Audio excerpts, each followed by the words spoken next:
Can you hear me? Sing Yeah. a few notes and we'll tell you, Salute. All right, I made it. My desktop isn't working. Oh no. Salute, we can hear you. The question is, can you hear my vote? Your vote? Absolutely. If anyone was paying attention to that yesterday. Good to see you, Salute, or I guess not see you yet, Salute. But It's morning. Very I early know. now for you. You're over in California, right? So That's it's right. you got 6:30 over there? Yes. Oh man. It's really early. Hi, Abby. Hi there. This is Grace. Yes, it is a little after 6:30. Oh my goodness. Let me hold on. I'm impressed with Grace, who is up at 6:30 and beautiful. Yeah, Grace looks perfect. I know. I Very dressed like I impressive. was going to the airport. Oh my goodness. No, you didn't say I look perfect. With I that. can't see you, Salute. See you, Salute. Probably because you don't. Gentlemen are all wearing. Yeah. Reasonable hour in the Midwest. Thank you, buddy.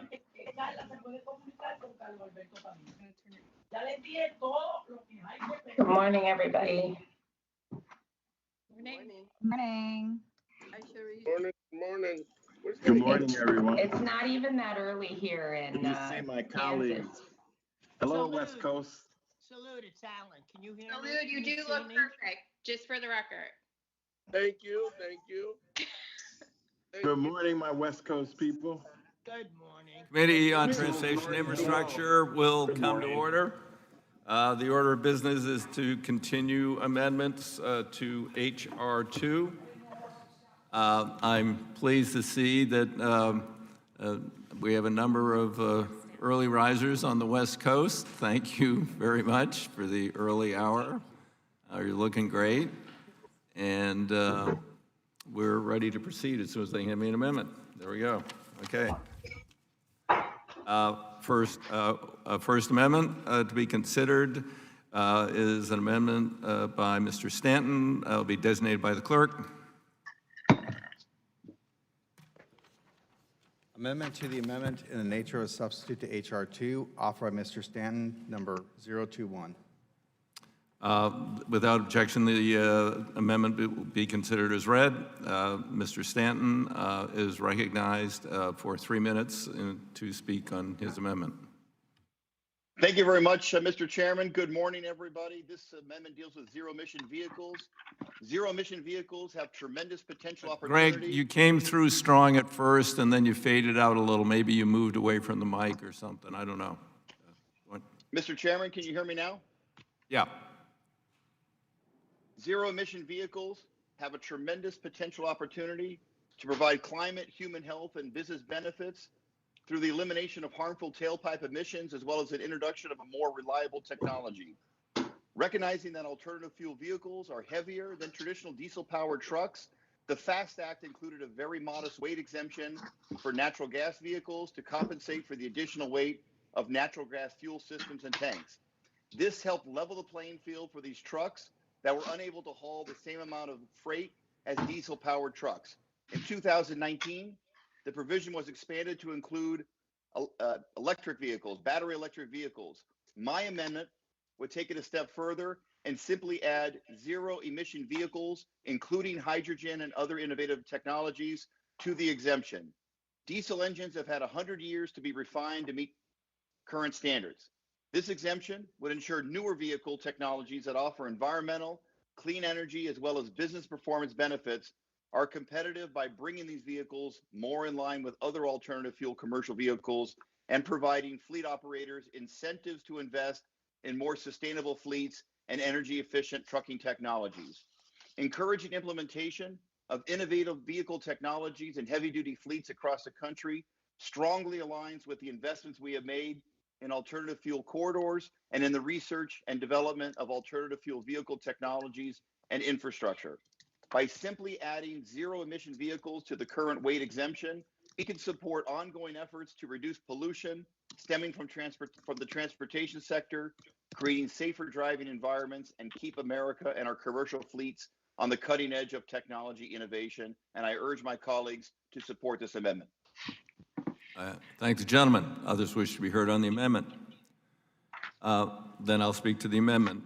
As I understand the amendment, this would provide the same exemption previously provided for compressed natural gas vehicles.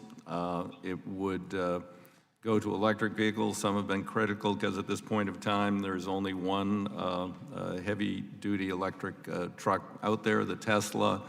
However, I am familiar with both Freightliner and Volvo and perhaps another company who are working on full size, on long distance 80,000-pound trucks. So I think it's a meritorious amendment. I've got to say one other thing coming from the West. The great thing about electric trucks, we have had to build extra lane miles in Oregon as freight traffic rose through a series of mountains in southern Oregon on Interstate 5, the 5th busiest truck route in the world, because the trucks can't proceed, many of them much more than 6 or 8 miles per hour up these very steep grades.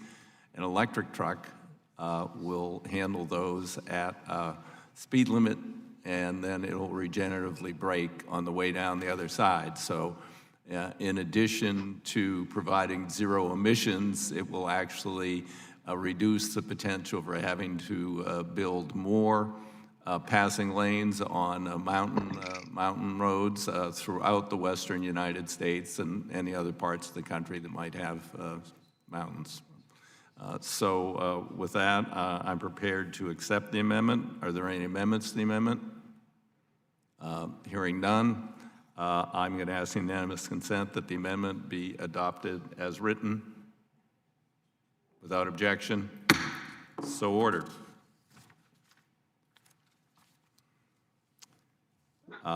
The clerk designate the amendment for Mr. Babin. Amendment to the amendment in the nature of a substitute to H.R. 2, offer of Mr. Babin, number 041. I've been asking unanimous consent the amendment be considered as read. Mr. Babin is recognized for 3 minutes to speak to his amendment. Trying to figure out which one this is. 41. 41 is this? It's section 9510 of the bill. 44, I've got 4405, 126. These numbers have kind of gotten me confused. Okay, here, you want to take? The what? The borders, okay. All right, thank you, Mr. Chairman. I'm concerned that some of the language in section 4405 as written may result in an inspector. Wait a minute, this is border crossing. I apologize. First, I want to thank my colleague and friend Henry Cuellar for his good and bipartisan work on this amendment. Simply, this amendment will fix section 9510 in the chairman's bill because concerns have been raised that this section rolls back recently achieved safety, security, and efficiency improvements, including a reduction in blocked crossings on the Laredo International Rail Bridge. These improvements, which were based on agreements made between Kansas City Southern, Union Pacific, the FRA, CBP, and SAT, which is Mexico's CBP equivalent, protected trains crossing the southern border from theft, vandalism, and trespassing, and did not come at a loss of American jobs, wages, or hours. To the contrary, due to the more efficient use of our border infrastructure, more trains have been able to cross the border, which has brought more jobs to Laredo, my friend Henry Cuellar's district, and other nearby rail yards. If the unreasonable restrictions imposed in the underlying bill are enacted, all of these gains will be lost during a time when we are all trying to help our economy to recover from the pandemic. To close, TSA and CBP both emphasize that a train at rest is a train at risk. And by that standard, Section 9510 of this bill only imposes further risk. Today, I'm offering this amendment, but I am choosing to withdraw it. but urge the chairman to work with the committee and across the aisle to ensure that all the good progress made on this issue is not lost.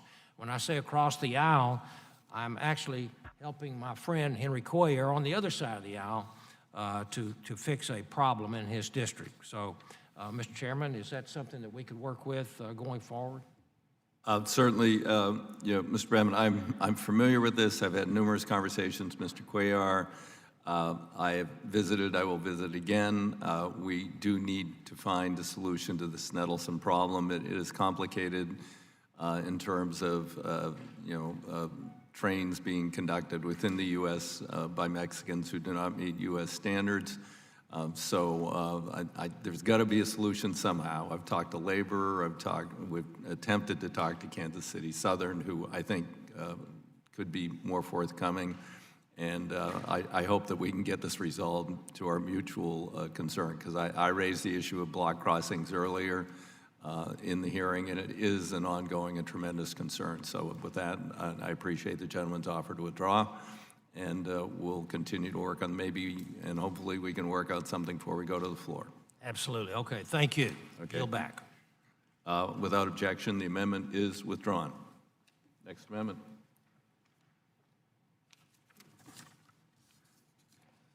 The clerk will designate the amendment by Mr. Levinsky.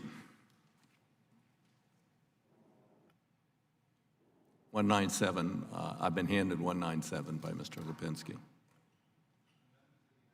I can't hear you. An amendment to the amendment in the nature of substitute to H.R. 2, offered by Mr. Lipinski, number 097. Oh, this is revised 197. 197. Yes. Okay, thank you. Without objection, the amendment is considered as read. Mr. Lipinski is recognized for 3 minutes. Thank you, Mr. Chairman. As an engineer, I'm a big advocate for technological innovation in transportation. Dan, if you could speak up a little bit louder, please, or if the staff could turn up the volume, one or the other. Go ahead. All right. There. Good. Is this good? Yeah, good. All right. Thank you, Mr. Chairman. I'm an engineer, and I'm a big advocate for technological innovation in transportation. Today, road transportation, as we all know, is being enhanced by innovative driver assist technologies that many of us have on our cars, SUVs, and trucks, such as automatic emergency braking, advanced cruise control, and lane departure correction. This amendment would create a new $20 million a year grant program that would help get these driver assist technologies on buses. These would only be driver assist. They would not take the drivers out of the buses. The program would copy the structure of the successful national fuel cell bus program from a few years ago. That program helped launch the zero-emission bus industry by bringing together a consortium of interested parties to develop that technology and bring it to market. The fuel cell bus program successfully incentivized manufacturers to invest internally in developing the technology, helping bring the technology to market faster, spawning an entirely new manufacturing sector, creating hundreds of U.S. jobs, and keeping America competitive in zero-emission technology manufacturing. The program that would be created by this amendment would seek to achieve similar outcomes in the driver assist technology space for buses by funding the establishment of 3 nonprofit consortia made up of industry, labor, transit agencies, and testing facilities to advance critical driver assist technologies for buses. This amendment is supported by labor groups, including TTD and TWU, and it has received encouragement by transit agencies and manufacturers working to advance new transit technologies. Mr. Chairman, I ask my colleagues to join me in supporting this amendment, and I yield back.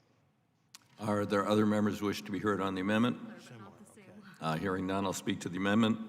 I rise to support the gentleman's amendment. As the gentleman stated, this would not exceed level 3 automation, driver assist.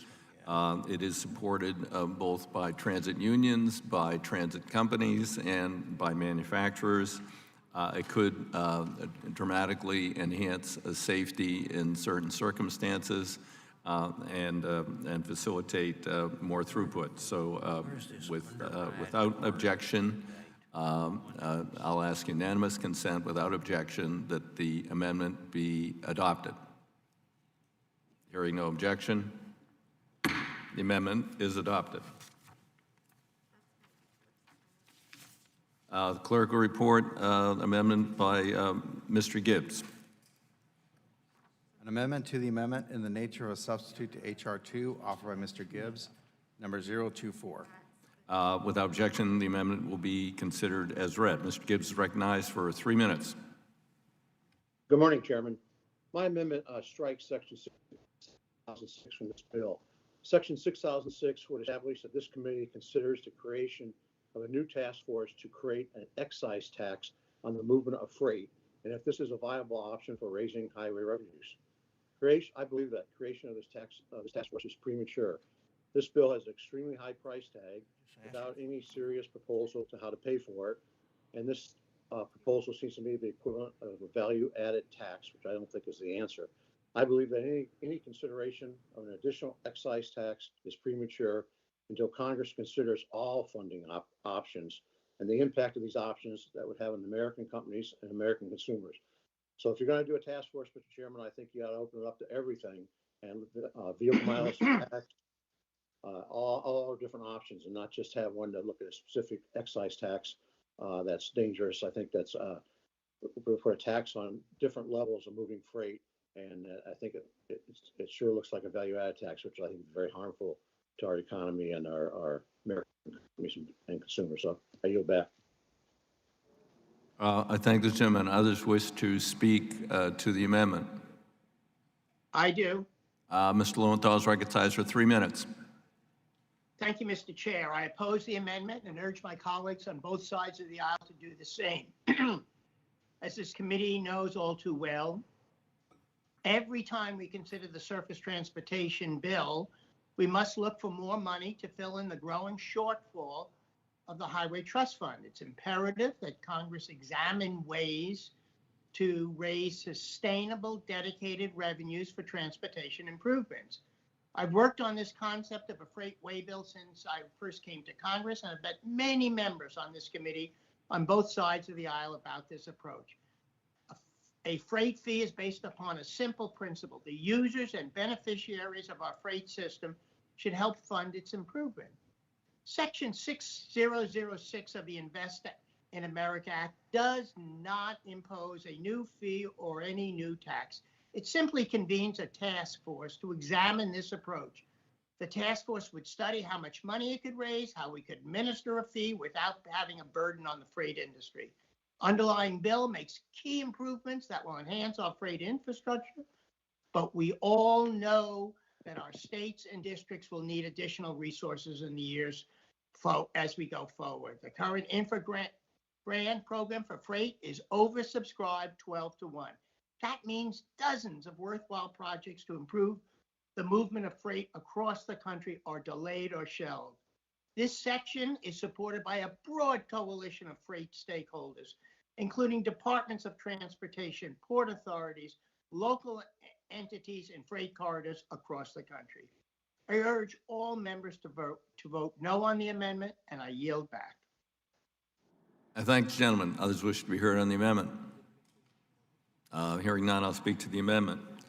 I would rise in opposition to the gentleman's amendment. If this were suddenly and abruptly invoking a new fee, I would be adamantly oppose it. However, what this does is initiate a study on yet another potential source of funding for the future as we move away from diesel and gasoline-powered vehicles. We need to find ways to have infrastructure self-funded in the future. I've always appreciated the self-funded nature of infrastructure, although one could argue that we're better off to borrow money for capital investment like infrastructure than we are for operating the federal government on a day-to-day basis, which we do all the time. In any case, we do need to find solutions. My state has a weight mile tax, which is reassessed every 5 years. to determine the burdens put on the road system by various users. When I was first in Congress for 2 or 3 Lou, T, and whatever iterations, the industry attempted to repeal it. Now they have come to terms with it. We collect it electronically. They don't have to stop. They drive through.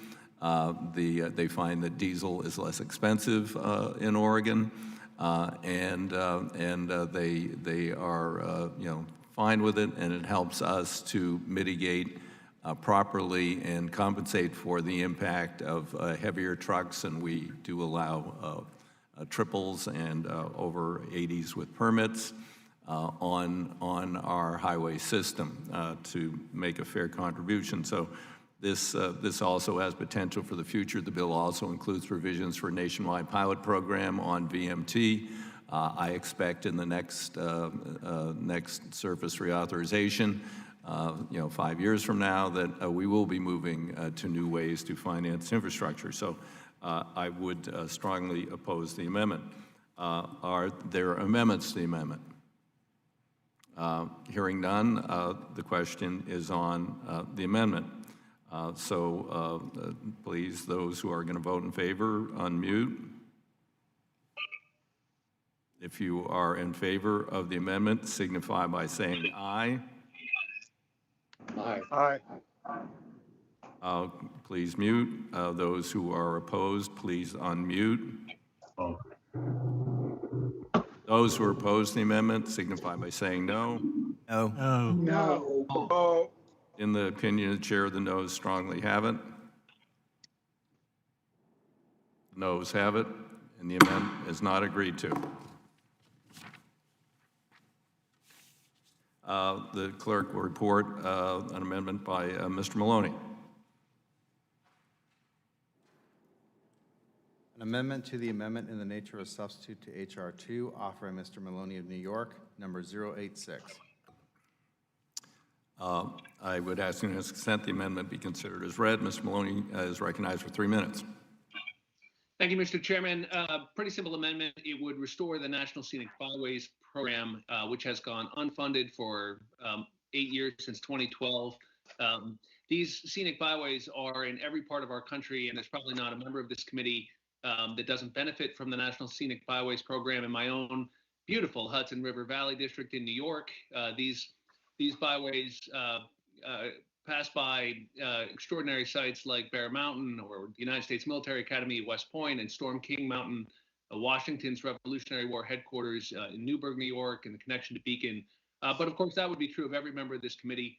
It would reauthorize the program for 5 years, provide millions to local communities, and I should note the chairman's longtime stalwart support for this program, which of course supports many areas in his own beautiful part of the world. So I urge my colleagues to support the amendment, and with that, I yield back, Mr. Chairman. I thank the gentleman. Other members wish to be heard on the amendment. Mr. Chair. Mr. Davis, recognized 3 minutes. Thank you, Mr. Chair, and thank you to my colleague, Mr. Maloney, for offering this amendment. Cutting straight across my district is historic Route 66 that I've been fortunate to tour numerous times to see the economic impact it brings to our community, supporting many jobs and key economic activity in our rural and small towns. For example, along Route 66, we can see a giant pink elephant statue and other larger-than-life sculptures at the Pink Elephant Antique Mall in Livingston. They can see a movie at the Whale Day Theater in Edwardsville, which originally opened in 1909, or stop for an all-day breakfast at Jungle Jim's Cafe, a quintessential roadside diner in Springfield, Illinois.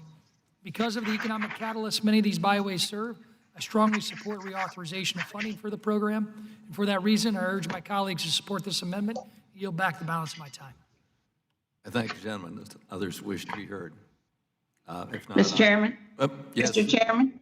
Yep, Ms. Titus. Thank you very much. I'll see Mr. Davis's pink elephant, and I'll raise him an Eiffel Tower and the pyramids here on the Las Vegas Strip.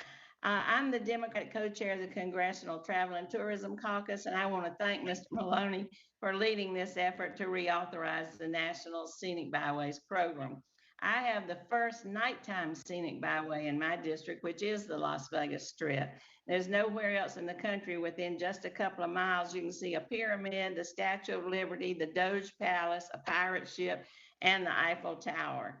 All around southern Nevada, too, there are spectacular byways that cut through places like Red Rock Canyon, the Valley of Fire, the Spring Mountains, gorgeous natural resources that people can enjoy and gaze at with wonder. So I wholeheartedly support this amendment, and I yield back.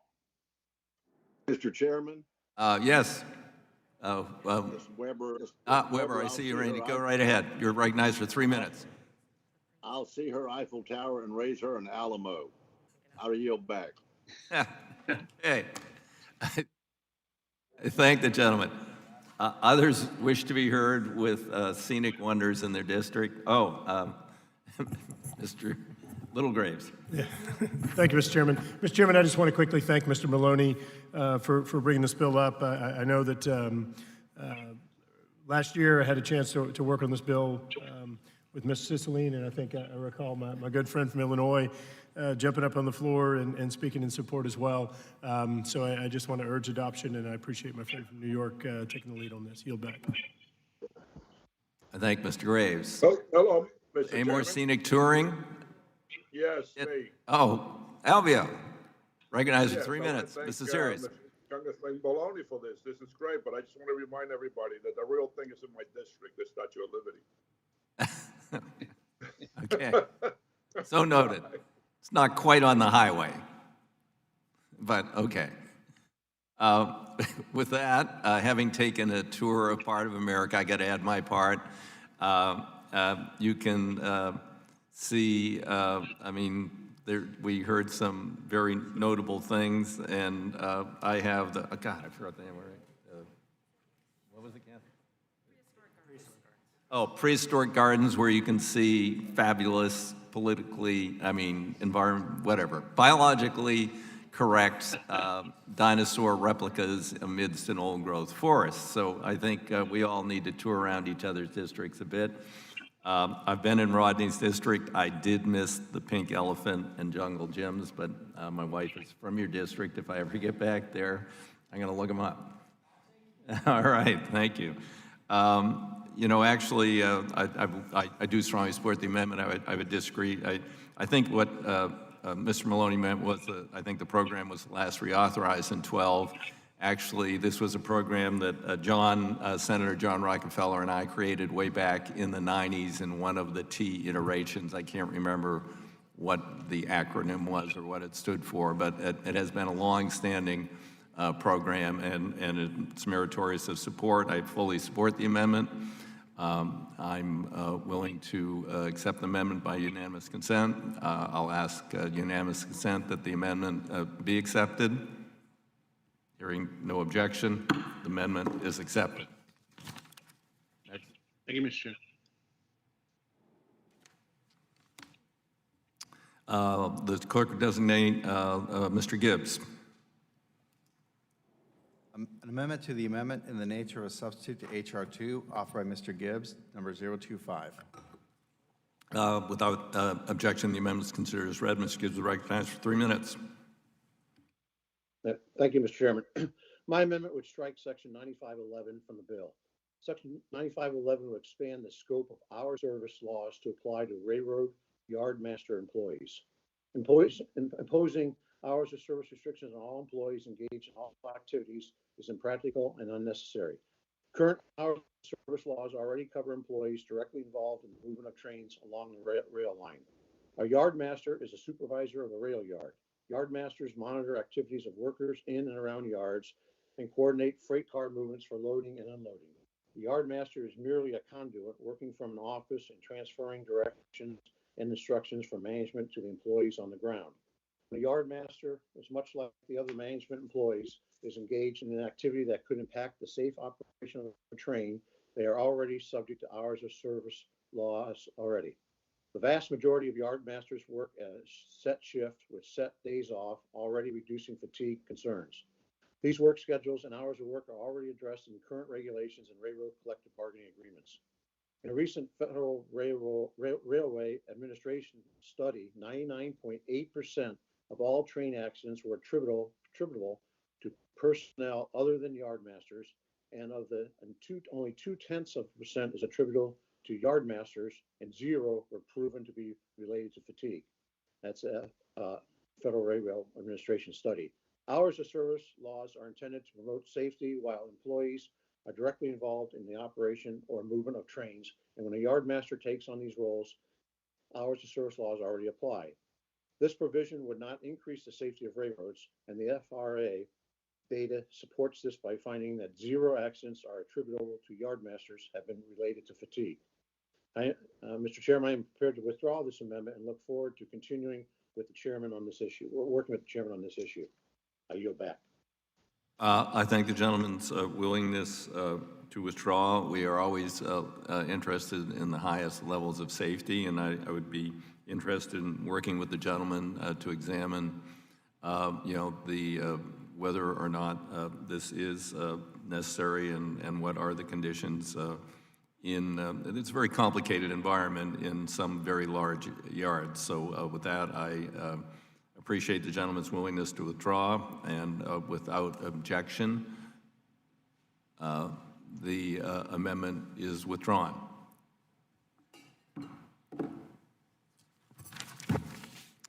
Clerk will report Mr. Cohen. An amendment to the amendment in the nature of a substitute offered by Mr. Cohen, number 087. Without objection, the amendment is considered as read. Mr. Cohen is recognized for 3 minutes. Thank you, Mr. Chairman, and I appreciate the work of the committee and the chair in helping get some of my proposals into the main bill and into the manager's amendment. But this is one that still needs to come, and it's an important bill. DUI is a serious issue in our country. This DUI bill would require all the states to report DUI arrests and DUI convictions to a central base, which is the Interstate Identification Index. State and local officials have to report all these arrests and be there, and they have a system, and they can keep everybody a registry. What happened in outside of Memphis in North Mississippi several years ago, where some people were going for vacation, and a fellow was DWI, and he hit and killed 2 young women. It was a very serious, tragic event. He'd had 5 different DUIs that had all been adjudged first offenses in Mississippi because they didn't have a registry and didn't report anything to where people knew the priors. And he had 7 or 8 priors. Oh, 7 or 8 priors, and he only was charged with the first offense. Okay. Even though he had all the gentleman will suspend. Someone is not muted, please. I'm looking around, can't see who it is, but anyway, we want to be able to hear the gentleman. Gentleman may continue. Thank you, Mr. Chair. But what this would do is require all DUI offenses and convictions to be reported to this Interstate Identification Index, and that would allow states to know when there's a multiple offender and charge them as such. If this man had been charged properly, he wouldn't have been on the road, and these people wouldn't have died. Only 79% of the agencies in my state participate right now in this program, and no state has 100% of its law enforcement agencies reporting this data. It's something that's time has come. It needs to occur to save people from being victims of DUIs by multiple offenders. This would stop grants from going to states for just DUI in general. Instead, they would all go to programs where they have to inform people about the dangers of driving while intoxicated and the specific program. And hopefully that would get the states to comply. The Mothers Against Drunk Drivers have been helpful with this. This has its place, but it doesn't have its place in anybody that's driving a car, and help us stop people that drink and drive. That's what this bill's about, and I move passage. Others wish to be heard on the amendment.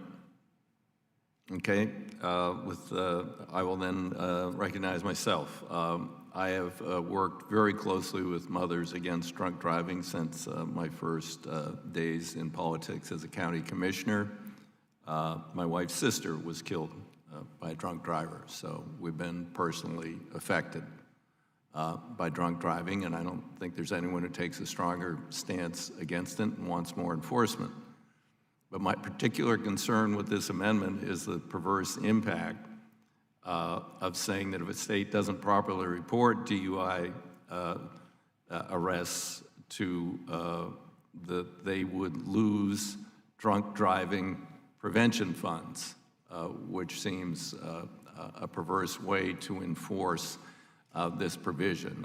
I'd be happy to work with the gentleman to find other ways to improve or incentivize reporting by the states of drunk driving so we can have a meaningful national registry. We've been working on this for years for people who have lost their driving privileges in commercial vehicles so they can't move to another state unbeknownst to that state with a bad driving record. So I'd urge the gentleman, if he would, to withdraw, and we'll work on alternative ways rather than withholding the funds to prevent drunk driving.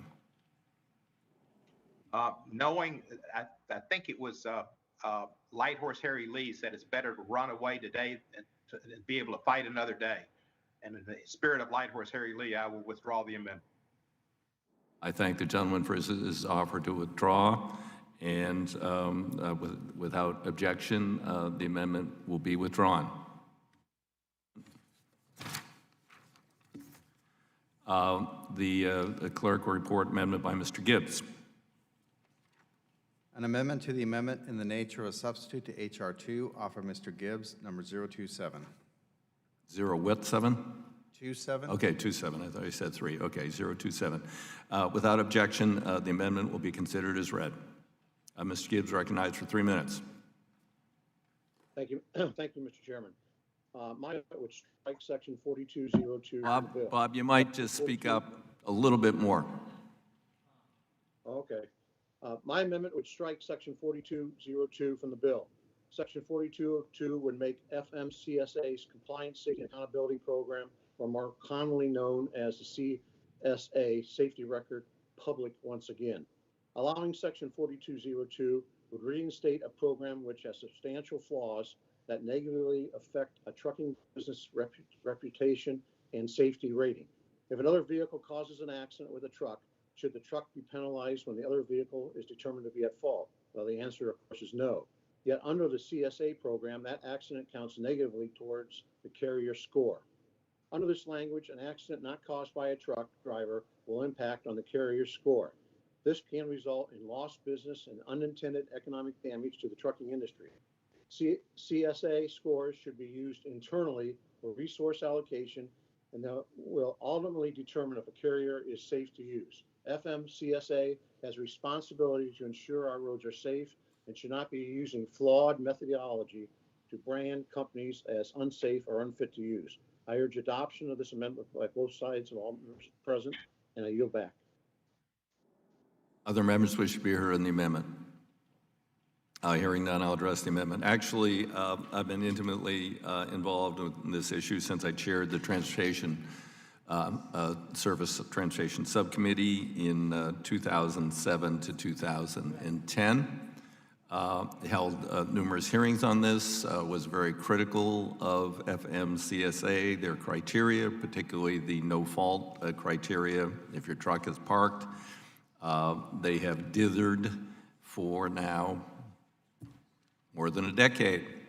The problem is they have accumulated some data. It's incomplete. It has created problems for brokers.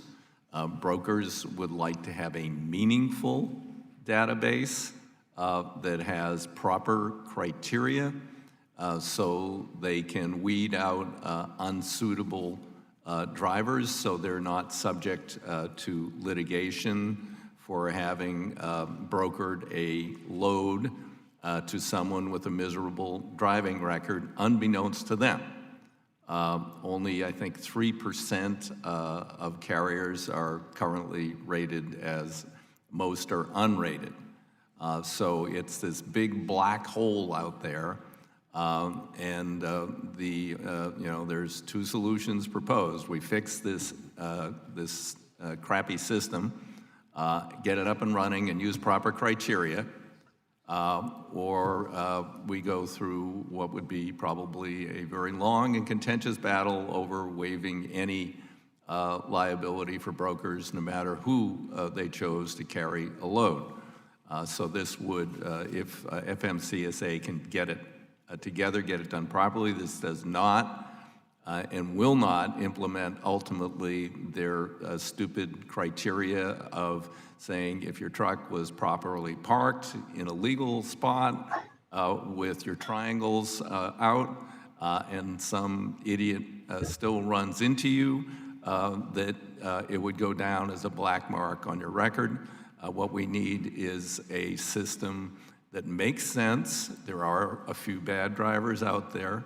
We want to locate them, and we want to be sure that they are not on the road. So this, by prohibiting any further modification of the system, we're going to continue with the status quo, which is trial lawyers are reaching through for the incomplete data based on statistics that are not founded in truly in fault, and suing the brokers along with others in the case of accidents. So I think that we will certainly have the capability of reviewing this criteria and this system once it is complete.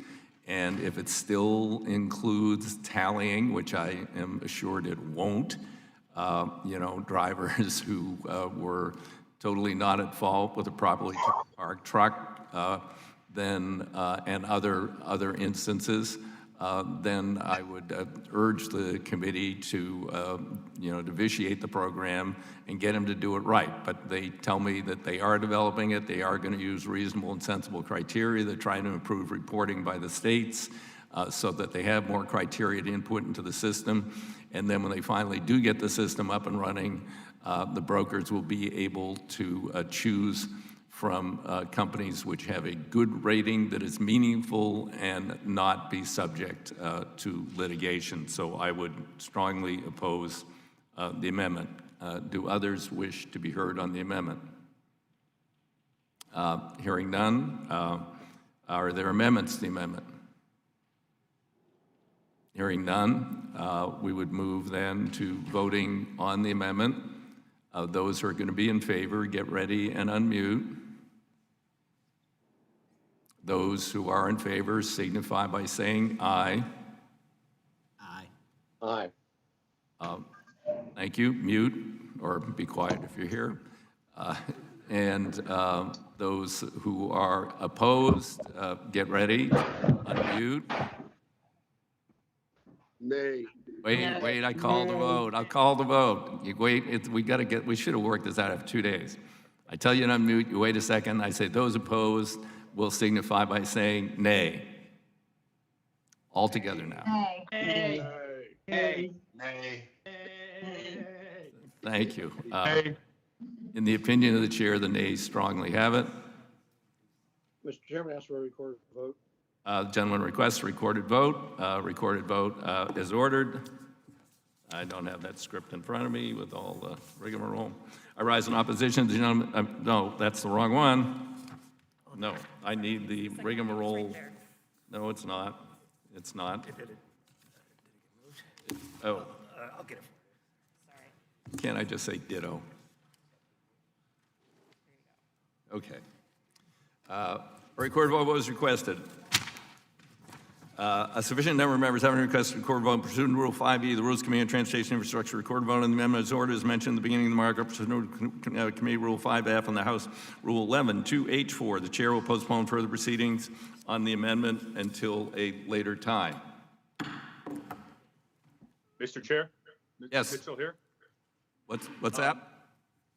Mitchell here. I'd like to propose a unanimous consent that we spare the chairman the rigmarole and simply acknowledge we all, by this point in time, know the rigmarole and spare you from trying to ramble through it. I believe that's appropriate. Thank you, Paul. I would really appreciate that. I must consult with the parliamentarian on this to make certain that would be proper. I don't want to jeopardize any votes on any amendments in the future. So just give me, everybody just pause for a second. Let me check.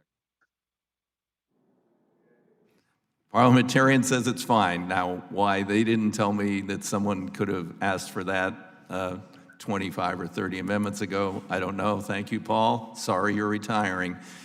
You've helped expedite in a number of ways. We'll move on to the next amendment. John Quixote's happy to help you, sir. Thank you. You're helping everybody. Mr. Gibbs has another amendment. The clerk will report.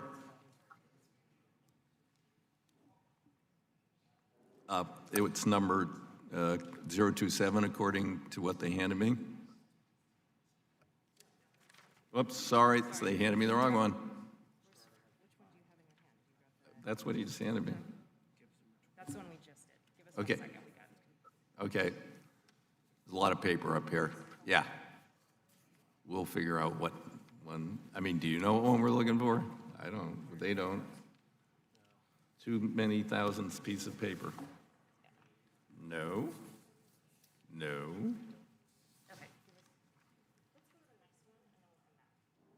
Sorry, Mr. Gibbs. We will go to the next one and then come back as soon as they figure out what that one was. Okay? No, there were, yeah, it should have been, anyway, Yeah, we it got should have lost. gone, we So should have We're gone, just going to switch to the next stem. We'll go to the wedding. well, we just did Mr. Gibbs, so we would go to a Democrat normally. So I This was I don't know why that happened. Thank you. Is that okay? Okay. Okay, designate Mr. Garamendi. Mr. Garamendi, 140. An amendment to the amendment in the nature of a substitute offered by Mr. Garamendi, number 140. Without objection, the amendment is considered as read. The gentleman is recognized for 3 minutes to speak in behalf of his amendment. Mr. Chairman, I'm not sure you can hear me. If so, please say so. We can hear you. You're coming across loud and clear early in the morning. Good, John. Thank you. Thank you. If I had a really good amendment, I'd put one that would require rural broadband. My system is all but down here in rural California. But this amendment deals with a special program for highway safety, and it deals with the excess funds that are not allocated in the normal process. It would allow those excess funds to be reallocated rather than going back into the pot and distributed by a formula. It changes the base text of your bill to allow the current system to continue. For California, it's money that would be used for the enforcement of highway safety by the Highway Patrol and other agencies. And so it would basically modify the existing bill and allow for the continuation of the existing program. And with that, I would ask for an aye vote. I thank the gentleman. Others wish to be heard on this amendment. Hearing none, I'll speak to it. I would note that this is the same as Rouser 025. I would rise in opposition to the amendment. It would require National Highway Transportation Safety Administration to transfer excess funds from priority safety programs, which are, we just had a discussion of this, drunk driving, growing threat, distracted driving, novice drivers, to highway programs that are less prescriptive. Those are three of the greatest causes we need to deal with in terms of 36,000 fatalities on an annual basis. I think we need to look at ways to get the states, individual states, to better utilize these funds. Some states are 100% fully and meaningfully utilizing them. Other states aren't.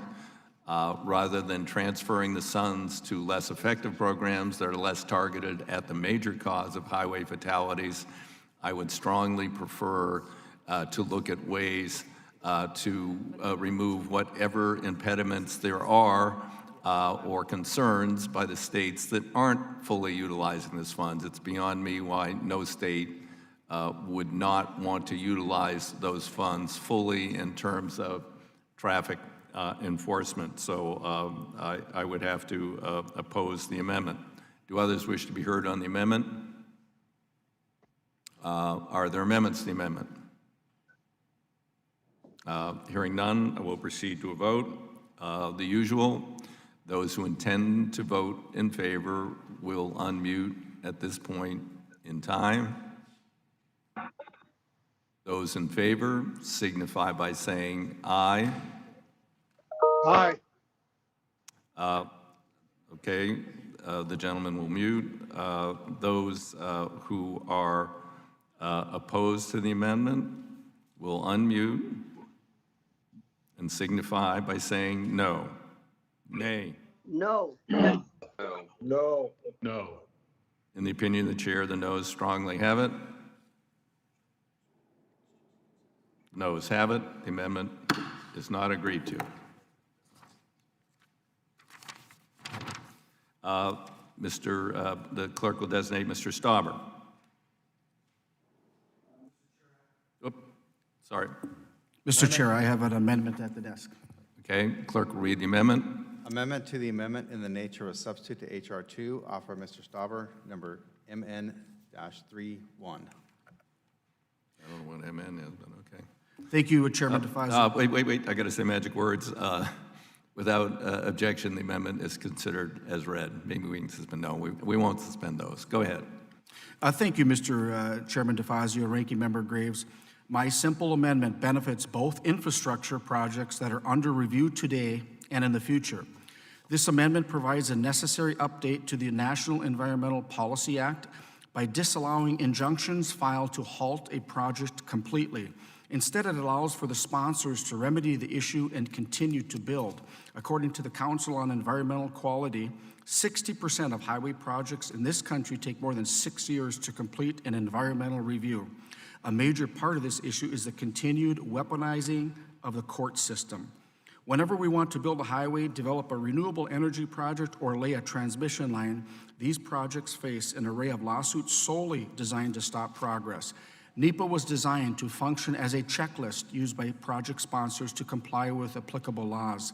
However, environmental groups based in Washington, D.C., and sometimes funded by foreign sponsors turn their checklist into a roadblock, halting projects in Minnesota, Missouri, Oregon, and elsewhere. Asking for an injunction to stop a project during development of a highway is no longer a good faith effort to hold sponsors accountable. It is now an ideological tool deployed at every turn to undermine development of shovel-ready projects. We can do things better. Should there be a NEPA violation, let's give the sponsor the opportunity to remedy the issue before putting folks out of work at the whim of ideology. Thank you. I thank the gentleman. Are there others who wish to be heard on the amendment? Hearing none, I will speak to the amendment. I would rise in strong opposition to the gentleman's amendment. Actually, as I mentioned yesterday, less than 3% of projects, 3% of federally funded highway projects go through a full EIS process, which I believe is what the gentleman is referring to in terms of length of time. The other 97% are either categorically exempt, meaning go right ahead, or go through a very simple environmental analysis, which takes very little time.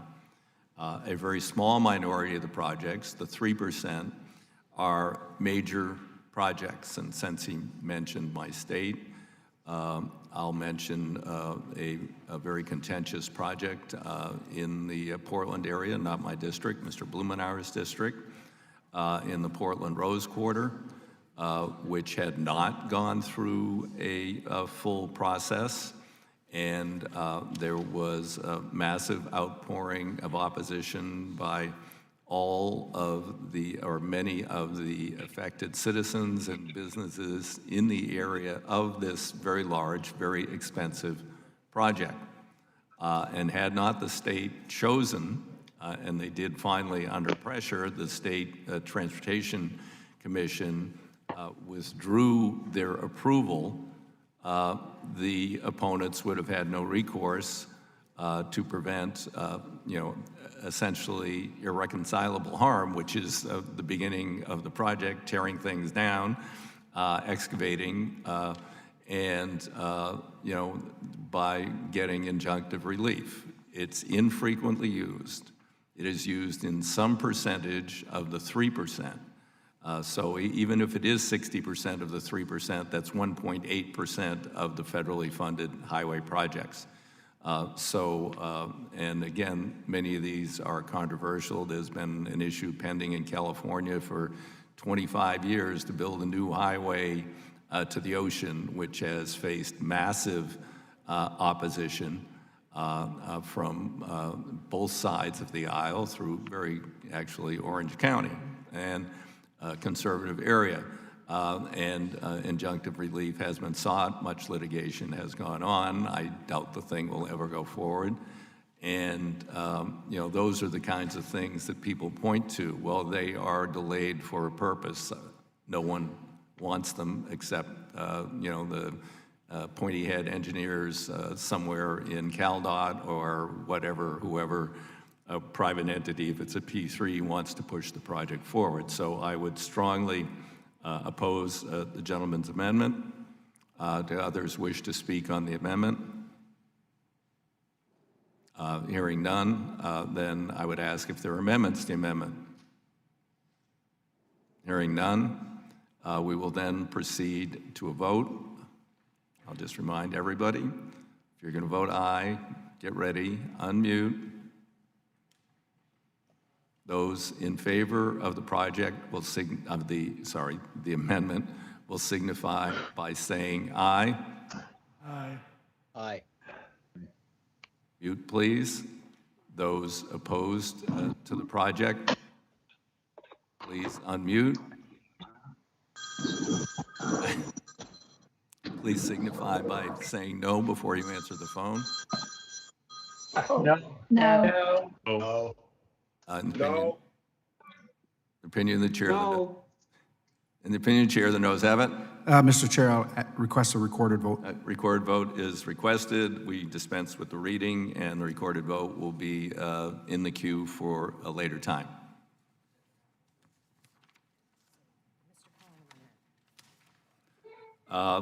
Please, clerk will designate Mr. Cohen. I believe he has an amendment at the desk.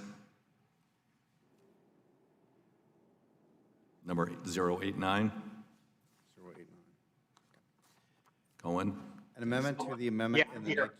nature of a substitute to H.R. 2, offered by Mr. Cohen, number 089. Without objection, the amendment is considered as read. The gentleman's recognized for 3 minutes. Thank you, Mr. Chair. This is a very, very important issue to me and people in my district, and I think to everybody. It's the Underrides Act. And we've got part of it is in the bill, and I thank the chairman for getting parts of it in the bill on the Invest in America Act. This amendment would build on those provisions that are already included by directing NHTSA to conduct a pilot program to be able to effectively assess the feasibility of requiring side guards on tractor trailers. We have rear guards on tractor trailers to save people's lives. We don't have them on the sides of vehicles, and a lot of vehicles in accidents slide under tractor trailers and then die. According to the Insurance Institute for Highway Safety, in 2015, which is the last time that we have figures available, 301 of the 1,542 passenger vehicle occupants killed in 2 vehicle crashes with a tractor trailer died when their vehicle struck the side of a tractor trailer. In comparison, 292 people died when their passenger vehicle struck the rear of a tractor trailer. So it's about equal in the number of people that die from going under the rear or on the side. But the same problem exists in that you go under and you get serious head injuries and die. Side guards are not required. Rear guards are. Because of gaps in federal crash data, the researchers can't determine exactly how many of these crashes involve underrides, but they estimate that underride occurs in about half of the fatal crashes between large trucks and passenger vehicles. In 2017, a study was conducted, a successful crash test on guards intended to prevent a passenger motor vehicle from traveling under the side of a trailer. As such, it is an opportune time for the Department of Transportation to institute a pilot program for side underride guards on trailers to evaluate the effectiveness of this life-saving safety equipment on a wider scale. The pilot program would provide critical operational data to assist the Department of Transportation in developing a federal safety standard. It's my hope that the pilot program can produce the necessary information for us to take action to prevent these deadly truck crashes. I'd like to thank Senator Gillibrand, my Senate sponsor, and my distinguished and esteemed and revered House sponsor, Mr. DeSaulnier, for co-sponsoring this bill with me, the Stop Underrides Act. I also thank several other committee members who've also co-sponsored this bill. And I'd urge my colleagues to support the amendment, and with that, I yield back my time. Other members wish to be heard on the amendment? Hearing none, I will address the amendment. I reluctantly rise in opposition. I have met with families who lost loved ones in underride accidents, and I understand their advocacy and their concern. I've also met with numerous families who have lost loved ones in underride accidents due to insufficient rear underride protections. The bill mandates strong new underride protections for the rear crashes, which are more frequent according to the statistics I've seen. And the bill has a requirement of the Secretary to study the feasibility, benefits, and costs of side underride guards on commercial motor vehicles with a pilot program. While I support the gentleman's intent behind the amendment, I think the study in this bill was thoughtfully crafted to ensure its success as we deal with design and feasibility issues on different types of vehicles. So I would have to oppose the amendment. Do others wish to be heard on the amendment?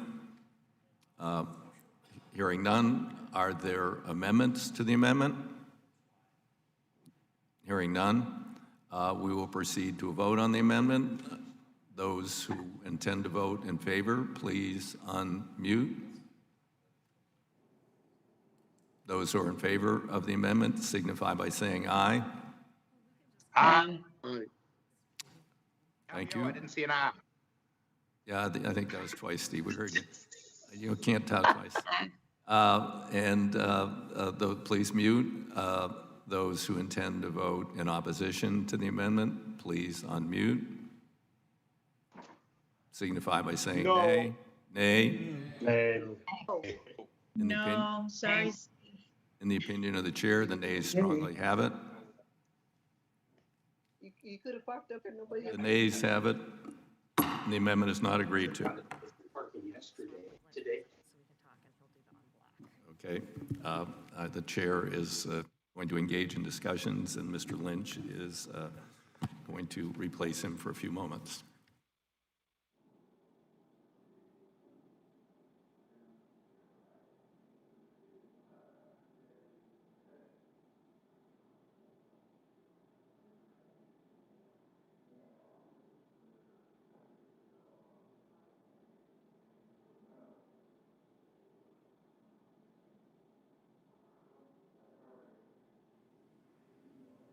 I will now call up the following amendments that the majority and the minority have agreed to move on en bloc.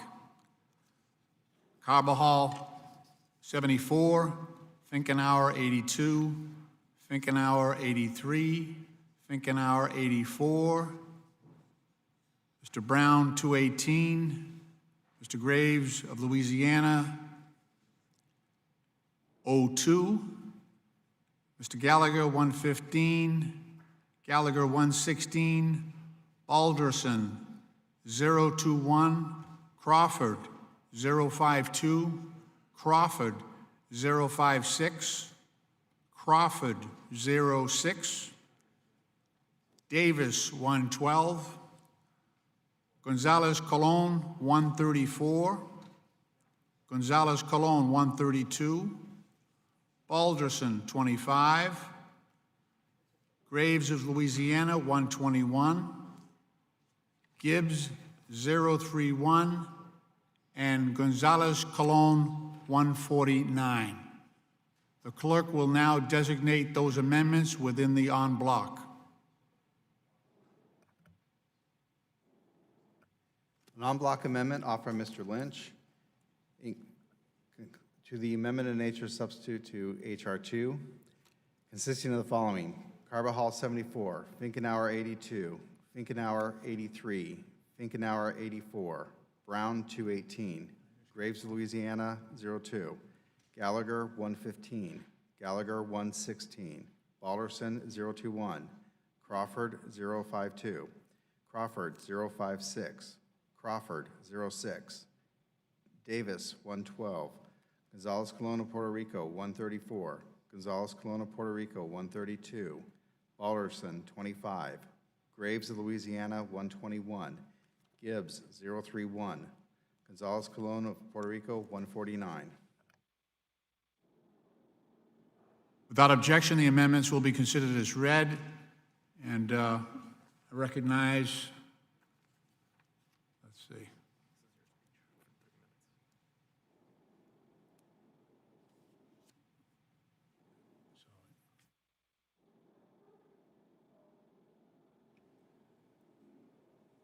All right, I recognize myself for 1 minute. This package of amendments includes 14 amendments filed by the Republican members and 5 amendments filed by Democratic members of the committee. The topics span many areas in the bill, from highways, trucking, safety, rail, and research. We are packaging these amendments, which have been cleared for inclusion by both sides of the aisle, to help expedite today's proceedings.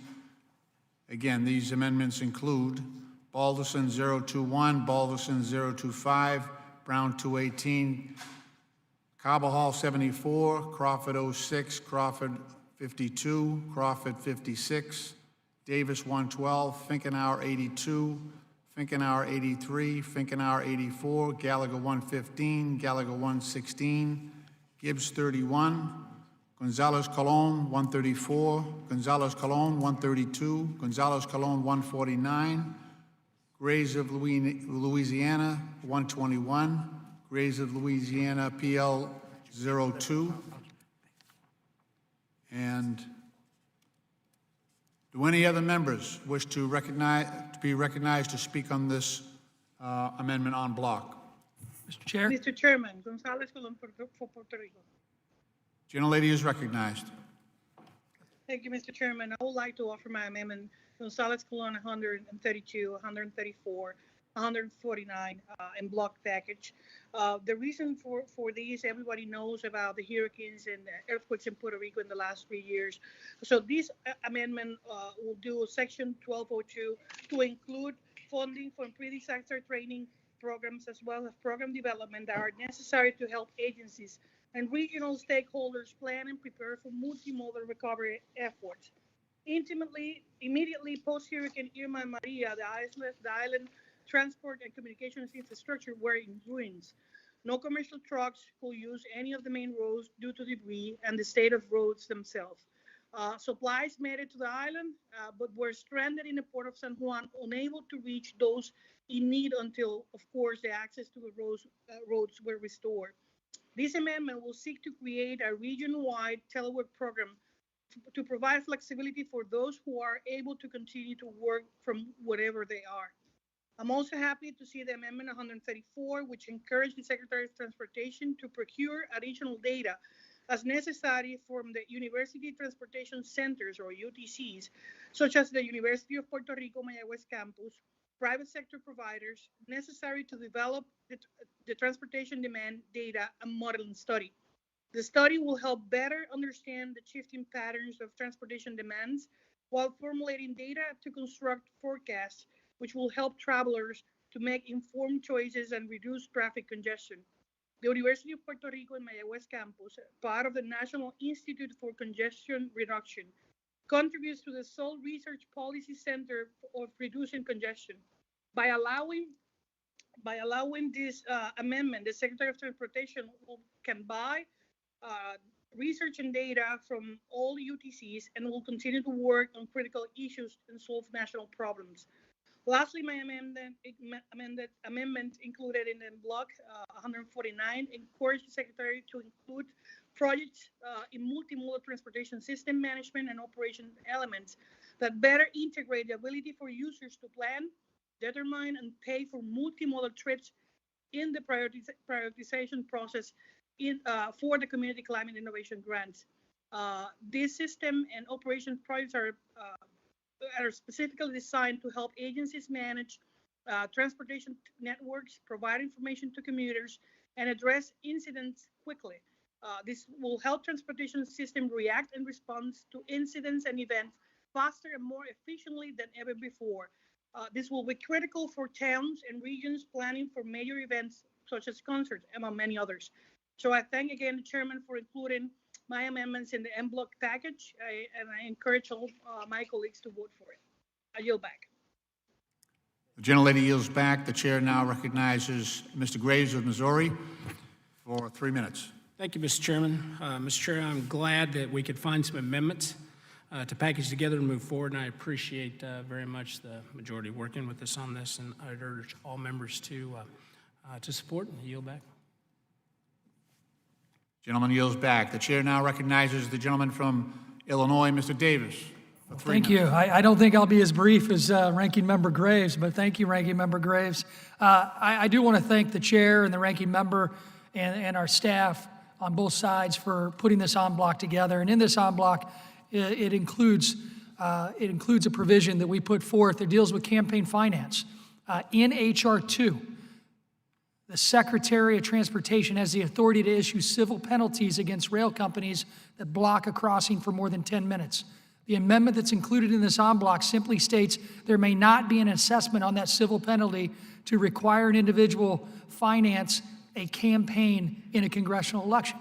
I bring this up, as I brought it up in an earlier markup, because when H.R. 1 was passed on a partisan roll call in this House, there was a provision that makes sure that any fine collected by the federal government could go to all of our own congressional campaigns. I don't think anybody in this room, anybody online, or anybody watching would support or should support a proposal like that. So we want to make sure that every time that we vote to increase a civil penalty in this committee room, that it could never go to any of our campaigns. It's a great amendment. I really appreciate everyone working together to put it in the en bloc. And with that, Mr. Chair, thank you again, and I yield back. The gentleman yields. The chair now recognizes the gentlelady from Iowa, Ms. Finkenauer, for 3 minutes. Thank you, Mr. Chair. I'm so happy to see my amendments 82, 83, and 84 included in this en bloc. It's a great bipartisan group of folks, and happy to see that happen. I also want to say, you know, my 3 amendments that this includes center all around a crucial theme for Iowa and for my district, and that's making sure that rural America has a seat at the table and is aware of the funds that we are making available within this bill and this transit bill today. One of the bills, or one of the amendments actually, is called Rural Safe Roads, or Rural Safe Routes to School, and that's Amendment 82. So I grew up in Sherrill, Iowa, which is a small town in rural Dubuque County, and I'm very familiar with our school districts all across the district. Some are in bigger cities like the Dubuque School District, which encompasses the city areas, but also rural areas. And then others are mostly encompassing rural school districts. So what this does is making sure that rural school districts receive outreach and are aware of the funds that develop safe walking and biking routes near our schools. Improving safety and access for students in rural areas, and also making it easier for students to participate in after-school events and extracurricular activities, which as we move through this pandemic and hopefully come out of it when we get this vaccine, we can have those events happening and get back to some sort of normalcy. And we want to make sure that our kids can get to school safely to be able to do that. The other amendment I have is stormwater best management practices. This is 83. So farmers are actually some of the best stewards of our land. I know we've got hardworking family farmers within my district who've been on their land for generations. And when I go out and visit farms in Iowa, I see firsthand the innovative approaches they're taking to conservation and how they are partnering with community leaders and industry to protect water quality. So that's why when we talk about ways to reduce runoff and manage stormwater, agriculture needs to be part of that conversation. Bringing in the Department of Agriculture to work with the Army Corps and the Department of Transportation to help review our policies on stormwater management, it just makes sense. And then also, I heard Mr. Garamendi mention this, that he wished he had an amendment on broadband. Well, this would be one of them, the rule input on broadband deployment regulations. So when it comes to broadband deployment, the challenges facing our rural communities are especially complicated. 2 weeks ago, I actually held a virtual hearing here in the district talking about distance learning and how kids relied on online classes, obviously during this pandemic, even more so. And as part of our conversation, we talked about the new federal investment in broadband deployment. One of our guests, who is a rural internet service provider, spoke up and said, you know, she is wanting to highlight some of the challenges that they're facing. It's extremely challenging in places like Iowa. And also our construction season can be much shorter than in other places in the country. And some of our communities are extremely remote and surrounded by farmland. So I tell this story because it underscores why we need to make sure that our rural communities and internet service providers who serve in those communities have a seat at the table when it comes to developing the new Dig Once regulations. I know there's so much more work to do. I am really excited about the work we have done. And with that, I urge my colleagues to support this amendment, support rural areas as well as our cities. And with that, I yield back. The gentlelady yields back. The chair now recognizes the gentleman from Louisiana, Mr. Graves, for 3 minutes. Thank you, Mr. Chairman. Mr. Chairman, this unblock amendment includes two of our amendments. The first one has to do with evacuation routes. Last Congress, the Disaster Recovery Reform Act included Section 1209 that required that the administrator of the Federal Emergency Management Agency and the Federal Highway Administration get together to develop updated standards for evacuation routes. Mr. Chairman, this was a result of a 2016 flood that we had, a 1,000-year flood event where the interstate barrier that between the east and west lanes actually held back 6 feet of water, exacerbating flooding. So the interstate barrier actually caused flooding and induced flooding on the northern side of the interstate. Those walls should have had drainer weep holes in it. It didn't. So we had, I believe it was 1,200 people, including one of my coworkers, stuck on the interstate. The interstate actually became a liability where we had to redirect things like helicopters, water, food, and other supplies. Some people stuck there for days because they couldn't get off of the overpasses because everything was flooded as a result of these walls. So we asked FEMA in the Disaster Recovery Reform Act to come up with better standards. They've failed in their standards, so this simply has Federal Highway Administration take the lead on this, update the guidance to where our evacuation routes can actually serve their primary purpose of evacuation. Second amendment here, what it does is it's an ITS-related amendment. Mr. Chairman, I noted yesterday that we can go right here with our phones and we can say, all right, I'm leaving here and I want to go to this spot. That data can all be aggregated and shared with an intelligent transportation system that our states and municipalities run, of course in an anonymous manner. But what it can do 20 minutes before you get there is it can begin developing traffic models to let your traffic light system know where cars are going to be, when they're going to be there, and can begin adjusting to where we can maximize the efficiency of our surface transportation system. Mr. Chairman, I said it yesterday. The fact that it is 2020 and we still drive up to traffic lights with no one around and sit there and wait for 90 seconds or longer for these things to turn green is unbelievable. This is an opportunity to change that using existing real-time anonymous data and helping us to advance technology. It's something that should have been done years ago, and I appreciate the inclusion of these amendments in the unblock. Yield back. Gentleman yields back. Chair now recognizes the gentleman from Maryland, Mr. Brown, for 3 minutes. Thank you, Mr. Chairman. The Federal Lands Transportation Program provides critical funding to our nation's land management agencies to improve and maintain their critical transportation infrastructure. It's an important program, and I'm pleased to see the authorized level for this program significantly increased in this bill. The primary recipient of the funds allocated under this program is the National Park Service that oversees some of our country's most heavily used parkways. The Baltimore-Washington Parkway, also known as the BW Parkway, runs through my district and can experience as many as 120,000 vehicles per day. Many of us who commute in and around the National Capital Region are familiar with its traffic challenges and the safety issues that arise from a lack of maintenance. My amendment, including in this en bloc amendment, is simple. It requires the GAO to study how the National Park Service prioritizes its most frequently used roads, what's working, and what we can do better. The underlying bill already establishes that a high commuter corridor is one that experiences on average 20,000 commuters per day.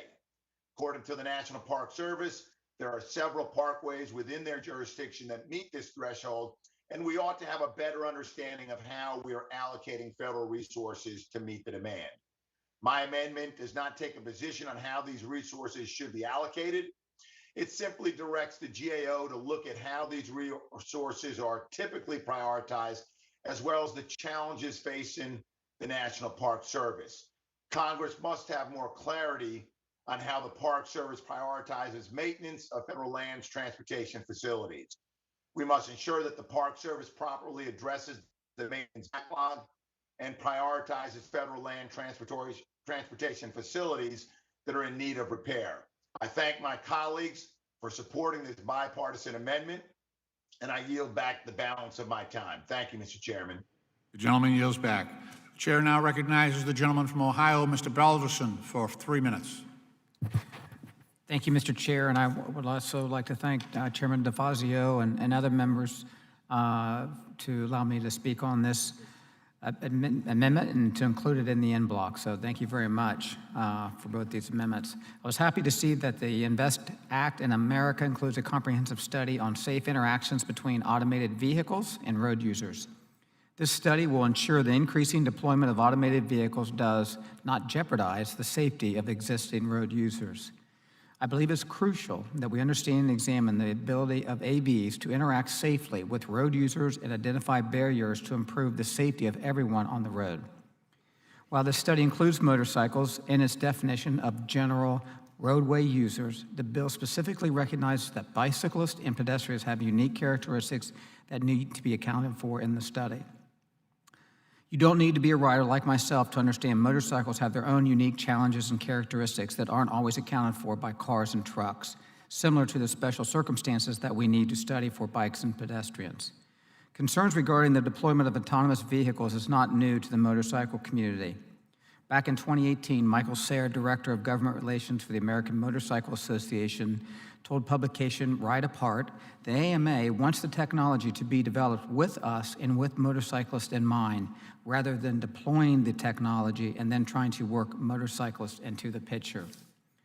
According to a position paper from the European Association of Motorcycle Manufacturers, ACEM, among vulnerable road users, which includes pedestrians and bicyclists, motorcyclists are the only road users who share all kinds of road and traffic environment conditions, including full velocity range with cars. This creates a major safety challenge. Following the Federal Highway Administration's 2016 motorcycle crash study, the NTSB identified the vehicle crash-based warning and prevention systems on vehicles, passenger vehicles, and connected technologies all have the potential to prevent crashes involving motorcycles. However, these systems are not always being designed to detect or fully integrate motorcycles. Additionally, there are countless examples in the United States of AVs and cars on autopilot failing to detect motorcycles in normal riding situations, resulting in accidents. My amendment would simply ensure that motorcyclists receive the same priority considerations as pedestrians and bicyclists to ensure the study accounts for the close proximity of motorcyclists to other vehicles.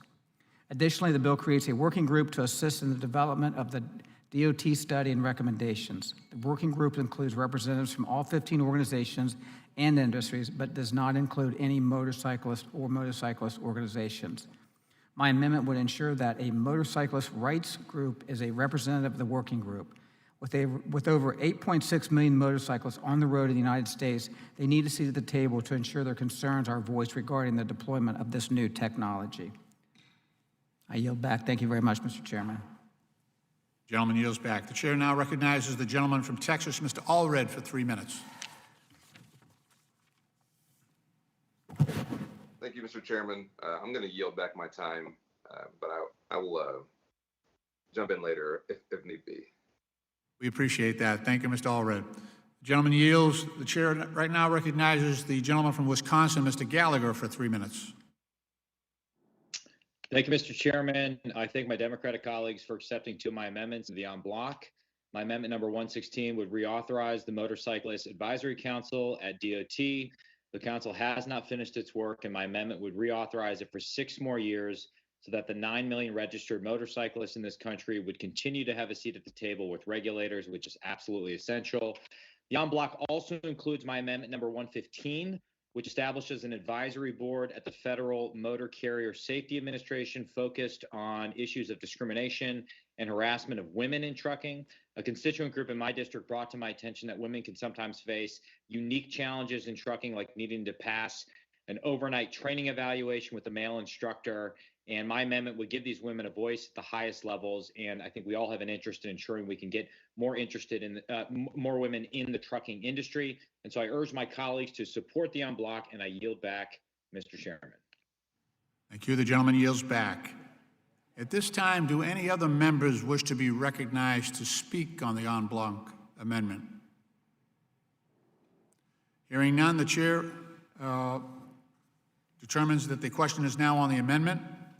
All those in favor signify by saying aye. Please unmute and say aye. Aye. Aye. Aye. Okay, please mute. All those opposed, please signify by saying nay. In the opinion of the chair, the ayes have it, and the en bloc is adopted.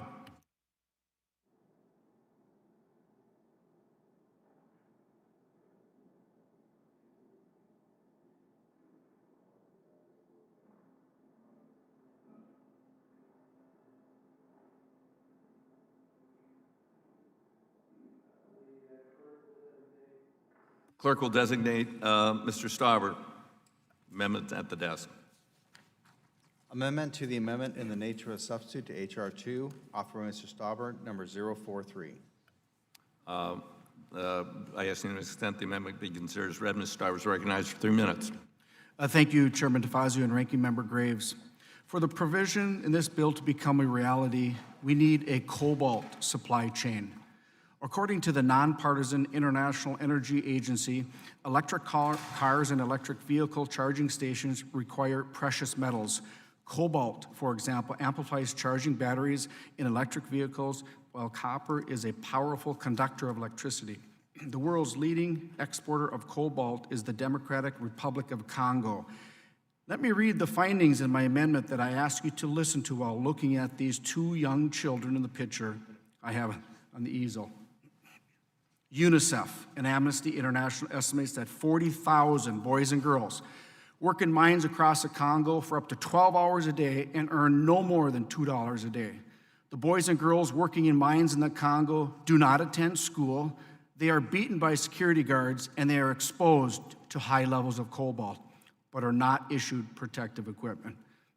Supporters of the Green New Deal and its provisions contained in the underlying bill continually turn a blind eye towards these horrific practices overseas because it hurts their arguments against responsible mining.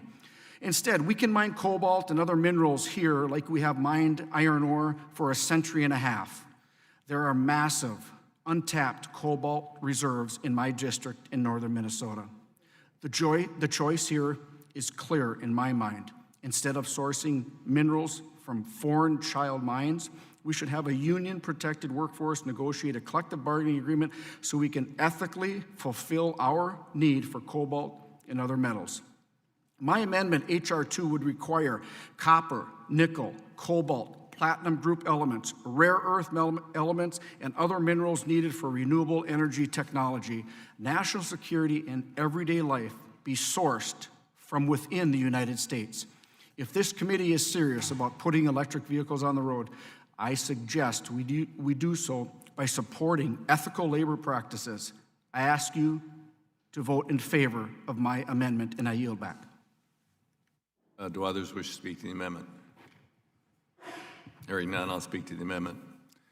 I certainly, as I'm sure every other member of this committee on a bipartisan basis, opposes child labor and child mining.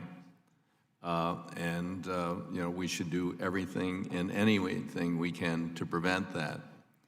However, many of the minerals that the gentleman refers to are needed in complex batteries, your iPhone, your iPad, your vehicle, and others. And at this point, there is not an adequate supply. With the unbelievably stringent Buy America provisions we are adopting in this bill, transit companies acquiring electric vehicles will lead the way to all American products. And that will encourage the production of these rare earth materials where they are available in the United States. There are laws against the importation of materials produced by child labor not under the jurisdiction of this committee.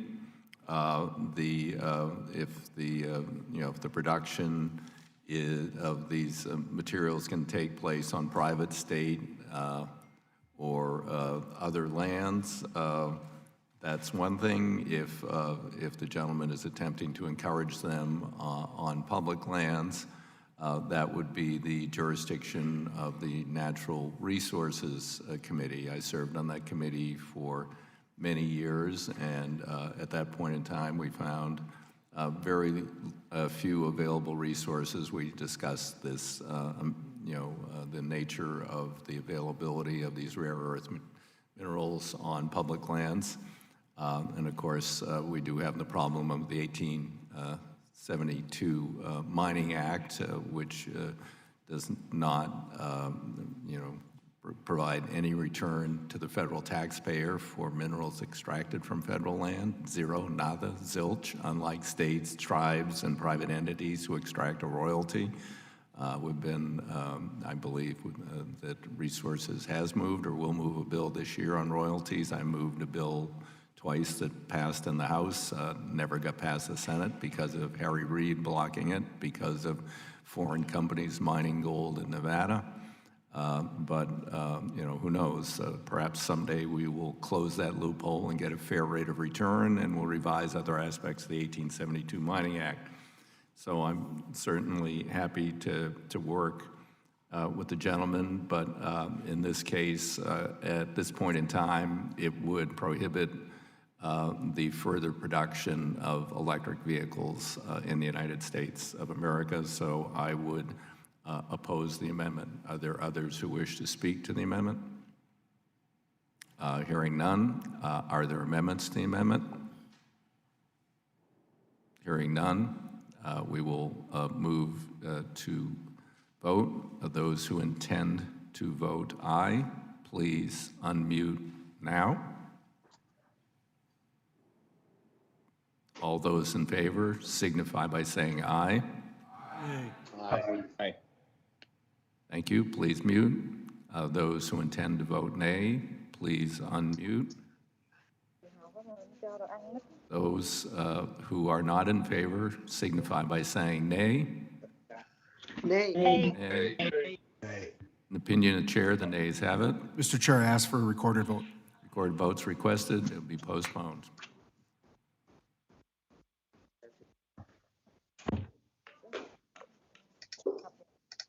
Clerk will designate amendment by Ms. Fletcher. Amendment to the amendment in the nature of a substitute to H.R. 2, offered by Mrs. Fletcher, number 030. Amendment's considered as read without objection. The gentlelady is recognized for up to 3 minutes. Thank you, Mr. Chairman. I'm offering this amendment to HR 2 so that the high occupancy toll or hot lane miles will once again be counted rightly under the FTA formulas. Prior to January 2015, FTA's State of Good Repair program provided funds for an urbanized areas hot lanes for motor bus operations based on an apportionment calculated from vehicle revenue miles and directional route miles. Without specific direction from Congress, FTA adopted a policy that now excludes hot lane miles from this competition. Initially, FTA grandfathered lanes that had been recently converted from high occupancy vehicle or HOV lanes to hot lanes, but that eligibility for hot lanes was ceased under a policy statement from FTA. Under a 2015 circular, FTA ended this grandfathered consideration for hot lanes, ceasing all funding from Section 5337 for these services. The FTA has maintained that it was unable to continue to allow prior services to be grandfathered under provisions of authorizing language in MAP 21, in addition to the inclusion of any new services. It stated that any further modifications would have to be the direct result of congressional direction. So I would like for the Congress to give them that congressional direction. Their position really contradicts what Congress intended when it specifically provided that high-intensity motor bus operations would be eligible for federal funding if public transit provided it on a facility with access for other high-occupancy vehicles. These hot lanes are used across the country, in my home in Houston, San Francisco, Los Angeles, Seattle, Northern Virginia, Dallas, and many more places. And my amendment would eliminate any exclusion of eligibility for a transit operator who provides hot lanes for high-intensity motor bus operations. The restored eligibility for funding will result in more than $15 million in funding for Houston Metro annually. So that's an example of the kind of impact this provision can have. And for growing areas like Houston that lack large rail infrastructure for public transit, hot lanes have been found to be both the most economic and effective platform for delivering much needed capacity for public transit. So I urge my colleagues to support this amendment, and I yield back. Are there others who wish to be heard on the amendment? If not, I'll speak to the amendment. As I've mentioned to members on both sides of the aisle previously during this markup, no matter what the merits of their particular proposals, any changes at this point in funding formula levels would require rewriting the legislation that would not meet the timeline set by the leadership to bring this bill to the floor, so I must oppose the amendment. Others wish to be heard on the amendment? Mr. Chair, could I address that briefly? I think that, could I address that?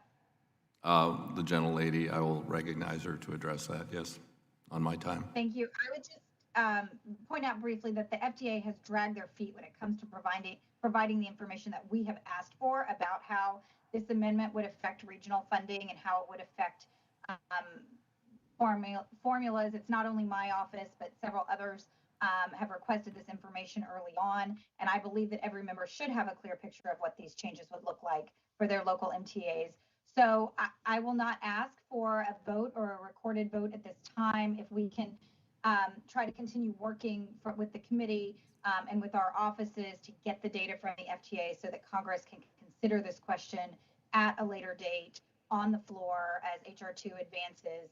But it is my view that Congress and not the FTA should ultimately decide this policy. So with that in mind, if that's something we could agree to work on, I will withdraw my amendment.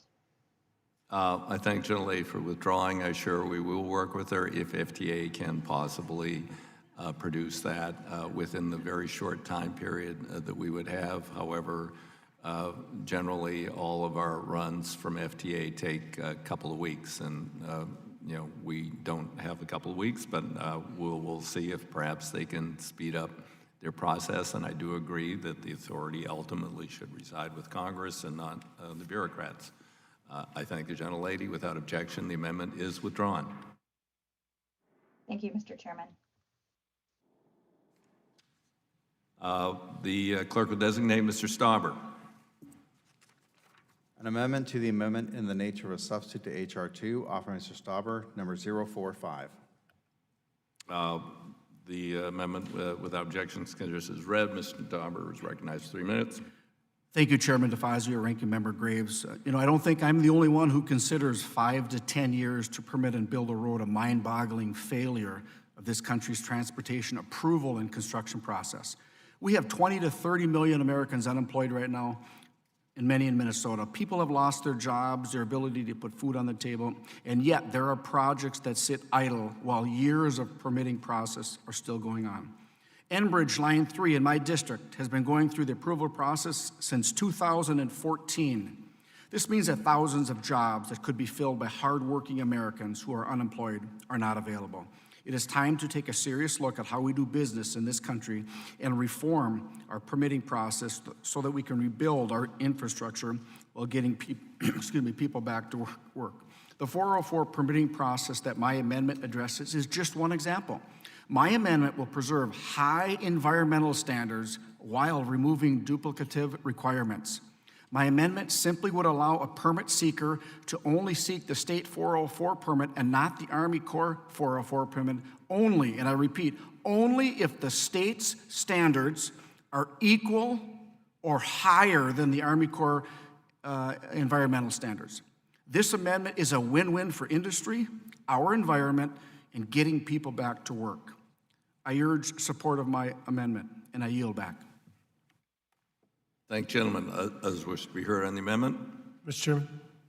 Mr. Graves. Mr. Chairman, I want to thank Mr. Stauber for bringing this amendment up. I think he's identified an important efficiency. And Mr. Chairman, I want to also compare this to what the committee adopted yesterday in the Garamendi Amendment number 128 that largely allowed for states to develop or to have a comparable environmental review process affirmed by the federal government. To be clear, this amendment does not jeopardize the environment. In fact, this is going to result in saving money by allowing for a more efficient project process. This is nearly identical to what the committee adopted yesterday in Garamendi 128. And I would strongly urge the chair and members to work with Mr. Stauber to see if we can work this out. If we can save money in the projects, then we can do more projects. And so it's saving time and saving money. Yeah, well, someone might have. Mr. Chairman? Yes. Mr. Palmer. I ask to be recognized on this amendment. Absolutely. 3 minutes, sir. Thank you. You know, I understand that the approval process can be delayed, but I'll give you a good example. So in the West Roxbury neighborhood of Boston that I represent, Enbridge came in and they're putting in they've put in a high-pressure gas line that runs through a blasting zone. So we have a quarry there that's actively blasting, and despite all of the safeguards that you would think would be in place, they were able to put in a high-pressure gas line right next to some homes, a school, and so we've been in and out of court. We tried everything we could to push back and asked them to relocate it to a main thoroughfare so it would be in the middle of the road. That's all we're asking. Just move it. We realize that we do need natural gas to heat our homes, and it's the Northeast, so we recognize that, but we could not even get them to move the location. And now I've got another situation down in Weymouth that I'm going to talk about in a minute, but you know, you're asking to reduce the leverage that I might have had to get them to relocate that pipeline, and I'm just very nervous about that, and I oppose the amendment. You know, I did have an amendment that would allow a state official similar thoughts that you have. I had an amendment that was going to empower the the highest-ranking public safety officer in the state to intervene if they thought that the pipeline was unsafe. I thought it might be a good way to address the situation that I had. But the natural gas folks opposed that vociferously when I had proposed that when Mr. Schuster was the chair. So based on my own experience and trying to defend my constituents in the face of a very unwise decision, I would be forced to oppose this amendment, and I would urge my colleagues to do the same. Thank you. I yield back. Other gentleman, sorry. I saw Mr. Palmer with his hand up, Steve, and I didn't, Mr. Palmer's recognized. I'll always defer to Mr. Lynch. Thank you, Mr. Chairman. I just want to point out that there is a delay cost that takes money out of what we appropriate for construction. And to give you an example of this, in Texas, there were 3 projects. This is a Texas Department of Transportation report, one they called small project, medium project, and a large project. The small project was in a rural setting. It was delayed for 33 months. That added an additional $3.5 million to the cost of the project. That was about $96,000 for every month of delay. The medium project was a $49.6 million project. It was an urban freeway project. Had a 58-month delay. It added $17.8 million to a project that was less than $50 million. That's almost $300,000 for every month. And then the large project was on to put an interchange on I-10 just outside of San Antonio. It was delayed 11 months, but the delay cost was $5.1 million, $447,000 a month. So when we have these delays, we're spending surface transportation money. So I just think that this is something that we should strongly consider. And will the gentleman yield? Back. Will the gentleman yield? I'll yield to the gentleman. Mr. Chairman, I just want to make note.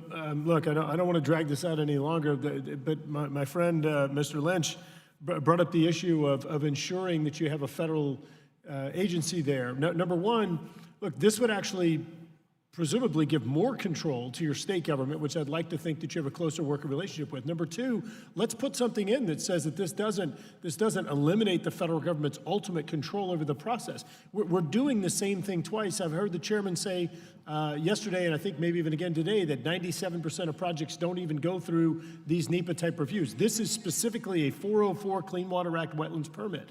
Many of our states already have processes because we respect our environment as well. So under the amendment, if the state has a comparable process, then all it's saying is don't go through the hoop, don't go through the same process twice and pay for it twice. But if you're concerned about the feds having that ultimate veto authority, fine, let's keep that in there. I don't have any problem with that. No one wants to short circuit the environment or cause the problems that you relayed.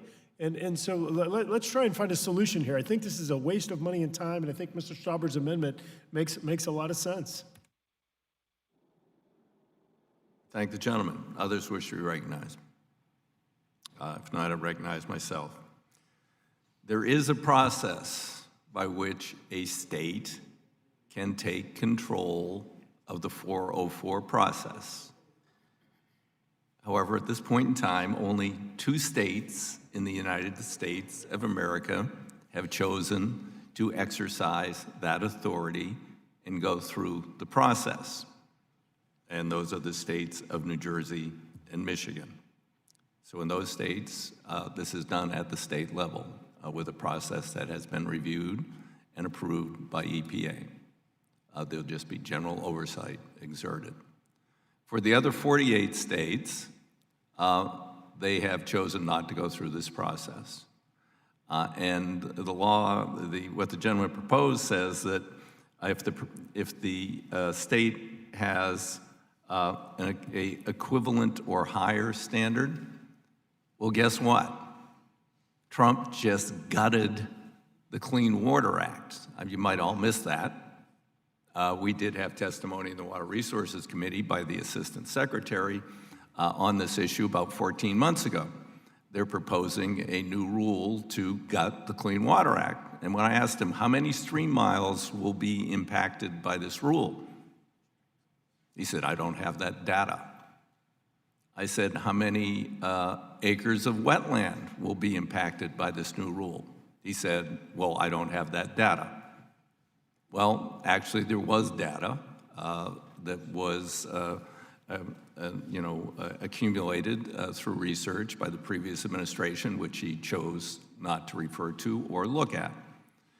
And particularly in the Western United States, 70% of stream miles, tributary stream miles, will lose protections. And a number of states have laws that say that they can't regulate beyond the federal regulation. So when all federal regulation is removed from those 70% of stream miles, game on, back to the good old days. Dump your crap out the back door of the factory into the stream, and if people want to drink it downstream, hey, clean it up. That's your problem. 70%. He didn't have that number. And then on wetlands, critical for wildlife, absolutely critical for migratory wildlife, pretty important to the, a number of both environmental groups and hunting groups in the United States of America, migratory birds. Of course, they're trying to kill off the Migratory Bird Treaty too, but they haven't quite succeeded there yet. They are also vitiated the rules regarding filling of critical wetlands. And the estimates are more than 50% of the wetlands in America will have no protections. So the state's higher standard in many cases will be nothing, or the equivalent standard will be nothing because the federal standard will be nothing. So we would hand over to the 48 states that haven't gone through the EPA process to do their own work on 404, the authority to approve anything and everything on 70% of the stream miles and more than 50% of the wetlands in the United States of America. I find that unbelievably unacceptable, and therefore I strongly oppose the amendment. Are there others who wish to be heard on the amendment? Hearing none. Are those who wish to amend the amendment? Hearing none. Proceed to a vote on the amendment following the usual process. Those who intend to vote in favor of this amendment will unmute. They will signify by saying aye. Say aye. Aye. Aye. Aye. Thank you. Please mute. Those who intend to vote in opposition, please unmute. Those in opposition signify by saying nay. Nay. Nay. Hey. Wish we could do things in unison. In the opinion of the chair, the noes have it. Mr. Chair, I'd request a recorded vote. Recorded votes requested to be postponed until a future time.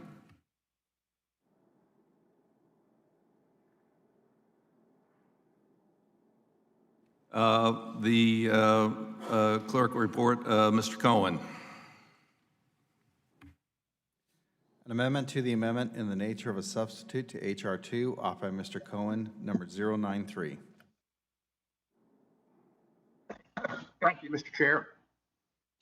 This is my school bus bill, and what we're trying to do here is get seat belts. We've got in the bill automatic braking system, and that's well and good. Children are passengers in school buses. We entrust them to school bus drivers, some of which are better than others.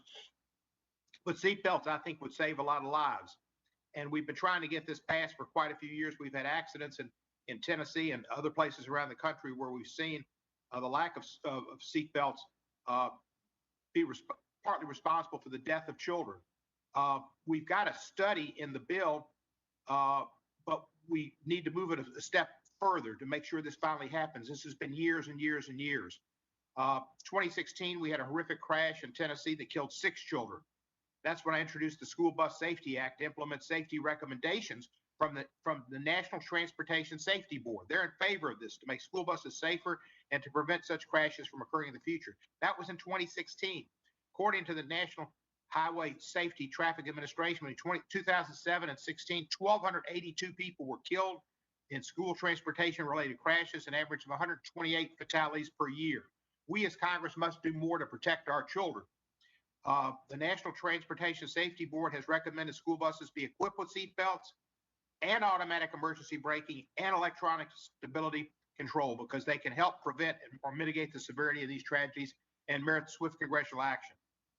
My amendment would ensure that these important improvements to school buses are issued by a certain date and required on new buses in a timely manner.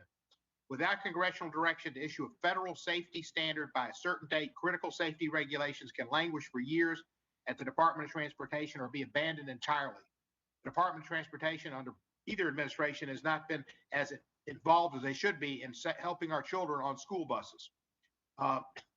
Even after a safety standard is written, DOT can needlessly delay compliance with the rule for years, costing lives during this interim period. Here we are 4+ years later and no action. For instance, despite issuing a final rule to require entry-level driving training for all commercial motor vehicle drivers, including school bus operators in 2016, the Federal Motor Safety Administration recently extended the compliance date for the rule until 2022, and it could be delayed even further. Therefore, Congress must not only require a rule be issued by a certain date, but also limit the time to comply with the rule to a reasonable period. This issue is too important. Our children are too important to allow the Department of Transportation to drag their feet, which they've done in the past, and they've got the blood on their hands of children who've died. I'd like to thank Senator Duckworth, who's my sponsor in the Senate, and Advocates for Highway and Auto Safety for supporting this amendment. I urge my colleagues to support this amendment, and I hope you'll do it in thinking about the children. It's important that we help the children and when they're in a school bus. So I yield back the balance of my time and pray for your positive consideration. I thank the gentleman. Are there others who wish to be heard on a requirement that within 1 year all school buses must have safety belts and shoulder harnesses? Yes. Yeah, I would recognize the gentleman. Thank you very much, Mr. Chairman. School bus transportation is already the safest form of transportation above all others, according to DOT statistics. This bill contains provisions addressing ways to improve school bus safety. It directs the DOT to comprehensively address illegal passing of stopped school buses, initiate a rulemaking process to consider all the ramifications of seatbelts on large school buses, their benefits, the recommendations of the NTSB, the experience in states that have set seatbelt laws, including the usage rates in those states, evacuation issues and water and fire incidents, especially for younger students, and the overall availability of school bus transportation. The amendment by my friend Mr. Cohen would prejudge the outcome of the seatbelt rulemaking that we're asking for in this bill and preclude the examination of all the ramifications of such a decision that I just talked about by imposing a mandate for a final rule to require new equipment to the tune of about $10,000 per school bus without any review of whether this is appropriate based on all the information that we're waiting to hear, that we're asking for. Now, the school bus suppliers representing public and privately owned operators have written a letter supporting the provisions in this bill, and they oppose this particular amendment. At this time, I ask for unanimous consent to insert this letter in the record. Without objection, so ordered.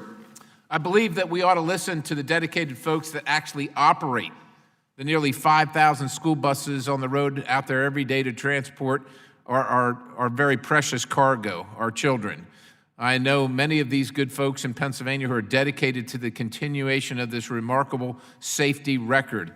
I just think that we should let this run its course as we have directed and get the information before we prejudge it and predetermine what the outcome should be. I don't know what the point of asking the NTSB to do this and then just doing it for them without any of the information. So I would urge my colleagues to oppose this amendment at this time, and with that I yield back, Mr. Chairman. Thank you. Thank the gentleman. Others wish to be recognized. Mr. Graves. Thank you, Mr. Chairman. Mr. Chairman, I'm actually going to go back. I got to tell you, just yesterday, we agreed to accept an amendment by Mr. Garamendi that explicitly says that a state can assume the environmental compliance for the federal government. This committee just accepted it explicitly, that says that, and it's not just limited to 404 as Mr. Stauber's amendment, it says any environmental regulation, it allows a state to put a process in place and to basically serve as a surrogate. And so, look, Mr. Staber's amendment, which is a much smaller scope, and all I can do is look at this and say, well, because Mr. Garamendi was a Democrat and Mr. Staber's a Republican, that's the only reason the amendment was shut down. I think it's really frustrating, Mr. Chairman, to watch that happen.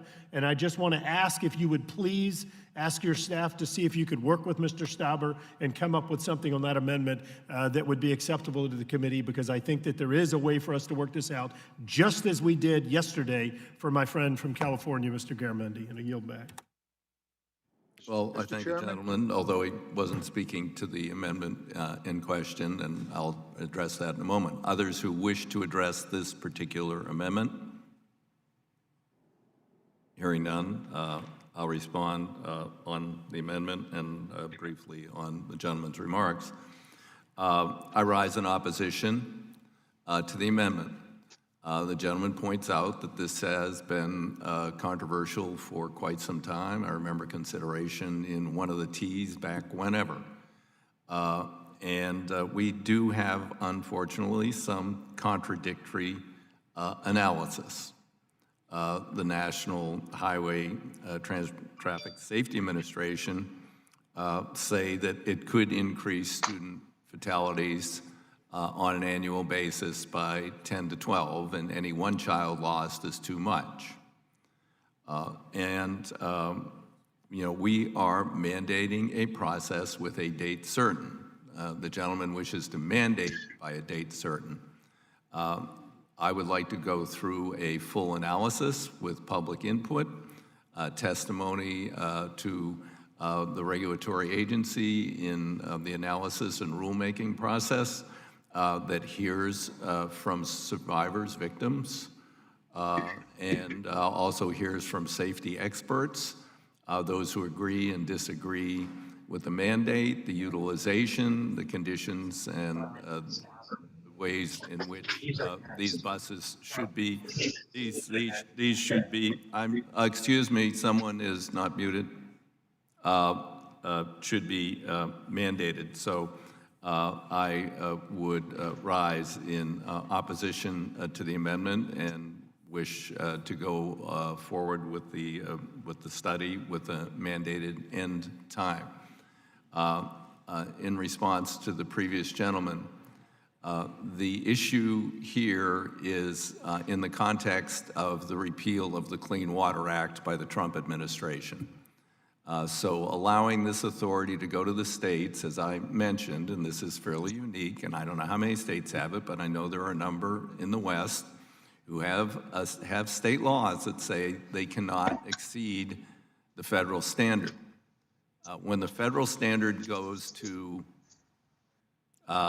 you can dump stuff in 70% of the streams that are tributary across the country, and with no regulation at the federal level, those states can't exceed it.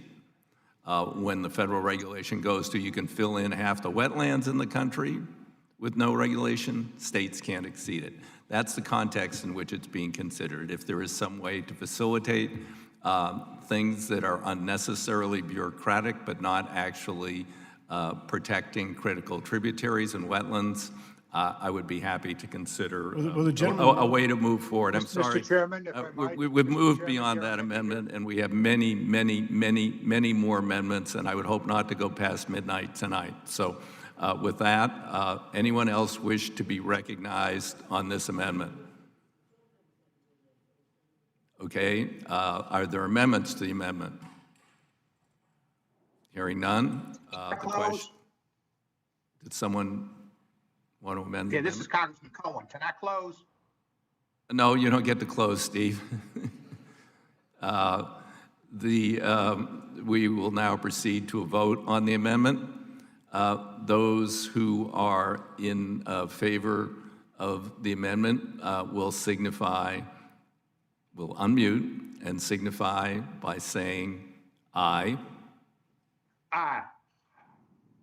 Those who are opposed to the amendment will unmute and signify by saying nay. Nay. Nay. Nay. Nay.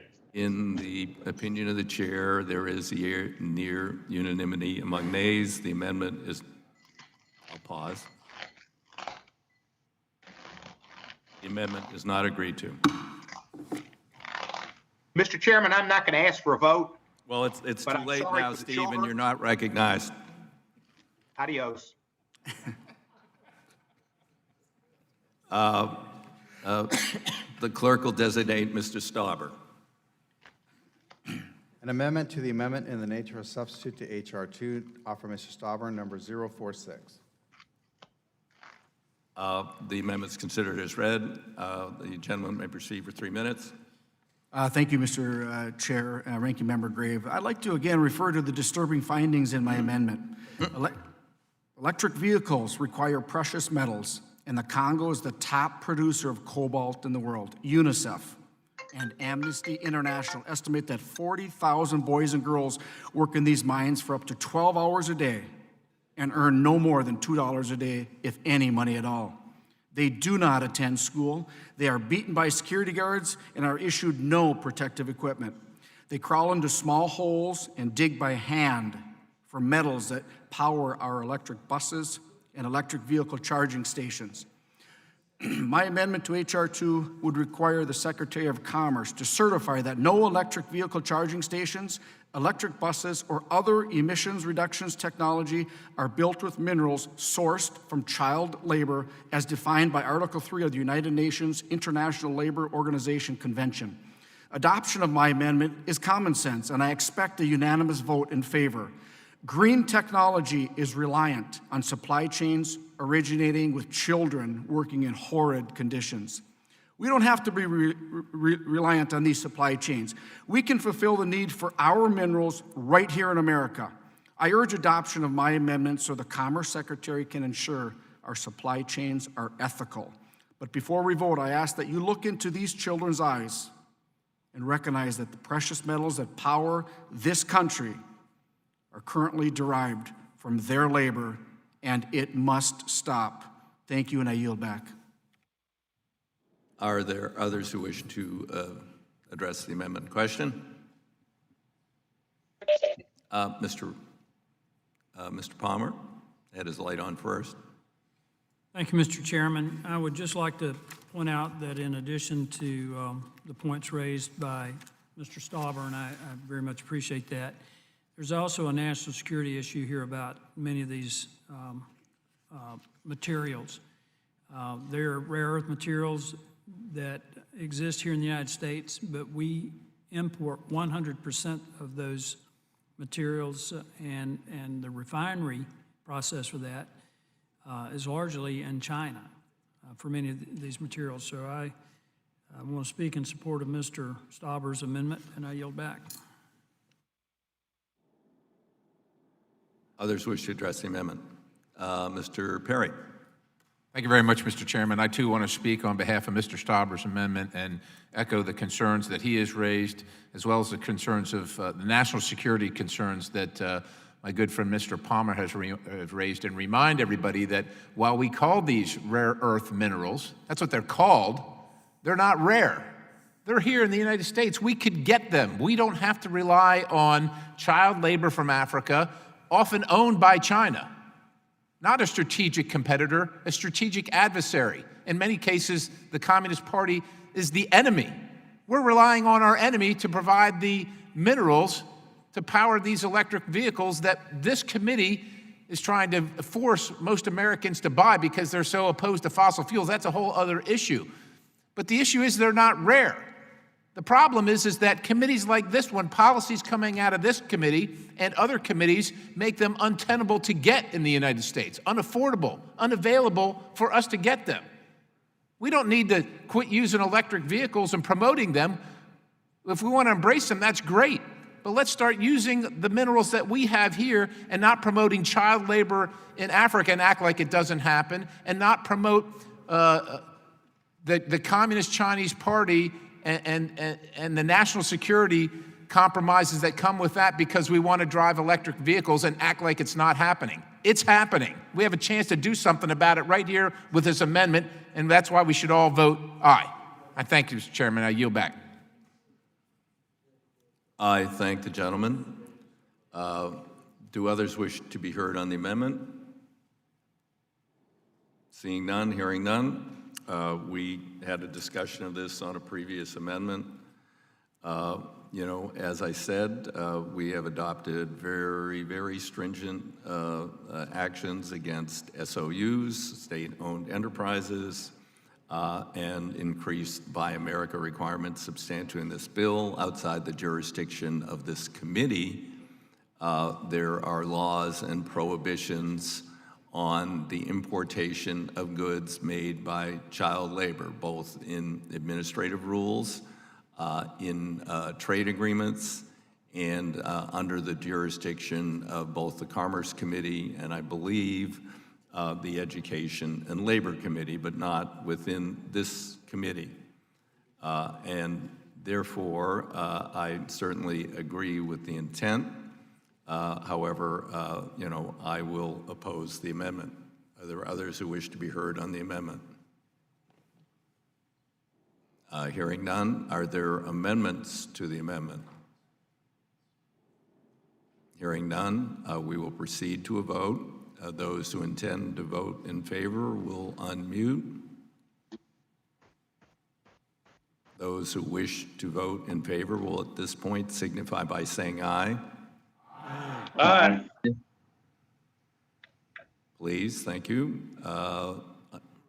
Those who wish to vote in opposition to the amendment, please signify, unmute, and signify by saying nay. Nay. Nay. Nay. Nay. Opinion chair, nays have it. Mr. Chair, Yes, I'll request a recorded vote. recorded votes requested. Recorded vote will be postponed.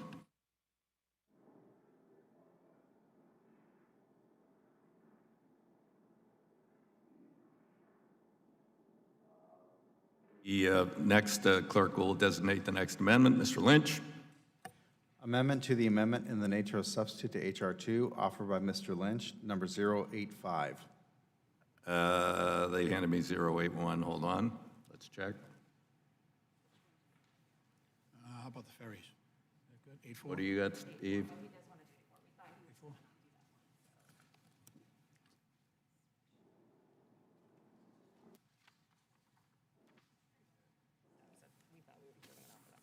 All right. Excuse me. Well, this one's not numbered 85 either. It's numbered 84. Which is 084. Apparently has many amendments. Amendment to the amendment in the nature of a substitute to H.R. 2, offered by Mr. Lynch, number 084. Amendments considered as read without objection. Gentlemen will have 3 minutes. Thank you, Mr. Chairman. This amendment is generally in harmony with Mr. Garamendi's amendment yesterday. This amendment would increase funding for ferry boat and ferry facility construction by about $30 million for each of the fiscal years 2022 through 2025. Given the continuing concerns regarding traffic congestion and its contribution to global climate change in our coastal and waterfront communities, communities are increasingly relying on ferry systems as an efficient and low-cost mode of transportation. Robust ferry networks reduce commuter traffic on roads and highways and serve to connect otherwise isolated communities. That's why towns like Hull, Massachusetts, Hingham, Cohasset, Scituate, as well as the cities of Quincy and Boston, including my own neighborhood of South Boston on the waterfront and the North End in Boston, are seeking to dramatically ramp up their ferry networks and routes. I know that Mayor Walsh of Boston has also included the expansion of the urban ferry service in Boston as a critical component of his comprehensive climate action plan. However, these and other efforts to build up our ferry system will require significant federal support in order for communities to acquire additional vessels and repair or construct new ferry docks and terminals. So I know that the chairman is a longtime advocate of ferry usage and ferries as an alternative or multimodal way of addressing some of our traffic problems in major cities. And my question is whether he believes that there is sufficient funding already included in H.R. 2, which would be sufficient to meet much of the growing demand across our districts and across this country in expanded ferry programs. In response to the gentleman, if he'll yield. I will yield. I thank the gentleman. I would like to have more money in a hell of a lot of these programs than is in this bill.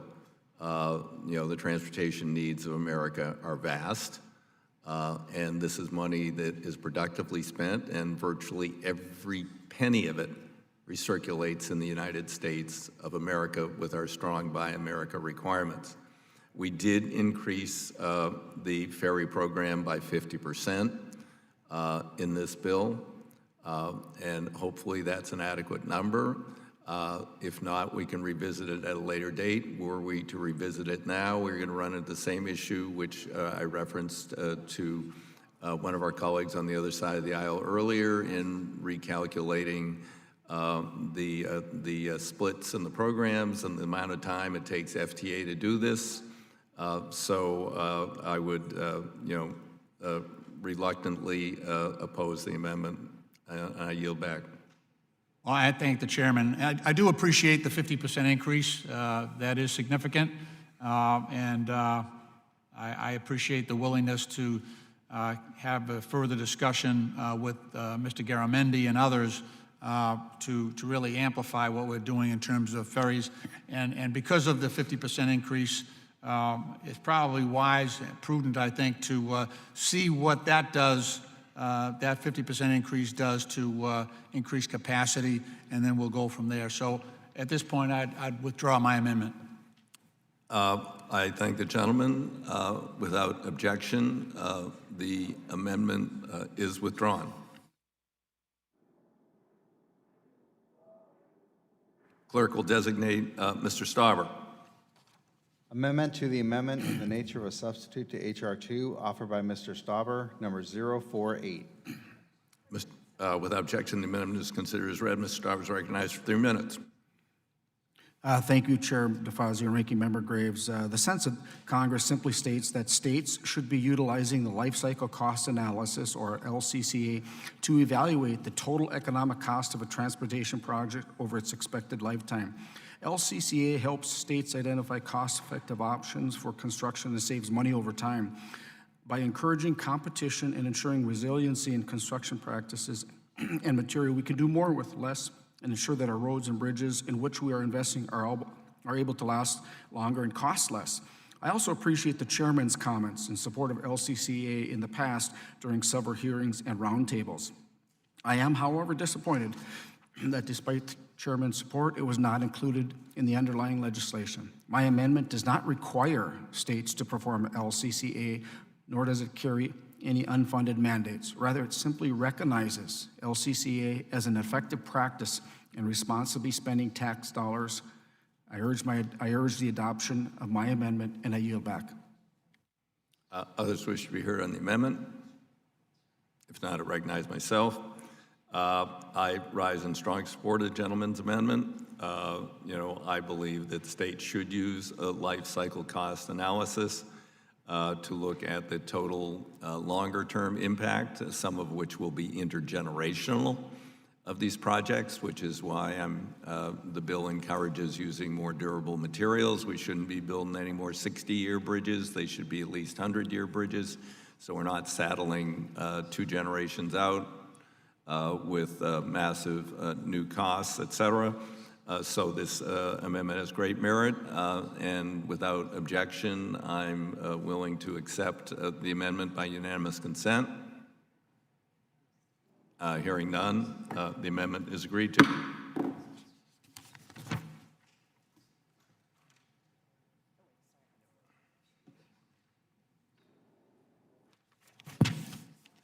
The clerk will designate Mr. Lynch, and I believe this is 081. We on the same page?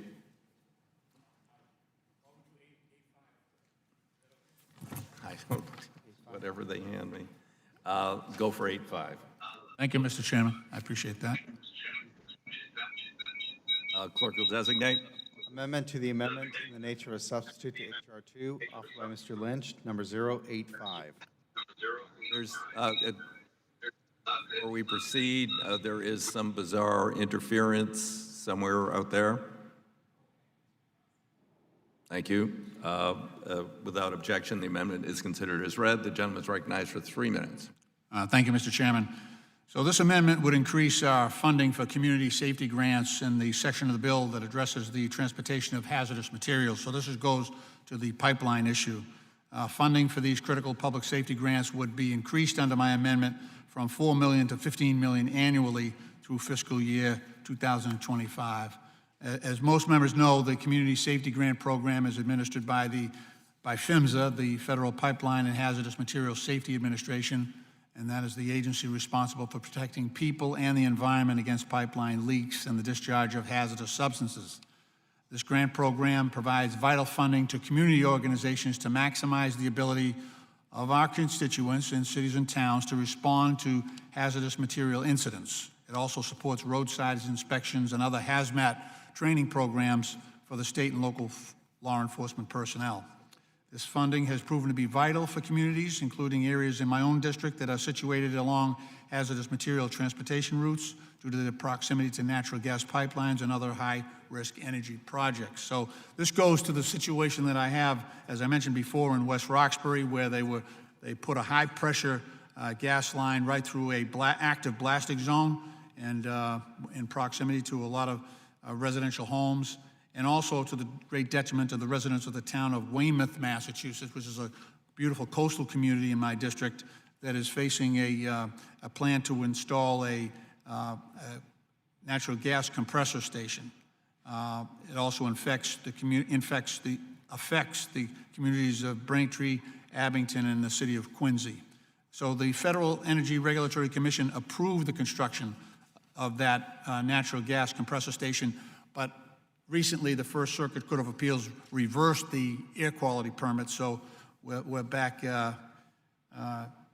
a position of limbo for right now. So the major high-risk energy project that we're talking about, this compressor station, is located adjacent to the Fall River Bridge and also a very densely populated area in North Weymouth.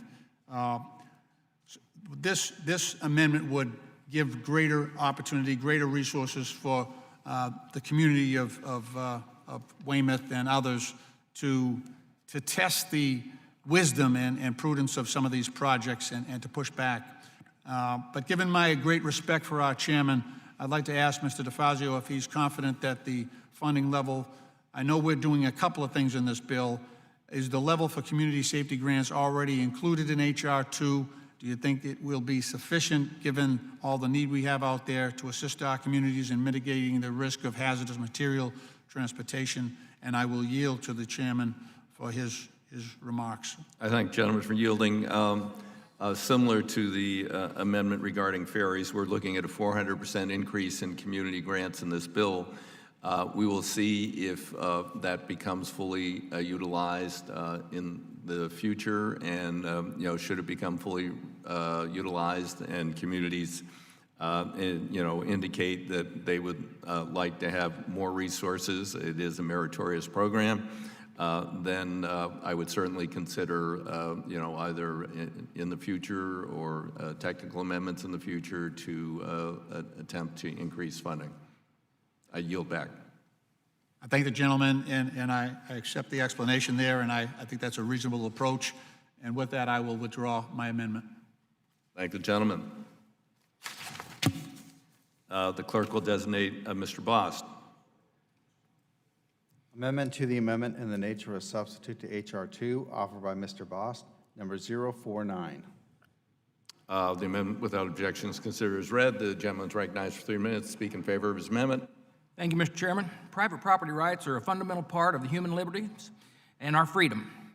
Our nation's founders enshrined this principle in the United States Constitution. They determined that no one's property should be taken by government unless two conditions are met. First, that any such seizure be for public use, The definition has long been recognized as a means to larger scale public projects, such as roads, utilities, schools, hospitals. Second, the property owner received just compensation for the loss of the use of their land. Unfortunately, in recent years, this definition of public use has been stretched beyond reason. No longer is eminent domain being exercised for national or regional significant projects to benefit many thousands or even millions of persons. Now it's being used to seize private property, to expand bike paths, hiking trails, in citizens' backyards. While I appreciate these trails provide recreation for certain Americans, I certainly don't believe that our founding fathers had in mind of doing this when they drafted the Fifth Amendment. Most of home and landowners' negative impact by these abuses activities are middle-income families. They can't afford teams of lawyers to legally challenge against the governments and activist groups with deep pockets. My amendment is simple. It prohibits the use of federal transportation alternative program dollars to fund projects that include land acquired through eminent domain. An exception is made for those projects that demonstrate a clear safety benefit to children and elderly or those with disabilities. Mr. Chairman, this shouldn't be a partisan issue. I think most members of this committee can reasonably agree that non-motorized transportation projects have their place in transportation planning. And at the same time, there needs to be limits on how far the government can go to seize private property in the name of public use. My amendment helps strike the balance by ensuring the federal funds are not available to fund abusive eminent domain practices. I urge the adoption of the amendment, and with that, I yield back. Thank you, gentlemen. Others wish to be recognized? Hearing none, I'll recognize myself. I have long been opposed to taking of property by eminent domain. In particular, I would note that the Bush-Cheney Energy Act delegated the authority to take property for private profit and private use to the Federal Energy Regulatory Commission, a political commission made up of faceless political appointees. And there's an extraordinarily controversial project pending in my state. So I am against delegating, in particular, to private for-profit projects. In this case, we are talking about a valid form of public transportation. Now, the gentleman might not believe that cycling or others are legitimate forms of transportation. I do. If you look, when I took the committee last year to see what was going on in Europe on both moving away from fossil fuels and alternate transportation and innovations in transit, we were in Copenhagen, where 60% of the people on a daily basis commute in the major city by bicycle. Why do they do that?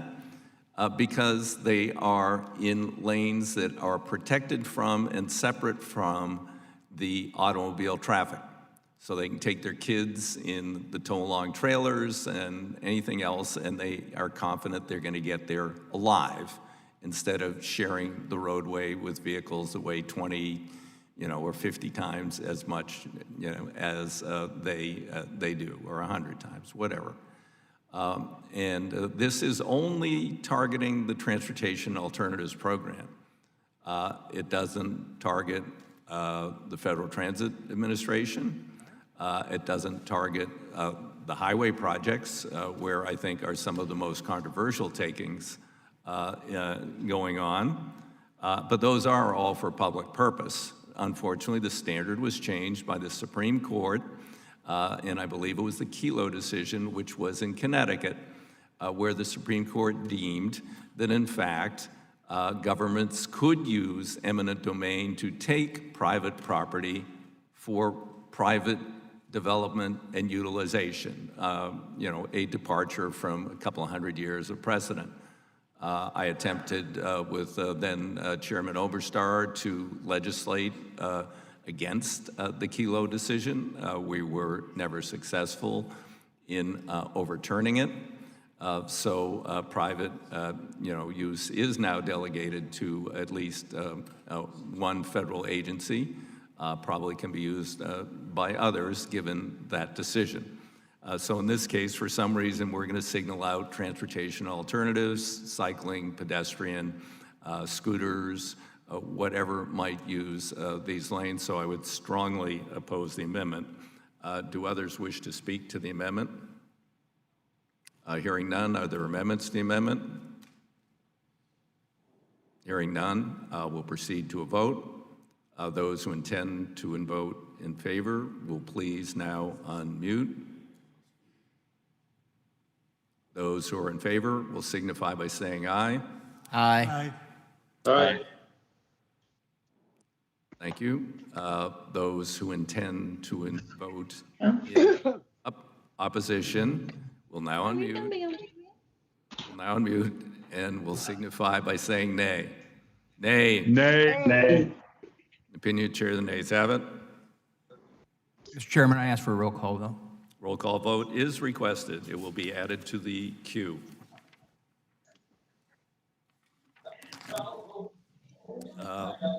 We now move to Mr. Lynch at number 81. Is that correct?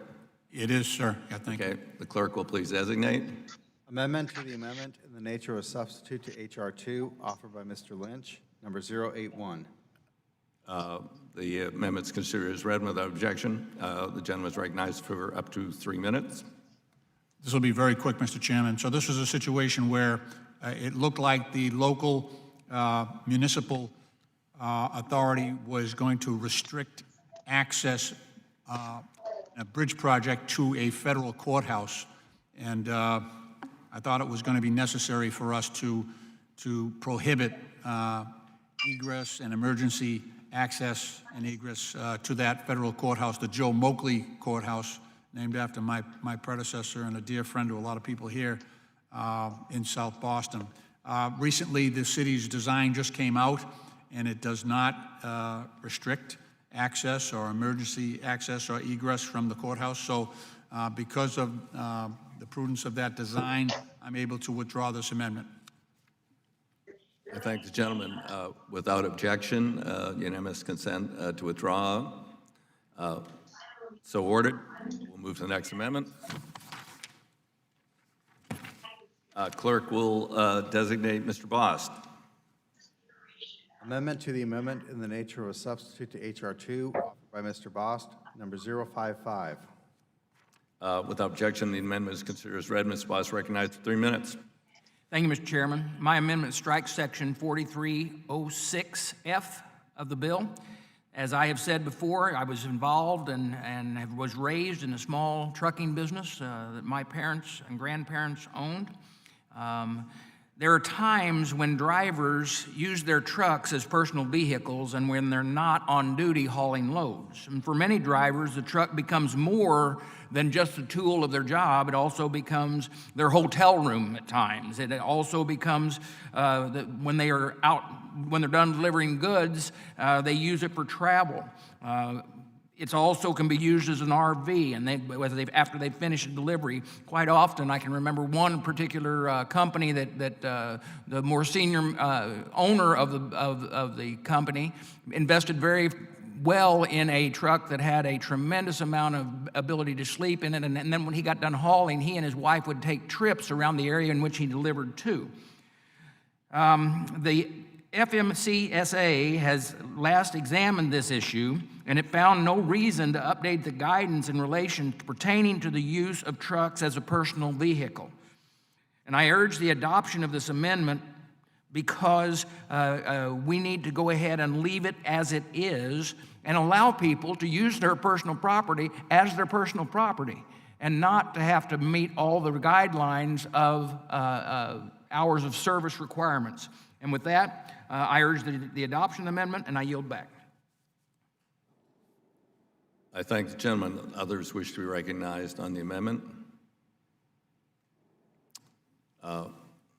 If not, I'll recognize myself. I think the gentleman makes a reasonable point if there were reasonable limits. However, FMCSA issued guidance that a driver can operate a truck without limits on how many miles or how much time for personal use, even if that truck is fully loaded with cargo and even if such movement is on the way to a driver's next delivery point. That obviously does create some pretty extraordinary challenges and loopholes to the already liberalized hours of service adopted by FMCSA. It could be hundreds of miles, it could be many, many hours away. If there were reasonable limits, if someone is returning to their residence within a certain radius, many of the exemptions in the bill for hours of service in agriculture and other areas have circumferences. They limit the distance. I think it's the same in concrete, and because of it will cure and other things. But to have, unfortunately, although the gentleman's intent I think is good, given what FMCSA did, saying there will be absolutely no limits or constraints upon this, whether or not the truck is fully loaded, whether or not it's continuing on to its destination, but it happens to go past the person's personal residence where they stop in for a cup of coffee. That unfortunately, I believe, is a road too far. So I will oppose the amendment. Any others wish to speak on the amendment? Hearing none, then are there amendments to the amendment? Hearing none, we'll proceed to a vote. Those who intend to vote in favor will now unmute. Those in favor will signify by saying aye. Aye. Aye. Thank you. Those who intend to vote in the negative will now unmute. Those who are opposed will say nay. Nay. Nay. Opinion of the chair, the nays have it. The amendment is not agreed to.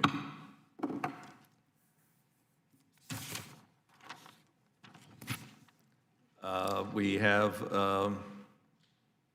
Mr. Lynch, number 086, since we've had confusion with your amendments, okay? Clerk will designate. Amendment to the amendment in the nature of a substitute to H.R. 2, offered by Mr. Lynch, number 086. Without objection, the amendment is considered read, and the gentleman is recognized for up to 3 minutes to explain his amendment. Thank you, Mr. Chairman. This should be brief. As everyone here is painfully aware, our country has been devastated by the coronavirus, over 110,000 Americans dead and millions more out of work. While the pain has been acute at the individual and family level, it is also being felt at the city and state budget levels as well. The bill that you have assembled, Mr. Chairman, already recognizes that fact in part, and it provides relief for capital investment grants. It ensures that already appropriated funds can be used to increase the federal cost share on existing grants, and it allows local project sponsors to request temporary deferral of their local share payments. These simple changes will bring much needed relief to the recipients of those capital investment grants. The text of my amendment is simple. It would extend this same relief that you have afforded for capital investment grants to build grants. Build grants are the better, build is an acronym for better utilizing investments to leverage development. Very successful program. So it would extend that relief to build grant recipients as well. In my state of Massachusetts, we've been lucky to receive the build grants that we have, but with payments quickly coming due and, like all of us, revenues dropping precipitously, we're going to face a serious shortage and some severe economic pain in the future. So the relief for the capital investment grants is very helpful, and that's where this idea came from. I think the relief on the SIG grants is also necessary. My request here in this amendment is simply to extend during this crisis and with revenues being so short and the situation so critical, that we might extend the same relief to build grant recipients as well. So that is my ask, Mr. Chairman, and I yield back. Well, I thank the gentleman. I think it's a meritorious request. Unfortunately, it's beyond the jurisdiction of this committee. That is not an authorized program. Therefore, we have no authority to allocate or to change the allocation or the cost share in that program. It is solely a construct of the Appropriations Committee. I would be happy to join the gentleman in approaching the Appropriations Committee as they go to their marks in an interminable process in late July, where we'll spend 2 weeks on all the appropriations bills, which none will be passed in the Senate, and then we'll negotiate some gigantic year-end budget deal, as always. But I'd be happy to join him in asking them to extend that same relief. So I would have to oppose the amendment. Others wish to be heard on the amendment? You want to yield back? The gentleman wishes. Yeah, if the gentleman is going to support the measure during the appropriations process, I'm happy to have his support and willing to withdraw the amendment here and try this vehicle during the appropriations process. Okay, I thank the gentleman. I assure him I would be happy to join him in that process. I would have thought that this would have been covered in either CARES or HEROES. It must have been an oversight. So, I thank the gentleman, and I withdraw.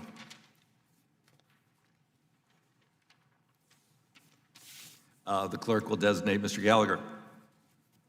An amendment to the amendment in the nature of a substitute to H.R. 2 offered by Mr. Gallagher, number 114. Without objection, the amendment is considered as read. The gentleman is recognized for 3 minutes. Well, thank you, Mr. Chairman. And I, for one, am shocked at your suggestion that the appropriations process is somehow suboptimal, but that's not what I'm going to talk about. I appreciate the the time to talk about this amendment, which is a small fix, which I believe can have a large impact. Logging trucks are hauling raw forestry material from harvest to site to mill and operating under state weight limits today on America's state and local roads. So that means, and I repeat, these logging trucks are already on the road, but because the interstate has a weight tolerance lower than many state limits, these logging trucks are forced to drive on state and local roads, which are much more dangerous. If you haven't done it, I encourage you to take a ride along with the logging truckers in your district. This will become self-evident when you do this. I did it last year, and I was shocked at how dangerous it is, how we were forced to divert through towns and past schools and go through roundabouts and many obstacles that cause large truck crashes throughout the year. And so I believe the interstate has none of these obstacles and is within a few minutes drive away. I think it's an obvious solution to allow our logging trucks access to the interstate. And again, this is not a question of allowing heavier trucks on our road. These heavier trucks are already on our roads.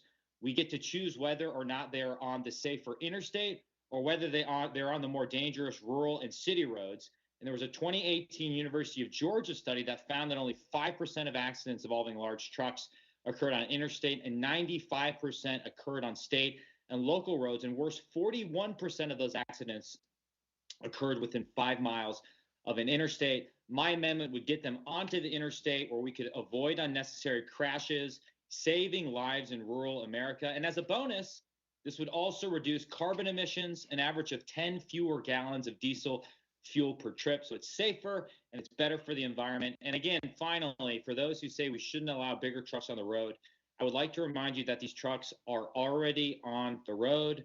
My amendment would allow them on the interstate for only 150 air miles, sufficient to get them from harvest site to mill. It would save lives, reduce emissions, and make small businesses more efficient. That said, I understand there are still some concerns, and as we head to the floor, I'm open to working with all interested parties on a bipartisan solution, and therefore I will be withdrawing this amendment, and I look forward to discussing this bipartisan legislation, as well as fixing the broader appropriations process the chairman mentioned in the meantime. Thank you, Mr. Chairman. I yield back. Yeah, yeah, I'd be happy to help fix the appropriations process.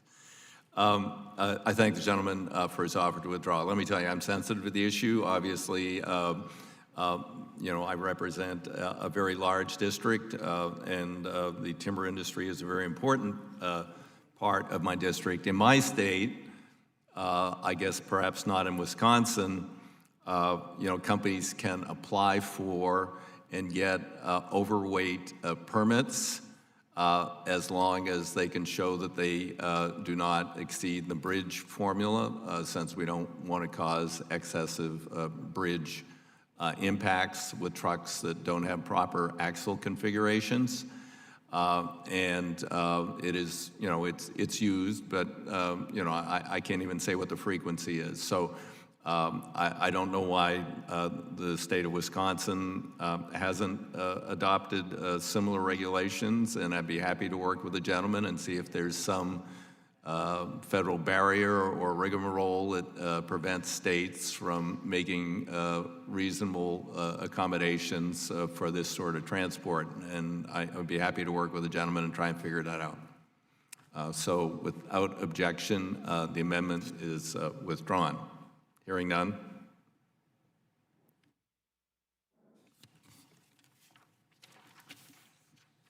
Next amendment is Ms. Brown, or Mr. Brown. Wait, it just says Brown. I don't know, it doesn't say which one.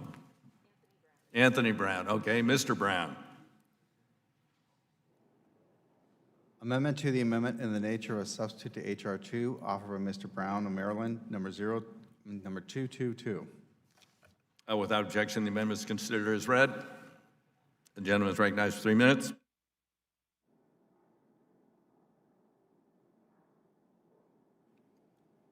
Anthony, you're recognized for 3 minutes. Please unmute wherever you are. They say you're on and you're on mute. Mute, unmute. Oh yeah, you're up there in the top left corner right next to two blank things. You're muted. You're still muted. Everybody's on a different year, you're right? unmuted. You're unmuted. Start over. Your time will start again because you were muted. Is it gonna be retroactive? Because what about the person? What's that? You were muted. You're now unmuted. Please begin your statement again.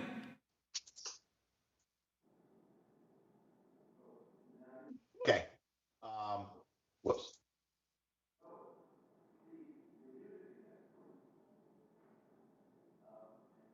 Mr. Brown, I think we'll have to return to you because for some reason you keep getting muted. So we will get you next as a Democratic amendment. We'll move on as the next Democratic amendment. We will do another Democratic amendment and then a Republican amendment, then back to you, but we need to figure out why you keep getting muted.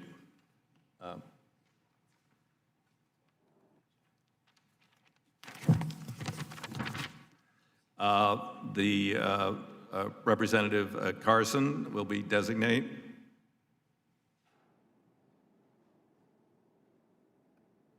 Amendment to the amendment in the nature of a substitute to H.R. 2, offered by Mr. Carson, number 029.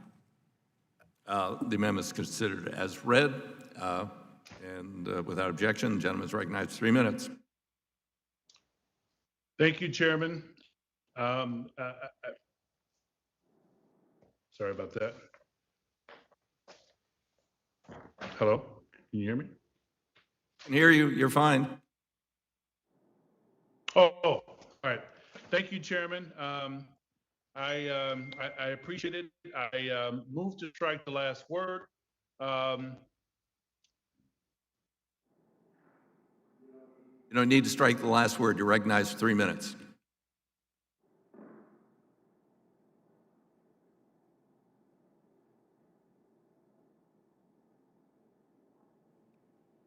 You do not need to strike the last word. You are recognized for 3 minutes. You were audible a few seconds ago. Duck,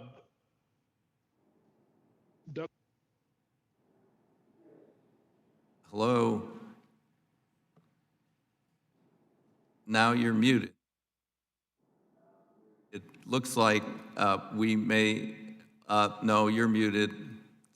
All muted. I'm trying to, I don't know sign language but you know. Please unmute. all right, no need to sign. My mind is refined. All right. Duck boats, I want to talk about the duck boat. I plan to withdraw this amendment, but first I'd like to raise the issue. We were affected in my district.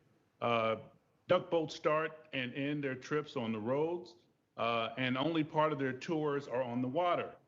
Duck boat safety has become a very important issue because it was one of my constituents who died in Branson, Missouri in 2018 when their family vacation turned into an unspeakable tragedy. 17 of the 31 passengers died when a duck boat sank. I represent the Coleman family members who survived this accident and are desperate for changes that can prevent any other family from going through what they went through. It turns out that duck boats have a long history of problems, and there's a long list of recommendations to prevent more accidents, some going back to 1999. Yet these recommendations have not been implemented, which is why I introduced the Duck Boat Safety Act to codify outstanding recommendations with the National Transportation Safety Administration and other agencies. Some of these recommendations include removing the canopies and improving buoyancy. Some of these recommendations are clear, and while I understand that at least one of several investigations is still pending at this time, we need to act as soon as possible, especially given the previous recommendations. I commend you, Chairman DeFazio, and Subcommittee Chair Maloney, my good friend, for your joint statement in April, pushing for a resolution to this matter, and I yield back. Thank you. Mr. Chairman? Yes. Mr. Chairman? Mr. Chairman, thank you. I'd just like to thank the gentleman from Indiana for his earnest concern for citizens and the importance of this issue, and I would be more than happy to work with him along with subcommittee staff to address this important issue. Thank you. Yield back. I thank the chairman of the Committee of Jurisdiction. Anyone else wish to be heard on the amendment? I'll speak briefly to the amendment. This was a horrible tragedy. I believe with different design criteria, well, with a better captain and a different design criteria, it would have been preventable. We do have the NTSB report, the Coast Guard Marine Board of Investigations continuing, and the tradition of the committee to wait for recommendations from the agency of principal jurisdiction. And they are going to make recommendations to address the inherent safety risks in the design of duck boats and their use as commercial passenger vessels. Not to date myself, but I'm so old I remember as a very, very young kid watching the Coast Guard drive from a Coast Guard station to rescue someone in a capsized boat in a duck. They're pretty slow on land and very ungainly in the water. So I believe we're long overdue for safety regulations. So if the gentleman is willing to withdraw the amendment. Yes, sir. I thank the gentleman. Without objection, the amendment is withdrawn. Next amendment. Republican amendment. This will be, please designate Mr. Mast. Amendment to the amendment in the nature of a substitute to H.R. 2, offered by Mr. Mast, number 063. Without objection, the amendment is considered as read. The gentleman is recognized for 3 minutes. Thank you, Mr. Chairman. This amendment, very simple. It would add rural farm-to-market roads as an eligible project for surface transportation block grant program, right? Local state roads that connect ag to markets, food to markets. That's the purpose of making them eligible for the surface transportation block grant program. I urge my colleagues to support this amendment, and I yield back my time. I thank the gentleman for his brevity, but unfortunately that won't sway me. Do others wish to speak to the amendment? If not, I will address the amendment. This amendment allows to use STP funds to be used farm-to-market roads without limitation. We already have designated money in the bill for off-system bridges, as I recall, $1 billion. We are making a substantial investment in rural roads also in the bill, but we want to focus on the state of good repair of the federal system, where more than 40% of the designated national highway system is in need of total reconstruction. You can't just resurface it again like Obama did under the Recovery Act, put a layer of asphalt on top. It needs to be rebased and rebuilt. And 47,000 bridges on the national highway system need significant repair or replacement. To allow, without limitation, would be very, very problematic. And given our other designation of $1 billion for off-system bridges and $250 million for the Rebuild Rural Grant Program, and up to 15% of STP funds can be sub-allocated to rural roads, rural areas to be used on rural minor collectors, local roads, critical rural freight corridors. I believe we've accommodated the gentleman's concern, but I'd be happy to engage in further discussion on those issues. I have a lot of farm-to-market, more timber, but some farm-to-market in my district. Anyone else wish to be recognized on the amendment? Are there amendments to the amendment? If not, then we will proceed to a vote on the amendment. Those of you who are going to be in favor, please unmute. Those who are in favor of the amendment signify by saying aye. Aye. Aye. Thank you. Those who intend to vote in the negative will now please unmute. No. Those who are opposed to the amendment will signify by saying nay. Nay. In the opinion of the chair, the nays have it. Nays have it. The amendment is not agreed to. Mr. Chairman. Mr. Chairman? Yes? Yeah, Congressman Brown from Maryland. Yeah, we're coming right to you. You're unmuted. Hold on. I told you you'd be next. The clerk. Oh, you want to be recognized and not for your amendment? Yes. Yeah, Mr. Chairman, just to be recognized, Congressman Brown from Maryland has no further amendments to offer during this markup. I appreciate the support from the chair on all the amendments that I've been able to offer. No more amendments this markup. Thank you. 2 thumbs up, Anthony. Thank you. 2. Okay. No.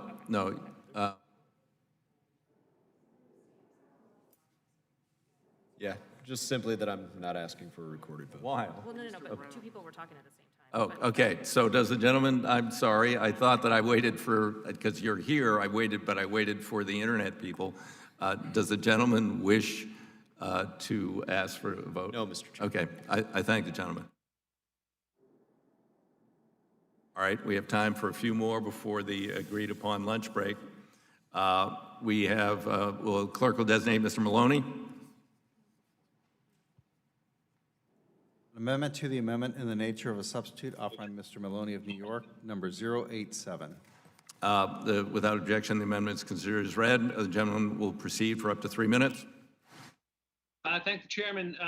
Mr. Chairman, this amendment does something very simple. It makes sure that none of the dollars in our legislation will go to Chinese state-owned enterprises. This is a broadly bipartisan concern. So many of my colleagues have spoken about their concern on this issue, and this is very similar to language contained in the previous NDAA language that so many of my colleagues would have supported. Each member of this committee has received testimony just last year about the very real threat that Chinese state-owned enterprises pose to our economy and to our national security. My own subcommittee has examined the issue closely, multiple occasions. I'd like to thank the bipartisanship shown there from my ranking member, Mr. Gibbs, and from so many members of my subcommittee, regardless of party. And at each of the hearings, we were told that we must provide a whole-of-government response to this threat. And lest you think this is perhaps an issue that has taken a back seat to the pandemic, every nation now confronts. Just yesterday, Reuters published a story about a new report documenting Chinese officials stating their intention to use U.S. infrastructure and recovery funds to further their own development. So I encourage my colleagues to read it. Some of us on this committee also serve on the Intelligence Committee and are increasingly concerned about how serious threats are from the Chinese, both to our economy and to our national security.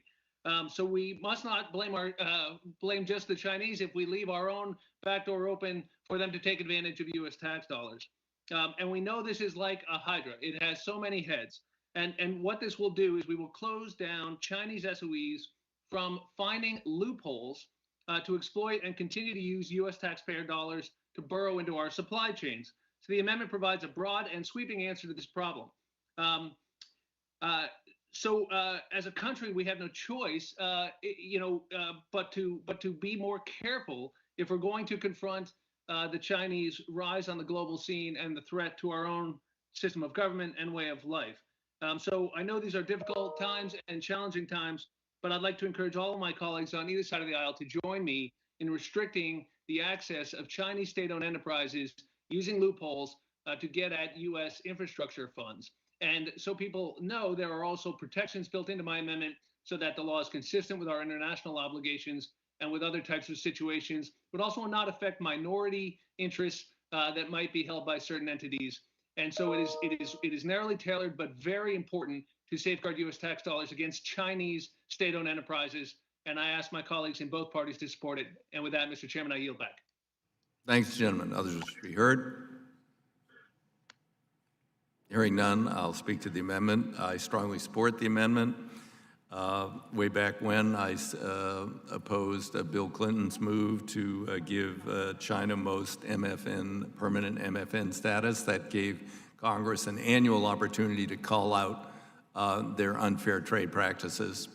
And also then there's ascension into the WTO. I also will be offering an amendment or a bill on the floor in the not too distant future to withdraw from the WTO. We can do that once every 5 years because the WTO is frequently ruling against U.S. interests and has become a real problem. So I strongly support this. I would just reflect that we had actually proposed a much more comprehensive ban on the NDAA, and as mentioned yesterday, the Republican leader in the House and the chair of the Ways and Means Committee unfortunately prevailed upon the NDAA process and got down, watered down some loopholes which this would close, and so I appreciate the gentleman's amendment.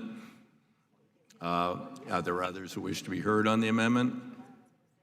If not, then I think we're gonna be able to get unanimous consent on this one. I'll try that, otherwise we'll vote. I will, Mr. Graves? Mr. Chairman, I'd ask for a recorded vote. Okay. The gentleman wishes to have a recorded vote. A recorded vote is requested. A recorded vote will be postponed.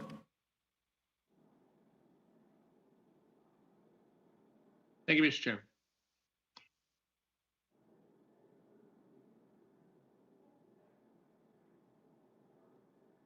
Chairman. Ms. Graves, Louisiana. Designated amendment, please.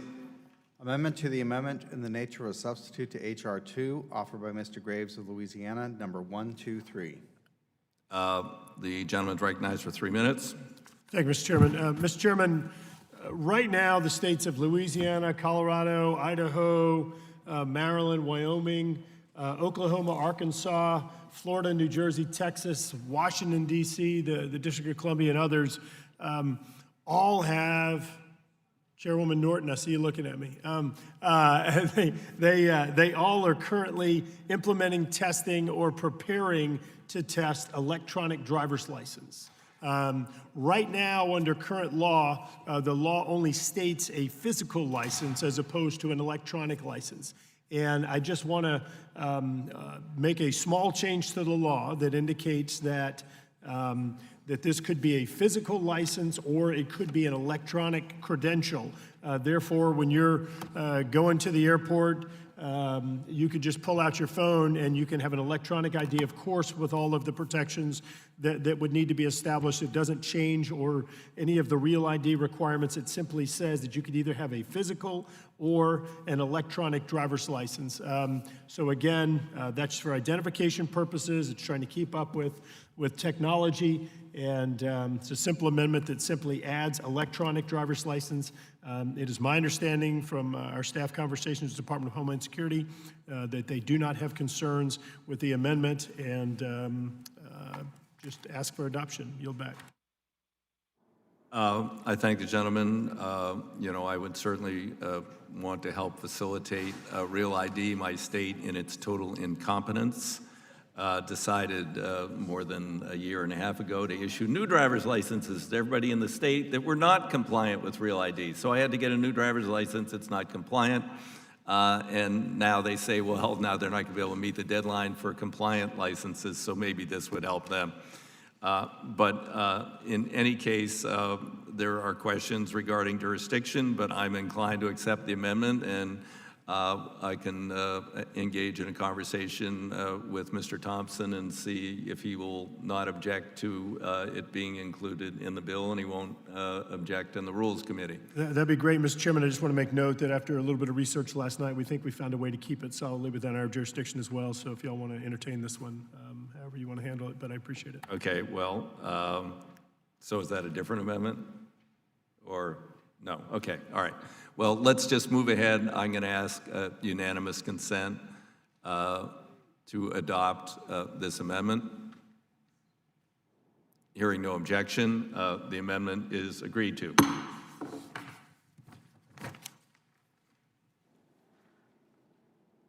All right, we can knock off a couple more here, hopefully.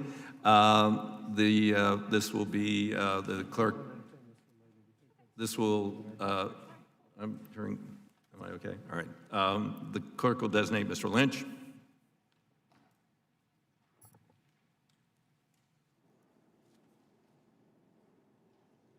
I have it as Lynch 083. Is that correct? I believe so. Yes, it is. Yeah. Amendment to the amendment in the nature of a substitute to H.R. 2, offered by Mr. Lynch, number 083. Without objection, the amendment is considered as read. The gentleman's recognized for 3 minutes. Thank you, Mr. Chairman. So this amendment provides additional funding for the electric vehicle charging and hydrogen fueling infrastructure grant program, and also requires that $25 million worth of those grants be directed towards installing and maintaining this infrastructure at U.S. Post Office locations, both local and central. I do applaud the chairman for including so many provisions to combat global warming in this bill, but I believe we can do more. Especially with the federal government, we have the opportunity to be a leader in this fight, and we should take that opportunity. The United States Postal Service, I serve on that committee as well. The United States Postal Service is moving, first of all, it has 230,000 vehicles that it operates in the United States today, staggering number. Many of those vehicles are parked and operate in our local neighborhoods. They are currently moving toward the acquisition of a next-generation fleet of delivery vehicles for the United States Postal Service, including the use of alternative fuel systems. The Postal Service provides us a great option, an opportunity to begin the process of making the federal government much more energy efficient and environmentally friendly to our communities. Mr. Chairman, I know that you're a great leader in this area, and you share my desire to lead by example in the fight against climate change. I'd ask that we work together as we move forward. Normally, well, I had previously proposed this within the postal reform bill, along with Mr. Cummings and others, Mr. Connolly. However, the postal reform bill is stuck. It's not moving. This is a vehicle that is moving, so that's why I have included it, and I would yield for your remarks. I thank the gentleman for yielding. Perhaps the gentleman is not aware that at the request of the Speaker and with my concurrence, part of the infrastructure package will contain $25 billion in a separate title coming from the Oversight Committee for the Postal Service, since thus far additional funding for the Postal Service has been blocked because President Trump thinks that it subsidizes Mr. Bezos, who owns the Washington Post, which is critical of him. It doesn't. They actually make money on Amazon deliveries. But in any case, that money, I have met, staff has consulted with oversight staff.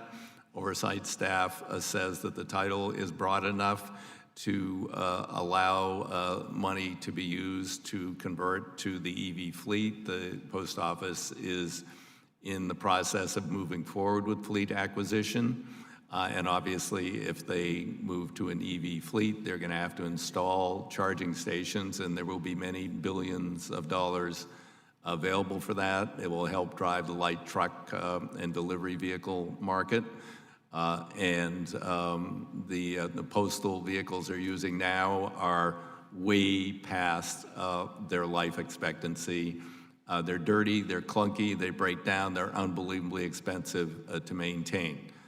So I believe that we are accommodating this in another title of what will be called the, I don't know what the overall name of the bill is, whatever, the larger infrastructure package, which also includes broadband, which was mentioned by someone else earlier.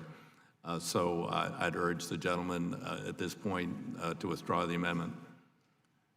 I understand, Mr. Chairman. I do agree that, and I do support the $25 billion for the post office in general. I'm just familiar with the fact that we have been stopped at the White House the last couple of efforts that we've made in trying to get that approved. And I thought it would be more difficult for the president to stop this bill. This is something that the country needs. And I just thought we had improved chances of success on this bill as opposed to the others. So, but I do respect the strategy here, and I think the $25 billion would obviously allow the post office to do this separately with that $25 billion allocation. So I agree with the gentleman, and I will withdraw the amendment. Without objection, the amendment is withdrawn. It is now, I have an old-fashioned analog watch. Let me look at what this says. It's 1 minute early, but we did agree upon a lunch break from 12:45 to 1:45. We can't get through another amendment in 1 minute, so the committee stands in recess until 1:45.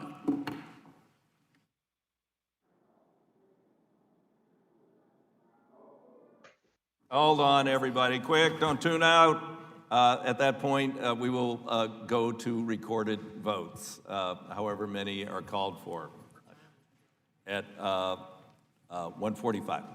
1:45, we will begin recorded votes. 7.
Washington Post Live, TNC.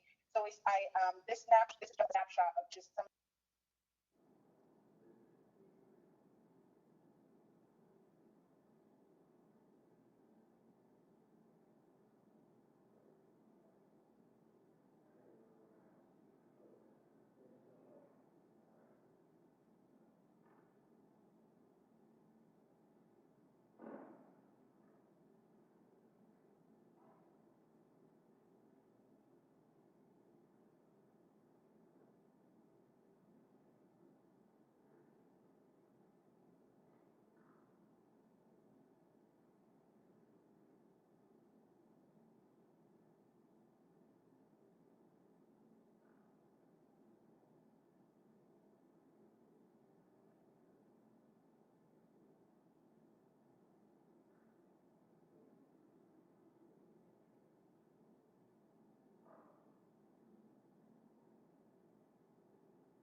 Great, thanks for providing that information. I appreciate it.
Am I right here?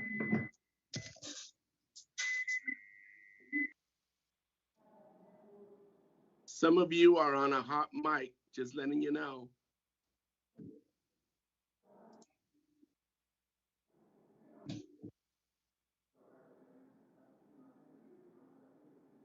You, Rick.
Hi, Rick. Weren't you on the hearing room yesterday?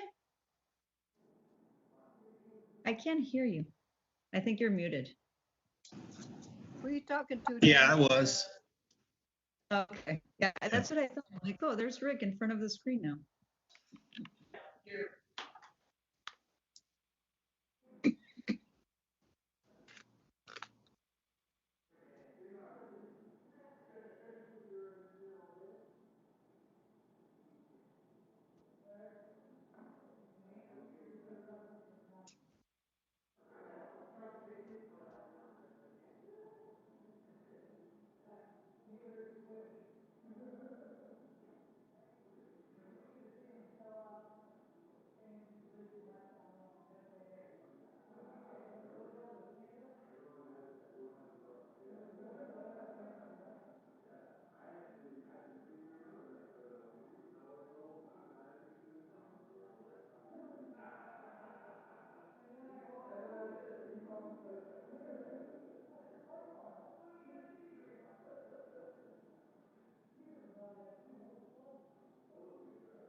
We're going to delay 5 minutes, as we announced at the outset of the hearing. If any member was having technical issues, we would do our best to accommodate them. And apparently, Mr. Garamendi is at the moment experiencing issues. So hang on for 5 minutes, or hopefully less, to get his technical issues resolved. If anybody else is having technical issues, let us know.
Hi, Bradley. Hi, sir. It says that they're saying that you don't have.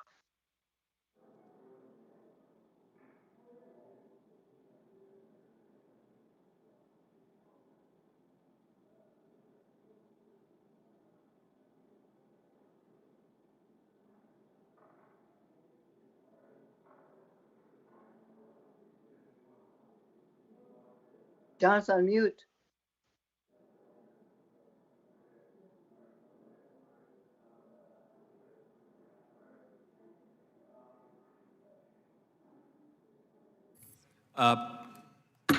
Committee will come to order. Apparently, Mr. Garamendi's technical issues have been resolved. Out of order, I'm first going to recognize Mr. Garcia on 065, on which the nays prevailed. Is the recorded vote still requested? No, Mr. Chairman, I seek unanimous consent to withdraw Garcia Amendment 65. Without objection.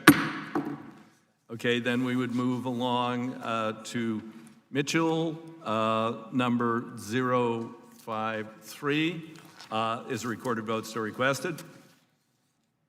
If so, the clerk will call the roll. Mr. DeFazio. No. Mr. DeFazio votes no. Mr. Graves of Missouri. Mr. Graves of Missouri votes aye. Ms. Norton. Mr. Young. Ms. Johnson of Texas. Johnson of Texas, no. Ms. Johnson of Texas votes no. Mr. Crawford. Crawford, yes. Mr. Crawford votes aye. Mr. Larson of Washington. Larson votes no. Mr. Larson of Washington votes no.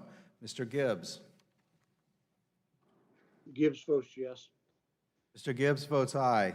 Ms. Napolitano. Napolitano, no. Ms. Napolitano votes no. Mr. Webster of Florida. Mr. Lipinski. Lipinski, no. Mr. Lipinski votes no. Mr. Massey. Mr. Cohen. Cohen, no. Mr. Cohen votes no. Mr. Perry. Mr. Perry votes aye. Mr. Sears. Mr. Series votes no. Mr. Sears votes no. Mr. Davis of Illinois. Mr. Davis of Illinois votes aye. Mr. Garamendi. Mr. Garamendi votes no. Mr. Garamendi votes no. Mr. Woodall. Mr. Woodall votes aye. Could the gentleman repeat? Mr. Woodall votes aye. Could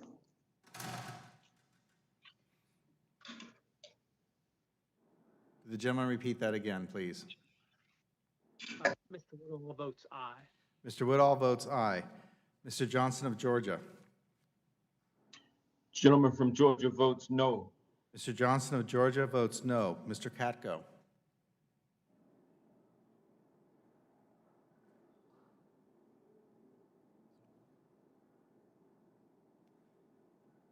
Mr. Carson of Indiana. Mr. Carson votes no. Mr. Carson of Indiana votes no. Mr. Babin. Mr. Babin votes aye. Ms. Titus. Titus votes no. Ms. Titus votes no. Mr. Graves of Louisiana. Mr. Graves of Louisiana votes aye. Mr. Maloney of New York. Mr. Maloney votes no. Mr. Maloney of New York votes no. Mr. Rouser. Aye. Mr. Rouser votes aye. Mr. Huffman. Huffman votes no. Mr. Huffman votes no. Mr. Bost. Mr. Bost votes aye. Ms. Brownlee of California. Ms. Brownlee votes no. Ms. Brownlee of California votes no. Mr. Weber of Texas. Weber votes aye. Mr. Weber of Texas votes aye. Ms. Wilson of Florida.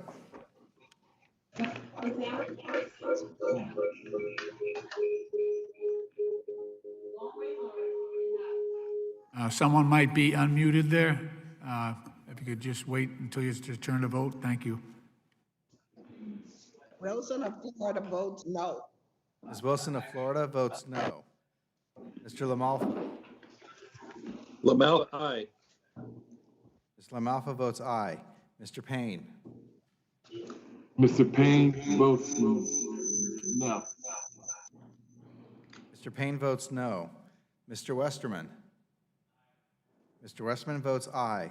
Mr. Lowenthal. Mr. Lowenthal votes no. Mr. Lowenthal votes no. Mr. Smucker. Aye. Mr. Smucker votes aye. Mr. DeSaulnier. Mr. Mitchell. Ms. Plaskett. Plaskett votes no. Ms. Plaskett votes no. Mr. Mast. Mr. Mast votes aye. Mr. Lynch. No. Mr. Lynch votes no. Mr. Gallagher. Gallagher votes yes. Mr. Gallagher votes aye. Mr. Carbajal. Carbajal votes no. Mr. Carbajal votes no. Mr. Palmer. Mr. Palmer votes aye. Mr. Brown of Maryland. Mr. Brown of Maryland votes in the negative. No. Mr. Brown of Maryland votes no. Mr. Fitzpatrick. No. Mr. Fitzpatrick votes no. Mr. Espilot. Espaillat votes no. Mr. Espillat votes no. Ms. Gonzalez Colon of Puerto Rico.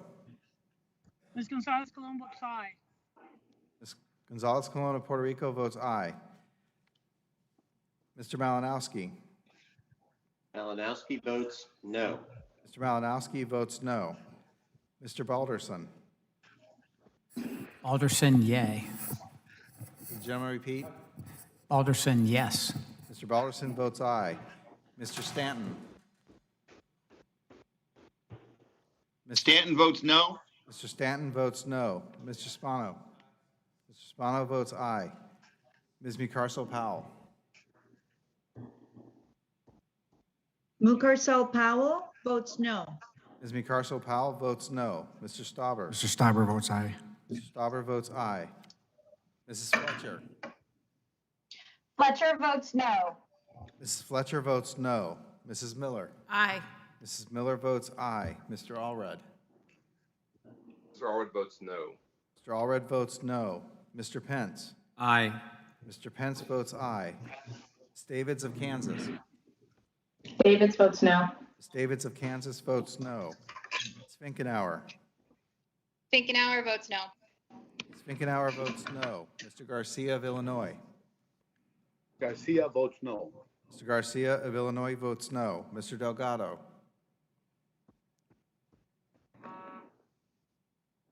Mr. Pappas. Pappas votes no. Mr. Pappas votes no. Ms. Craig. Craig votes no. Ms. Craig votes no. Mr. Ruda. Ruda votes no. Mr. Ruda votes no. Mr. Lamb. Mr. Lamb votes no. Mr. Lamb votes no. Ms. Norton. Norton votes no. Ms. Norton votes no. Mr. Young. Mr. Webster of Florida.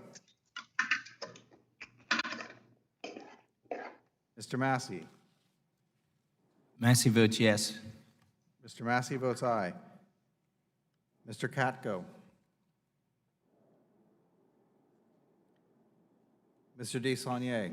Craig votes no. Ms. Craig?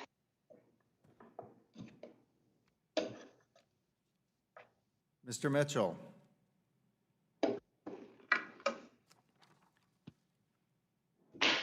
Mr. Delgado. Yes, Mr. I'm on. Sorry, I vote no. Mr. Delgado votes no.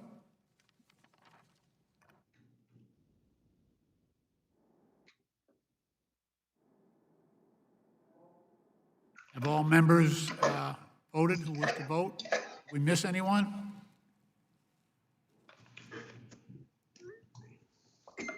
All members having cast their votes?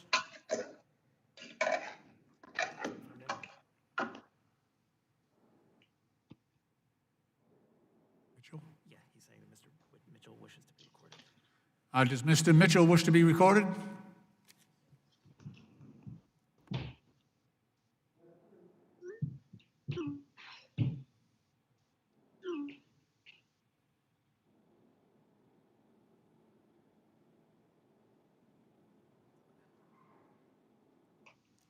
The gentleman from Florida, Mr. Webster. Yay. Mr. Webster votes aye.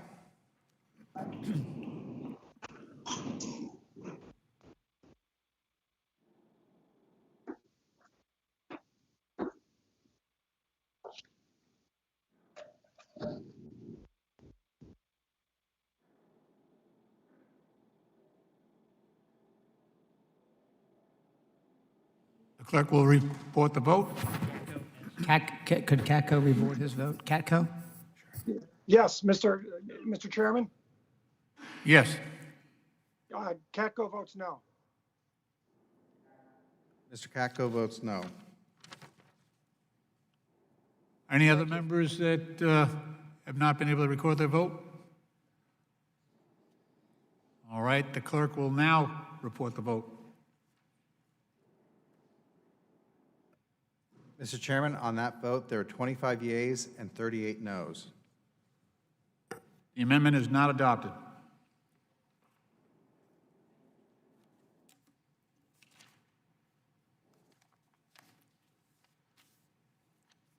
The The question is now on agreeing to the amendment offered by Mr. Gibbs, number 027, on which the noes prevailed. Is a recorded vote still requested? Yes. Yes. The clerk will call the roll. Members are reminded to have their cameras on and clearly state your name when called upon by the clerk to record your vote, and please keep your microphone off until your name is called. Thank you. Mr. DeFazio. No. Mr. DeFazio votes no. Mr. Graves of Missouri. Mr. Graves of Missouri votes aye. Ms. Norton. Norton votes no. Ms. Norton votes no. Mr. Young. Ms. Johnson of Texas. Johnson of Texas votes no. Ms. Johnson of Texas votes no. Mr. Crawford. Crawford, aye. Mr. Crawford votes aye. Mr. Larson of Washington. Larson votes no. Mr. Larson of Washington votes no. Mr. Gibbs. Gibbs votes aye. Mr. Gibbs votes aye. Mrs. Napolitano. Napolitano votes no. Mrs. Napolitano votes no. Mr. Webster of Florida. Yay. Mr. Webster of Florida votes aye. Mr. Lipinski. Lipinski votes no. Mr. Lipinski votes no. Mr. Massey. Aye. Mr. Massey votes aye. Mr. Cohen. Cohen, no. Mr. Cohen votes no. Mr. Perry. Mr. Perry votes aye. Mr. Sirez. Series votes no. Mr. Sirez votes no. Mr. Davis of Illinois. Mr. Davis of Illinois votes aye. Mr. Garamendi. Mr. Garamendi votes no. Mr. Garamendi votes no. Mr. Woodall. Mr. Woodall votes aye. Could the gentleman repeat? Mr. Woodall votes aye. Mr. Woodall votes aye. Mr. Johnson of Georgia. Mr. Johnson votes no. Mr. Johnson of Georgia votes no. Mr. Katko. Mr. Katko votes no. Mr. Katko votes no. Mr. Carson of Indiana. Mr. Carson votes no. Mr. Carson of Indiana votes no. Mr. Babin. Mr. Babin votes aye. Ms. Titus. Titus votes no. Ms. Titus votes no. Mr. Graves of Louisiana. Mr. Maloney of New York. Maloney votes no. Mr. Maloney of New York votes no. Mr. Rouser. Aye. Mr. Rouser votes aye. Mr. Huffman. Huffman votes no. Mr. Huffman votes no. Mr. Bost. Mr. Bost votes aye. Ms. Brownlee of California. Ms. Brownlee votes no. Ms. Brownlee of California votes no. Mr. Weber of Texas. Weber votes aye. Mr. Weber of Texas votes aye. Ms. Wilson of Florida. Wilson of Florida votes no. Ms. Wilson of Florida votes no. Mr. LaMalfa. LaMalfa, aye. Mr. LaMalfa votes aye. Mr. Payne. Mr. Payne votes no. Mr. Payne votes no. Mr. Westerman. Mr. Westerman votes aye. Mr. Lowenthal. Mr. Lowenthal votes no. Mr. Lowenthal votes no. Mr. Smucker.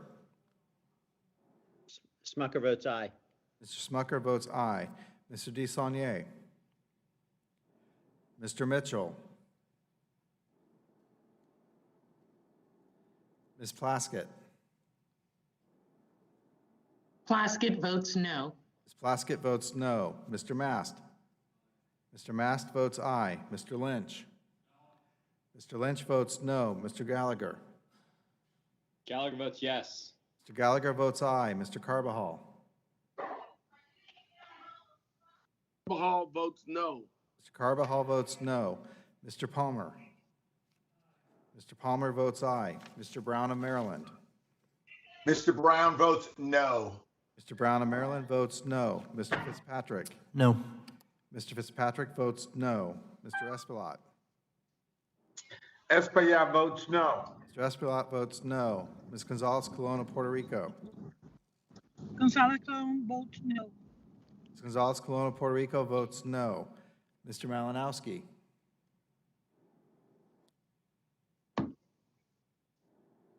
Mr. Balderson. Mr. Balderson votes aye. Mr. Stanton. Stanton votes no. Mr. Stanton votes no. Mr. Spano. Mr. Spano votes aye. Ms. Mucarso Powell. Mucarso Powell votes no. Ms. Mucarso Powell votes no. Mr. Stauber. Mr. Stauber votes aye. Mr. Stauber votes aye. Mrs. Fletcher. Fletcher votes no. Mrs. Fletcher votes no. Mrs. Miller. Aye. Mrs. Miller votes aye. Mr. Allred. No.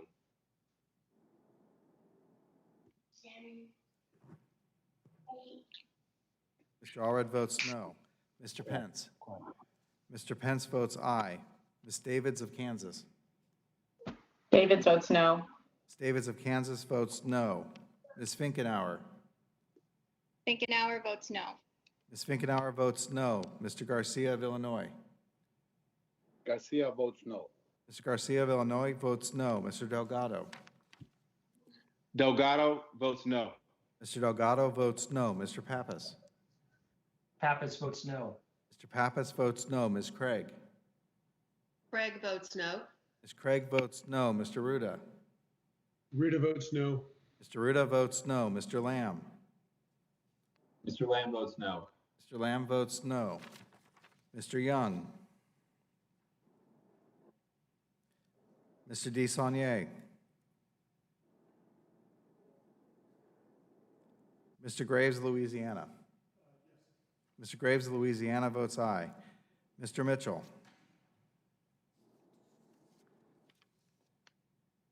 Mr. Malinowski.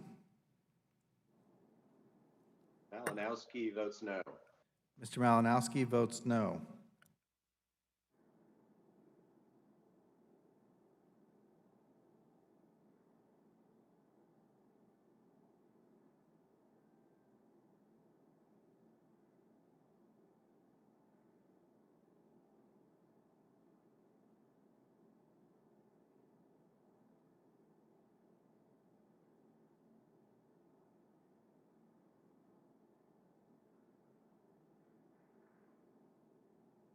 Do any other members wish to be recorded?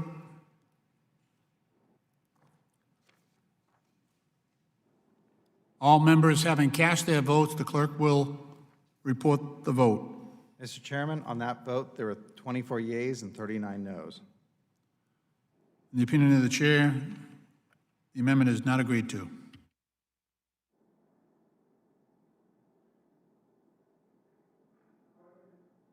The question is now on agreeing to the amendment offered by Mr. Stauber, number 031, on which the noes prevailed.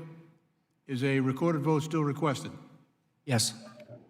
The clerk will call the roll. Members are reminded to have their cameras on and to clearly state your name when called upon by the clerk. To record your vote, please keep your microphone off until your name is called. Mr. DeFazio. Mr. DeFazio votes no. Mr. Graves of Missouri. Mr. Graves of Missouri votes aye. Ms. Norton. Norton votes no.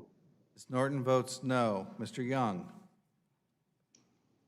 Ms. Johnson of Texas. Johnson of Texas votes no. Ms. Johnson of Texas votes no. Mr. Crawford. Crawford, aye. Mr. Crawford votes aye. Mr. Larson of Washington. Larson votes no. Mr. Larson of Washington votes no. Mr. Gibbs. Gibbs, aye. Mr. Gibbs votes aye. Mrs. Napolitano. Napolitano, no. Mrs. Napolitano votes no. Mr. Webster of Florida. Mr. Webster of Florida votes aye. Mr. Lipinski. Votes no. Lipinski votes no. Mr. Lipinski votes no. Mr. Massey. Aye. Mr. Massey votes aye. Mr. Cohen. Cohen votes no. Mr. Cohen votes no. Mr. Perry. Mr. Perry votes aye. Mr. Cirez. Series votes no. Mr. Cirez votes no. Mr. Davis of Illinois.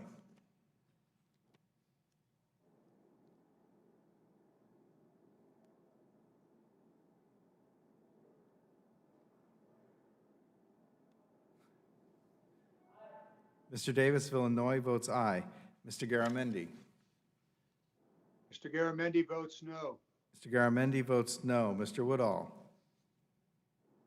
Mr. Woodall votes aye. Mr. Woodall votes aye. Mr. Johnson of Georgia. Johnson of Georgia votes no. Ms. Johnson of Georgia votes no. Mr. Katko. Mr. Katko votes aye. Mr. Katko votes aye. Mr. Carson of Indiana. We're going to get Mr. Carson votes no. Mr. Carson of Indiana votes no. Mr. Babin. votes here. Babin votes aye. Ms. Titus. Titus votes no. Titus votes no. Mr. Graves of Louisiana. Mr. Graves of Louisiana votes aye. Mr. Maloney of New York. Maloney votes no. Mr. Maloney of New York votes no. Mr. Rouser. Aye. Mr. Rouser votes aye. Mr. Huffman. Huffman votes no. Mr. Huffman votes no. Mr. Bost. Mr. Bost votes aye. Ms. Brownlee of California. Miss Brownlee votes no. Ms. Brownlee votes no. Mr. Weber of Texas. Weber votes aye. Mr. Weber of Texas votes aye. Ms. Wilson of Florida. Wilson of Florida votes no. Ms. Wilson of Florida votes no. Mr. LaMalfa. LaMalfa, aye. Mr. LaMalfa votes aye. Mr. Payne. Mr. Payne votes no. Mr. Payne votes no. Mr. Westerman. Mr. Westerman votes aye. Mr. Lowenthal. Lowenthal votes no. Mr. Lowenthal votes no. Mr. Smucker. Smucker, aye. Mr. Smucker votes aye. Mr. DeSaulnier. Mr. Mitchell.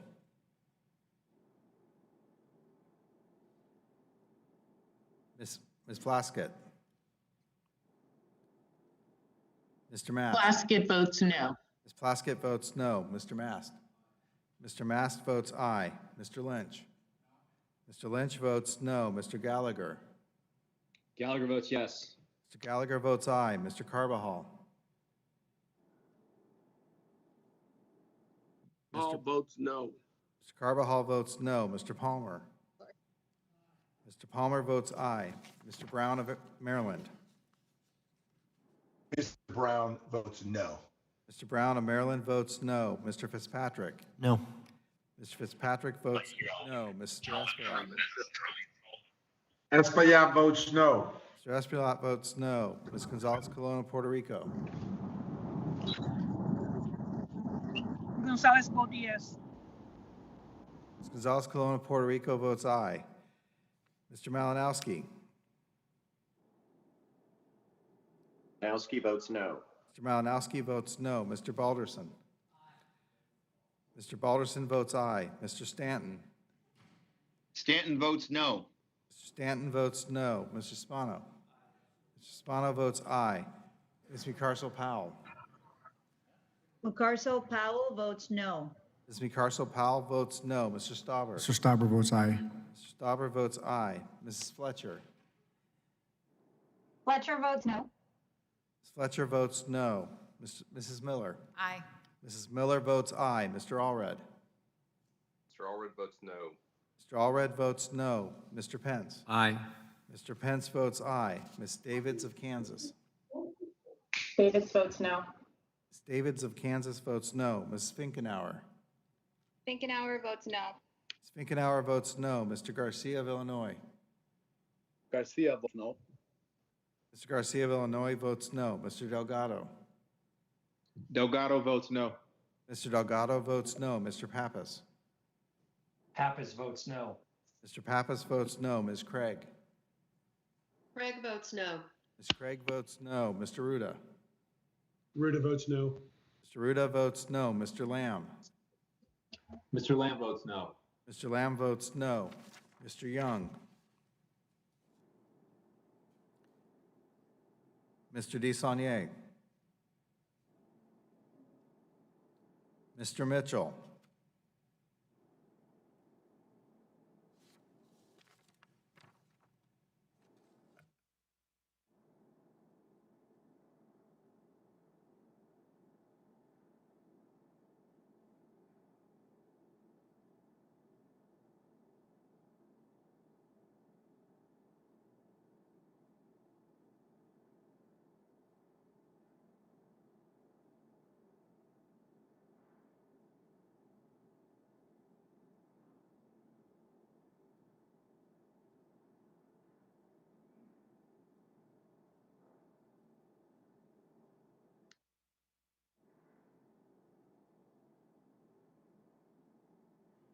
Do any other members wish to cast their vote?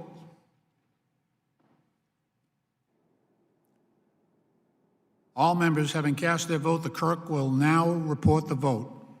Mr. Chairman, on that vote, there are 26 yeas and 37 noes. The amendment is not agreed to.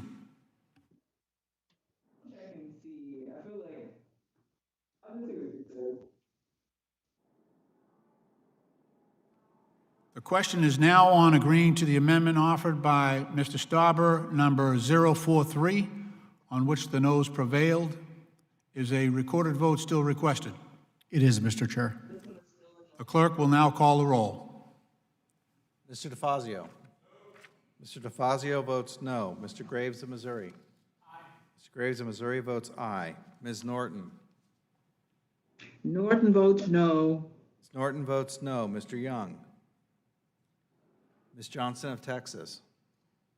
Johnson of Texas votes no. Ms. Johnson of Texas votes no. Mr. Crawford. Crawford, aye. Mr. Crawford votes aye. Mr. Larson of Washington. Larson votes aye.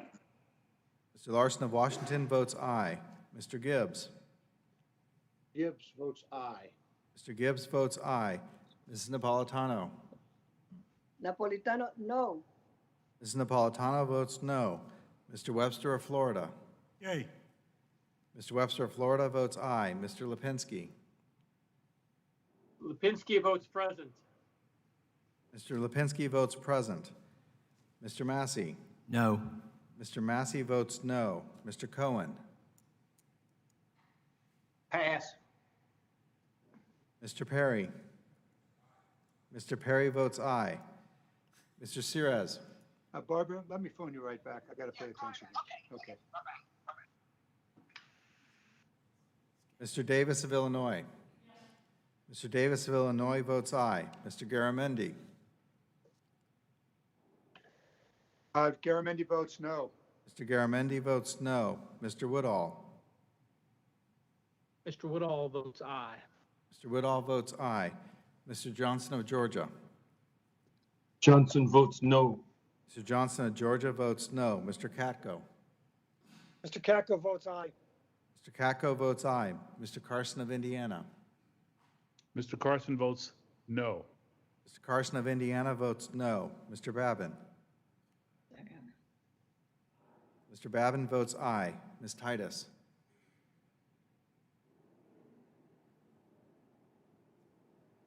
Mr. Graves of Louisiana. Mr. Graves of Louisiana votes aye. Mr. Maloney of New York.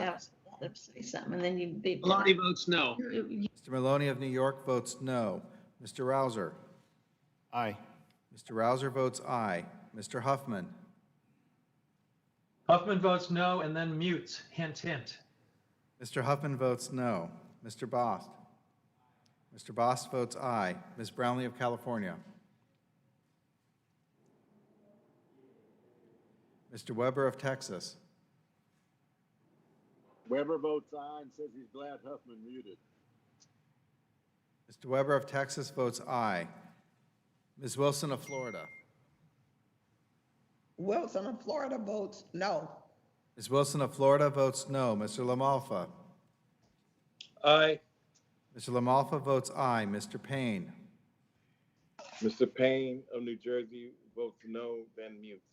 Mr. Payne votes no. Mr. Westerman. Mr. Westerman votes aye. Mr. Lowenthal. Lowenthal votes no. Mr. Lowenthal votes no. Mr. Smucker. Mr. Smucker, aye.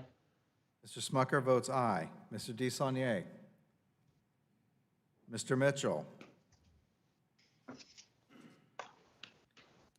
Ms. Plaskett. Plaskett votes aye. Ms. Plaskett votes aye. Mr. Mast. Mr. Mast votes aye. Mr. Lynch.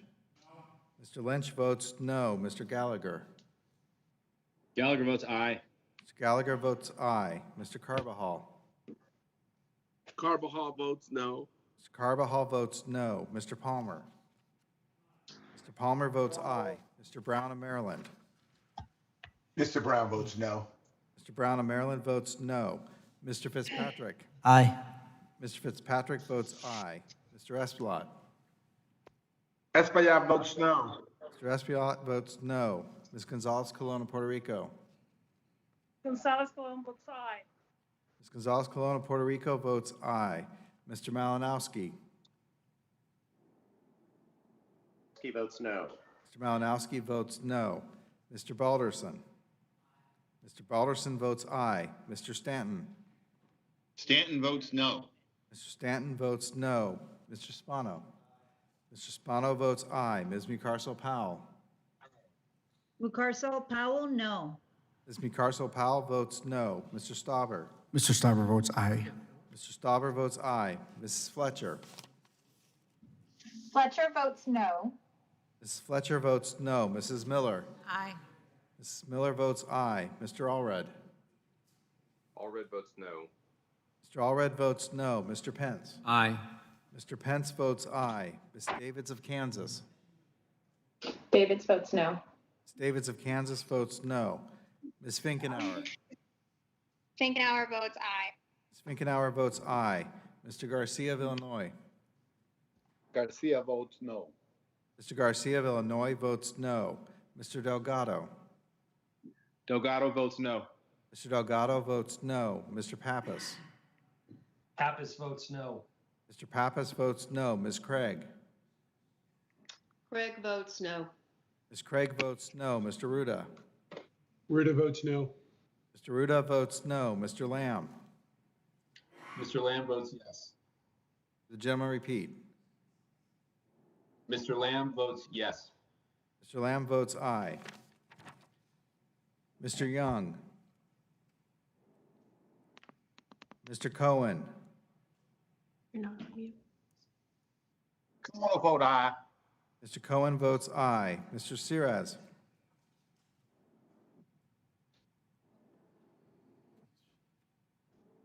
Ms. Titus. I think you're muted. Titus votes no. Ms. Titus votes no. Mr. Sirez. Mr. Sears, I believe you're muted. Mr. Siri votes no. Mr. Sirez votes no. Ms. Brownlee of California. Ms. Brownlee votes no. Ms. Brownlee of California votes no. Mr. DeSaulnier. Mr. Mitchell.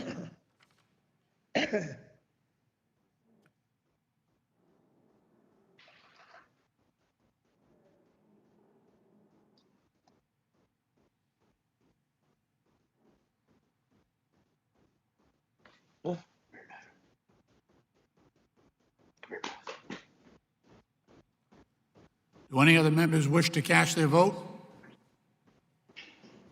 This is Mr. Payne. How am I recorded? The gentleman is recorded as no. Thank you. All members having cast their vote, the clerk will now report the vote. Mr. Chairman, on that vote, there were 31 yeas, 31 noes, and 1 voting present.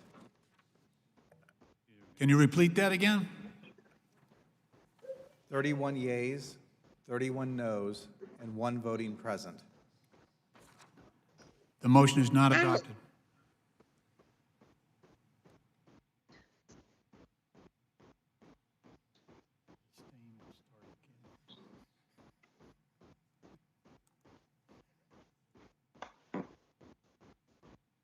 The question is now on agreeing to the amendment offered by Mr. Stauber, number 045, on which the noes prevailed. Is a recorded vote still requested? It is, Mr. Chair. The clerk will now call the roll. Mr. DeFazio. Mr. DeFazio votes no. Mr. Graves of Missouri. Mr. Graves of Missouri votes aye. Ms. Norton. Norton votes no. Ms. Norton votes no. Mr. Young. Ms. Johnson of Texas. Johnson of Texas votes no. Ms. Johnson of Texas votes no. Mr. Crawford. Crawford, aye. Mr. Crawford votes aye. Mr. Larson of Washington. Larson votes no. Mr. Larson of Washington votes no. Mr. Gibbs. Gibbs, aye. Mr. Gibbs votes aye. Mrs. Napolitano. Napolitano, no. Ms. Napolitano votes no. Mr. Webster of Florida. Yay. Mr. Webster of Florida votes aye. Mr. Lipinski. Lipinski votes no. Mr. Lipinski votes no. Mr. Massey. Aye. Mr. Massey votes aye. Mr. Cohen. No. Mr. Cohen votes no. Mr. Perry. Mr. Perry votes aye. Mr. Sirez. Three votes no. Mr. Sirez votes no. Mr. Davis of Illinois. Mr. Davis of Illinois votes aye. Mr. Garamendi. Mr. Garamendi votes no. Mr. Garamendi votes no. Mr. Woodall. Mr. Woodall votes aye. Mr. Woodall votes aye. Mr. Johnson of Georgia. Mr. Johnson votes no. Mr. Johnson of Georgia votes no. Mr. Katko. Mr. Katko votes aye. Mr. Katko votes aye. Mr. Carson of Indiana. Mr. Carson votes no. Mr. Carson of Indiana votes no. Mr. Babin. Mr. Babin votes aye. Ms. Titus. Titus votes no. Ms. Titus votes no. Mr. Graves of Louisiana. Mr. Graves of Louisiana votes aye. Mr. Maloney of New York. Maloney votes no. Mr. Maloney of New York votes no. Mr. Rouser. Aye. Mr. Rouser votes aye. Mr. Huffman. Huffman votes no. Mr. Huffman votes no. Mr. Bost. Mr. Bost votes aye. Ms. Brownlee of California. Ms. Brownlee votes no. Ms. Brownlee of California votes no. Mr. Weber of Texas. Weber votes aye. Mr. Weber of Texas votes aye. Ms. Wilson of Florida. Ms. Wilson of Florida votes no. Ms. Wilson of Florida votes no. Mr. Lamalfa. Lamalfa aye. Ms. Lamalfa votes aye. Mr. Payne. Mr. Payne votes no. Mr. Payne votes no. Mr. Westerman. Mr. Westerman votes aye. Mr. Lowenthal. Lowenthal votes no. Mr. Lowenthal votes no. Mr. Smucker. Smucker, aye. Mr. Smucker votes aye. Mr. DeSaulnier. Mr. Mitchell. Ms. Plaskett. Plaskett votes no. Ms. Plaskett votes no. Mr. Mast.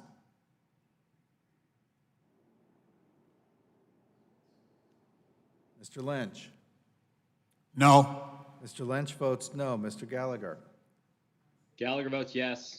Mr. Gallagher votes aye. Mr. Carbajal. Carbajal votes no. Mr. Carbajal votes no. Mr. Palmer. Mr. Palmer votes aye. Mr. Brown of Maryland. Mr. Brown votes no. Mr. Brown of Maryland votes no. Mr. Fitzpatrick. No. Mr. Fitzpatrick votes no. Mr. Espilot. Espaillat votes no. Mr. Espilot votes no.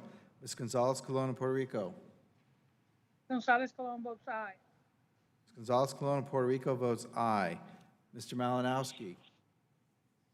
Malinowski votes no. Mr. Malinowski votes no. Mr. Balderson. Mr. Balderson votes aye. Mr. Stanton. Stanton votes no. Mr. Stanton votes no. Mr. Spano. Mr. Spano votes aye. Ms. Mucarso Powell. Mr. Stauber. Mr. Stauber votes aye. Mr. Stauber votes aye. Mrs. Fletcher. Fletcher votes no. Mrs. Fletcher votes no. Mrs. Miller. Aye. Mrs. Miller votes aye. Mr. Allred. Allred votes no. Mr. Allred votes no. Mr. Pence. Mr. Pence votes aye. Ms. Davids of Kansas. Davids votes no. Ms. Davids of Kansas votes no. Ms. Finkenauer. Finkenauer votes no. Ms. Finkenauer votes no. Mr. Garcia of Illinois. Garcia votes no. Did the gentleman repeat? Garcia votes no. Mr. Garcia of Illinois votes no. Mr. Delgado. Delgado votes no. Mr. Delgado votes no. Mr. Pappas. Pappas votes no. Mr. Pappas votes no. Ms. Craig. Craig votes no. Ms. Craig votes no. Mr. Ruda. Ruda votes no. Mr. Ruda votes no. Mr. Lamb. Mr. Lamb votes no. Mr. Lamb votes no. Mr. Young. Mr. Desaulnier. Mr. Mitchell. Mr. Mast. Mr. Mast votes no. Ms. McCarcel-Powell. McCarcel Powell votes no. Ms. McCarcel-Powell votes no.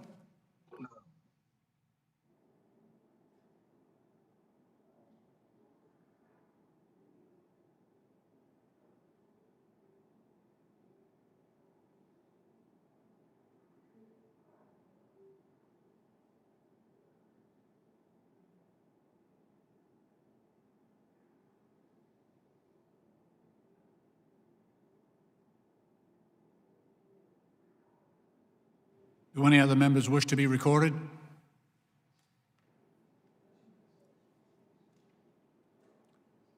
All members having cast their votes, the clerk will report the vote. Mr. Chairman, on that vote, there were 25 yeas and 38 noes. The amendment is not adopted. The question is now on agreeing to the amendment offered by Mr. Stauber, number 046, on which the noes prevailed. Is a recorded vote still requested? It is, Mr. Chair. The clerk will now call the roll. Mr. DeFazio. Mr. Graves of Missouri. Mr. Graves of Missouri votes aye. Ms. Norton. Norton votes no. Ms. Norton votes no. Mr. Young. Ms. Johnson of Texas. Johnson of Texas votes no. Ms. Johnson of Texas votes no. Mr. Crawford. Crawford, aye. Mr. Crawford votes aye. Mr. Larson of Washington. Larson votes aye. Mr. Larson of Washington votes aye. Mr. Gibbs. Gibbs, aye. Mr. Gibbs votes aye. Mrs. Napolitano. Napolitano, no. Mrs. Napolitano votes no. Mr. Webster of Florida. Yay. Mr. Webster of Florida votes aye. Mr. Lipinski. Lipinski votes present. Mr. Lipinski votes present. Mr. Massey. Aye. Mr. Massey votes aye. Mr. Cohen.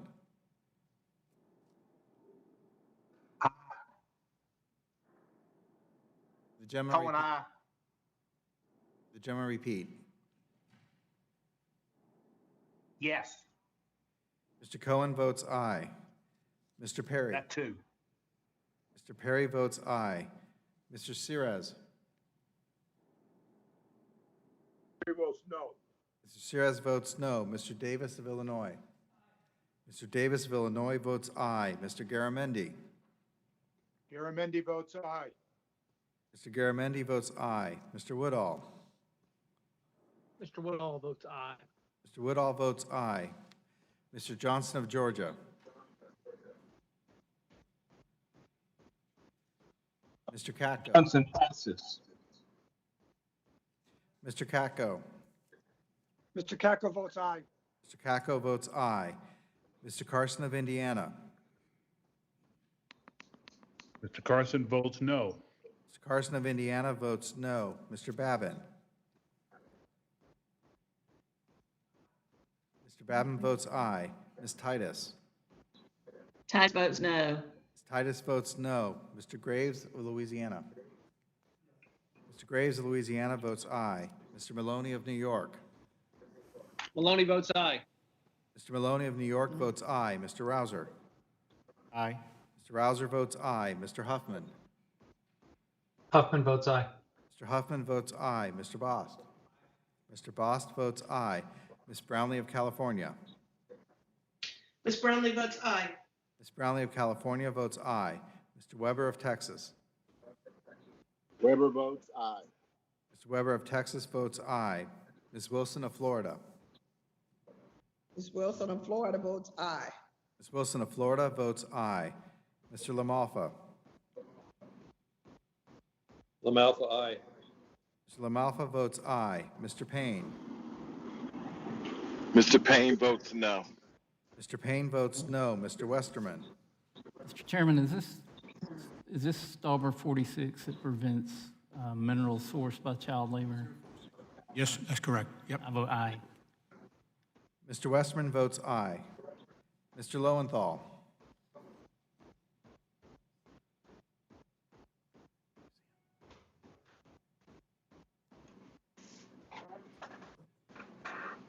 Gentleman is muted. I think he's thinking it over. Just go ahead. Mr. Smucker. Smucker, aye. Mr. Smucker votes aye. Mr. DeSaulnier. Mr. Mitchell. Ms. Plaskett. Plaskett votes aye. Ms. Plaskett votes aye. Mr. Mast. Mr. Mast votes aye. Mr. Lynch. Aye. Mr. Lynch votes aye. Mr. Gallagher. Aye. Mr. Gallagher votes aye. Carbajal. Carbajal votes aye. Mr. Carbajal votes aye. Mr. Palmer. Mr. Palmer votes aye. Mr. Brown of Maryland. Mr. Brown votes no. Mr. Brown of Maryland votes no. Mr. Fitzpatrick. Aye. Mr. Fitzpatrick votes aye. Mr. Espilot. Mr. Espaillat votes aye. Mr. Espilot votes aye. Ms. Gonzalez Colon of Puerto Rico. Gonzalez Colon votes aye. Ms. Gonzalez Colon of Puerto Rico votes aye. Mr. Malinowski. Malinowski votes aye. Mr. Malinowski votes aye. Mr. Balderson. Mr. Balderson votes aye. Mr. Stanton. Stanton votes no. Mr. Stanton votes no. Mr. Spano. Mr. Spano votes aye. Ms. McCarcel Powell. McCarcel Powell votes aye. Ms. McCarcel Powell votes aye. Mr. Stauber. Mr. Stauber votes aye. Mr. Stauber votes aye. Mrs. Fletcher. Fletcher votes no. Mrs. Fletcher votes no. Mrs. Miller. Aye. Mrs. Miller votes aye. Mr. Allred. Allred votes no. Mr. Allred votes no. Mr. Pence. Aye.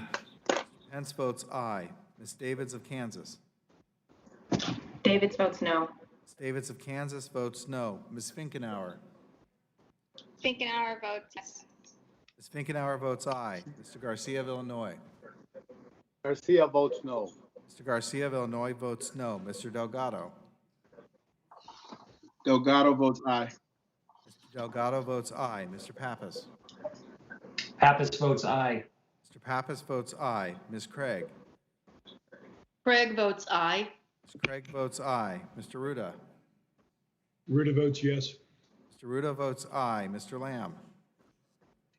Mr. Lamb votes yes. Mr. Lamb votes aye. Mr. DeFazio. Mr. DeFazio votes no. Mr. Young.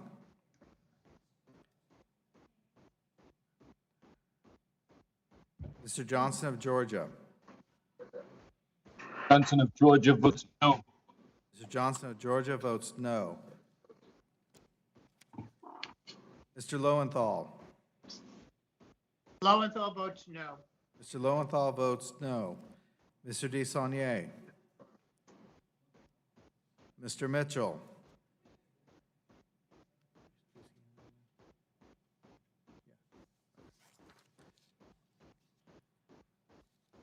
Mr. Chair,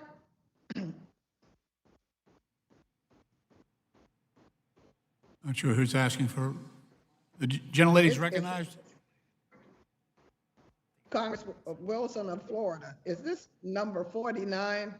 It is 046, offered by Mr. Stauber. I wish to change my vote to no. Ms. Wilson of Florida votes no. Mr. Chairman, Huffman would like to correct his vote and change it to no as well.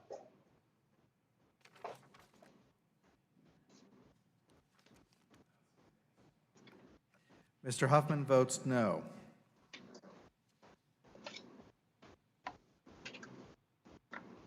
Mr. Cohen's going to follow Mr. Huffman's lead. Vote no.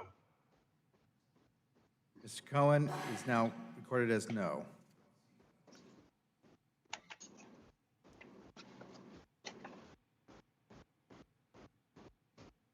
Do any other members wish to be recorded?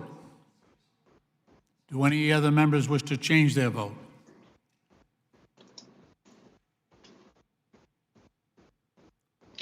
All members having cast their vote, the clerk will call the vote.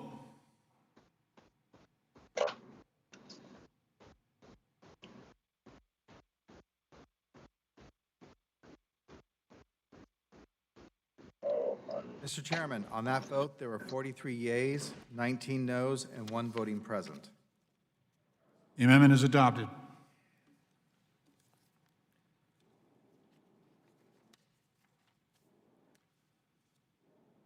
The question is now on agreeing to the amendment offered by Mr. Bost, numbered 049, on which the noes prevailed.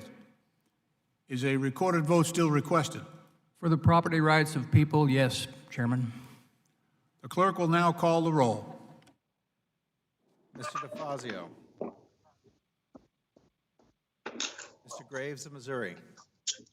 Mr. Graves of Missouri votes aye. Ms. Norton. Norton votes no. Ms. Norton votes no. Mr. Young. Ms. Johnson of Texas. Johnson of Texas votes no. Ms. Johnson of Texas votes no. Mr. Crawford. Crawford, aye. Mr. Crawford votes aye. Mr. Larson of Washington. Larson votes no. Mr. Larson of Washington votes no. Mr. Gibbs. Gibbs, aye.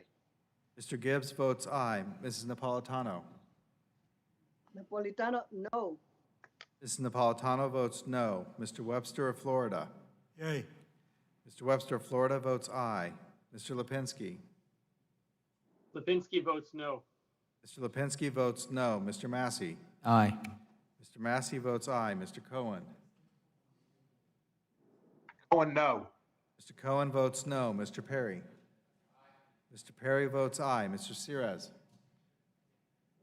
Missouri votes no. Mr. Sires votes no. Mr. Davis of Illinois. Mr. Davis of Illinois votes aye. Mr. Garamendi. Garamendi votes no.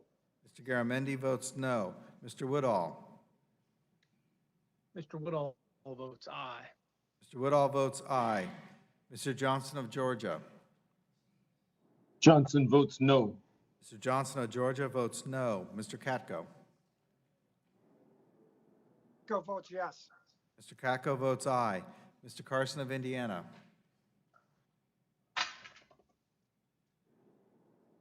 No. Mr. Carson of votes Indiana no. votes no. Mr. Babin. Mr. Babin votes aye. Ms. Titus.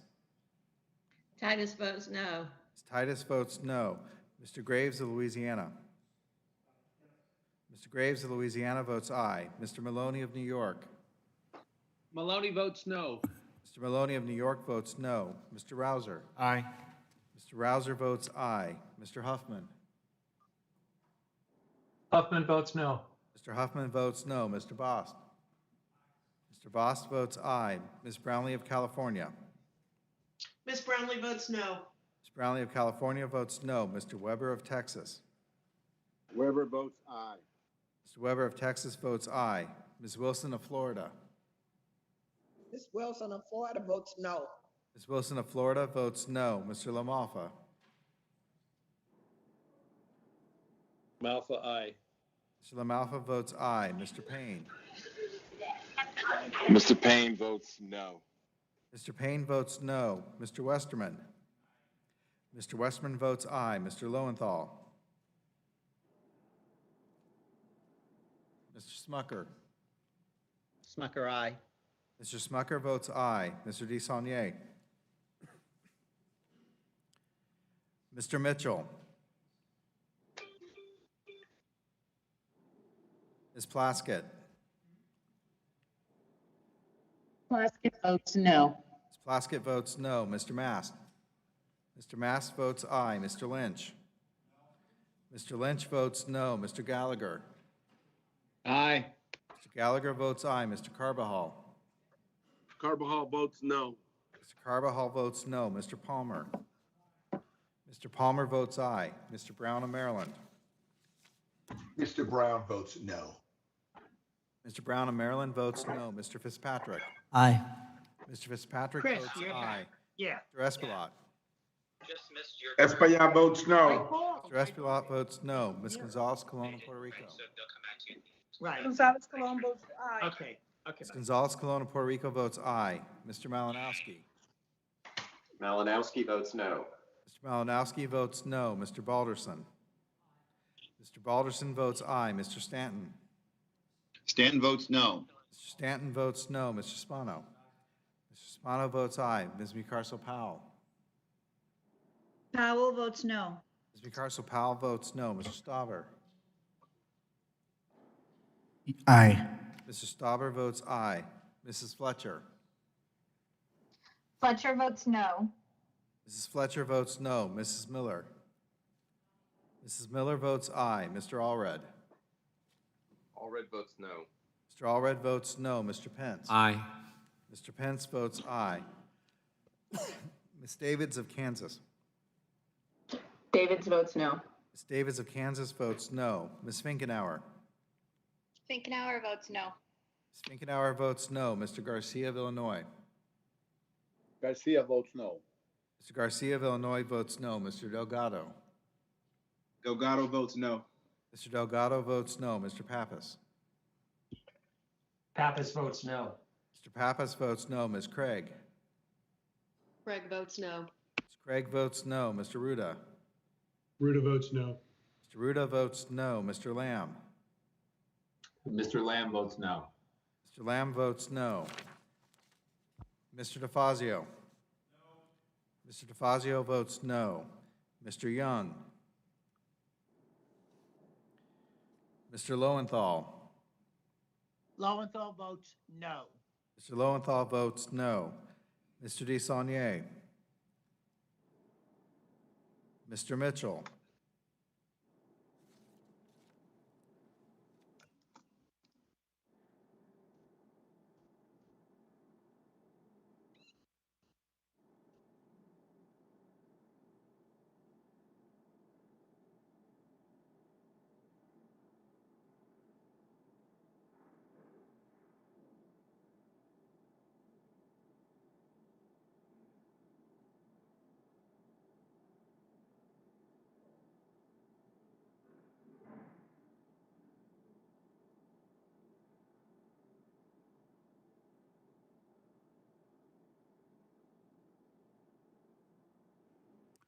Do any other members wish to be recorded?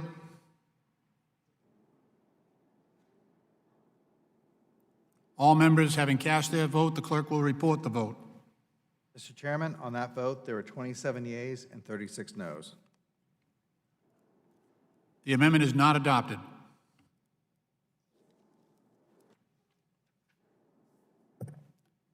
The question is now on agreeing to the amendment offered by Mr. Maloney, numbered 087, on which the ayes prevailed. Is a recorded vote still requested?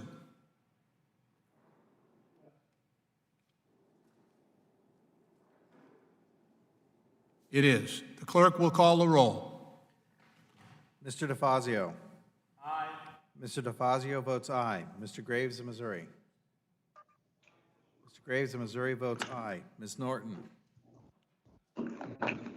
Norton votes aye. Ms. Norton votes aye. Mr. Young. Ms. Johnson of Texas. Johnson of Texas votes aye. Okay, I put a note up there so you'll know. Okay. The gentlelady repeat. Johnson of Texas votes aye. Ms. Johnson of Texas votes aye. Mr. Crawford. Crawford, aye. Crawford votes aye. Mr. Larson of Washington. Larson votes aye. Mr. Larson of Washington votes aye. Mr. Gibbs. Gibbs votes aye. Mr. Gibbs votes aye. Mrs. Napolitano.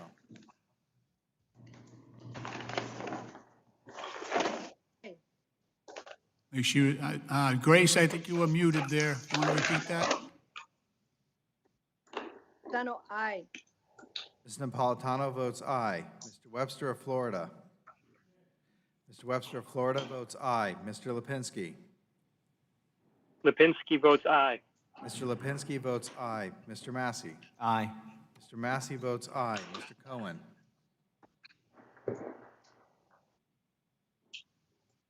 Mr. Perry. Mr. Perry votes aye. Mr. Sirez. Mr. Siri votes aye.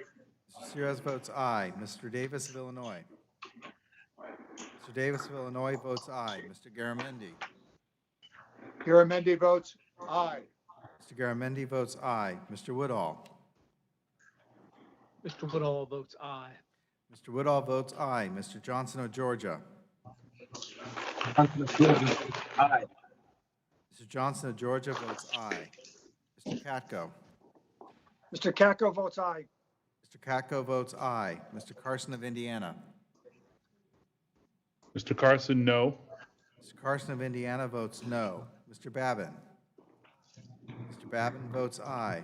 Ms. Titus. Titus votes aye. Ms. Titus votes aye. Mr. Graves of Louisiana. Mr. Graves of Louisiana votes aye. Mr. Maloney of New York. Maloney votes aye. Mr. Maloney of New York votes aye. Mr. Rouser. Aye. Mr. Rouser votes aye. Mr. Huffman. Huffman votes aye. Mr. Huffman votes aye. Mr. Bost. Ah, where's the meatloaf? Mr. Bost votes aye. Ms. Brownlee of California. Ms. Brownlee votes aye. Ms. Brownlee of California votes aye. Mr. Weber of Texas. Weber votes aye. For the gentleman repeat. Weber votes aye. Mr. Weber of Texas votes aye. Ms. Wilson of Florida. Ms. Wilson of Florida votes aye. Ms. Wilson of Florida votes aye. Mr. Lamalfa. Malfa aye. Mr. Lamalfa votes aye. Mr. Payne.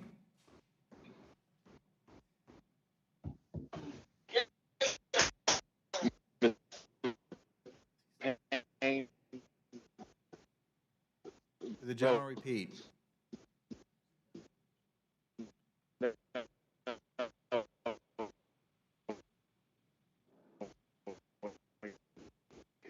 Yes, sir. Winston.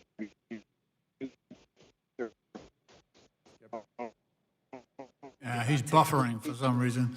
Why don't we go on? We'll come back to him. Mr. Westerman. Mr. Westerman votes aye. Mr. Lowenthal. Lowenthal votes aye. Mr. Lowenthal votes aye. Mr. Smucker. Smucker, aye. Mr. Smucker votes aye. Mr. DeSaulnier. Mr. Mitchell.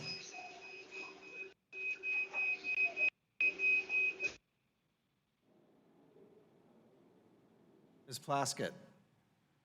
Plaskett, aye. Ms. Plaskett votes aye. Mr. Mast. Mr. Mast votes aye. Mr. Lynch. Mr. Lynch votes aye. Mr. Gallagher. Aye. Mr. Gallagher votes aye. Mr. Carbajal. Carbajal votes aye. Mr. Carbajal votes aye. Mr. Palmer. Mr. Palmer votes aye. Mr. Brown of Maryland. Mr. Brown votes aye. Mr. Brown of Maryland votes aye. Mr. Fitzpatrick. Aye. Mr. Fitzpatrick votes aye. Mr. Espilot. Espaillat votes aye. Mr. Espilot votes aye. Ms. Gonzalez Colon of Puerto Rico. Gonzalez votes aye. Ms. Gonzalez Colon of Puerto Rico votes aye. Mr. Malinowski. Malinowski votes aye. Mr. Malinowski votes aye. Mr. Balderson. Mr. Balderson votes aye. Mr. Stanton. Stanton votes aye. Mr. Stanton votes aye. Mr. Spano. Mr. Spano votes aye. Ms. Micarso Powell. McCarcel Powell votes yes. Ms. Micarso Powell votes aye. Mr. Stauber. Mr. Stauber votes aye. Mr. Stauber votes aye. Mrs. Fletcher. Fletcher votes aye. Mrs. Fletcher votes aye. Mrs. Miller. Aye. Mrs. Miller votes aye. Mr. Allred. All red votes aye. Mr. Allred votes aye. Mr. Pence? Aye. Mr. Pence votes aye. Ms. Davids of Kansas? Davis votes aye. Ms. Davids of Kansas votes aye. Ms. Finkenauer? Finkenauer votes aye. Ms. Finkenauer votes aye. Mr. Garcia of Illinois? Garcia votes aye. Mr. Garcia of Illinois votes aye. Mr. Delgado? Delgado votes aye. Mr. Delgado votes aye. Mr. Pappas? Pappas votes aye. Mr. Pappas votes aye. Ms. Craig? Craig votes aye. Ms. Craig votes aye. Mr. Ruda? Ruda votes aye. Mr. Ruda votes aye. Mr. Lamb? Mr. Lamb votes yes. Mr. Lamb votes aye. Mr. Young? Mr. Cohen? Cohen votes aye. Mr. Cohen votes aye. Mr. Payne?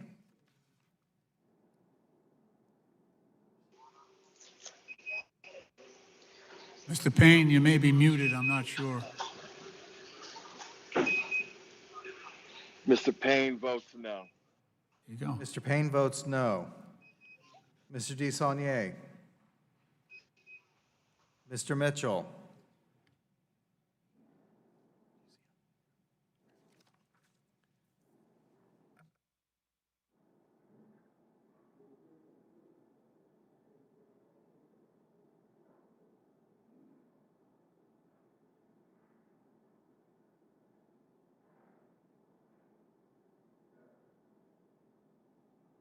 Do any other members wish to be recorded? Do any members wish to change their vote? Mr. Carson's an aye. Mr. Carson of Indiana is recorded as aye.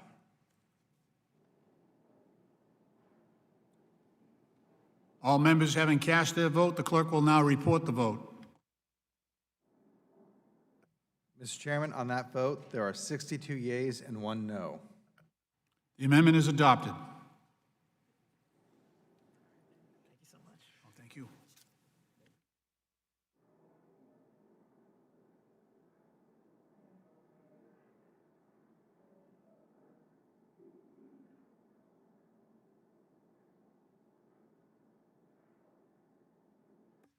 We will resume with amendments. The clerk will report amendment from Ms. Finkenauer. No, I'm sorry. What? Sorry, the clerk will not report an amendment from Ms. Finkenauer. The clerk will report an amendment from Mr. Graves. I believe Little Graves. Amendment to the amendment in the nature of a substitute to H.R. 2, offered by Mr. Graves, Louisiana, numbered 129. Without objection, the amendment is considered as read. The gentleman is recognized for up to 3 minutes to discuss his amendment. Thank you, Mr. Chairman.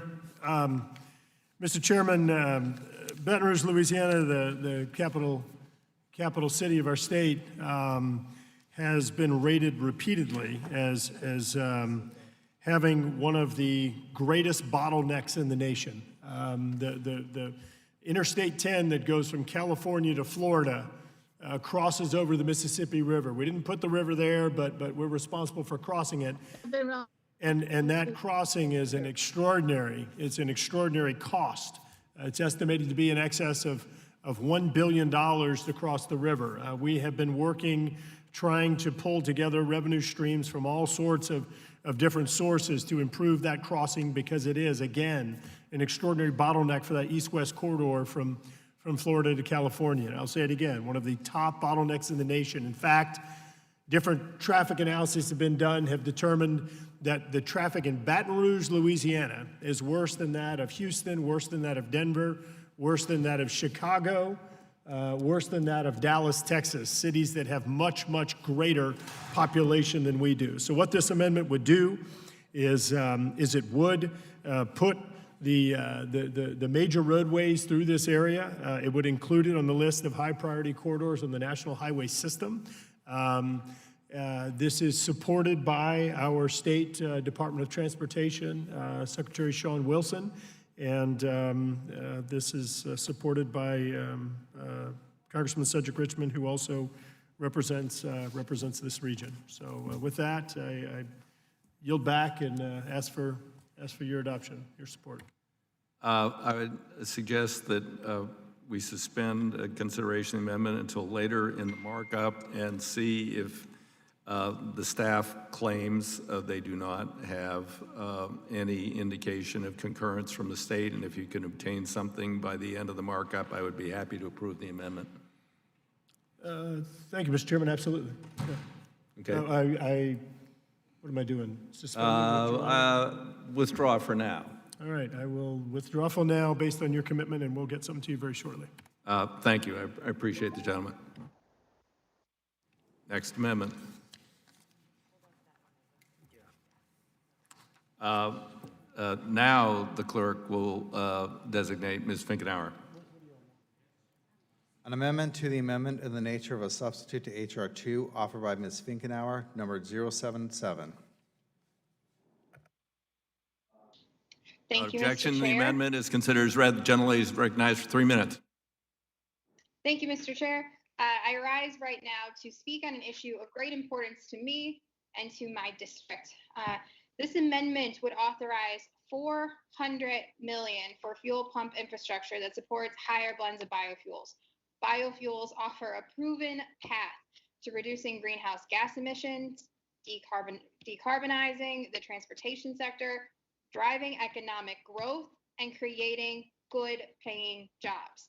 This would expand consumer access to cleaner burning biofuels that will save people money at the pump and save lives, as the American Lung Association recognizes that biofuels reduces air pollution. Cleaner air means less lung and respiratory issues. The renewable fuels industry is also facing one of the worst crises in history as a result of COVID-19, and also because of continued attempts by President Trump and this administration to weaken the renewable fuel standard, issuing small refinery waivers to large refineries, costing our corn growers billions of bushels of corn out of the market and devastating my state. We have an ethanol plant in Cedar Rapids that is shut down while demand is starting to rise again. Plants in Iowa are functioning right now at only 80% capacity. Expanding infrastructure for higher biofuel blends is critical to supporting farmers and rural economies like right here in Iowa 1.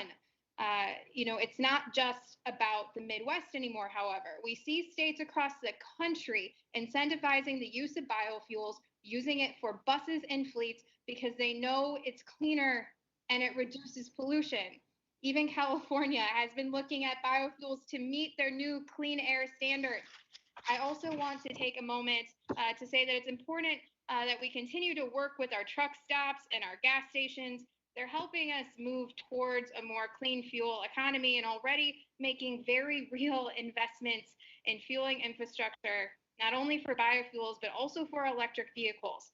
They want to do the right thing, and we need to make sure that they continue to do so. That's why I support including the Clean Fuels Deployment Act.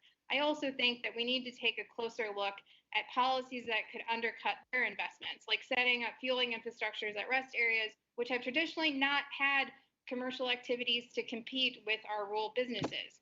It's time for us to recognize the role biofuels can play in transportation sector and in reducing emissions. And I look forward to working with the chair and my colleagues to do that as we move forward on this committee, and happy about some of the work that got put into the manager's amendment as well. And because of that, I actually plan to offer and withdraw this amendment, and I yield back.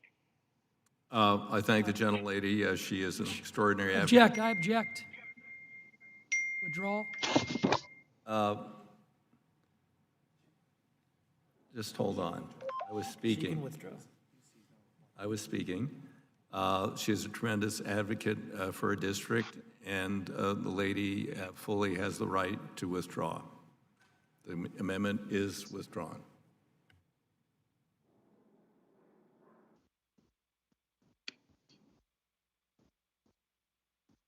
Proceed now to, he's not back yet.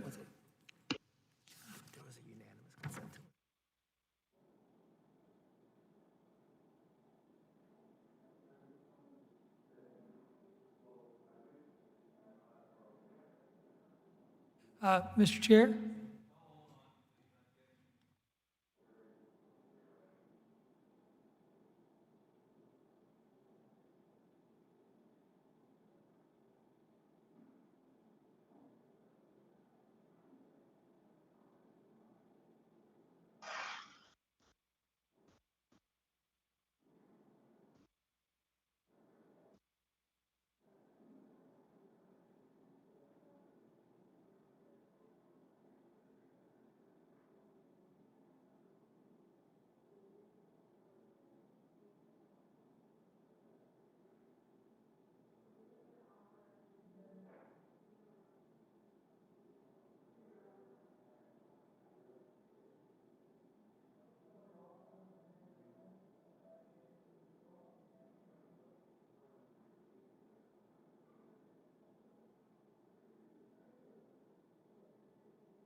Mr. Chairman, this is Congresswoman Angie Craig. Sure, since we have nothing else to do, I'd be happy to hear from the gentlelady. I mean, not being de minimis about your speaking, but you're allowed to speak while we're trudging through the parliamentary wilderness. Yes, you're recognized. Excellent, excellent. Well, my question is about the parliamentary wilderness. I had wanted to seek recognition to speak on Representative Finkenauer's amendment, but didn't see the opportunity there. And I believe I heard my good colleague, Mr. Davis. So if there's an opportunity, I'd like to. And if there's not, then I will be done with that. Thank you, Mr. Chairman. Okay, I thank the gentlelady. I'm just hoping to expedite proceedings. We just had on a recorded vote on an amendment which takes about 12 minutes that passed with one negative vote. I'm hoping to not go until past dawn tomorrow morning. So I'm trying to expedite proceedings in any way we can.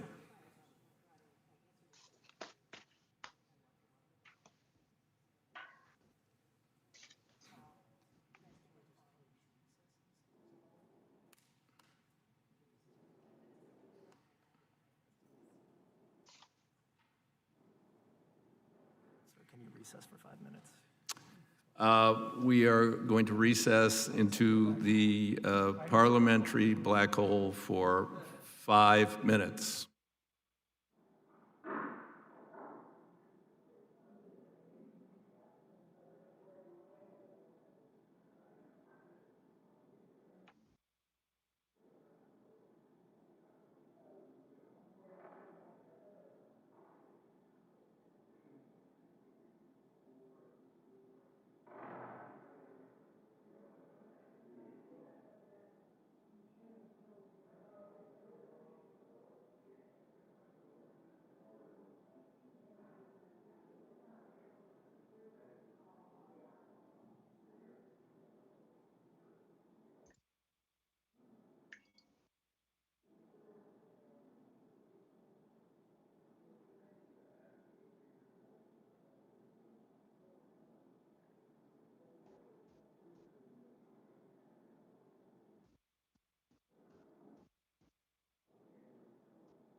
The committee will come back to order. We consulted with the House parliamentarian, and unanimous consent requests are not required for persons to withdraw their amendments.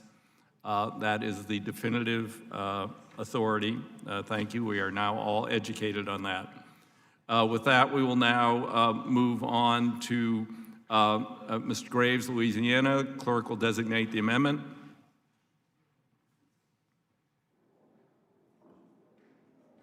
Clerk will designate Mr. Amendment Graves. to the amendment in the nature of a substitute to H.R. 2, offered by Mr. Graves, Louisiana, numbered 121.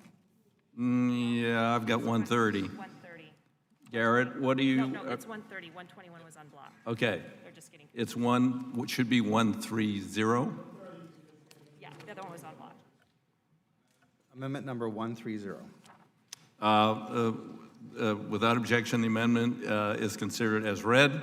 The gentleman may proceed for up to 3 minutes to discuss his amendment. Thank you, Mr. Chairman. Mr. Chairman, once again, this bill and one of the priorities that you have been vocal about is about reducing emissions, reducing road miles traveled, reducing fuel consumption, and this amendment achieves all of those objectives, and it really just improves efficiency. Bottom line, Mr. Chairman, is once again, whenever you drive places, you take out your phone and you put in, you say, I'm going from A to B, and you may use Waze or Google, or those of you that are a little older may use MapQuest. But in any case, all of that data is aggregated. And what it shows is it shows where trips are beginning and where they're ending. Where trips are beginning and where they're ending. Yet we do not use that information for our transportation planning. What we do today is we go lay the rubber hoses down on roads and we count the number of cars going across existing routes. What using that data does is it allows us to revolutionize transportation planning by looking at where people are starting and where they're ending. We don't need to just keep adding lanes and capacity to existing roads. That doesn't help us to improve efficiency. What the amendment does is it establishes a pilot program that will take anonymous aggregated data on trips, where people are starting and where they're ending. That way we can integrate it into transportation planning, and we can build roads that more efficiently connect people with where they're starting and where they're ending. Once again, reducing road miles traveled, reducing fuel consumption, reducing tailpipe emissions. It is about using the data that is out there right now. I want to say it again, anonymous data that's out there right now, integrating it into transportation planning and building our transportation system in a more efficient manner. So that's what this does. Again, pilot program. I don't think there's anything in here that's even remotely controversial, and happy to answer any questions, but I urge adoption of the amendment and yield back. Other members wish to be recognized. Hearing none, I'll recognize myself. According to what I have from the staff, a similar version of this amendment was included in the bipartisan en bloc amendment, which focused on transportation management to improve traffic flows. So our bill already authorizes significant funding for DOT to develop a variety of data, not restricted to and not precluding third-party user data. It most certainly would use third-party user data. I don't know where else they're going to get some of it. So I believe it's already addressed in the bill, and to create a duplicative pilot program on top of the other program does not make sense at this point in time. I am totally before the gentleman objects. I will yield in a second. I'm totally supportive, and I carry on at great length about stupid traffic lights and lack of management and getting more throughput with existing infrastructure. It's a company in my district who has developed apps that work off if cities will share their data. Some are reluctant. Synchronized light signals so that you can, when it's the lights are you just go right on the point on their app and you will hit every light. And if, because some people speed up and then they have to stop, and some people go too slow, and I've driven with it, it's great. So there is a lot of private applications coming out there. BMW, I think, is going to include their technology or similar technology, and others are working on it. there's a lot of room for improvement. I would recognize the gentleman if he can tell me that there's something absolutely unique and necessary about his amendment that isn't covered by the en bloc amendment in the bill. Absolutely. Well, Mr. Chairman, because the amendment that you referred to is my other amendment, I wouldn't do two amendments that trip over each other. The previous amendment that's in the en bloc, it specifically refers to real-time data. So that would be data that your phone is transmitting to these third-party entities, explaining where you started, where you go, whereas this is designed to address future transportation planning. So this really is apples and oranges.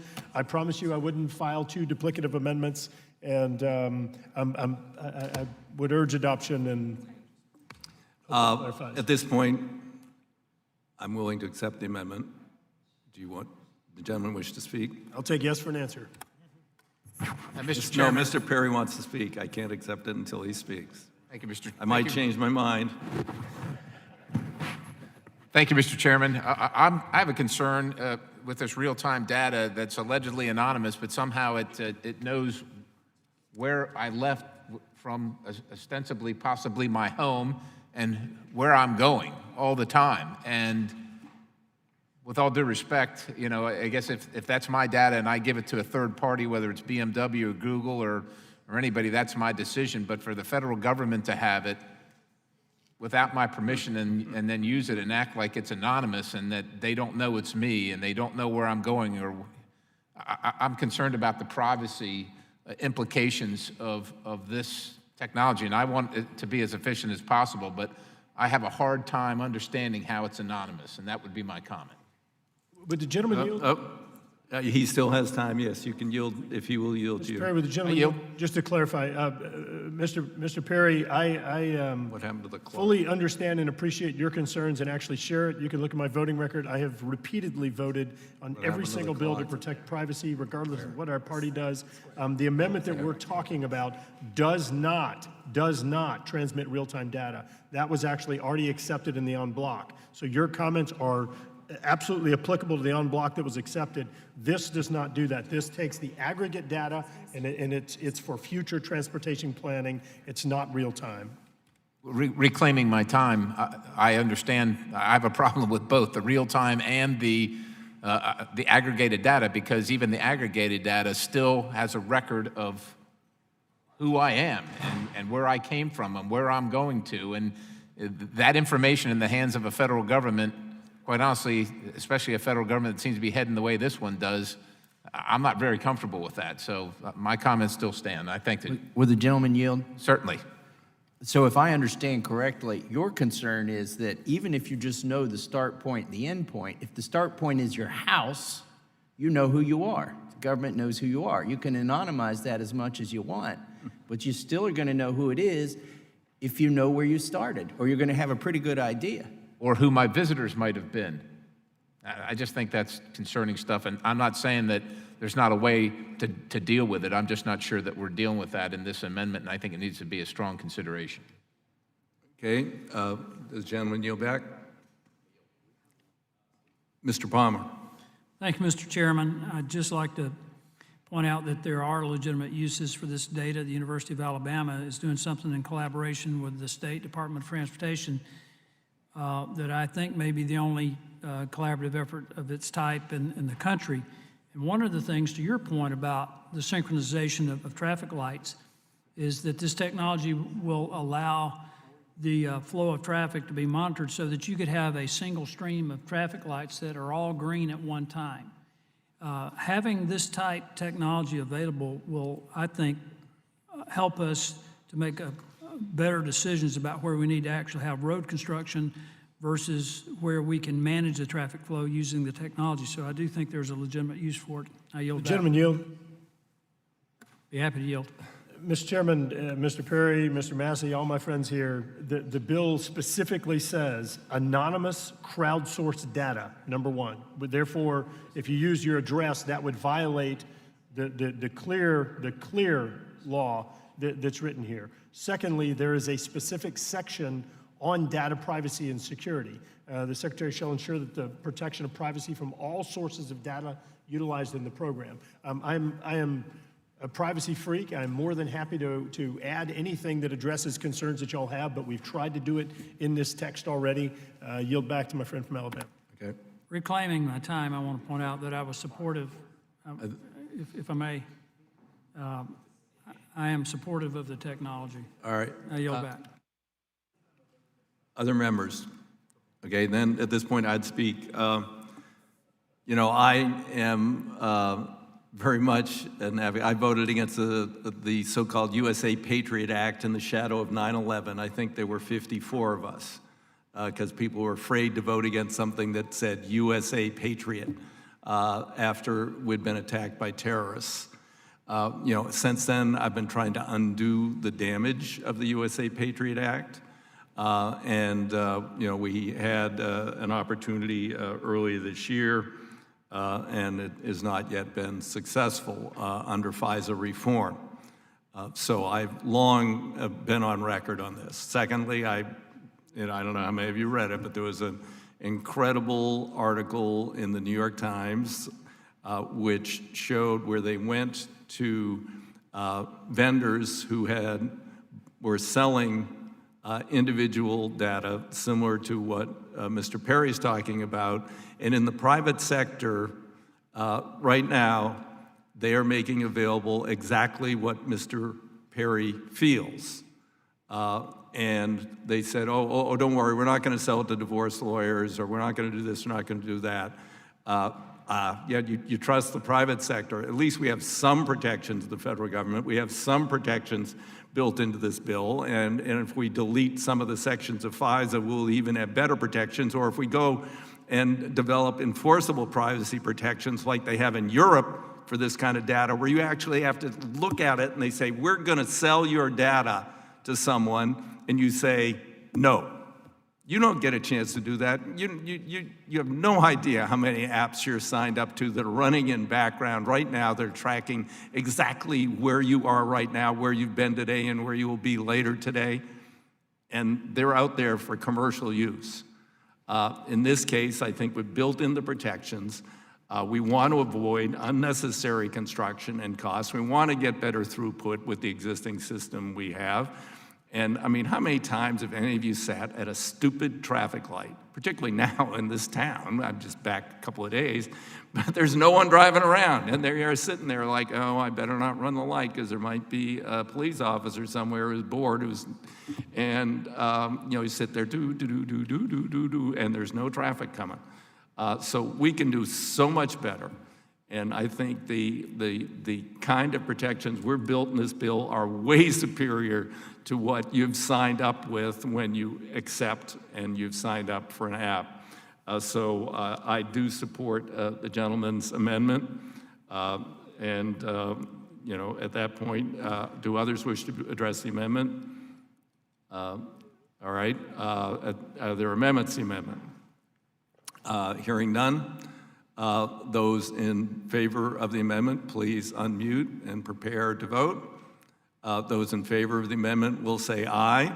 Aye. Aye. What? Aye. Okay. Thank you. Those who are opposed to the amendment, now get ready. I'll give you like 5 seconds to touch the little screen. Those opposed to the amendment will please signify by saying nay. Nay. No. In the opinion of the chair, the nays have it. The nays have it. I mean, the ayes have it. Sorry. Yeah, damn. You know, this has gone on too long. Yeah, you won for a second there. I just overruled myself. No. The ayes have it. The amendment is agreed to.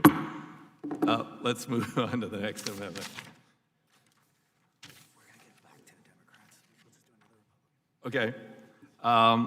The clerk will designate the amendment from Mr. Graves. And again, it doesn't, 122. Amendment to the amendment in the nature of a substitute to H.R. 2, offered by Mr. Graves, number 122. Without objection, the amendment is considered as read. The gentleman is recognized for 3 minutes. Mr. Chairman, try and be very quick here. So as you know, the CARES Act provided an extraordinary amount of money for transit programs. These programs at the same time were being told that they effectively shouldn't be used because we didn't want folks in close proximity, so we don't want to pack people on a bus, on a subway, or anything else. Yet they were given extraordinary funding. In some instances, transit organizations were given money that exceeds their needs for the entire year. And if my calculations are right, which I'll tell you they're probably a little bit off, we found one transit organization that received money equivalent to $1,000 per ride. Mr. Chairman, we have all sat here and talked about the need for additional investment in infrastructure. I would bet that every single one of us on this committee could come up with billions of dollars in needs just in our own congressional districts. For us to be overcompensating transit districts just doesn't make sense. So what this amendment does is it basically says that any distribution of funding under the CARES Act to transit organizations that exceeded their FY20 formula funds, was in excess of 50% of the FY20 formula funds, those funds would be redistributed for perhaps a better purpose, Mr. Chairman.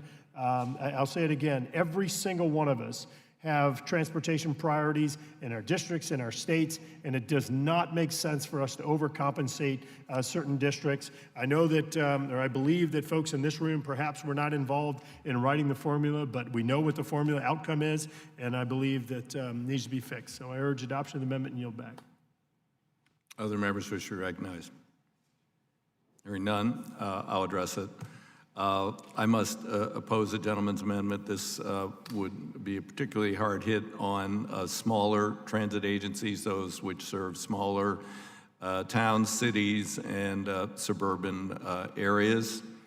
You know, that would be a problem number one. And there are different estimates out there.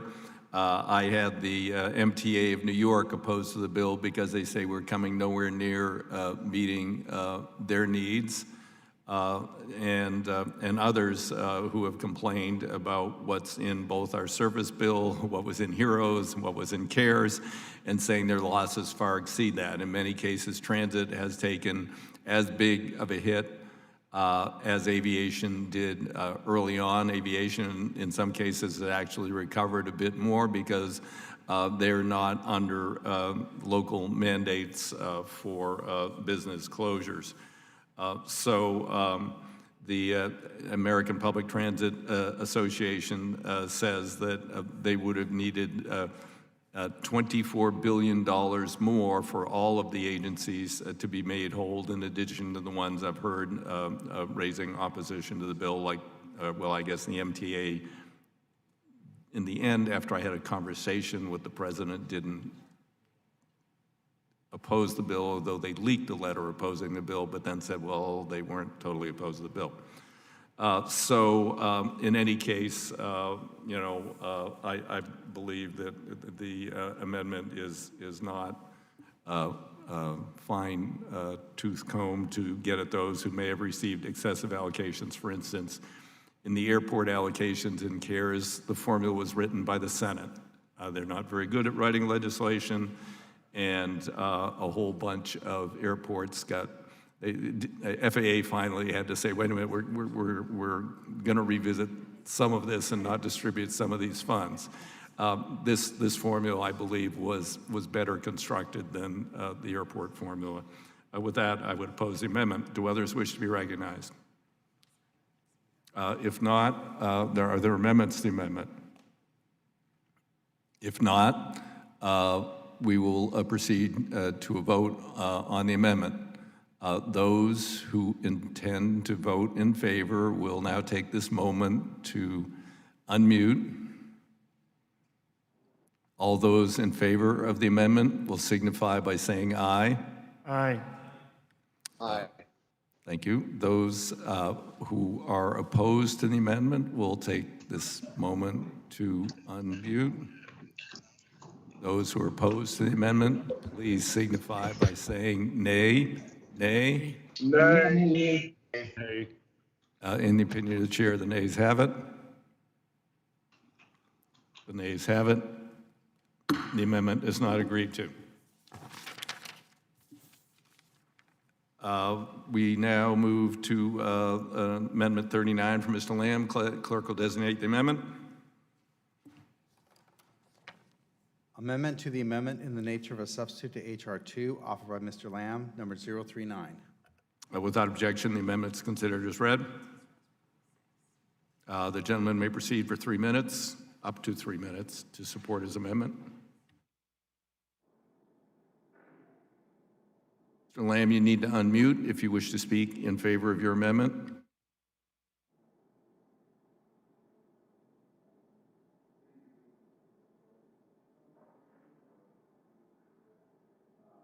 Mr. Lamb, unmute to speak in favor of your amendment, or we will move on and come back to you.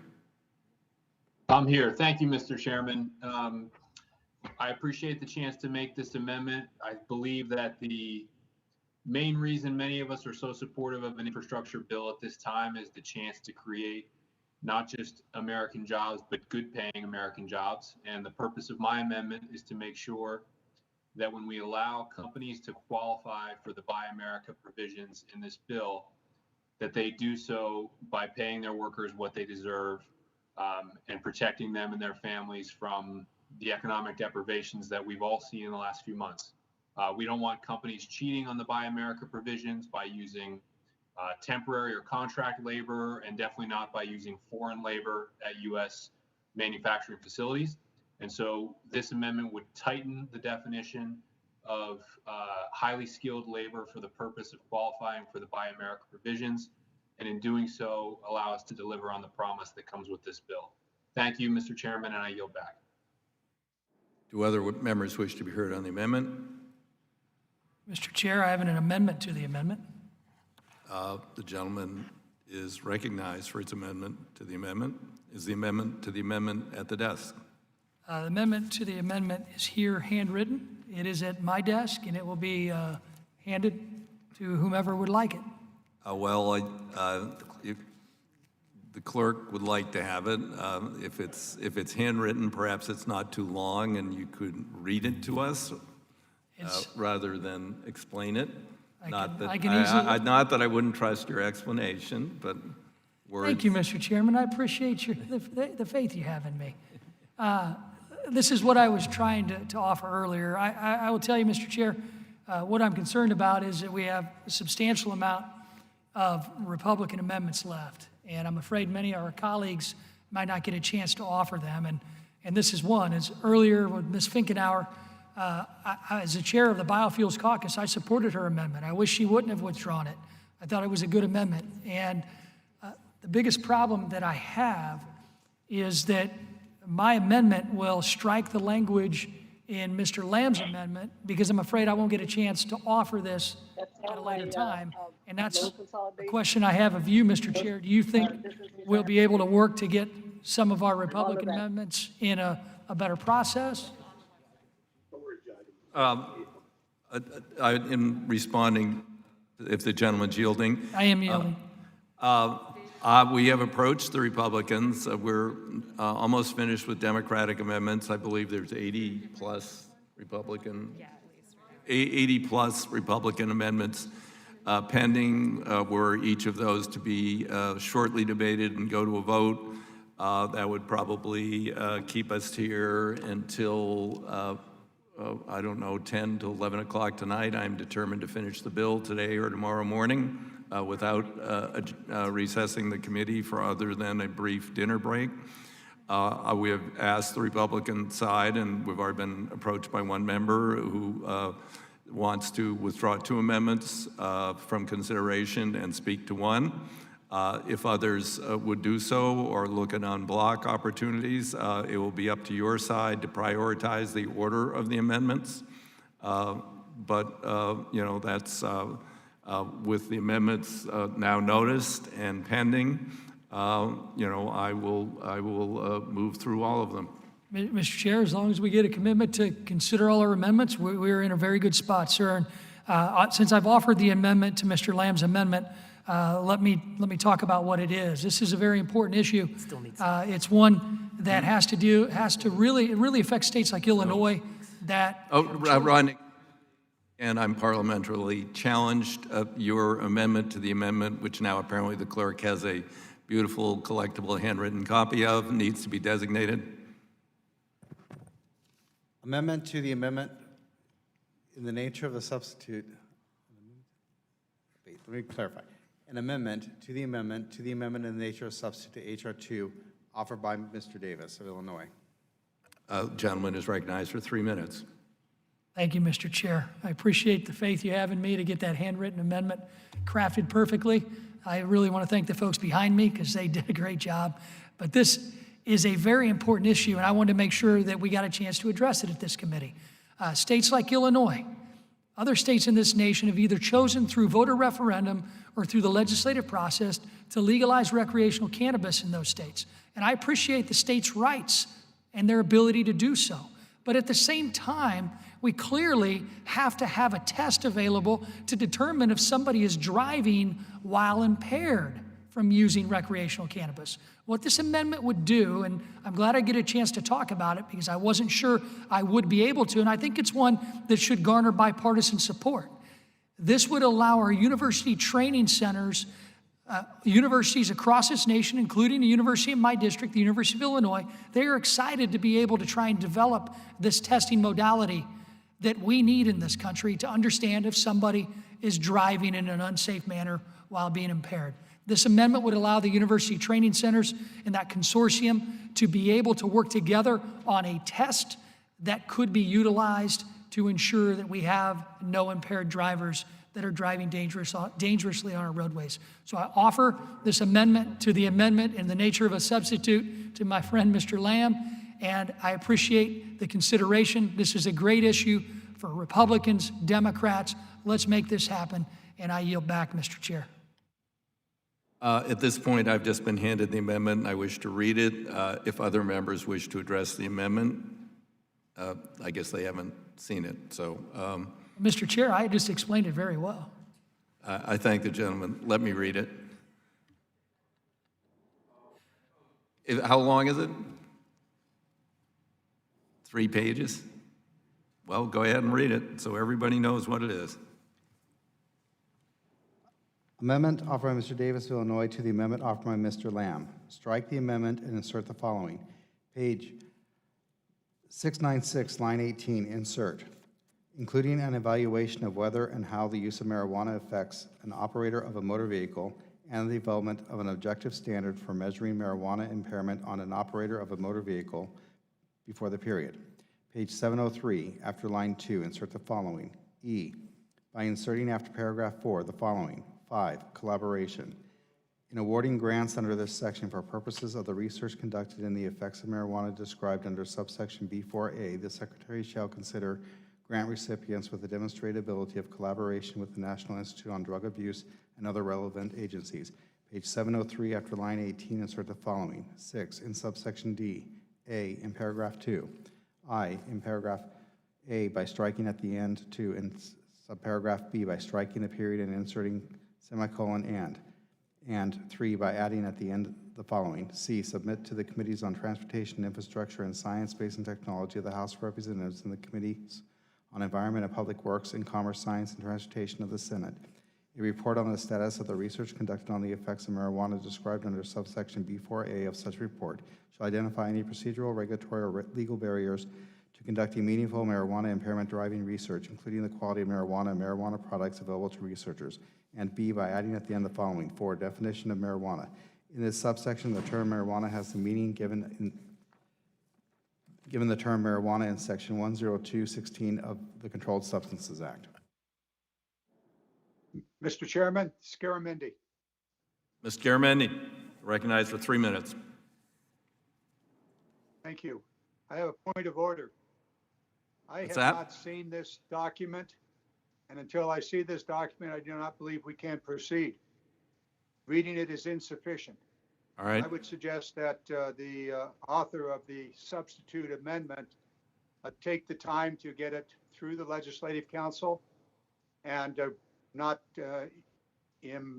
not harm Mr. Lamb's legitimate. All right, I thank the gentleman. I'm going to express it a different way. We have already put very substantial resources into NHTSA who are researching this. There are a large and diverse, and I'm totally supportive of UTC. But staff believes the way it is written, it would too narrowly tailor safety research in the UTC program, all safety research toward marijuana-impaired driving. I believe that's an unintended consequence. If the gentleman would work with staff and make it permissive, a permissive use by any UTCs which wish to pursue this individually or jointly, to go through the regular process of getting their research request approved, I would be willing to accept the amendment. But as a mandate which could exclude or would exclude, according to staff, other safety-related research by UTCs, I can't support it. So if the gentleman is willing to work with staff and make it permissive and optional among UTCs, I could support it later if corrected. Mr. Chair, I would have to withdraw and revise. Do you intend to allow me to withdraw and revise the secondary amendment and be able to work with you on that? I would rather that we add it to the list rather than, because I don't want to hold up this amendment, I want to move forward. So I would allow you to withdraw, to draft it as a freestanding amendment in the form I just discussed, and then we'll consider it later in the bill at whatever order it's given to me by your side of the aisle, since it'll be all Republican amendments for the rest of the day, evening, and morning. I appreciate that, Mr. Chair. I'm willing to work with you to provide more clarity in the language. It's an important issue, and I really appreciate you giving us the clarity on the direction that we're going to go the rest of this markup to. So thank you, and I'll go ahead and withdraw this amendment to the amendment. Thank you, Mr. Lamb. And I also appreciate Mr. Garamendi's contents. I do believe that members who are remote have an opportunity to see it in writing. Particularly with people with long legislative history, one word can make a big difference.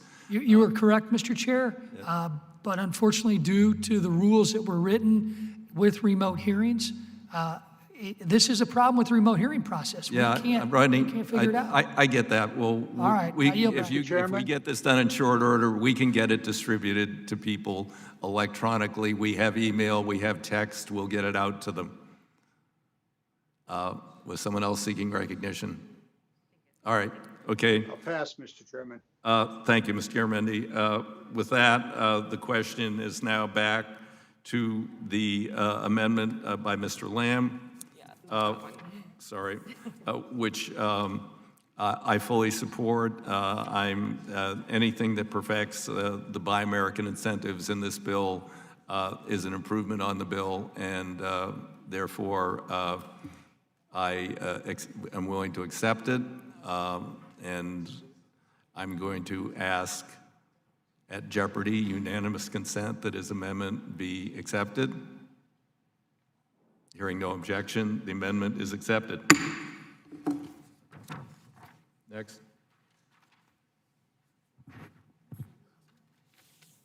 The clerk will report, Mr. Rouser.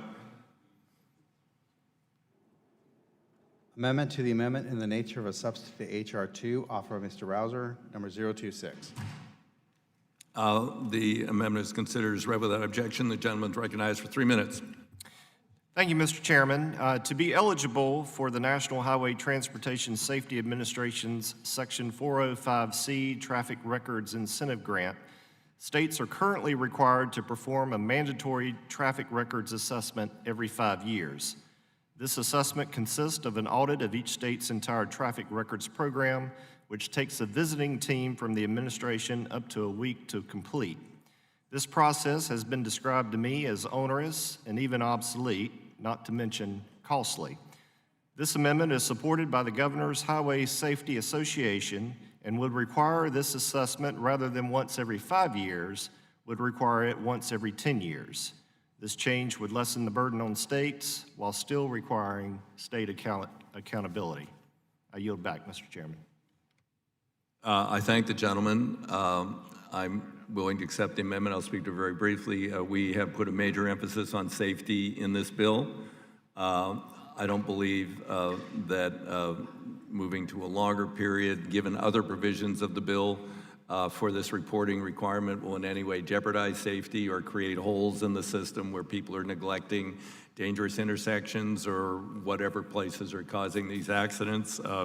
So I'm willing to accept the amendment. Do others wish to be heard on the amendment? Hearing none, at this point, I will ask unanimous consent that the amendment be adopted. Hearing no objection, the amendment is adopted.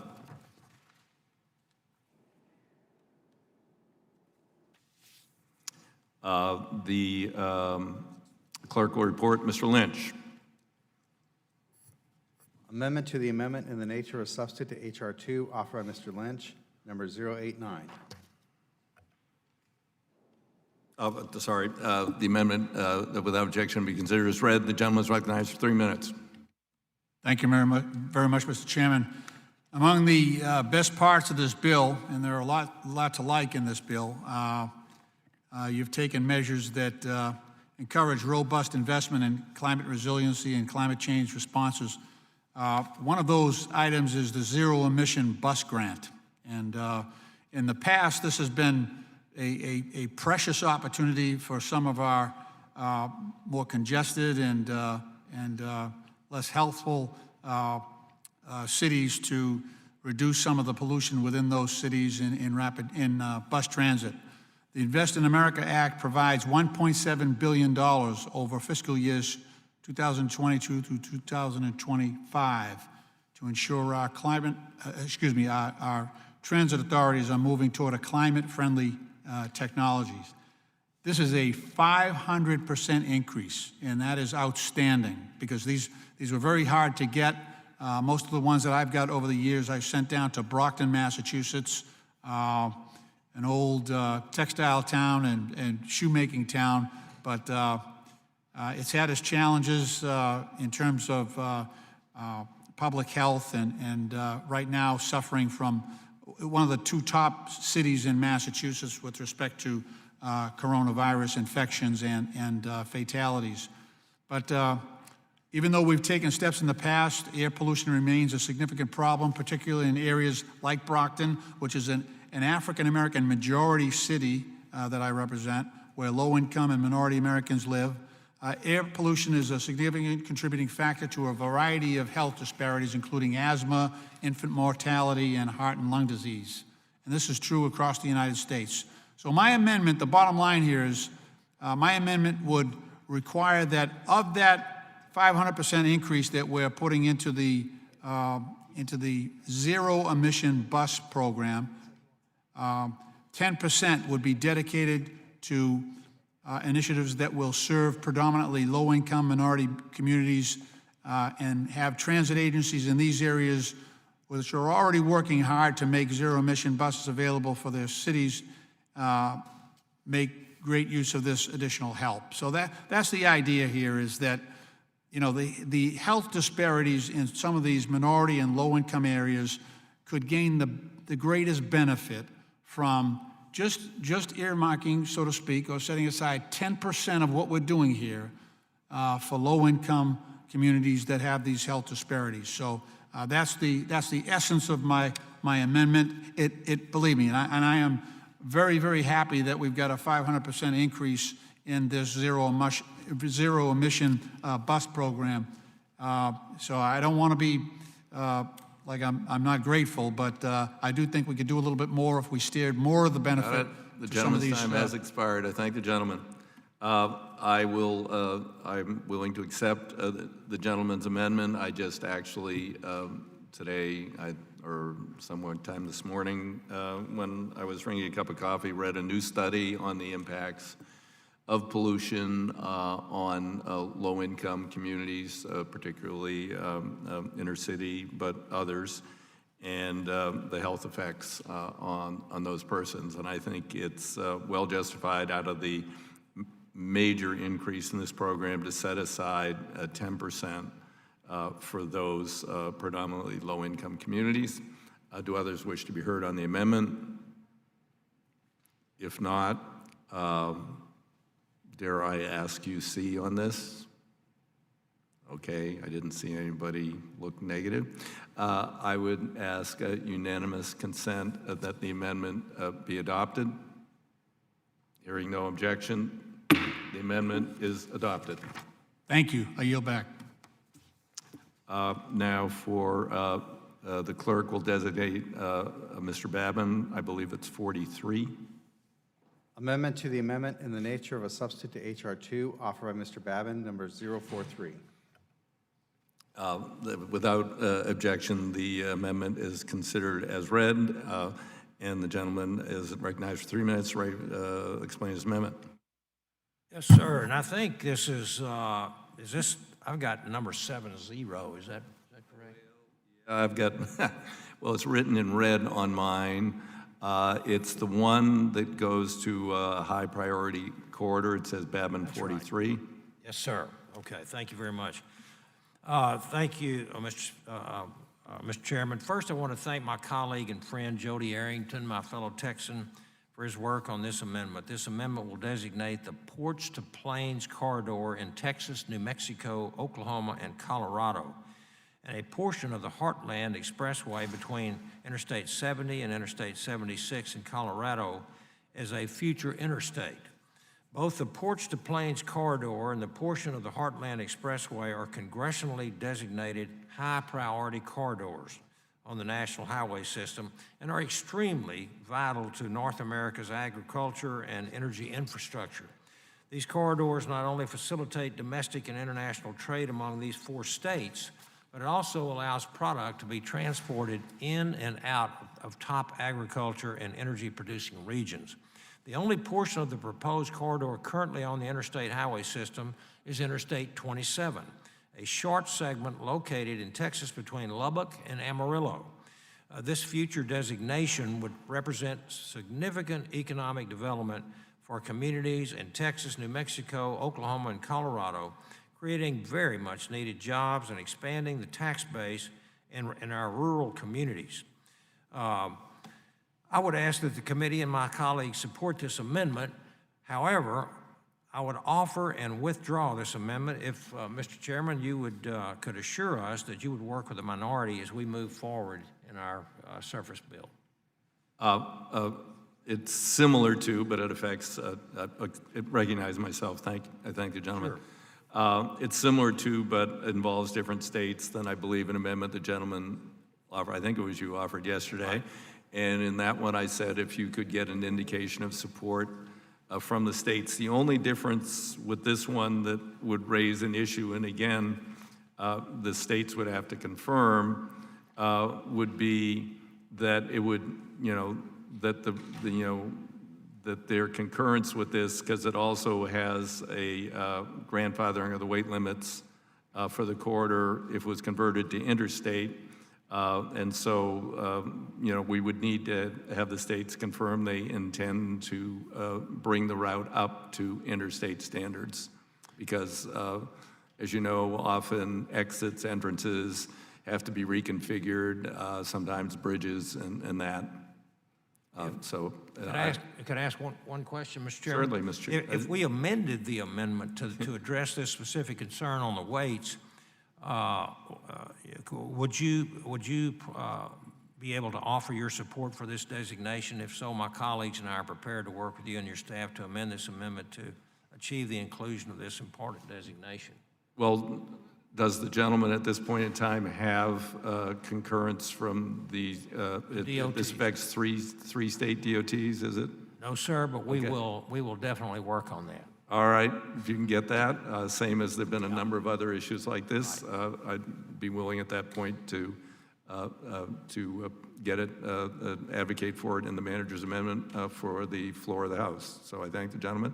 Yes, Does the sir. gentleman wish to withdraw at this time? Absolutely.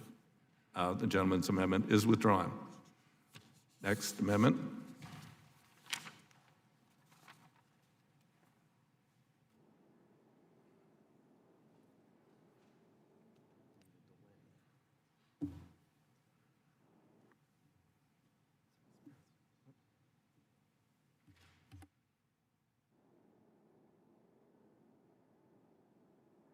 10 seconds lost. At this point, I don't believe, is this Graves, Louisiana, or Graves? Yes. Okay, he's not here at the moment. Oh, he's here. Okay. The clerk will designate the Graves amendment. Oh, 119 is the one you need to designate. Amendment to the amendment in the nature of substitute to H.R. 2, offered by Mr. Graves, numbered 119. Without objection, the amendment is considered as read.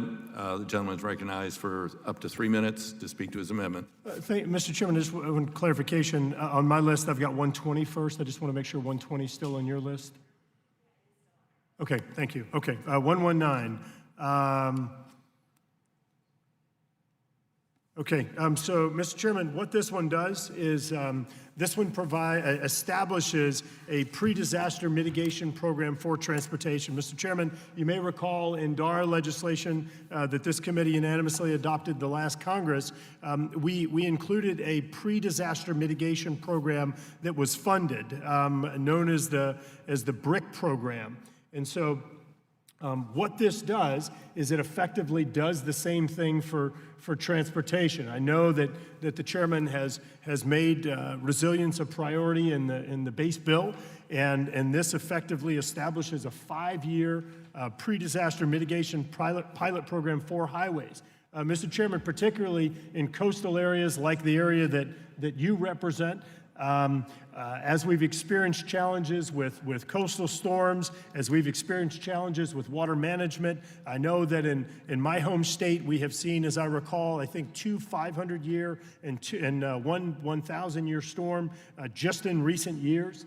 Either my math's really off or something's the matter with the statistics on those storms. I should not be experiencing that. People in our state should not be experiencing that level of storms.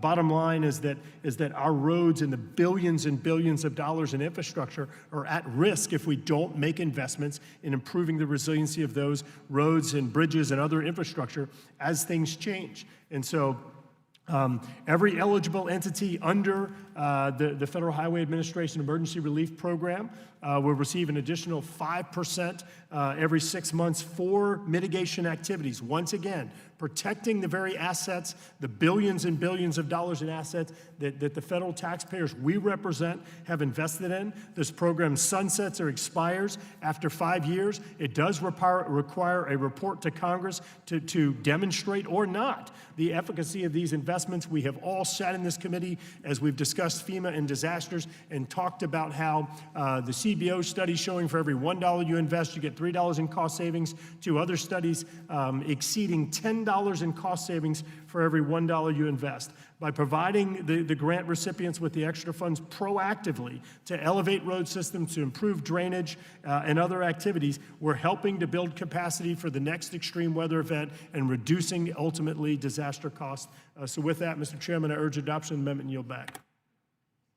Are there other members who wish to be heard on the amendment? Hearing none, if the gentleman... Yes, I'd like to be heard, Mr. Chairman. Okay, who's that? So it's Congresswoman Plaskett. Okay, you are recognized for up to 3 minutes. Thank you very much, sir. I'd like to lend my voice in favor of this amendment. It focuses on pre-disaster planning and mitigation and creates incentives for communities to build better and smarter to speed recovery when disaster does strike. This will make communities safer and will also save money. Putting our focus on mitigation is good government, and it's fiscally responsible. For every dollar we spend on mitigation, between 4 and 8 is saved in avoided disaster recovery costs later. This is good policy that will benefit every single congressional district across the country. In 2017, the year my district was devastated by consecutive Category 5 hurricanes, 8% of the United States population was affected by at least one disaster. This startling statistic highlights the importance of investment in mitigation infrastructure before tragedy strikes. That would have been a tragedy if I couldn't get that out. This amendment would provide stable funding for pre-disaster mitigation within the Federal Highway Administration's Emergency Relief Program. I support the amendment thank my colleague for his continued support of looking for smarter ways to take care of our districts, which are most often hit by disaster, and I yield back. I thank the gentlelady.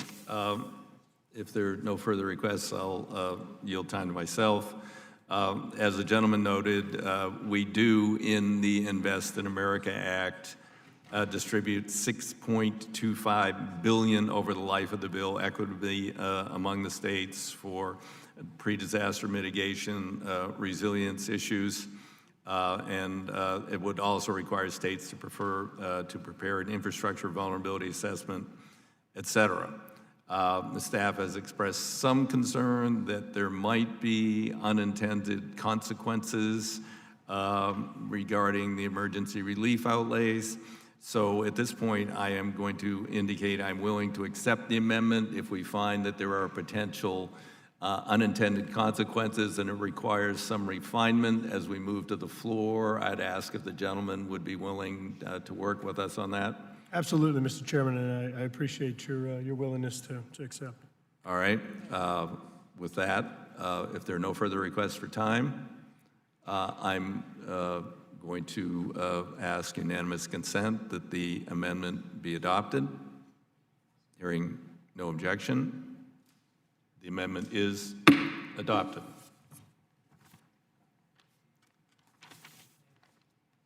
Oh, okay.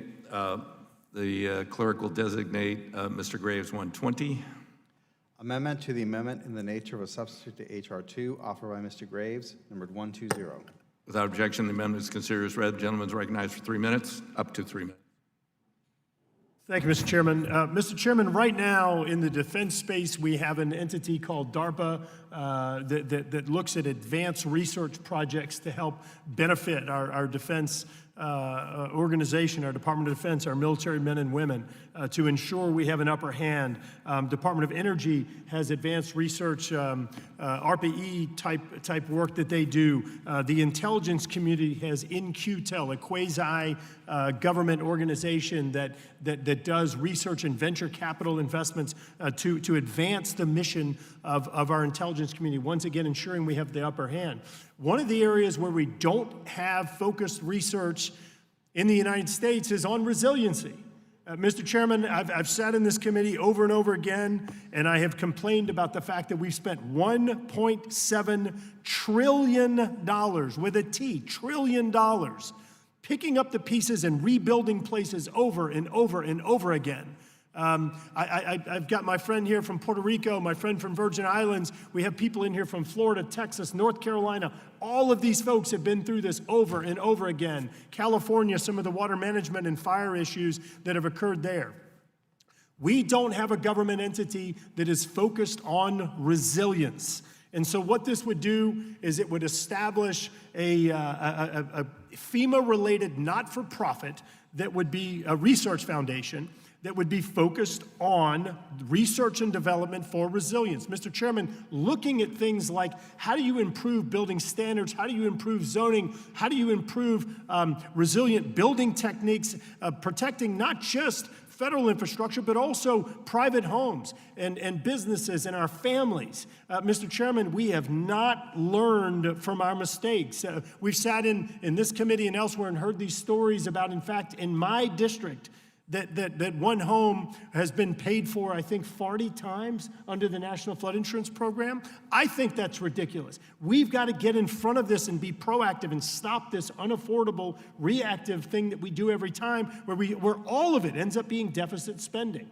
And so I think that this is going to be a small investment that will be FEMA coordinating with Department of Homeland Security, with the Corps of Engineers, with NOAA, and other appropriate agencies looking at resilience measures that are cost-effective, that ultimately the singular objective here is reducing disaster cost to taxpayers. Now, of course, your ancillary benefits are you're not flooding. You're not having destruction of homes and businesses and families and evacuations. It's another rainy day. So, Mr. Chairman, I think this is a really good model. It is somewhat based upon what we've seen in other agencies that has been effective, but it's all about resilience, mitigation strategies, new construction techniques and materials, and improving the performance of resiliency of our roads, bridges, homes, businesses, and other infrastructure and assets in this country. Yield back. Time that I don't have. I thank the gentleman. Anyone else wish to be recognized? Hearing no one, I'll yield myself. This would create a nonprofit corporation called the National Foundation of Resilience. It would involve 3 federal agencies, one of which this committee has no jurisdiction over, one of which is not under the auspices of this bill, being FEMA, and the other being another agency which is not under the auspices directly of this bill, being the Corps. It seems that it would allow this nonprofit agency to receive and redistribute federal funds, raises a whole host of questions about the powers of this new nonprofit foundation. I must oppose the amendment. Others wish to be recognized? Mr. Chairman, I support the amendment. Having worked for 2 international engineering companies and I ran a think tank for 25 years, I understand the importance of planning. And we used to joke in engineering that there's never time to do it right, but there's always time to do it over. That's the point I think my friend from Louisiana is trying to make. And I think this is something that would be very helpful, particularly in regard to dealing with the climate change that we know will occur, that we prepare to mitigate and design resiliency into the infrastructures going forward. I think in the long run, having this type planning will save the federal government a tremendous amount of money and possibly even save lives. With that, I yield back. Any others? Again, I would express concern about the germaneness. I'm not going to make a point of order because I don't want to go through that again. And creating a nonprofit foundation that can coordinate among 3 federal agencies, none of which are the principal subject of this bill, one of which is outside our jurisdiction, and allow them to receive and expend federal funds. I applaud the objective, but I think this is complicated and problematic to amend to this bill.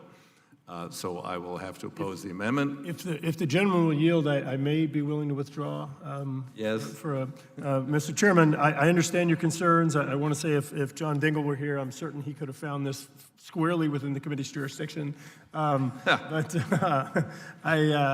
I want to ask, Mr. Chairman, I feel very strongly about the need for this. I think this has a lot of merit. If you will commit to work with us and happy to discuss with you a model that you think works better, that better fits within this committee's jurisdiction, but I'd be willing to withdraw if we can get a commitment that will work with you and see if we can come up with an approach that makes sense and you feel is within the committee's jurisdiction. Well, we have a huge title, gentlemen, well, I guess it's still my time. I reclaim my time. Yes, I'd be willing to do that, as you know, and as the gentleman did know, we do have a huge amount of money allocated in this bill into resilience, pre-disaster mitigation. I think that's absolutely critical for severe weather events and other issues that we're dealing with. I'd be happy to discuss a way forward, whether it's to get some more focus in perhaps one of these federal agencies and look at some of the other implications of a nonprofit foundation versus some other form. I'd be happy to discuss it. I'm into anything that gets us more focused on resilience.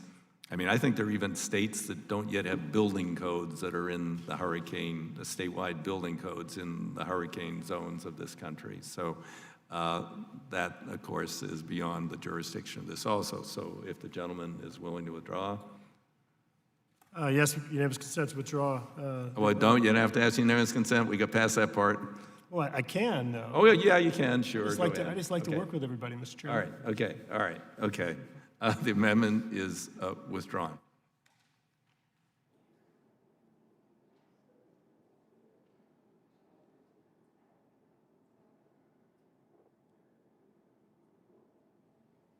The clerk will designate Graves 131. Amendment to the amendment in the nature of a substitute to H.R. 2, offered by Mr. Graves, numbered 131. Without objection, the amendment is considered as read, and the gentleman is recognized for up to 3 minutes. All right, Mr. Chairman. Oh, okay. Putting them all together like this, you're taxing my memory capacity here. Mr. Chairman, this amendment would amend an existing program that's in the base tax. The base tax has a program called the gridlock program, which certainly has an objective that has a lot of merit. It is focused on how to address these major congestion points in mega cities. But Mr. Chairman, that's where my concern lies, in that the bill only focuses on mega cities. As I recall, I believe that the population threshold in the base text is 1 million people or greater, which excludes by far the majority of members of this committee, and I think excludes a number of members of this body. And so what this amendment does is it brings down the threshold, the eligibility threshold, to an MSA of 500,000 or greater, which I think would include areas of many of the districts that are represented here in this room. And so it does reduce the population threshold. And secondly, it does provide a little bit more flexibility for the Department of Transportation to implement the program to find the best solutions to address gridlock. So I commend the chairman for including a gridlock program. I think there's gridlock in Congress, there's gridlock on the interstate, and I think this is an opportunity to fix one of those. Right. And I urge adoption of the amendment and yield back.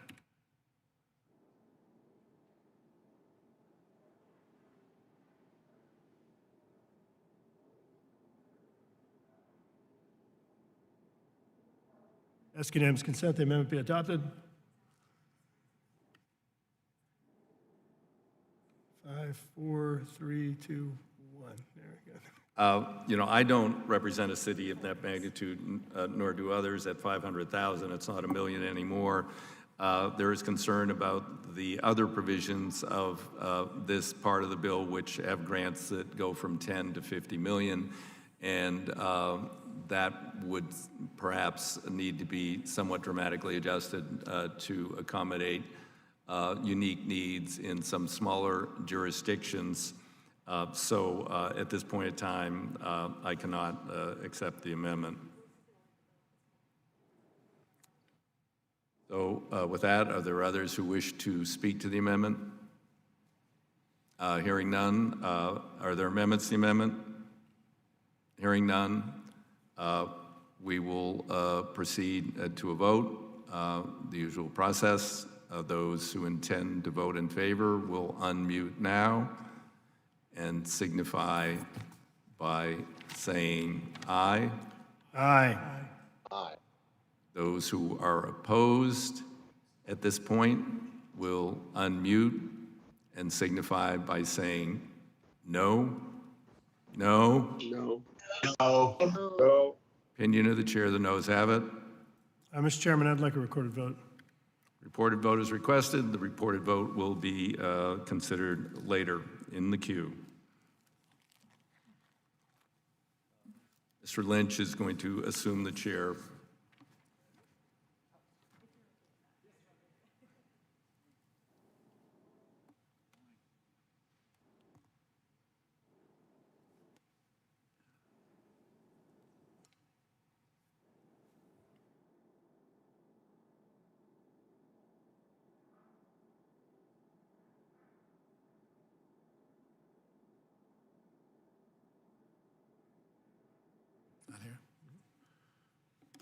Are there any amendments to the amendment in the nature of a substitute for H.R. 2?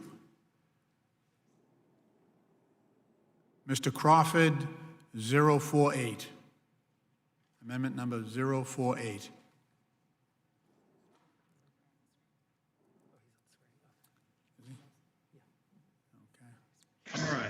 Gotcha. All right. 048. Here we go. The clerk will designate the amendment. Amendment to the amendment in the nature of substitute to H.R. 2, offered by Mr. Crawford, number 048. The chair recognizes. I'm sorry. Without objection, the amendment will be considered as read, and I now recognize Mr. Crawford to speak on his amendment for 3 minutes. Thank you, Mr. Speaker. This amendment is simple. If transit agency accepts any source of federal funding, then that agency's capital expenditures will adhere to all Buy America laws. Last year, Congress passed a landmark bill, the Transportation Infrastructure Vehicle Security Act, or TIVSA, to ban federal funds from being used to purchase rolling stock from Chinese state-owned enterprises or supported companies. The logic was simple. Taxpayer dollars should not be used to subsidize any company that has made clear its intent to eliminate American jobs and displace U.S. manufacturers. Yet the threat from China's authoritarian regime persists, and more is still needed. This amendment closes a loophole being exploited by Chinese SOEs and will result in taxpayer dollars flowing back into the U.S. economy. Xi Jinping made it clear at the recent Chinese Communist Party Congress, China intends to use the pandemic they allowed to fester to strengthen their economic standing. If we continue to lose these manufacturing jobs during the COVID pandemic to China, we will never get them back. And I yield back. The gentleman yields back. Are there any other members who wish to be recognized to speak on this amendment? With that, I yield myself 1 minute. The chair is in support of the gentleman's amendment. This amendment applies the requirements of Buy America to all transit agency purchases, no matter what the source of the funds. Under current law, transit agencies only need to adhere to Buy America if using any federal dollars on the project. This will ensure transit agencies do not steer their federal funds in such a way to avoid meeting this requirement of Buy America on a specific project or acquisition. And I urge the committee to support this amendment. Are there any amendments to the amendment? If not, the question is now on the amendment. All those in favor will unmute and signify by saying aye. Aye. Aye. Okay. Now all those who are opposed will unmute and signify by saying nay. Nay. Nay. Nay. In the opinion of the chair, the ayes have it, and the amendment is adopted.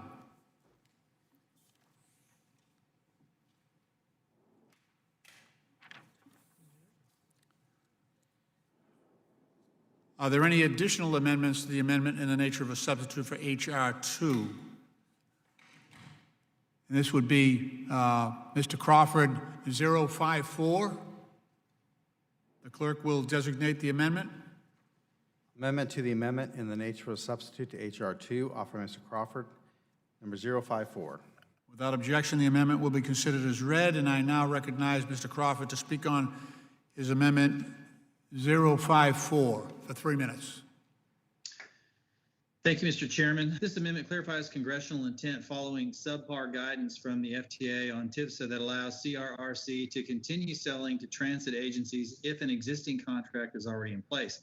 The exemption, according to FTA, is a lifetime exemption, applies forever in addition to a 2-year delay to sign even more contracts with the other agencies before the funding prohibition takes effect. This loophole must be closed. As we saw just Monday with the cellular network attacks, cyber threats are among the gravest threats facing our nation. The Chinese Communist Party and military have long demonstrated histories of orchestrating cyber attacks and engaging in cyber espionage here in the United States, making the involvement of state-owned enterprise in the manufacturing of domestic rolling stock a grave security concern. With today's metro transit cars carrying Wi-Fi systems, sophisticated communications equipment, they are part of the Internet of Things. There's no question that they could be a vulnerable target to cyber attack or hacking. And with that, I yield back. The gentleman yields back. Do any other members wish to speak on this amendment? Mr. Chairman? Mr. Lipinski, you're recognized for 3 minutes. Mr. Chairman? I want to thank Member Crawford for this amendment and for all his work on the Buy America issue. Mr. Lipinski, we're having a little trouble with your audio. Okay, let me, Now we're having trouble with your video.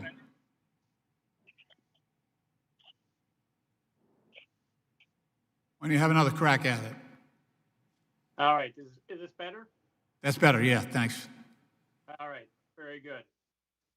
Sorry about that. I want to thank Ranking Member Crawford for this amendment, for all his work on this issue, which is also an issue that's always been very important for me. The bill already does a lot to strengthen Buy America laws, including most notably having US DOT start to directly audit and certify whether rolling stock meets our laws. And we adopted a Maloney amendment earlier that prevent any funds in this bill from going to a Chinese state-owned enterprise. This amendment would add to all that by closing an existing loophole that was created by last year's National Defense Authorization Act that could allow a Chinese state-owned enterprise to enter the U.S. rail rolling stock market. However, we must be more diligent than what we already have in this bill so that we can address this specific issue. As we heard in the hearing last year, Chinese state-owned enterprises are a growing threat to this country's domestic rail and bus industry and have already had catastrophic impacts in other countries like Australia. There is no doubt that Communist China is our greatest strategic threat, and the Chinese government's actions have only gotten worse recently. Therefore, I cannot understand why the Federal Transit Administration interpreted last year's NDA to mean that they should give CRRC, the Chinese National Rail Company, 2 years to sell their rolling stock to any transit agency and a lifetime exemption with the 4 transit agencies that have existing contracts with CRRC. If China is a threat, and Congress seems to agree that it is, why would we give CRRC 2 years to unfairly undercut other providers of rolling stock using Chinese government subsidies and the ability to sell rolling stock indefinitely to 4 transit agencies? Mr. Crawford's amendment puts forward a reasonable compromise that protects the transit agencies that have already contracted with CRRC and the jobs created due to those contracts, while addressing the threat CRRC poses. Existing contracts in place at the time the NDAA was signed into law and the options associated with those contracts are grandfathered in. At the same time, CRRC would be prohibited from signing new contracts going forward. That seems like a reasonable compromise. Now is the time to act to address the rising economic threat from Chinese state-owned enterprises and CRRC in particular. I ask my colleagues to vote yes on this well-thought out amendment, and I thank Ranking Member Crawford for offering it, and I yield back. The gentleman yields back. Are there any other members who would like to speak on this amendment? Hearing none, I yield myself a minute and a half. The chair is in strong support of the gentleman's amendment. This amendment strikes a loophole in the Transit Infrastructure Vehicle Security Act, TIVSA. This legislation originated in the Senate and was ultimately attached to the National Defense Authorization Act of fiscal year 2020, which prevents federal transit dollars from being used to procure transit rolling stock and transit buses from Chinese state-owned enterprises controlled or subsidized by the Chinese government. I share the concerns raised in this amendment because it allows state-owned enterprises to continue selling rolling stock to the 4 transit agencies who have already purchased transit rail cars from the CRRC, a Chinese state-owned enterprise. These agencies, the MBTA in Boston, CTA in Chicago, Metro in Los Angeles, and SEPTA in Philadelphia, all have current contracts with CRRC, and current law allows them to sign new contracts with CRRC inter perpetuity. This amendment closes this loophole, and I urge the committee to support this amendment. Are there any further amendments to the amendment? If not, the question is now on the amendment. All those in favor, please unmute and signify by saying aye. Aye. Aye. Aye. Aye. Aye. All right. All those opposed, please unmute and signify by saying nay. Nay. In the opinion of the chair, the ayes have it. And the measure is adopted.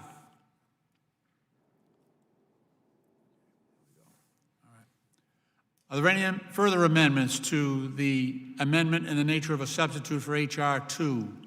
The chair recognizes, let's see, Mr. Crawford, Amendment 055. The clerk will designate the amendment. Amendment to the amendment in the nature of a substitute to H.R. 2, offered by Mr. Crawford, 055. Without objection, the amendment will be considered as read. I now recognize Mr. Crawford to speak on his amendment 055 for 3 minutes.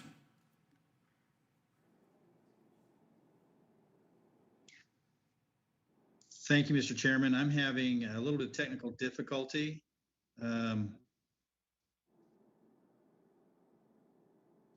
For some reason. You sound good from this end. Okay. And we can see you. Yeah.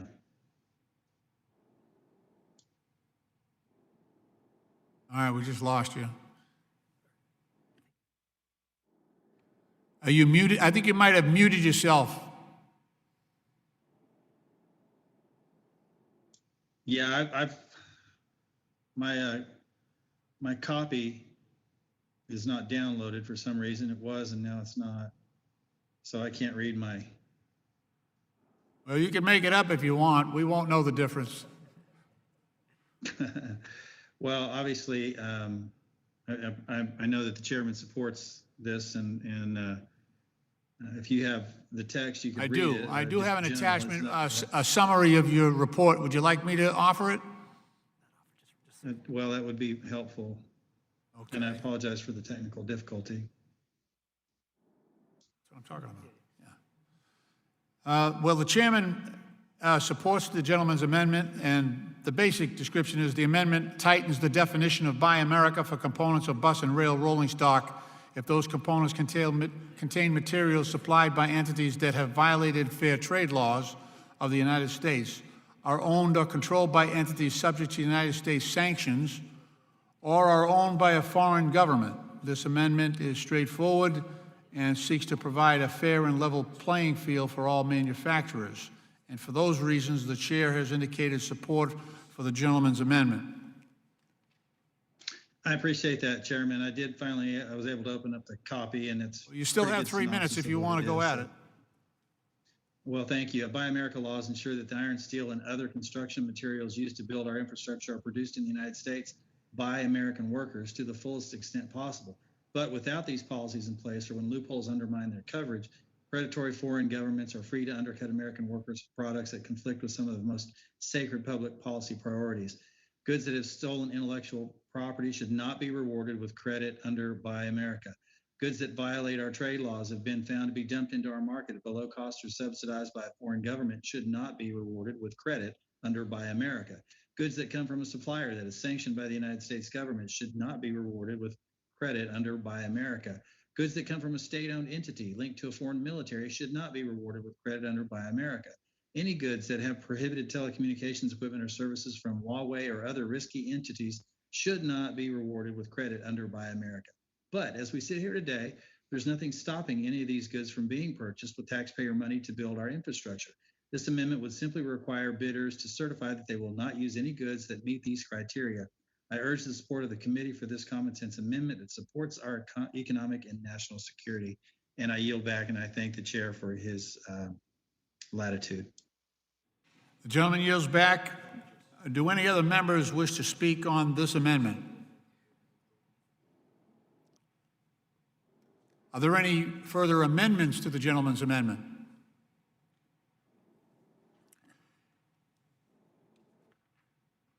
If not, the question is on the amendment. All those in favor will unmute and signify by saying aye. Aye. Aye. Aye. And now, all those opposed will unmute and signify by saying nay.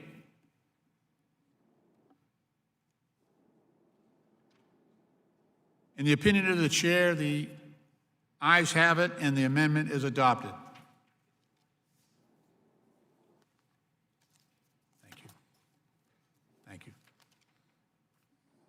Are there any amendments to the amendment in the nature of a substitute for H.R. 2? We now have Mr. Crawford, amendment number 49, if the clerk could designate the amendment. Amendment to the amendment in the nature of a substitute to H.R. 2, offered by Mr. Crawford, 049. Without objection, the amendment will be considered as read, and once again, I will recognize Mr. Crawford to speak on his amendment number 49 for 3 minutes. Thank you, Mr. Chairman. This amendment strikes Section 9204, which expands Amtrak's ability to sue railroads. With the ongoing standards and metrics rulemaking wrapping up at the Department of Transportation, the legally enforceable contracts already in existence, and 2 other options Amtrak already has for legal recourse to enforce its right of preference, this provision is unnecessary at this time. Simply put, a federal judge in Arkansas with no expertise or experience in rail issues should not be the one making determinations that could impact rail service in Oregon. Congress created the STB to mediate these issues, and Congress should wait for the DOT to finish its ongoing rulemaking before pursuing massive changes like those in Section 9204. Mr. Chairman, having read that, I am willing to withdraw that at this point under the current circumstances. Well, we deeply appreciate that, Mr. Crawford. We understand you've had a good run here anyway. Thank you, Mr. Chairman. I appreciate that. And the gentleman withdraws his amendment. Are there any additional amendments to the amendment in the nature of a substitute for H.R. 2?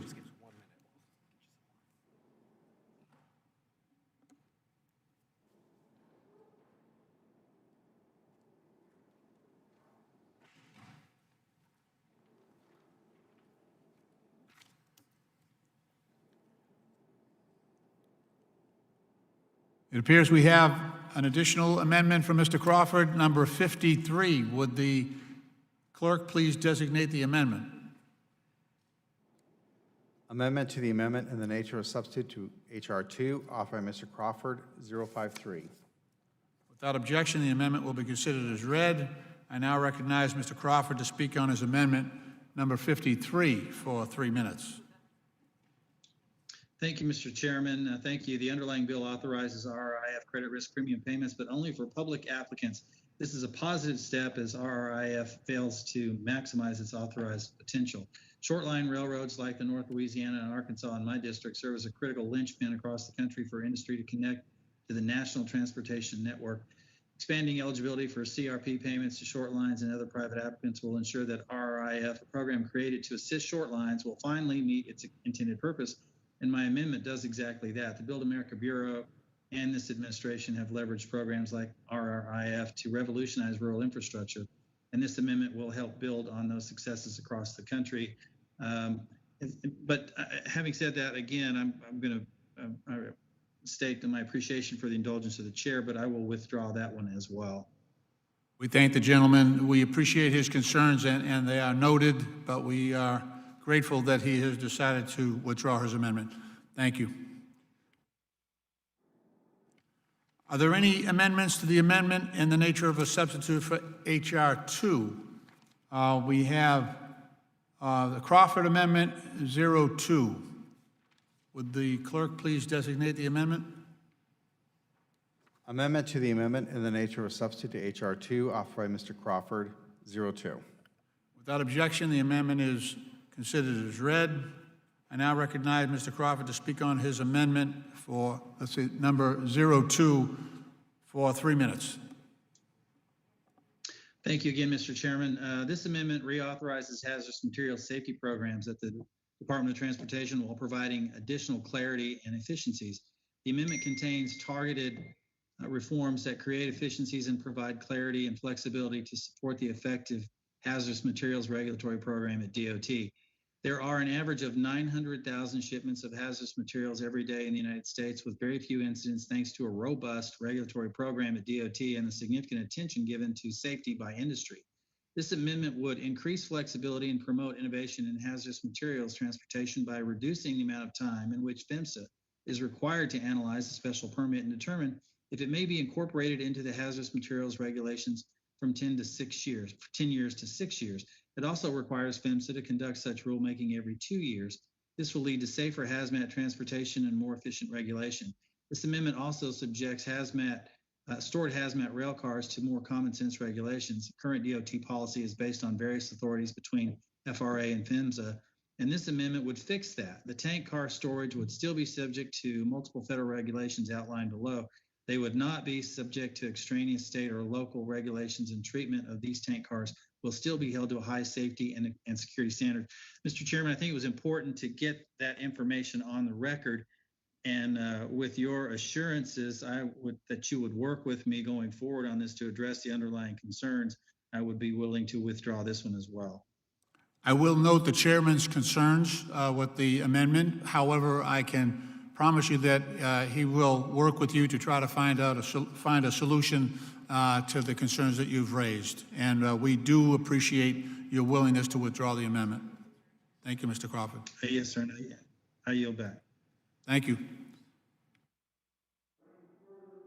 Are there any further amendments to the amendment in the nature of a substitute for H.R. 2?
I believe the next amendment will be Davis 103. We're just waiting for some paper. I'll go ahead and designate it and then let him speak on it. All right. Are there any additional amendments in the nature of a substitute for H.R. 2? The chair recognizes, let's see, Mr. Davis, amendment number 2. Would the clerk please designate the amendment? Mr. Chairman, I have no amendment by Davis, number 02. I think it's 103. I think the gentleman is correct. 103. Amendment to the amendment in the nature of a substitute to H.R. 2, offered by Mr. Davis of Illinois, number 103. Without objection, the amendment will be considered as read, and I now recognize Mr. Davis on his amendment for 3 minutes. Mr. Chair, it's a good faith measure for the majority, including in the initial en bloc. My amendment 112 to prohibit funds that are collected as fines from going into any of our congressional campaigns. This amendment also does that. I will respectfully withdraw this amendment as a measure of good faith, since you already included one of these in the en bloc. And I will not have to ask unanimous consent to withdraw it. I withdraw the amendment. We thank the gentleman and appreciate his good work.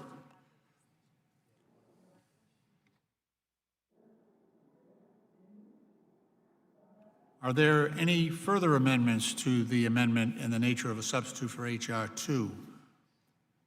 I believe we have Davis number 104. Would the clerk please designate the amendment? Amendment to the amendment in the nature of a substitute to H.R. 2, offered by Mr. Davis of Illinois, number 104. Without objection, the amendment will be considered as read, and I now recognize Mr. Davis to speak on his amendment 104 for 3 minutes.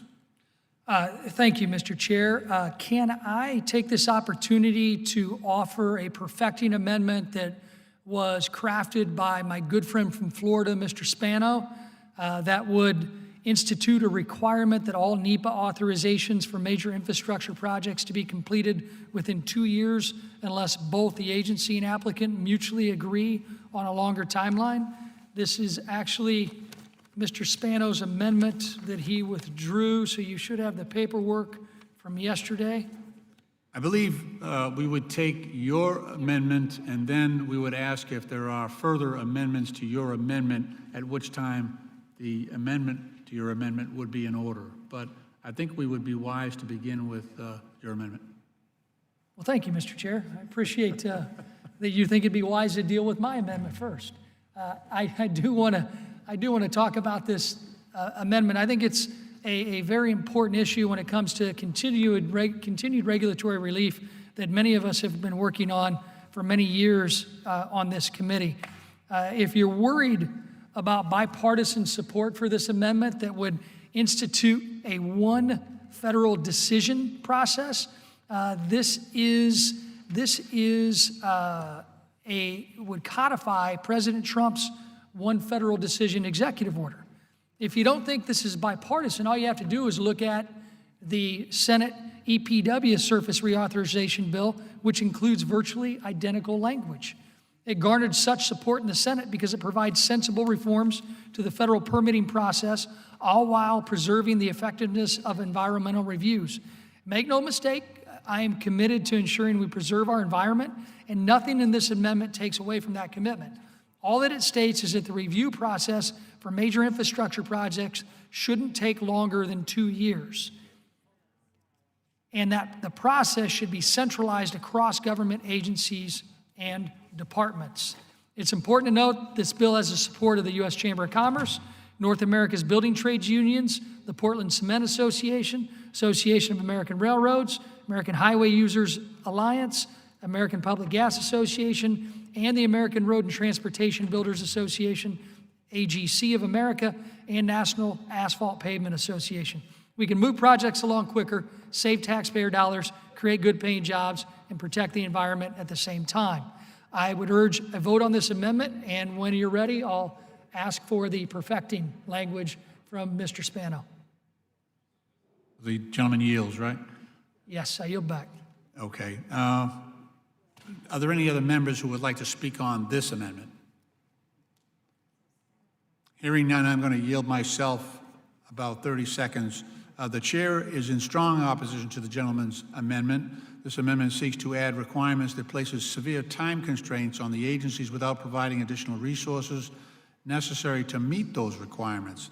In addition, several of the activities required by the amendment are already being done as part of the previous administration's action or legislation.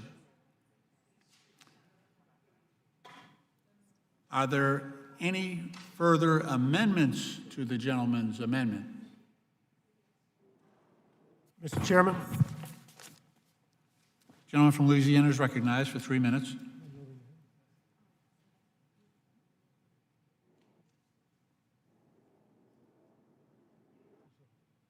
Mr. Chairman, I have an amendment that I believe Mr. Spano offered earlier that I'd like to offer as a revision. It's Spano number 33. Was this properly noticed? I'm just pitch hitting here. I just want to make sure I've got this right. Of course it was, Mr. Chair. Mr. Chairman, I'm doing this as a second degree. Okay. So I understand. This wouldn't require the same notice. Does the clerk have the necessary paperwork? Let me just ask that. Mr. Chairman, there is no amendment at the desk.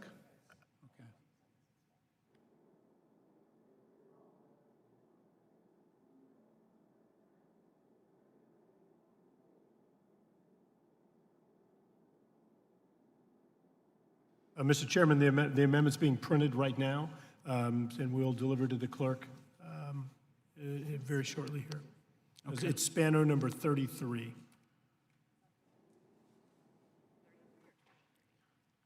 Could you clarify that? Is it 23 or 33? I've heard a couple of numbers. Spano number 33. Mr. Chairman, here's the text. Yeah. Could we deliver that to the clerk, and could the clerk please read that amendment for the benefit of the members?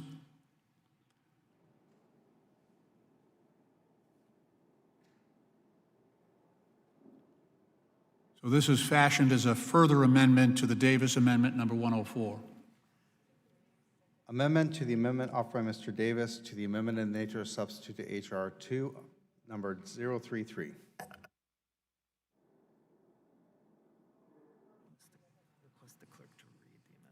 Would the clerk read the amendment?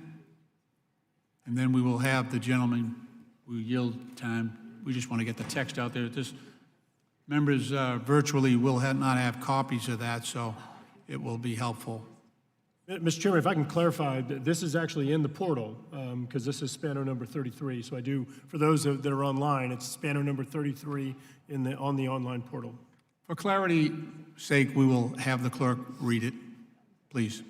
At the end of Subtitle F of Title I of Division B, insert the following, Section 16, Environmental Reviews for Major Projects. Section 139 of Title 23 United States Code is amended. 1. In Section A, in paragraph 3B, by striking process for and completion of any environmental permit and inserting process and schedule, including a timetable for and completion of any environmental permit.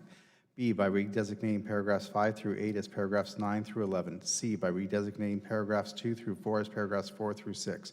D, by inserting after paragraph 1 the following. 2, authorization. The term authorization means any environmental license, permit, approval, findings, or other administrative decision related to any environmental review process that is required under federal law to site, construct, or reconstruct a project. 3, environmental document. The term environmental document means an environmental assessment, finding of no significant impact, notice of intent, environmental impact statement, or record of decision under the National Environmental Policy Act of 1969, 42 U.S.C. 4321 et seq. And E, by inserting after paragraph 6, is redesignated the following. 7, major project. The term major project means a project for which A, multiple permits, approvals, reviews, or studies are required under a federal law other than the National Environmental Policy Act of 1969, 42 U.S.C. 4321 et seq. Project sponsor has identified the reasonable availability of funds sufficient to complete the project. C, the project is not a covered project as such term is defined in Section 41001 of the FAST Act, 42 U.S.C. 4370M. And D, the head of the lead agency has determined that 1, an environmental impact statement is required, or 2, an environmental assessment is required and the project sponsor requests that the project be treated as a major project. 2, in subsection B1, A, by inserting including major projects after all projects, and B, by inserting at the request of a project sponsor after B applied. 3, in subsection C, A, paragraph 6. 1, in subparagraph B, by striking and at the end. 2, in subparagraph C, by striking the period at the end and inserting semicolon and 3, by adding at the end the following. D, to calculate annually the average time taken by the lead agency to complete all environmental documents for a project during the previous fiscal year. B, by adding at the end the following. 7, process improvements for projects. A, in general, the Secretary shall review existing practices, procedures, programmatic agreements, and applicable laws to identify potential changes that would facilitate an efficient environmental review process for projects. B, consultation. In conducting the review required by subparagraph A, the Secretary shall consult, as appropriate, with the heads of other federal agencies that participate in the environmental review process. C, report. Not later than 2 years after the date of enactment of the one federal decision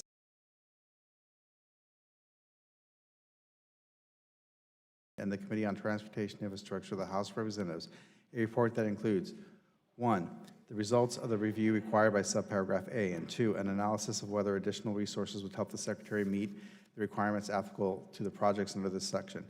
4, in subsection D, A, subparagraph 8, 1, in heading by striking NEPA and inserting environmental. 2, by amending subparagraph A to read as follows. A, in general, except as inconsistent with paragraph 7 and except as provided in subparagraph D to the maximum extent practicable and consistent with federal law. All federal authorizations and reviews for projects shall rely on a single environmental document for each type of environmental document prepared under the National Environmental Policy Act of 1969, 42 U.S.C. 4321 et seq. Under the leadership of the lead agency. And 3, by adding at the end the following. D, exception. The lead agency may waive the application of subparagraph A with respect to a project if the project... Mr. Chairman? Mr. Chairman? I ask unanimous consent to dispense with the reading. I object. I think the members really, even this is not helpful. It does give members a sense of the detail of the further amendment. The clerk will please proceed. Mr. Chairman.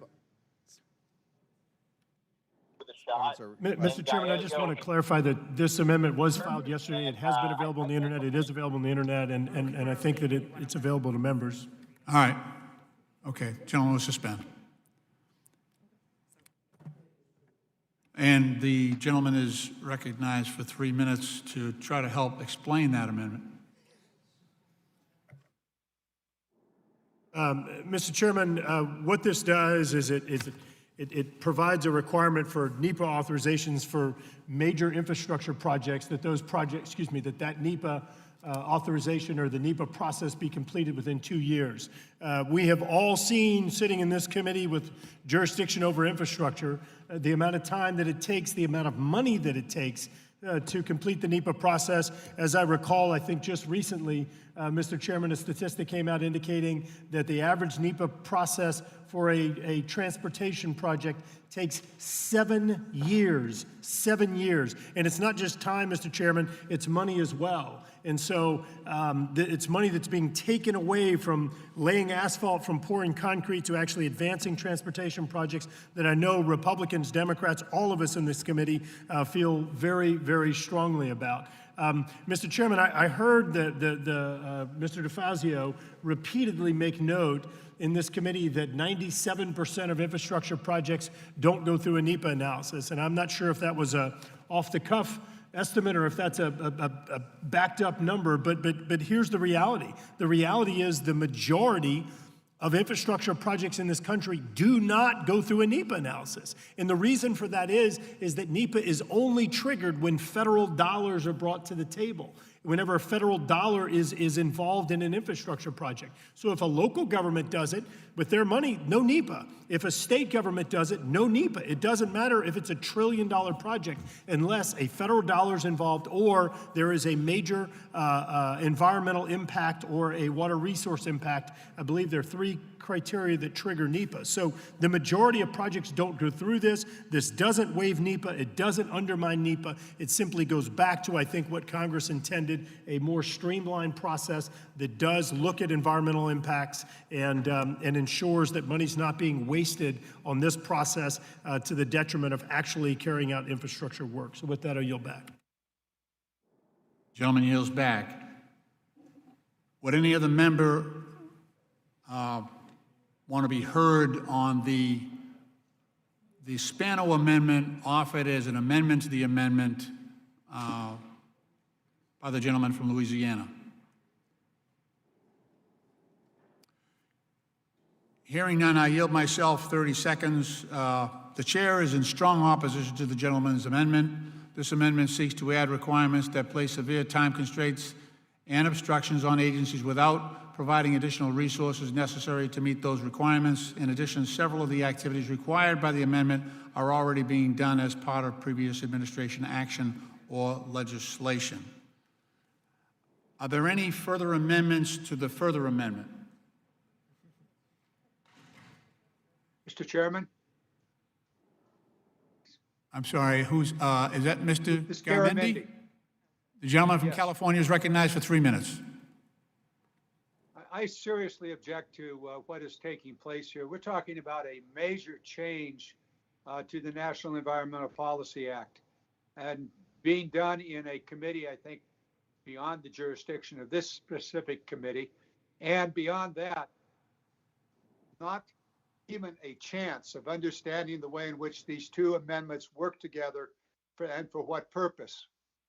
So I seriously object to the entire process that is underway here and would urge a no vote, both on what may or may not be substance, and secondly, on process. And with that, I yield back. Gentleman yields back. Are there any other members who would like to speak on this further amendment? Mr. Chair? Chair recognizes the original sponsor. Go ahead. Mr. Chair, I don't want the perfecting amendment to get in the way of what this is really about. This is about codifying an executive order that is actually saving money, moving projects along quicker, making sure we create good paying jobs, and at the same time, protecting the environment. I don't know why it's that much of a controversy. If you want to see policy that's already in place be codified by this institution, which I think we should do, that would do those 4 things, then vote yes. That's why this is important. Let's not get away from the process because of a small perfecting amendment that everybody had a copy of, because it was withdrawn yesterday to save time and to combine later on in the markup, and here we are. But it is a process that's going to allow projects in every one of our districts to actually go further and get done more quickly. I don't know why anybody would want to be against that. I yield back. Gentleman yields back. Are there any other members who would like to speak to the further amendment? Hearing none, if not, the question is on the further amendment. All those in favor of the amendment, the further amendment, will unmute and signify by saying aye. Aye. Aye. All right, those people will mute, and now all those opposed to the amendment will unmute and signify by saying no. No. No. No. In the opinion of the chair, the noes have it. And that is on the further amendment is not adopted. Now we have a question on the original amendment, number 104 by Mr. Davis. Mr. Chairman, can we have a recorded vote on the second degree? It's too late. We called it no. We're taking up Mr. Davis's at this point. Did Mr. Davis have it?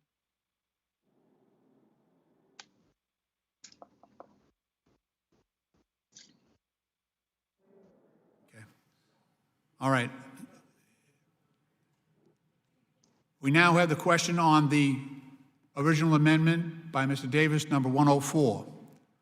All those in favor will please unmute and indicate by saying aye. Aye. Aye. Okay, those people will mute, and now all those opposed will unmute and signify by saying nay. Nay. Nay. No. Nay.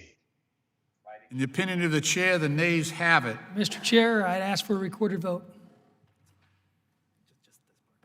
Okay. As previously agreed, we'll dispense with the reading of the typical script for postponing votes, and we will take the vote up at a later time. On 104. On 104, yes.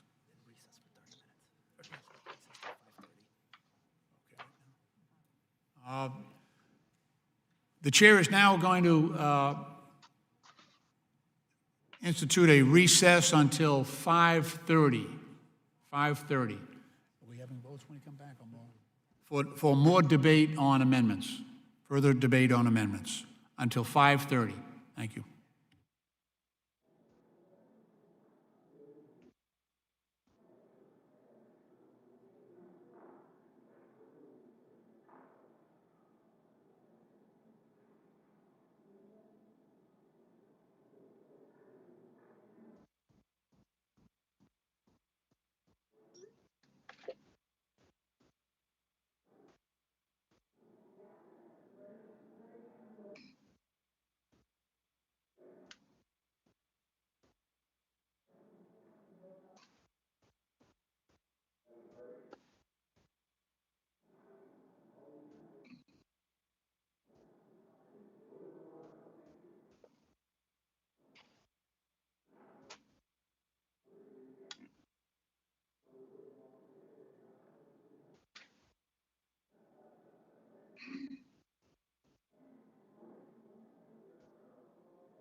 So do you want to tell us about that? What comments on all of that?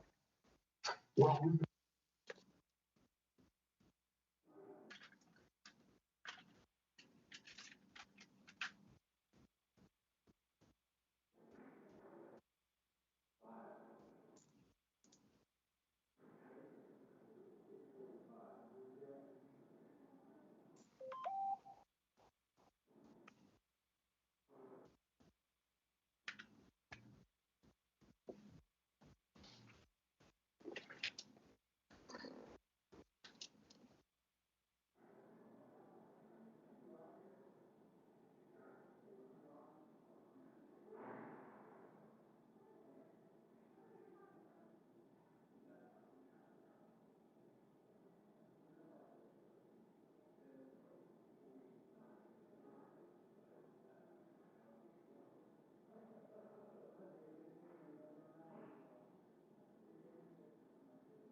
Hi, Eddie Bernice. I guess you and Chewy and I are the only ones on. No, I'm also here. Oh, hi, I'm Alvin. here. Chewy. How long is this break? I'm here. I don't know how long. We haven't heard. Have you? I'm here too. Hey, got in here too. Mitchell. Hey. Salud. How are you?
When I hear meatloaf, I think Paradise by the Dashboard Lights.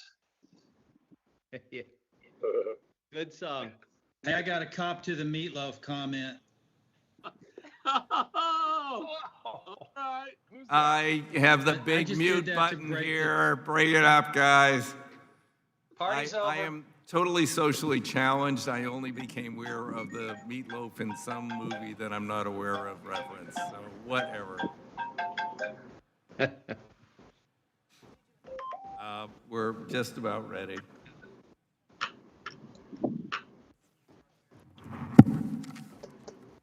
Chairman, any idea when are we finishing tonight? What's that? Hello, who's that? That's me, Albio. Albio, speak up a little, Albio. You're faint, which is very unusual for you. I said, do you have any idea when we finish it tonight? Or cut off? We are going to go back to amendments at this point. We've offered to accept a few Republican amendments. I'm not certain that they want to do that. We've also offered to unblock amendments, which we know we're going to oppose and we know on which we will prevail. They don't want to do that. So at this point, I'm uncertain. But I think at this point, are we proceeding to Mr. Webster? Or soon? We Okay, are. thank you, Chairman. I believe Davis. Yeah. Mr. Chairman Mitchell here, you can unblock mine and. Well, I haven't called us back into session yet. I'm just trying to get organized. I'm just talking to people. Sorry, I shouldn't be on there. Oh, that's okay. I'm just kidding you. No problem.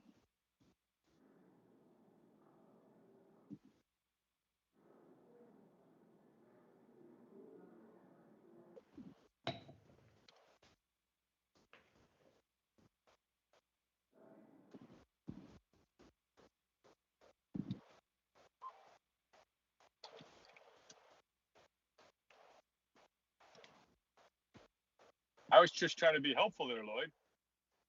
What's that? Oh, yeah. I was just trying to be helpful, you know?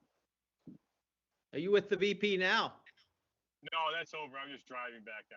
All right, we're going to, everybody's going to mute. The committee's going to come back to order.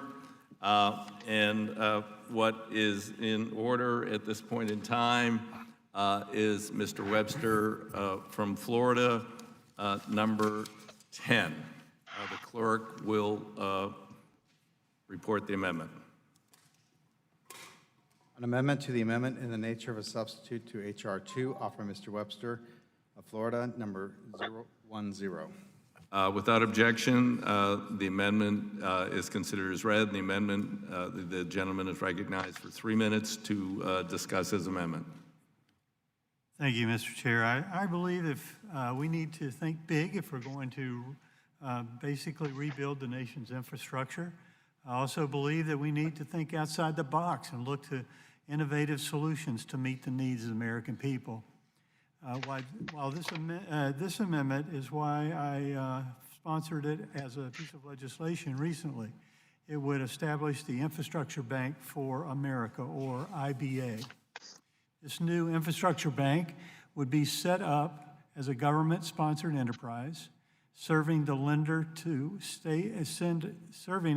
to states, regional entities, and local entities. It would provide loans, loan guarantees, and direct investments in infrastructure projects of all types.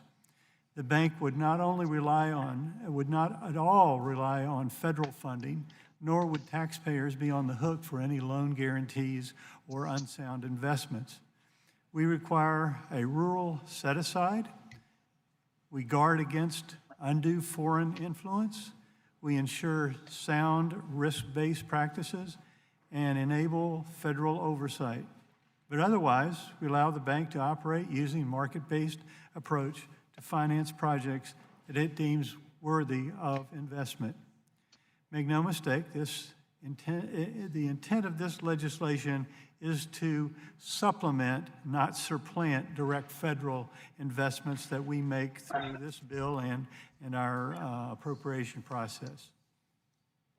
The IBA serves as a complement, not a replacement for existing programs, and encourages states and municipalities to pursue all available funding sources.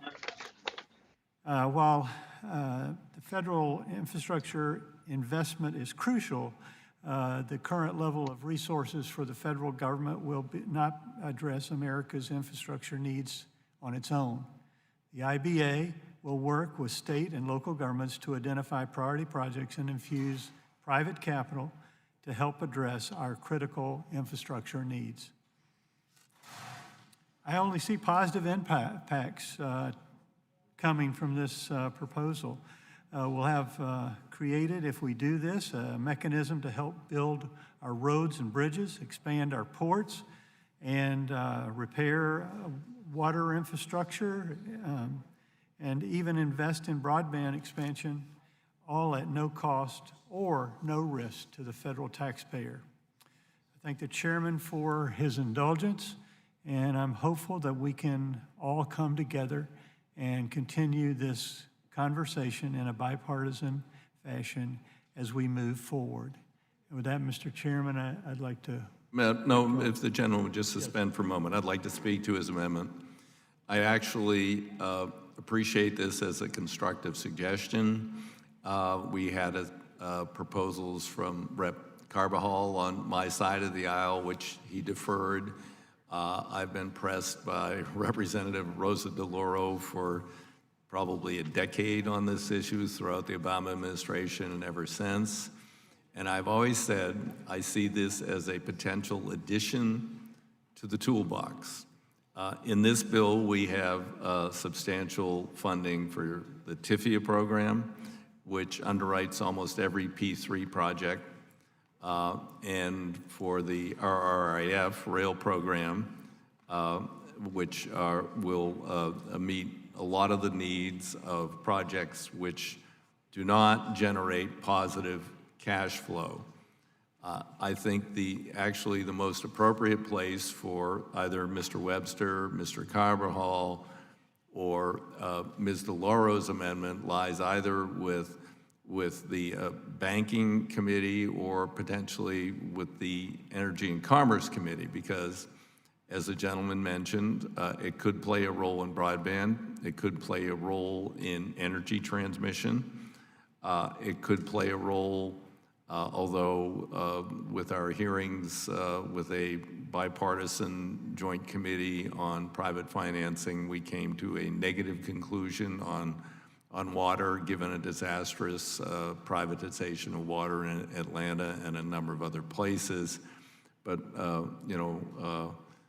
for wastewater, which is in the overall infrastructure proposal, wastewater is a total public responsibility, and would not fall within that. Transit, there's no transit system in the world that makes money, except, well, Hong Kong claims they do, but all the others are subsidized. I mean, Virgin Rail talks about making money in Europe, except the government owns and maintains the rail bed, so if you just want to run train sets over it, that's pretty damn easy to make money. So I think the proposal has merit. It could potentially attract pension funds and other money that doesn't seek a high rate of return. I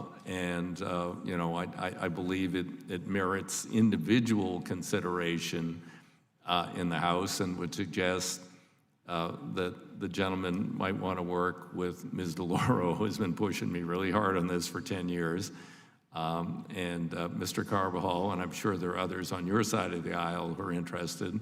There's also some interest from pension funds and others who would accept a long-term, stable, lower rate of return as opposed to other projects. So I think it has merit. I don't think it quite fits into this proposal, given the fact that we have a plus up in both TIFIA and RIF, which will go to transit, rail, and highway projects that aren't tolled, or potentially to P3s in terms of highways that are tolled as an underlying support. So I applaud the gentleman on his initiative and suggest that perhaps if we could get both sides together to discuss a way to move this proposal forward and capture some of those investors willing to go not on daily returns or monthly returns, but looking for long-term stable rates of return at a reasonable interest rate for projects that do generate revenue. I think it has great merit. Well, thank you, Chairman, and thank you for that support. I have filed it as a individual, separate, standalone bill, so we'll see what happens, and I'll take your advice on some of the people to talk to. And with that, I would like to withdraw the amendment. Well, I thank the gentleman for withdrawing, and I will help to facilitate those discussions. I've had infinite discussions with them. I'm happy to sit you down in the room and see if we can work this out. So I thank the gentleman. The next amendment.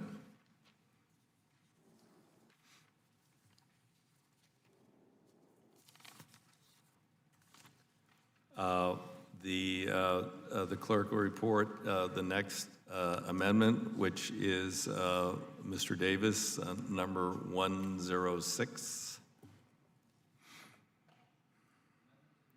No, I can't hear you. Mic wasn't on. Amendment to the amendment in the nature of a substitute to H.R. 2, offered by Mr. Davis of Illinois, 106. Without objection, this amendment is considered as read, and the gentleman is allowed to proceed for 3 minutes. Thank you, Mr. Chairman. My amendment to Section 2603 would create an exemption for transit agencies looking to use automated vehicles or mobility as a service if they certify to the Secretary it would save money, improve service, or be more environmentally sustainable.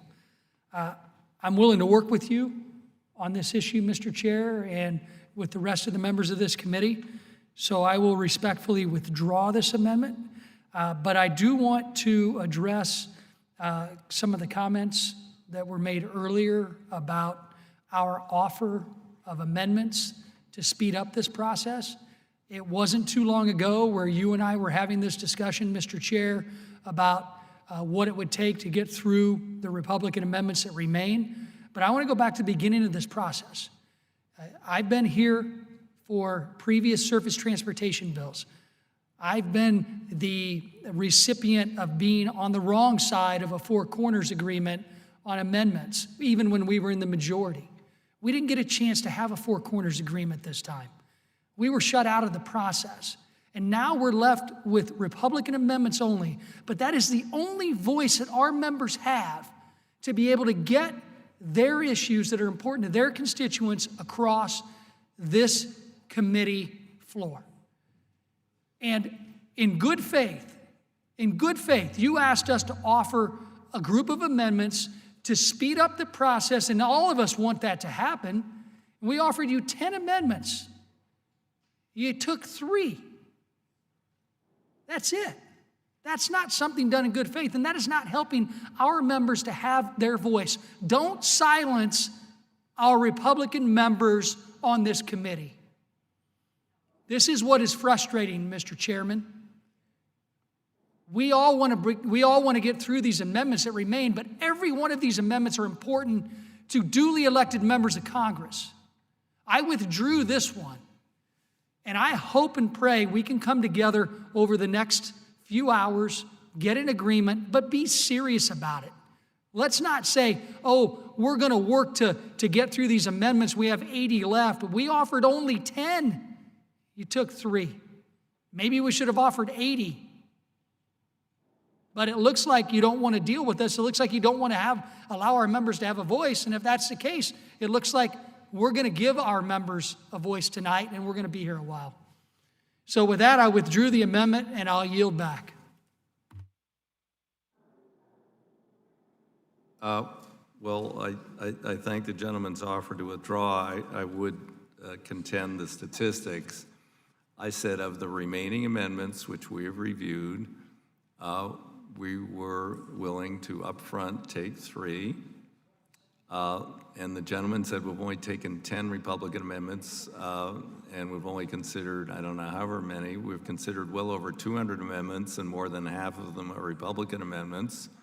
I can't remember another time in the history of this committee when 200 amendments have been offered on a bill. And I'm not certain when the gentleman came, but, you know, I was here for the MAP Act, where every Democratic amendment was rejected.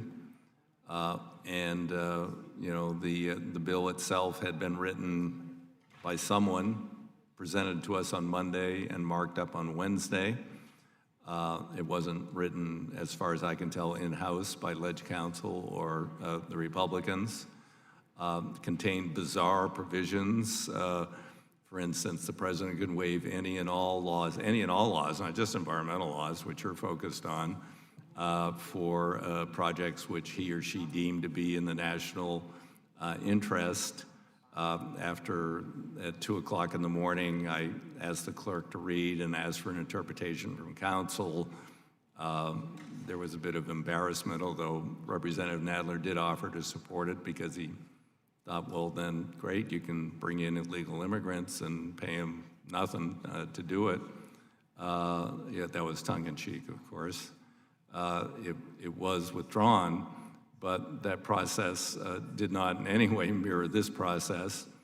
The gentleman has indicated a willingness to work on climate issues.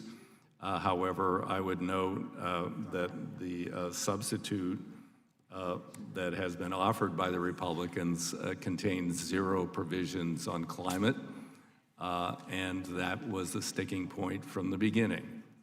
There have been complaints that we've woven climate into state grant programs and other provisions of the bill, and yes, we have. My side of the aisle does believe in, is that 2.6? Okay.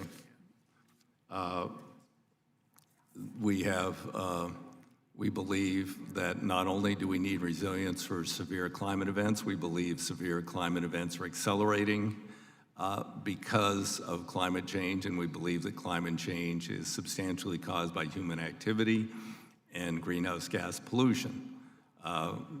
Some on your side of the aisle, I believe, support that concept. Many others, including the president, completely deny that context and think we should use even more fossil fuels. So in order to construct the bill so it comprehensively addressed these issues, we had to work independently. And given that your Starter Act contains nothing on those issues, but even though you have indicated a willingness to work on climate change issues, I don't believe there is a majority on your side willing to admit that we need to do fossil fuel reduction or deal with those issues as we go forward. So that is why we came to this point. It's why I offered the bill 2 weeks ago. No, I've been here a long time. No one has ever offered and put out a bill 2 weeks in advance for amendments. You know, we have at this point accepted 26 Republican amendments. I think you gave a much lower number. I've indicated willingness to accept at least from those we know of another 3. But at this point, I appreciate the gentleman's willingness to withdraw, and we will proceed to the next amendment. The amendment is withdrawn.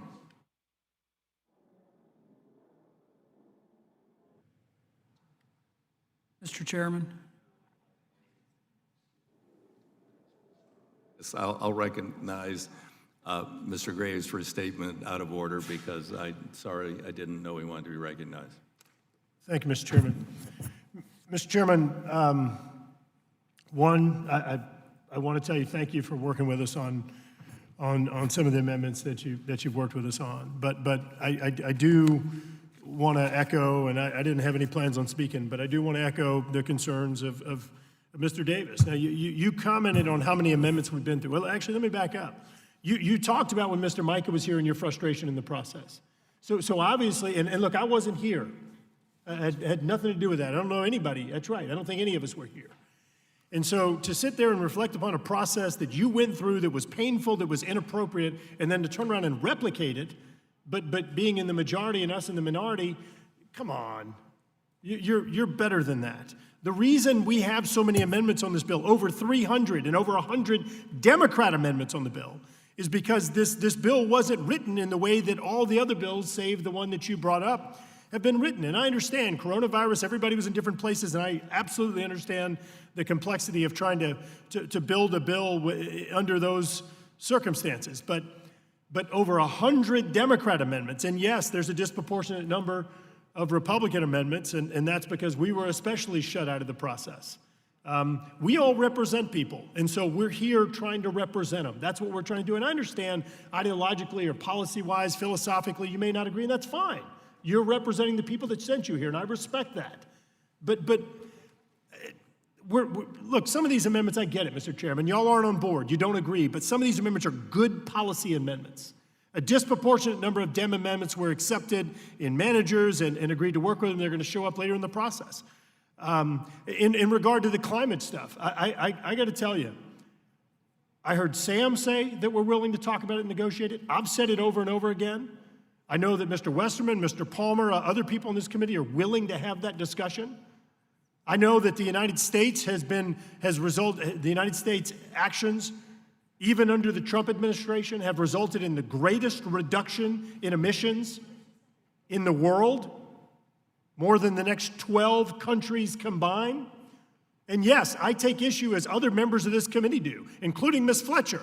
I take issue with the fact that people come in and say, we need to get rid of fossil fuels. I hate to say this, but fossil fuels and better technology associated with them is the reason we are the global leader in emissions reduction.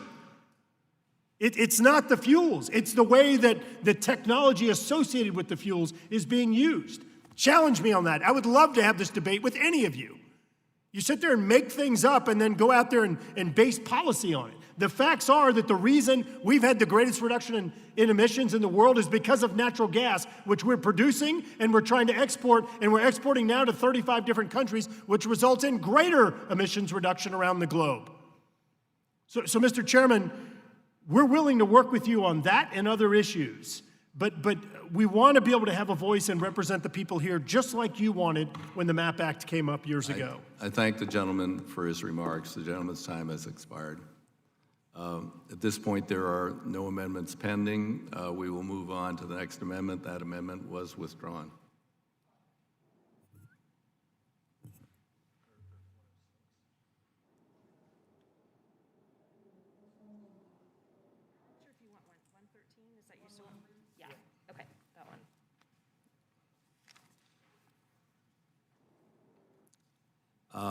The clerk will recognize Mr. Davis, number 113.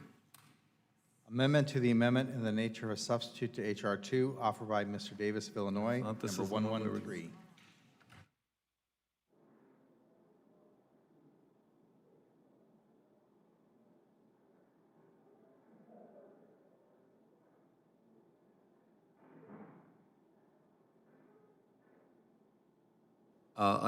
If the gentleman would allow, before I recognize him, I thought that we discussed earlier that if we made this as something discretionary on the behalf of UTCs to propose through the regular research process, that we'd go forward, but we didn't want to see a mandate which required the marijuana, which already NHTSA has funded a massive amount of research on trying to figure out a way to detect impairment. And we were concerned that it would jeopardize many other safety programs, and I thought we already discussed that, and the gentleman was going to work on language to make it discretionary on the part of UTCs. Before we go into the amendment, I would recognize the gentleman briefly. Yeah, Mr. Chair, I'm more than willing to work with you and your team on this issue. I showed my willingness earlier. I thought we might be able to get some language or at least discussion before we got to this point in the amendment process. If you're willing to work with us, I'm going to trust you to do that on this. I think it's an important issue. We have to have, even in states that have legalized recreational cannabis, like my home state of Illinois, we have to have a test to determine what the level of THC may be for an individual to determine whether or not they're safe to drive on our roadways, to protect our families, protect everyone.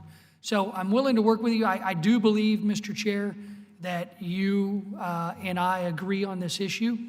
I am willing to withdraw this amendment with that willingness. But I do want to add to what Mr. Graves said. Not one member of this committee in here present today was here during MAP 21.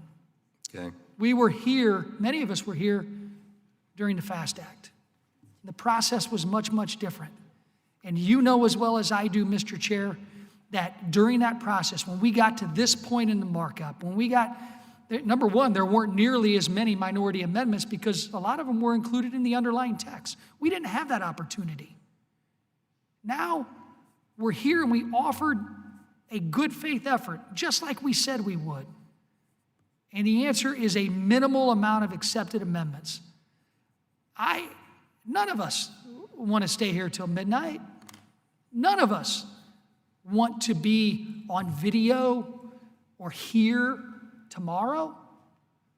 So please, have your team sit down and do what people asked to be done before this markup even started.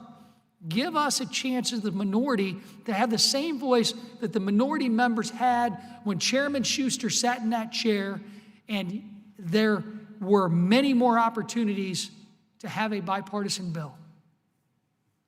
I was optimistic before this committee markup started. I said that in my opening statement, that we could come together. There are plenty of chances, but here we are now. We offered, we're working with you. We're going to continue to work with your team, and I certainly hope you come back with an offer that's a lot better than accepting such a minuscule amount of our members' voices. Otherwise, we're going to make sure that their voices are heard, and we're going to make sure that we get a chance to represent our constituents from across this great nation, at the same time affect surface transportation policy. These are not political amendments. It's good transportation policy. Help us out. We want to work with you, be it climate change, be it any other issue that's related to surface transportation. It doesn't have to be this way, Mr. Chair. I thank the gentleman. His time has expired. Again, I'm trying to remember what's the name of their alternative? The starter bill. The other side of the aisle did have an opportunity and 2 weeks to draft an alternative. The alternative excludes any investment, zero investment, none, nada, zilch, in reducing fossil fuel pollution or climate change initiatives. Unlike, this is my time, Senator Barrasso's bill on the Senate side. And early on, I heard, and I both spoke to you and Mr. Graves, that your staff was absolutely appalled that the Republicans in the Senate would agree to any reduction or any programs targeted toward fossil fuel reduction. You and Mr. Graves and a few others have indicated an interest to work on that. Unfortunately, it is not reflected in any part of your bill. In terms of the FAST Act, yes, we worked together. The numbers were way below what I wanted. The pay-fors were fake. And there were numerous other issues with the bill, but basically it was a status quo bill. It was just a status quo bill of the previous compromise, and a status quo bill of the one before that, and a status quo bill of the one before that, and the one before that, and the one before that, which takes us back almost to the Eisenhower era. It's the 21st century. We are confronted with the issue of climate change. Now, you don't have to believe in it. I do. And virtually every Democrat in the House of Representatives serving in the majority, and we did win the majority in the last election, believes it's a serious issue. And if it is not dealt for in a meaningful way with the sector that provides the largest source of carbon pollution in this country, then since Trump has withdrawn from the Paris Agreement. There were figures thrown out that have shown the biggest, we've got a huge reduction in carbon pollution going on right now because no one's driving. But no, we have not adhered to, nor are we on a track to meet the targets that have been set through the Paris Accords. We've withdrawn from the Paris Accords. We are determined in this bill and in other bills to deal with that issue. So that is why, at this point, we have gotten to this point. And with that, I would turn to staff to see what the next amendment is.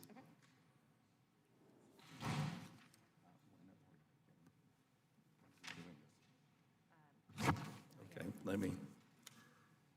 At this point, we would go to Mr. Schmucker. The clerk will report.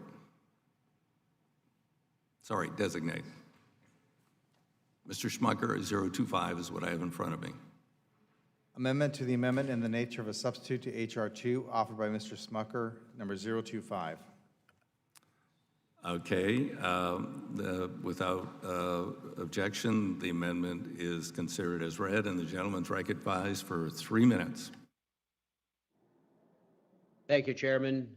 We're all familiar with Amtrak and the Northeast Corridor and the lines associated with that. Amtrak has owned that corridor since 1976 after an $86 million purchase funded by Congress. One of those Northeast Corridor lines includes the Keystone Line, which runs right through the district that I represent, Pennsylvania's 11th Congressional District, which runs between Philadelphia and Harrisburg in Pennsylvania. The Northeast Corridor lines were conveyed to Amtrak as part of the bankrupt railroad reorganization of the 1970s, required by the Regional Rail Reorganization Act, or what we call the 3R Act, and then the Railroad Revitalization and Regulatory Reform Act, or the 4R Act. Additionally, Southeastern Pennsylvania Transportation Authority, known as SEPTA, operates its Paoli to Thorndale commuter rail services along the Keystone Line and serves the majority of the Amtrak stations along that line. And in fact, Amtrak uses only 4 of the stations that are used by SEPTA. SEPTA and Pennsylvania pay all costs of maintaining and improving the Amtrak stations that are used solely by SEPTA. The 4R Act, in fact, the Commonwealth of Pennsylvania and SEPTA have supported Amtrak with payments of more than $263 million. These are taxpayer dollars that we think could be more effectively spent if kept within the Commonwealth. These are dollars coming from Pennsylvania. Despite PennDOT's subsidies, Amtrak loses money on the Keystone Line and derives no benefits from the stations that are solely used by SEPTA on the Northeastern Spine. The public interest in an efficient, streamlined Amtrak and in better service for SEPTA commuters would be best served if the Keystone Line stations, and the stations solely used by SEPTA were conveyed to the Commonwealth of Pennsylvania. And that's exactly what this amendment does. It would require Amtrak and the Secretary to make that conveyance no later than June 30th of next year. Importantly, Amtrak's passenger rail operations could continue business as usual in this amendment, would preserve Amtrak's right to operate over the Keystone Line and use the stations conveyed to Pennsylvania on the same terms as existing law. State and local control over this line would allow for more frequent service and at a lower cost to travelers. Improving the frequency of the trips along the line would provide residents along the line more access to job opportunities and businesses access to new markets. It would also mean that more cars are taken off the road, leading to less congestion and less vehicle emissions. So I urge my colleagues to support this amendment and yield back my time. Thank you, gentlemen. Others wish to be heard. Hearing none. Chairman? I will entertain discussion relevant to the amendment. Mr. Chairman, parliamentary inquiry. The chairman was able to give a response to our comments, and I want to be able to give a response to that. It was my understanding that I controlled my 3 minutes. That'll be response to a response to a response to a response, but if the gentleman wishes to drag this out till 3 or 4 in the morning, go right ahead. Mr. Chairman, that's not my intent. It's not my intent. It's that if things are said that aren't accurate or mischaracterizing things that we've done or said, I think it's important for the record. I think it's important for the American public that we're here trying to represent to understand exactly what our position is. We have been in the amendments we've offered. In the Republican alternative, there is a resilience title, 93 pages worth of resilience provisions in there, number one. Number two, Mr. Chairman, I'd like to remind you that 45Q, which is the tax incentive for carbon sequestration, was a Republican initiative that is law today. Number three, I'm the ranking member of the Climate Committee. That committee was charged with coming up with a comprehensive climate change strategy for this Congress. And now that's not going to happen, and there's going to be some type of alternative report. But it was my understanding that there was going to be a comprehensive strategy released that then was going to be farmed out to all of the relevant committees. That way we wouldn't be doing this thing piecemeal by doing different things to cars and then something else to energy and something else to telecommunications or whatever. We'd be looking at it holistically. And so that's what I thought we were going to be doing. Next, you made reference to some staff rumors about our position. I speak for myself. I'm willing to have a climate negotiation with you and with anyone else. And I believe that the ranking member has made the same offer to the committee. No one came to us with text saying, hey, this is what we'd like to do. I'd be happy to look at that. And lastly, Mr. Chairman, in regard to the Paris Agreement, I understand that we may have differences of opinion on the Paris Agreement, but let's be clear. There's no country virtually that is on track to meet their targets. The United States, I'll say it again, we've reduced emissions more than the next 12 countries combined. And yes, I think and I fully support withdrawing from Paris, and here's why. Because for every 1 ton of reduction that we've reduced, China has come in and increased emissions multiple times the reduction that we've had. And that's allowed under Paris. I don't agree with that. I think that's awful policy to allow other countries not just to not have a reduction target, especially countries like China that are out there doing some of the offensive activities around the world that they're doing. A country like China who is countering U.S. interest all over the globe to be able to continue increasing emissions while the United States is reducing, therefore resulting in a net increase. So I think we should continue on an emissions reduction strategy, but not be a party to an agreement that says it's okay for China and other countries to be releasing emissions to the extent that they are. Go back. I think those are the folks that agree.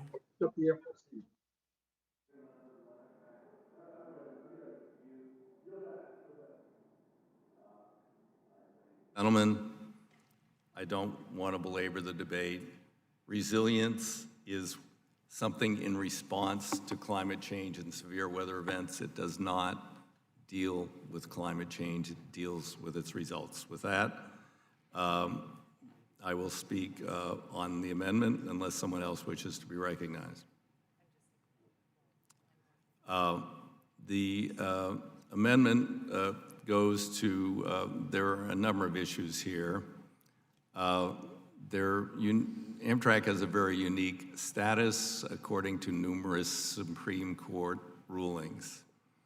And I believe one of the first problems with this amendment is it would violate previous rulings of the Supreme Court regarding the status of Amtrak. Secondly, it sets a extraordinarily bad relationship for the future of states with Amtrak. Mr. Lipinski from Illinois wanted to do something similar, and I discouraged him from offering a similar amendment, which I suppose a number of other jurisdictions would want to do to further fragment the Amtrak system. Amtrak has owned, maintained, recapitalized, dispatched the 100-mile Harrisburg line for 40 years after taking it over from a collapsed, bankrupt private entity called Conrail. SEPTA runs commuter trains over portions of the line, and its use of stations and parking was governed by the terms of a 30-year lease that expired in 2017 and required $1 per year. Now SEPTA and Amtrak are having a hard time negotiating a new lease. Maybe they should pay $2 per year.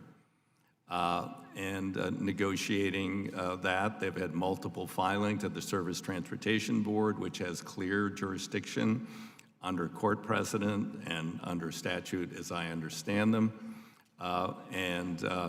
There is going to be an adjustment over and above the $1 per year, and I understand that the local agencies may not want to pay more than $1 per year, but we are, at this point, it looked like Amtrak would actually break even on operating this year. We're still paying their capital costs, which is totally justified since there, again, is no rail system in the world that both maintains its train sets and the rail bed and makes money. So that's justified. But reducing their opportunity to get fair rental revenues would not be appropriate. And the amendment says it designates Amtrak as an agency, which the Supreme Court has said it's not, is not enough to violate, to avoid a violation of takings clause in the Fifth Amendment, giving Amtrak's unique status. So I would have to oppose the amendment. Mr. Chairman? Do others wish to be recognized on the amendment? Heard somebody out there. Mr. Chairman, this is Smucker. Sorry, speak a little louder, please. Okay, listen, I'm willing to withdraw this amendment. I do think it is important. I do want to just mention that the CEO of Amtrak, in a hearing before our committee, said they were better designed to run the longer lines like the Northeast line and not a commuter line like the Keystone. I think this would be beneficial for the constituents that I represent and people up and down this line, but I'm willing to withdraw it from consideration for the markup today and hope to revisit this proposal as this process moves forward. I thank the gentleman. I thank Mr. Schmucker. This is a confusing status, but there was a Supreme Court ruling that it's actually a private corporation. Therefore, takings does apply. I'm willing to help the gentleman. As I told Mr. Lipinski, I would be to negotiate a fair agreement and better agreements with the commuter lines who are putting a lot more people on those lines than Amtrak, just as long as it doesn't disrupt with their utilization of the line, and I'd be happy to work with you. We do have a new CEO, or whatever we call him, president of the Amtrak private corporation, private public sort of corporation. I just recently, I knew him when he ran Atlas Airlines. He does have some experience with rail, and I would help facilitate discussions. Thank you, Mr. Chairman. I appreciate that and look forward to that. All right. With that, the amendment is withdrawn. We'll move on to the next amendment. Next amendment. This would be an amendment by Mr. Graves, number 128. Clerk will designate the amendment. I shouldn't have to say that. I think maybe if I just sort of say that, but anyway, I'll say that. Amendment to the amendment in the nature of a substitute to H.R. 2, offered by Mr. Graves of Louisiana, number 128. The amendment is considered read without objection, and the gentleman is recognized for 3 minutes. Thank you, Mr. Chairman. Mr. Chairman, I don't know if this is coincidence, serendipitous, or divine intervention, but the timing of this amendment is pretty fascinating. So this is an amendment that would take an existing Department of Energy categorical exclusion and it would apply it to projects in airports, on airport property. And let me give you an example, Mr. Chairman, of the type of projects that this categorical exclusion would apply to. It would apply to solar energy farms, 10 acres or larger. It would apply to charging stations, vehicle charging stations. It would apply to ground source heat pumps. Mr. Chairman, these are, I think you would agree, emissions reducing technologies, approaches. This is an amendment that I filed well before this conversation that we just had. And Mr. Chairman, I also want to make note that resilience projects are absolutely, positively foundational to any climate solution or approach that we move on, that we take, that we act on. Because, Mr. Chairman, as we know, the science, which I think we need to be incorporating more of into these discussions, the science has been clear, is crystal clear, that there's anywhere from 50 to 75 to maybe even 100 years of momentum built up in the atmosphere right now. I recall my friend from Alabama, Mr. Palmer, a fellow member of the Climate Committee, asking, I believe it was 3 experts, the witnesses, and I think there were even majority witnesses that came to the committee and asked them a question, and I'd yield to him to tell the story. One of the witnesses was one of the principal editors of the International Panel on Climate Change report and one of the authors, and I asked them if the United States went to absolute zero CO2 emissions, would it stop climate change? And after an embarrassing long pause, they admitted it would not. Then I asked if the entire world went to zero CO2 emissions, would it stop climate change? And the British scientist who was on the IPCC panel admitted that it would not. Thank you. Reclaiming my time. Mr. Chairman, we know that there's momentum built up, and we must respond to that momentum that's built up, which means addressing sea rise and other challenges that we know are before us. So let me just come back to this amendment and say that this amendment would apply an existing approved categorical exclusion that the Department of Energy has applied. It would simply allow the FAA to apply it to projects that result in the reduction of greenhouse gas emissions. Like the examples that I laid out, I urge adoption of the amendment and yield back. The members wish to be heard on the amendment. May I speak on the amendment, Mr. Chairman? Yes, the gentleman's recognized. Thank you, Mr. Chairman. Would like to echo my colleague from Louisiana's sentiment that we are totally committed to improving the use of energy, including renewables, but we're also committed to doing things that make sense. For instance, we know that there are ice sheets in Antarctica that are breaking off. There's one ice sheet, the last time it broke off was 125,000 years ago. You know, the reason it broke off was because of climate change. We know the climate is changing. The question is, are we going to take measures to prepare for that, to mitigate against it, resiliency measures that we hope to get into our surface transportation bill that make sense? I've mentioned a couple times that I worked for 2 international engineering companies, one of which was combustion engineering in their environmental systems division. So I have an understanding of the importance of clean air, clean water. We all breathe the same air. Our kids breathe the same air. They drink the same water. We're committed to making sure that we have a livable environment. And to do that, we need to make sensible reforms. We need to prepare ahead of time for what we know will happen. And there's no question that the climate's changing. The interesting thing is that the science shows that CO2 rises after climate temperatures have gone up, not before. So I just want to encourage you to work with us. It really, you know, it's my first term on this committee. At the very beginning of this committee, as I said in my opening remarks yesterday, I was very optimistic that we would be able to work together to get a surface transportation bill. I thought that this was, of all the committees in Congress, alongside the Armed Services Committee, the most bipartisan committee in Congress. And it is extremely disappointing to be shut out of the process. You mentioned our starter bill. Well, that starter bill is not just the bill, it's a start of a conversation that never took place. And I appreciate your indulgence of the amendments that my colleagues and I are offering. It would, in my opinion, though, sir, it would have been much better if we'd had the opportunity to do this as you did with your colleagues to come up with a better bill. And I thank you for indulging my comments. I yield back.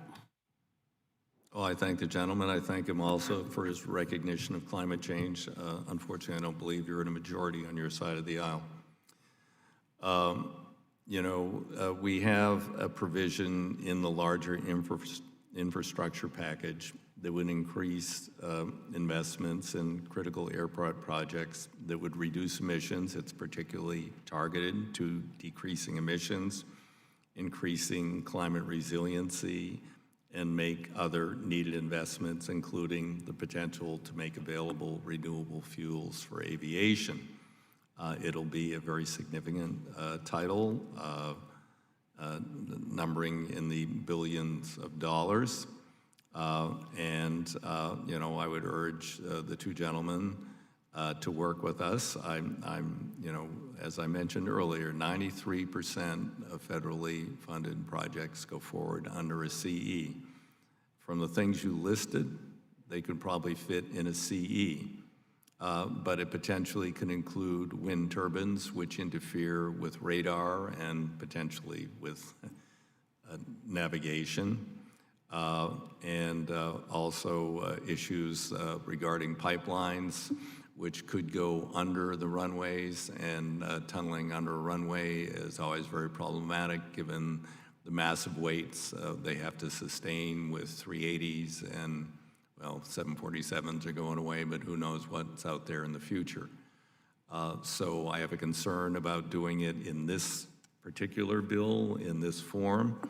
But I'd be happy to work with the two gentlemen or others concerned and see if they think we have adequately addressed this in the other title to the infrastructure bill, which will be offered when we go to the floor.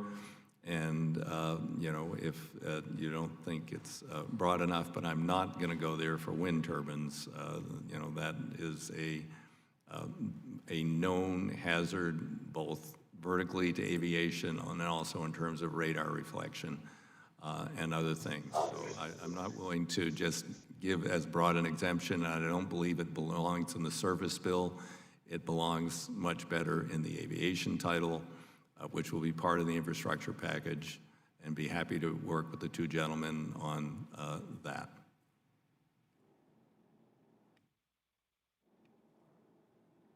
Mr. Chairman, I appreciate the offer to work with us. Very quickly, the existing categorical exclusion already allows for a 3-acre wind farm for categorical exclusion under existing FAA policy.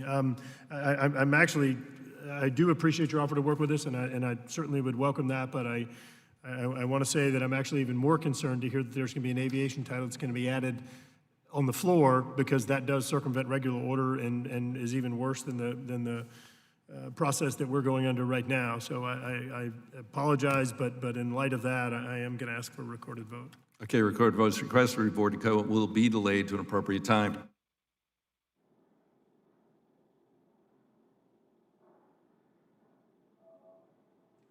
Mr. Graves has yet another amendment. Mr. Graves will be recognized. Mr. Chairman, I have an amendment at the desk. The clerk will report.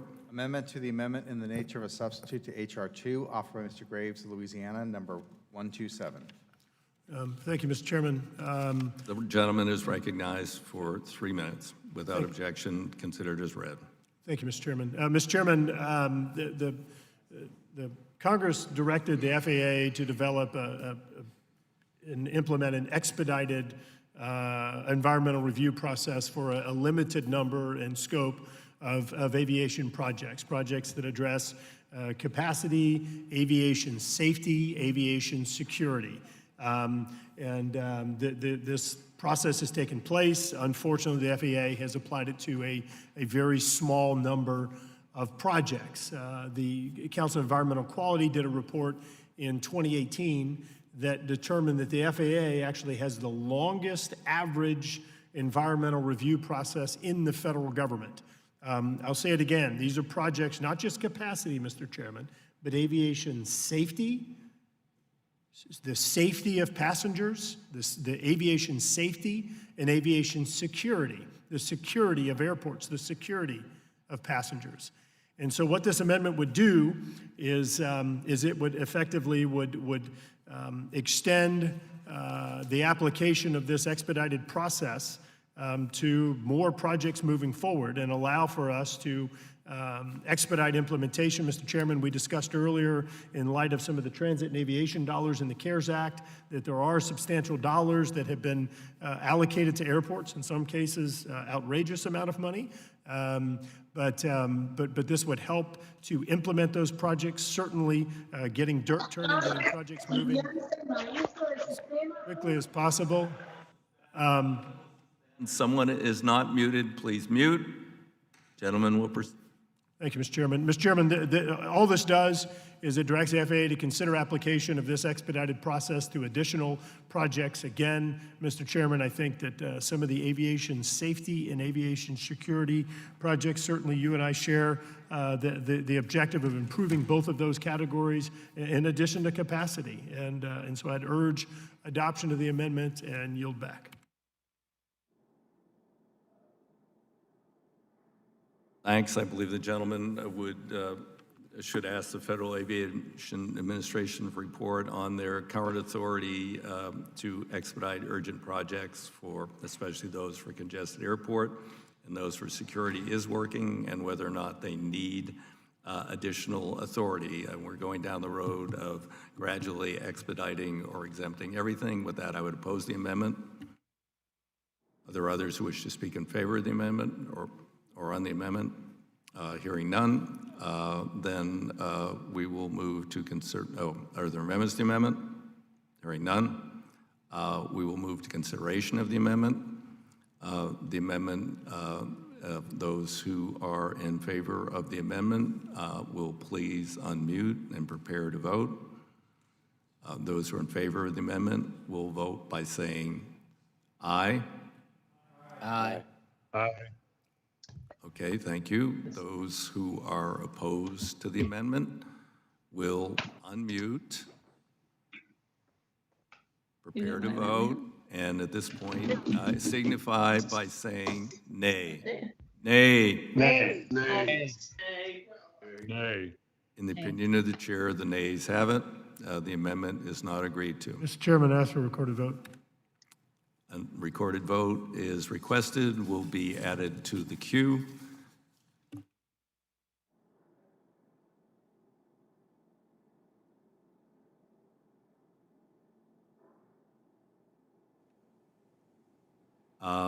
Next in order will be Mr. Smucker. The clerk will report Mr. Smucker 026, I believe. Amendment to the amendment in the nature of a substitute to H.R. 2, offered by Mr. Smucker, number 026. The amendment will be considered as read without objection. The gentleman is recognized for 3 minutes.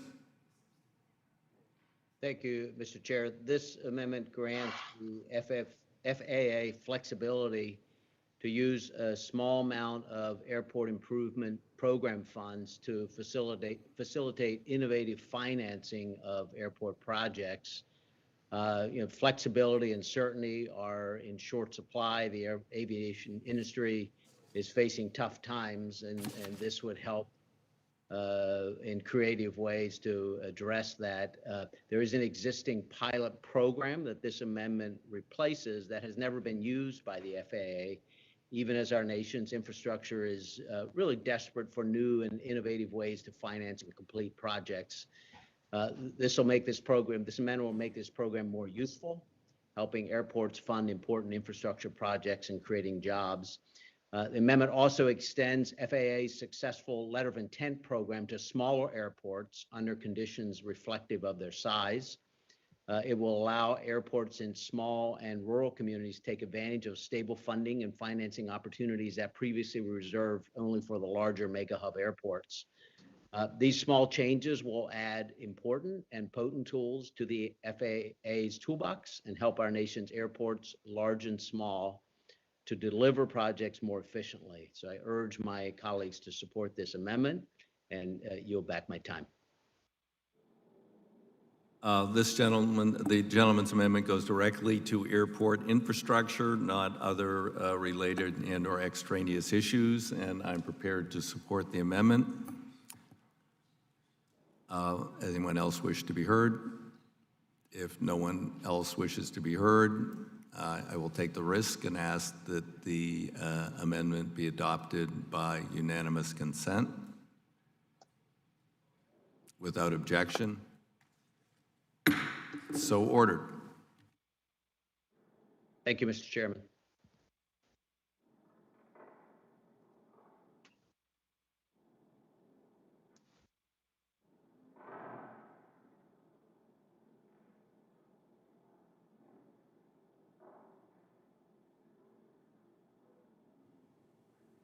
The gentleman will designate an amendment by Mr. Graves from Louisiana.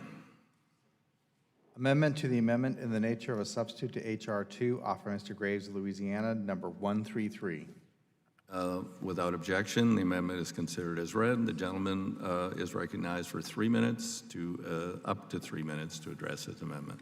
Thank you, Mr. Chairman. Mr. Chairman, I know that the lack of drivers for 18-wheelers, for trucks is a concern for many of us in the committee. Mr. Chairman, I know that Mr. Davis and others have worked to try to improve the capacity training and others to help meet that demand, because it does have an impact on consumers around the United States. Right now, especially with the high unemployment rates that we're experiencing around this country, I think it's especially important that we work to try to expedite the availability and the training for some of these CDL drivers, these commercial drivers, to get them behind the wheel, of course, when they're ready and safely. What we found, Mr. Chairman, is that around the country, there are a number of states, in fact, I think they're around over 20 states that have pretty extraordinary delays in the testing for commercial driver's license. So as a result of the delays in testing by the states, it delays the availability of truck drivers. In fact, we have found over and over again that truck driver job offers have actually been withdrawn because they have been unable to simply get through the bureaucracy of states, waiting weeks and weeks to get their actual CDL testing. And Mr. Chairman, I know that you share this concern, and I ask unanimous consent that this letter be inserted into the record to the Government Accountability. Without objection.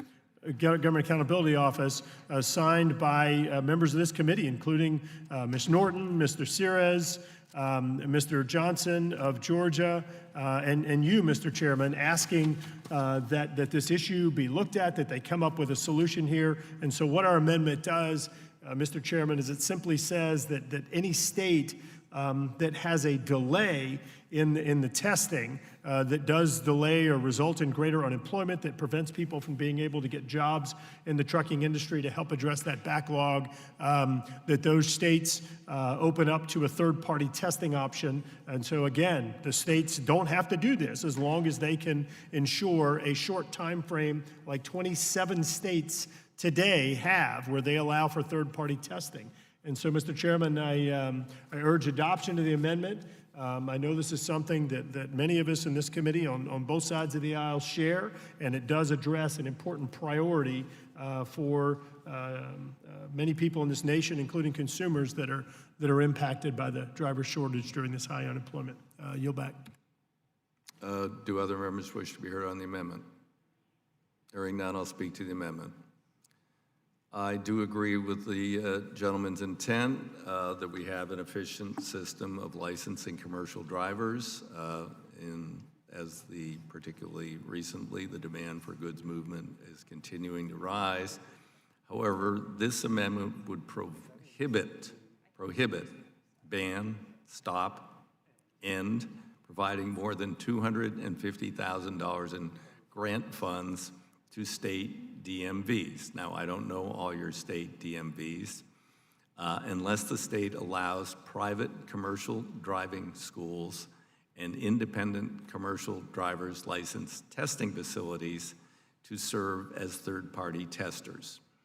I don't know what percentage of DOTs currently allow that. I am reluctant to do such a mandate on the 50 states. I know in my state it is not allowed, and we're not having problems processing. There may be some states, perhaps Louisiana, that is having problems. The other thing I would reflect on, not the jurisdiction of this committee, but in considering the loan forgiveness programs, which Ms. DeVos has blocked, one of the greatest offenders was so-called commercial driving schools with incredibly low placement rates and low standards, and the people could not pass their DMV exams. So I'm reluctant to allow a private firm to do the work, given a poor record of some of these companies, and then allow them to set up a subsidiary that would also test the people that they had trained that can't pass a state DMV test and allow them on the highways. The Federal Motor Carrier Safety Administration's process of implementing strong entry-level driver training rules. State DMVs do need to upgrade their IT system. It stinks in my state. And to ensure verification of driver training prior to issuing a CDL.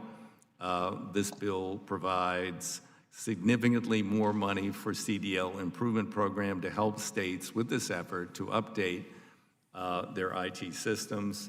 And I don't believe that we should limit states to $250,000 with a new federal mandate that they must defer to independent, not only training, but also independent certification for CDLs. With that, I strongly oppose the amendment. Mr. Chairman? Do others wish to be heard? Has expired and... Mr. Chairman, I'm willing to make an offer to withdraw. I just want to clarify one point, and I will withdraw the amendment with an agreement from the chairman that we can work to see if we can find a way to make this happen. I do want to clarify for the record, it doesn't just penalize states and take money away. The penalty only comes into place under this amendment if a state is unable to reduce the delay in the backlog of testing. So every state is given the option to keep full funding. It is only if that state is unable to address the backlog in testing, then they would be required to open up to a third party. And if they refuse to do that, then they would be subject to the penalty. So I just want to clarify, but with that, Mr. Chairman, I ask unanimous consent that the amendment be withdrawn if the gentleman will agree to work with us to see if we can address this backlog. I thank the gentleman for the offer to withdraw, and I believe that in the additional funds we are providing to the states, like mine, with outdated computer systems, that we are addressing that issue, but we can look at ways to further enhance the expedition of, fully certifying, training, and testing drivers. I thank the gentleman. Thank you, Mr. Chairman. The amendment is withdrawn.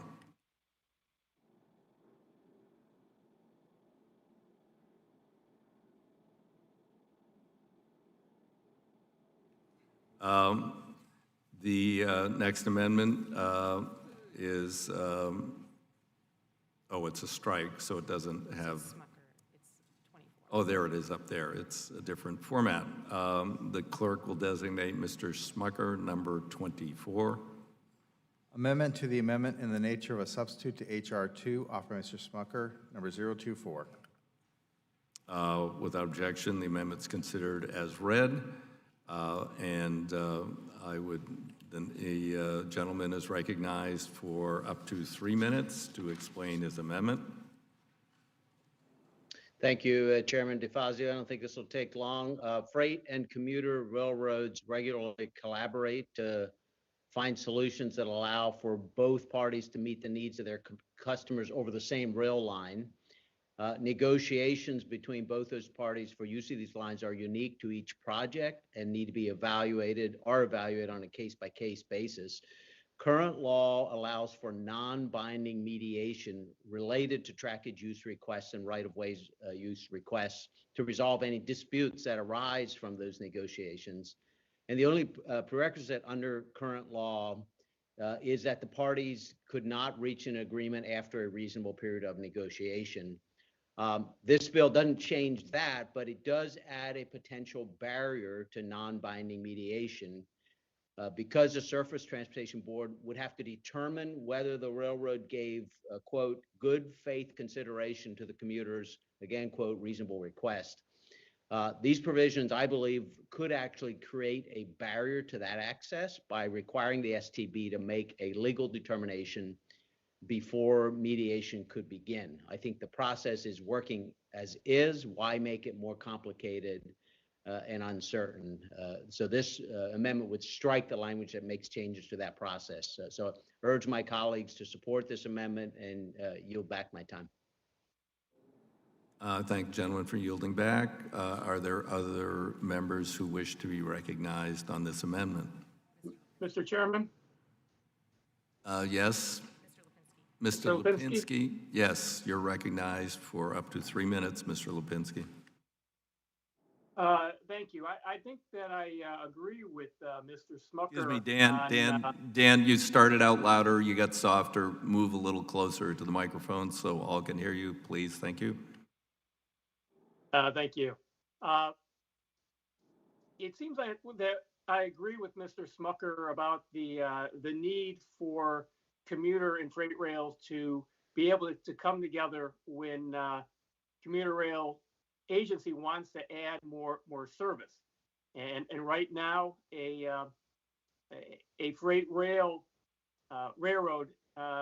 can simply ignore or not be cooperative in any way with the commuter rail. I've seen that many times happen in my district. Most of the time, I should say, the freight railroad is a corporate citizen, good corporate citizen, but we have to rely on that. The intention of this, of putting in the requirement of a good faith consideration by the freight railroads when the commuter railroad wants to add service, is to give a little bit more leverage to the commuter railroad. Mr. Smucker seems to think that this is going to be an impediment to the commuter railroad having the ability to add new service and be able to negotiate, make it harder to negotiate with the freight railroads. The intention certainly is to require freight railroads to negotiate in good faith. And I think this strengthens, and certainly intention is to strengthen the position of commuter railroads. I oppose this amendment. If there are issues that Mr. Smucker has that he thinks that this will actually weaken the commuter railroads vis-a-vis the freight railroads, then hopefully that we can defeat this amendment. We can talk about that after this bill passes and maybe come together on something. But I really think that this language as it is in the bill in requiring the freight railroads to enter into good faith negotiations is a step forward for commuter railroads. I'd like to see it go further than that. I'd like to see commuter railroads have more leverage, but today is not the day to talk about that. So that I ask my colleagues to oppose the amendment, and I yield back. Thank the gentleman. Do others wish to be heard? Just briefly, I endorse the amendments by the subcommittee chair. There has been multiple litigations by the freight rail industry to get around the law, which says Amtrak should have preference. And currently, we are seeing delays that are principally caused by freight, and we're attempting to improve that modestly in this bill versus, other much more vigorous mandates that I think the committee should think about. So I would also oppose the amendment. Mr. Chairman? Yes. I appreciate the comments, and particularly appreciate also Mr. Lipinski's comments. I value his opinion and appreciate the offer to work together to try to solve this. So, I will be happy to withdraw this amendment from consideration for markup today, and hope that we can continue to discuss this and revisit this moving forward. All right. I thank the gentleman's Will yield? offer. What? The gentleman will yield? Yes. Yes.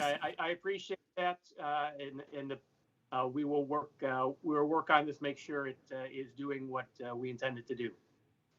All right. Thank you. Thanks to you both for working that out virtually. And the amendment is withdrawn.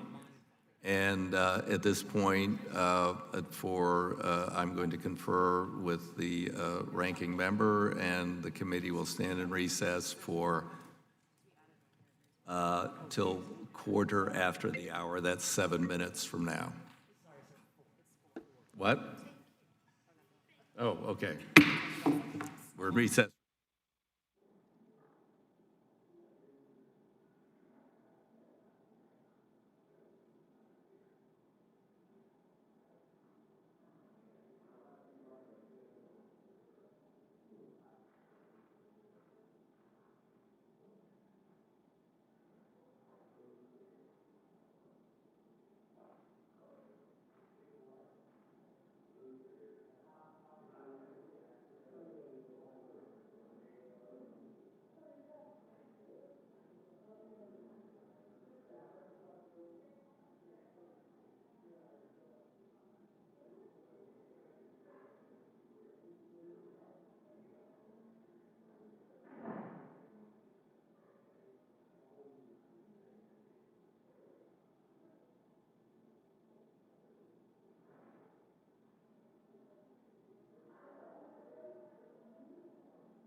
Long-anticipated moment has arrived. The committee will return to order.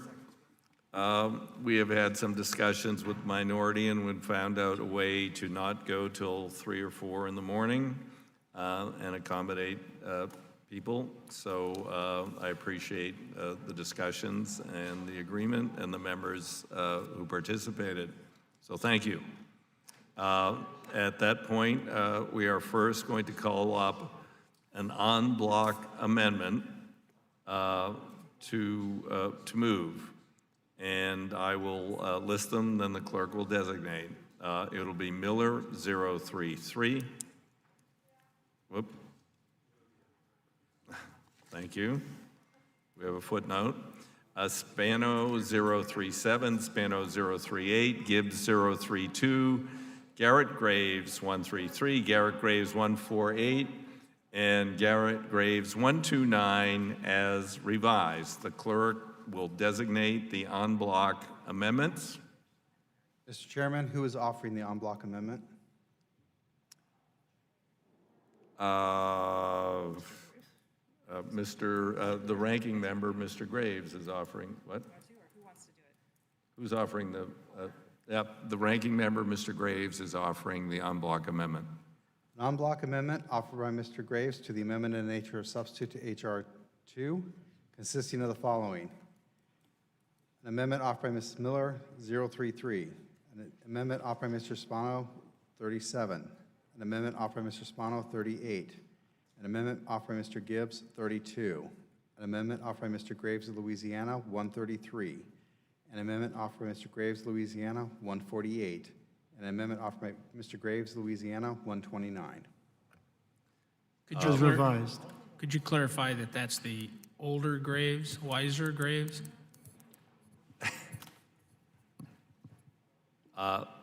Well, I believe the offerer of the amendment is the older, wiser, so-called Big Graves, and the author of the 3 amendments is the, shall we not say anything beyond the little Graves?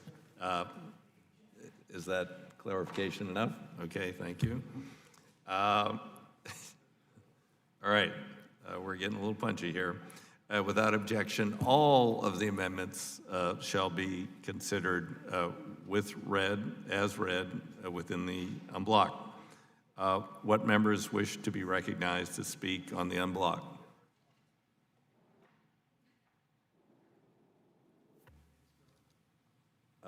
Mr. Graves from Missouri. Thank you, Mr. Chairman. I'm very glad that we could find amendments in the package that, that we could group together and move forward. And I very much appreciate your willingness to work on this. This is a process that is not easy. In all my years of being here, it doesn't get any easier, but I very much appreciate your willingness and your candor and your friendship. And with that, I urge support of the en bloc and yield back. I thank the gentleman. Other members wishing to be recognized, Ms. Miller. Thank you, Mr. Chairman. My amendment is just a wonderful bipartisan solution to a troubled Appalachian Development Highway System known as ADHS. The underlying language in the bill undermined the ADHS as a viable road network by moving states that had been slow to use their money off of the ledger and leaving states that are in desperate need of these funds in a lurch. The amendment I'm offering now is language from a bipartisan bill, the Aid in Appalachia Act, of which I'm proud to be an original sponsor.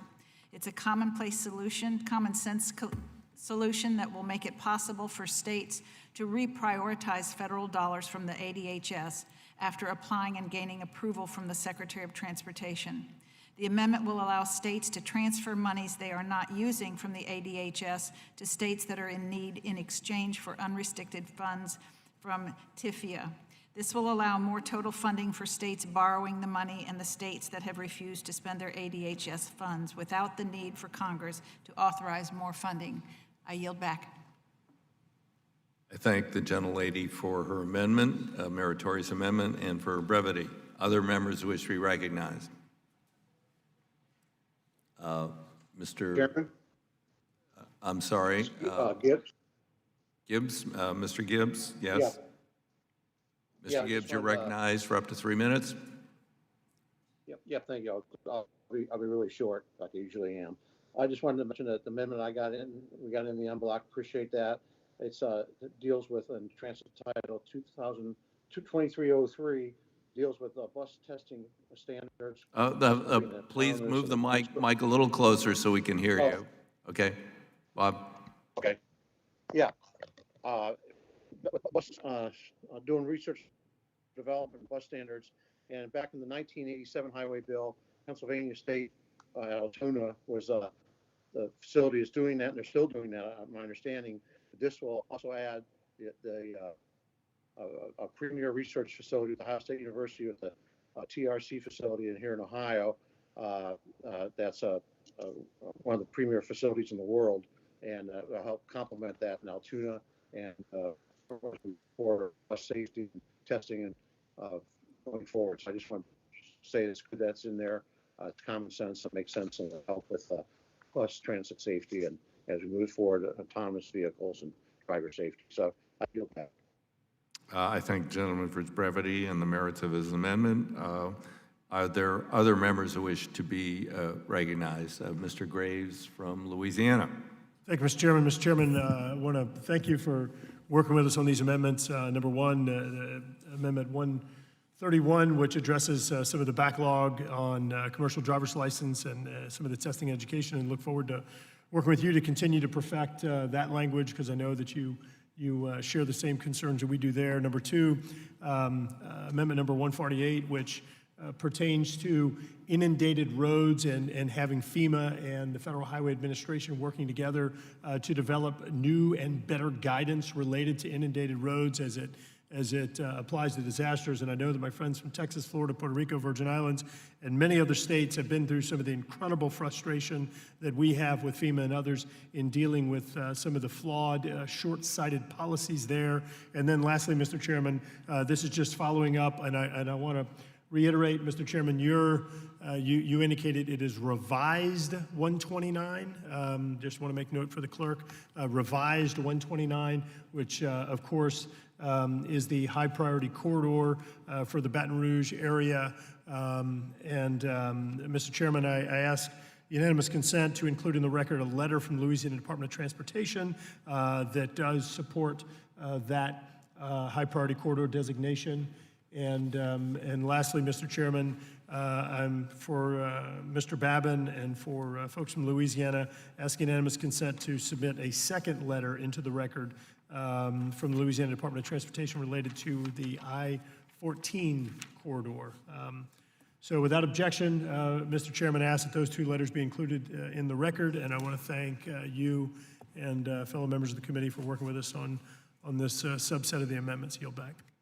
I thank the gentleman, thank him for his cooperation, thank him for the promise of his state DOT in providing that letter. I doubt I could have pried one out of my state DOT in that period of time.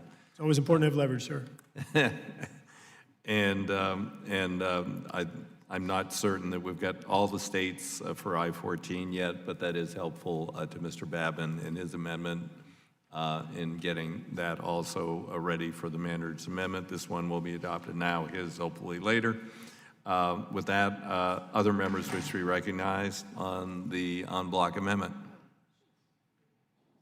Okay, hearing none. At this point, I'm prepared to move, and I'm going to take a risk here and say that as far as I am aware, there is no dissension on either side of the aisle from this amendment, and therefore I will first ask for unanimous consent that the en bloc amendment be approved as offered. Hearing no objection, observing a 15-minute pause for those remotely, the amendment is agreed to.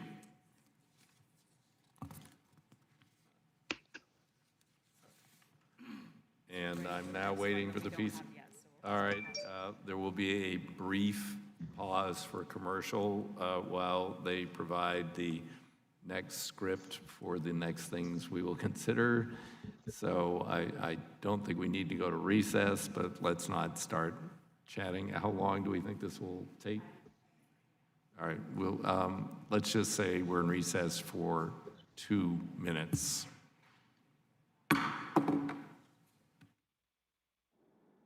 All right, Joe.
it's back. Hello, it's back. Thank you.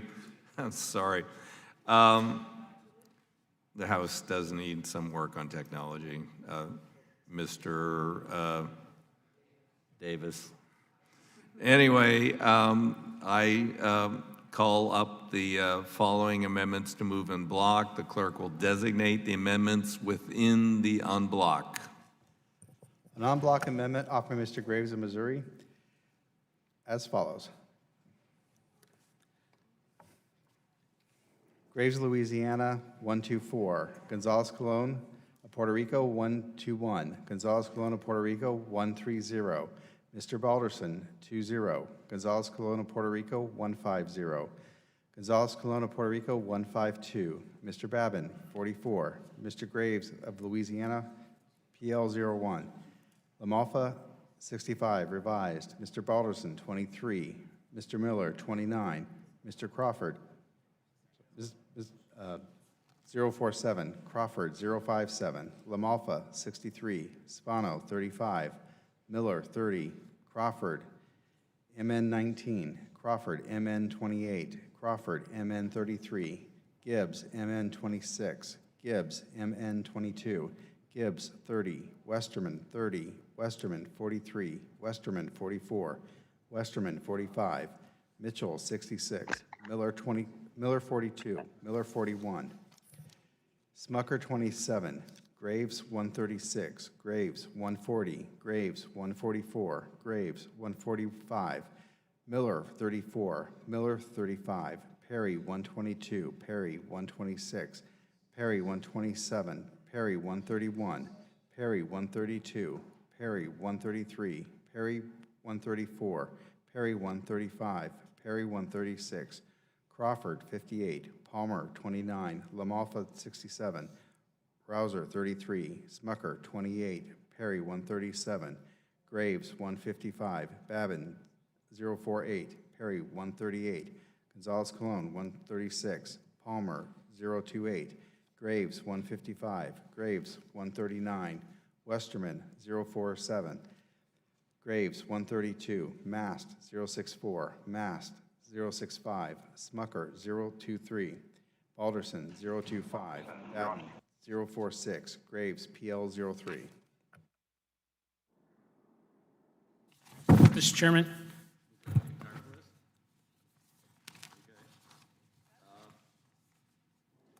Can we clarify just the fourth one? You said Balderson 30, and I've got on my sheet Balderson 20. I do. I also have 20. It's Balderson 20. Okay. Okay. All right. And that was the entire 57? Okay. All right. I wasn't paying attention. The clerk read quickly. I thank the clerk. With that, without objection, the amendments will be considered as read. Do members wish to be recognized to speak on the en bloc? Mr. Chairman. Who's seeking recognition? Yes, gentleman is recognized. Thank you, Mr. Chairman. I look forward to continue this process, but I would like to speak on an amendment that was very important to me, and it was the Drive Safe Act amendment that was included in the en bloc. This amendment would establish a two-step apprenticeship program to allow qualified drivers between the age of 18 and 20 that already have taken the CDL knowledge test, received a commercial learner's permit, passed the CDL road test skills, and currently hold a CDL to ultimately participate in interstate commerce. First, the apprentice would need to complete 120 hours of on-duty time and prove that they are competent in the following areas: interstate, city traffic, rural two-lane and evening driving, safety awareness, speed and space management, lane control, minor scanning, right and left turns, and logging and complying with rules related to hours of service. After completing the first probationary period, the CDL holder would need to complete an additional 280 hours of on-duty time and must meet an additional set of performance benchmarks. It's important to note, while the driver is completing the 400 hours of additional training, the apprentice must be accompanied in the cab by an experienced trucker, and the commercial motor vehicle the individual is driving must be equipped with various safety instruments, including automatic manual or automatic transmissions, active braking collision systems, forward-facing video, event capture, and governed speeds of 65 miles per hour at pedal. Gentlemen, we'll suspend for a moment. Someone is not muted, please. We're moving along toward a conclusion this evening, and we need everyone to be muted so the gentleman can be clearly heard. There's like burbling going on out there, or someone talking. Hello, hello, who's not muted? Thank you. Wait, no, hello. Please mute your phones. Mute.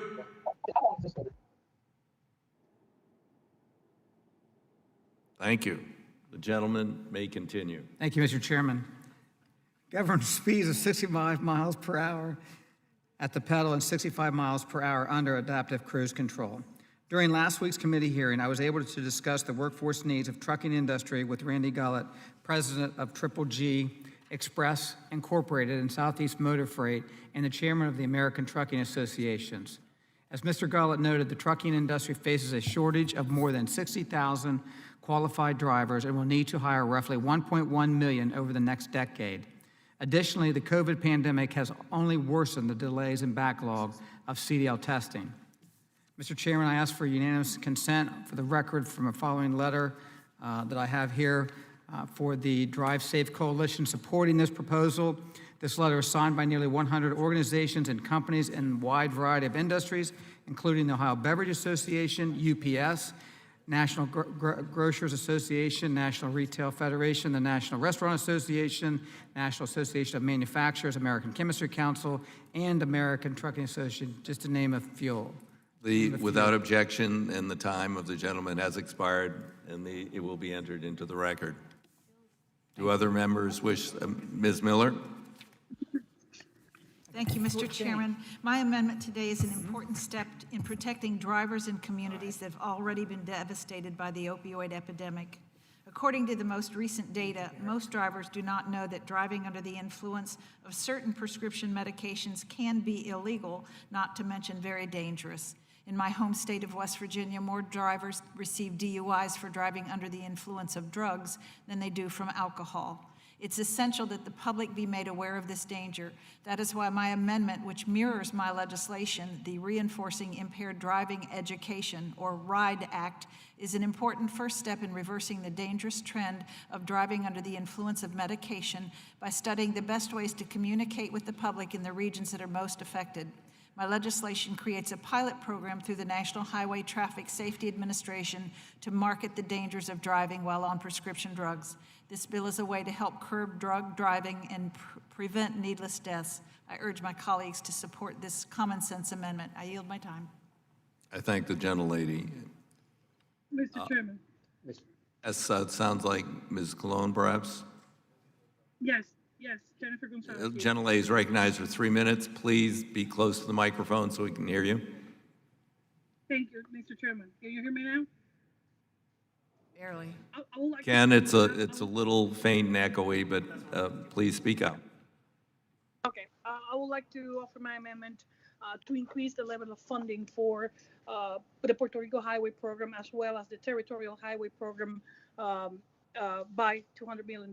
Prior to the passage of the Transportation Equity Act for the 21st century, Puerto Rico received a formula funding, but since switching to block grant funding for federal aid highways, Puerto Rico has not been adequately funded. That's the reason this amendment will address that inequity by raising the authorization level of $510 million for the territories, including Puerto Rico. And to put this just into perspective, if we compare Puerto Rico to other similar states, such as Connecticut, Puerto Rico will receive roughly more than $431 million based on the metrics for determining formula funding for states. And those metrics are population density, federal highways, lane mines, other principal lane mines, bridge and principal areas, vehicles, miles traveled on principal interstate and freeways, among others. So complying with all the same requirements, Puerto Rico should receive that amount as the rest of the territories. But instead of that, we only get $158 million a year. And this funding is been capped, and we are in a stagnant moment since 1993. Those are the levels of funding on highways in Puerto Rico. And as you mentioned it during the markup in February of this year, I know many people visited the island during the hurricanes, during the earthquakes, and this is the reason of this amendment, just to increase the authorization levels for all the territories, because it's not enough. A stagnant level of funding means the island could, in the best case, just maintain the current infrastructure and hardly address any new needs. While FAST Act made great reforms and have innovative programs, Puerto Rico's authorization was capped to $158 million for 5 years. Stagnant funding, while inflation just increased more than 7.7%. After those hurricanes, adequate funding will allow Puerto Rico and the rest of the territories to invest in pre-disaster mitigation, to withstand or lessen the impact of natural hazards, alternative evacuation routes, improving access to rural communities, creating good paying jobs, and providing better access to markets to help restart our manufacturing industry. That's the reason we need to amend invest in this infrastructure bill. And I urge the reason for this amendment is not just Puerto Rico, it's all the territories. And I hope my colleagues can vote for it as well. I yield back, Chairman. I thank the gentlelady. Other members? Mr. Perry. Mr. Chairman. Thank you very much, Mr. Chairman. I want to talk particularly about two amendments of the ones that I have in this en bloc, and I appreciate this opportunity. Perry 138, this amendment helps alleviate the privacy concerns I raised earlier in the markup. Transportation policy, in my opinion, should not be used to limit Americans' freedom of movement, and I don't think it's anybody's desire to do that. Given the provisions in this bill to collect individual user data real time or in the aggregate, there are significant and I think reasonable concerns that this data could be used to limit the travel or mobility of America, whether due to COVID-19, to limit emissions, or otherwise. This amendment alleviates these concerns by simply stating that the federal government cannot use that information it has acquired to limit travel or mobility. And I hope that my colleagues would consider voting in favor of that. The other one is 132. The amendment prohibits waivers to the Buy America Act regarding zero-emission buses. So let's be clear. Right now, we're trying to buy zero-emission buses, but we waive the Buy American component to that, so we can buy them anywhere. And we do, of course. It's vital to remind everyone that the phrase zero-emission vehicles is a deceptive and misleading labeling practice, as it fails to account for the emissions related to energy-intensive battery manufacturing process and the power generation necessary to recharge the battery. The reality not only limits the net emissions reductions offered by transition to those vehicles, it requires significant amounts of rare earth minerals necessary for battery production. Now, China has a stranglehold over the component mineral supply chains in the battery manufacturing industry. We heard from our colleague, Mr. Starber, about not only China's involvement, but child labor's involvement. China is projected to supply around 2/3 of global battery demand in 2020. The extremely energy-intensive manufacturing process will be powered largely by coal well into the future. Today, 70% of China's power is generated at coal-fired power plants, and they will continue to generate over 500,000 of the nation's power through 2040, which, according to Mark Mills at the Manhattan Institute, means over the lifespan of these batteries, there would be more carbon dioxide emissions associated with manufacturing them than would be offset by using those batteries to, say, replace internal combustion engines. It's important to note that these projections likely underestimate the emissions in question, as they are published prior to China's recently announced plans to massively expand coal-generated capacity while cutting funding for renewables by 40%. There is nothing environmentally friendly about relying on Chinese batteries, child labor, or otherwise for zero-emission vehicles. We should not be rewarding our enemies in the majority's pursuit for the Green New Deal. And so let's not give these waivers. I urge my colleagues to support my amendment, and I yield back the balance. I thank the gentleman. Other members? Mr. Westerman. Mr. Chairman. Thank you, Mr. Chairman. I would actually like to speak on Mr. Perry's amendment. Well, you can speak on any of In these. support of it, and then I've got some amendments as well, but You got 3 minutes to talk about whatever you want. that's per amendment or per? No, I'm sorry, sir. So I think you referred this morning to people like me as the pointy head engineers. So I'm one of those pointy head engineers that I haven't said a whole lot, because actually to be a pointy head engineer, you have to take this exam called the Professional Engineers Exam that talks about this code of ethics for engineers. And one thing engineers are not supposed to do is to talk about things that they don't have knowledge of. And if we would adapt that code of ethics to the committee, our meetings would be a lot less time consuming. I'm willing to consider something along those lines. But Mr. Perry reminded me of a topic that's come up multiple times in the discussion, when he talked about zero emission vehicles. And there's this idea out there that, and I've heard you say it several times, Mr. Chairman, that the largest greenhouse gas emitting sector is transportation, which is true, a whopping 28%, a big 1 percentage point ahead of electrical generation. But we're dealing with automobiles and trucks in this committee, which are only a fraction of the 28%. And when you talk about zero emissions and these beautiful electric cars, we forget to ask, well, where does that electricity come from out of the wall? And it comes from the second largest greenhouse gas emitting sector, which is energy production, which is still about 60 to 70% from fossil fuels. All the wind and solar, as good as it is, it's only about 9% of the electricity production. So when you have an electric car, you're still emitting carbon at the electrical generating facility. And I'm all for electric cars and renewable energy, but if we wanted to be intellectually honest about it, we would be pursuing nuclear energy, because it has zero carbon emissions. But when we talk about nuclear energy to produce clean energy for these electric vehicles, that's taboo and off subject. So we kind of talk about things in misleading ways, and reminds me of something a statistics professor in graduate school said. He said, numbers and people are a lot alike. If you torture them long enough, they'll tell you anything you want to know. And we definitely torture the numbers in here. But unfortunately, or actually fortunately, math and science, they kind of hold true, and they don't get involved in political things, but they sure take the brunt of a lot of political discussions. So as we talk about reducing greenhouse gas emissions, I hope we could really look at the science, and we could look at solutions that Republicans offer. It's not that we disagree on wanting to reduce greenhouse gas emissions. It's just that we actually have logical, well thought out ideas on how to do it that doesn't fit into your political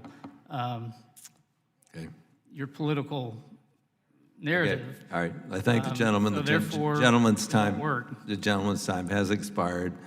I would note that other parts of the package not authored by this committee, coming from Energy and Commerce, will deal with the production of renewable electricity and reinforcement of the grid to better transmit renewable energy around the country. I don't know what definitions they're using for renewable or zero emissions. That is beyond the jurisdiction of this committee. But I thank the gentleman for his not pointy-headed engineering points. So with that, we will, who else? Someone, I think there's someone where I hear them. You're recognized, sir. You're recognized. Thank you, Mr. Chairman. I had 3 amendments that I'm hoping to have considered that are part of the en bloc now. One made significant improvements to the RIF program, which have resulted in additional and unleashed investments in rail. Another would have renamed the U.S. Department of Transportation headquarters in D.C. after the late former Secretary William Thaddeus Coleman Jr., who died in 2017, born in my home state of Pennsylvania, served as the 4th United States Secretary of Transportation. was the first African American to serve in that position, and only the second African American to serve in a cabinet level position. So I think it'd be appropriate to rename the headquarters in his honor. And then finally, we still desperately need help for ag producers in my district and across the country who still are forced to deal with unworkable regulations for shipping perishable goods and livestock. We do currently have an exception for up to 150-mile radius, but that just is not sufficient for ag producers. We've all seen during COVID the great supply chain that we have. They changed their quickly to address the changing needs of consumers, and we provided some flexibility during this time and need to continue to extend that. The bill that I had, or the amendment that I had, is based on the TREAD Act, which is a bipartisan bill that I had introduced along with Representative Angie Craig, and I greatly appreciate her work on this important issue. And I just want to say again, I'm very proud of the area that I represent. We're one of the top egg layer districts across the country, one of the top dairy producers, among other ag products as well. They need our help, and so I hope this is one that we can address sometime soon. Thank you so much, Mr. Chairman. I thank the gentleman for his brevity. Other members who wish to be recognized in the room or virtually? Mr. Graves from Louisiana is recognized. Thank you, Mr. Chairman. Mr. Chairman, I have about 142 amendments in this en bloc. Mr. Chairman, I want to make note that I think you go through and add everything up. I mean, there are like 150 amendments that are somewhere that I don't think we've fully digested. I know we've been doing this for about 23 hours.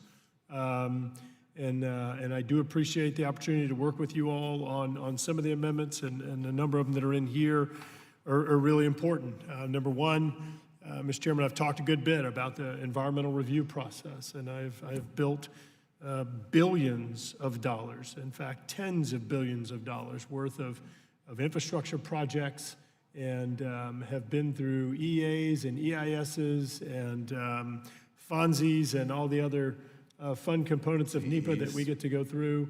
And it is a flawed process, and the flaw is often in the implementation of it. That process of pre-construction now, as I mentioned before, it takes more time and it takes more money than it ever has before, and that detracts from the actual purpose of the project.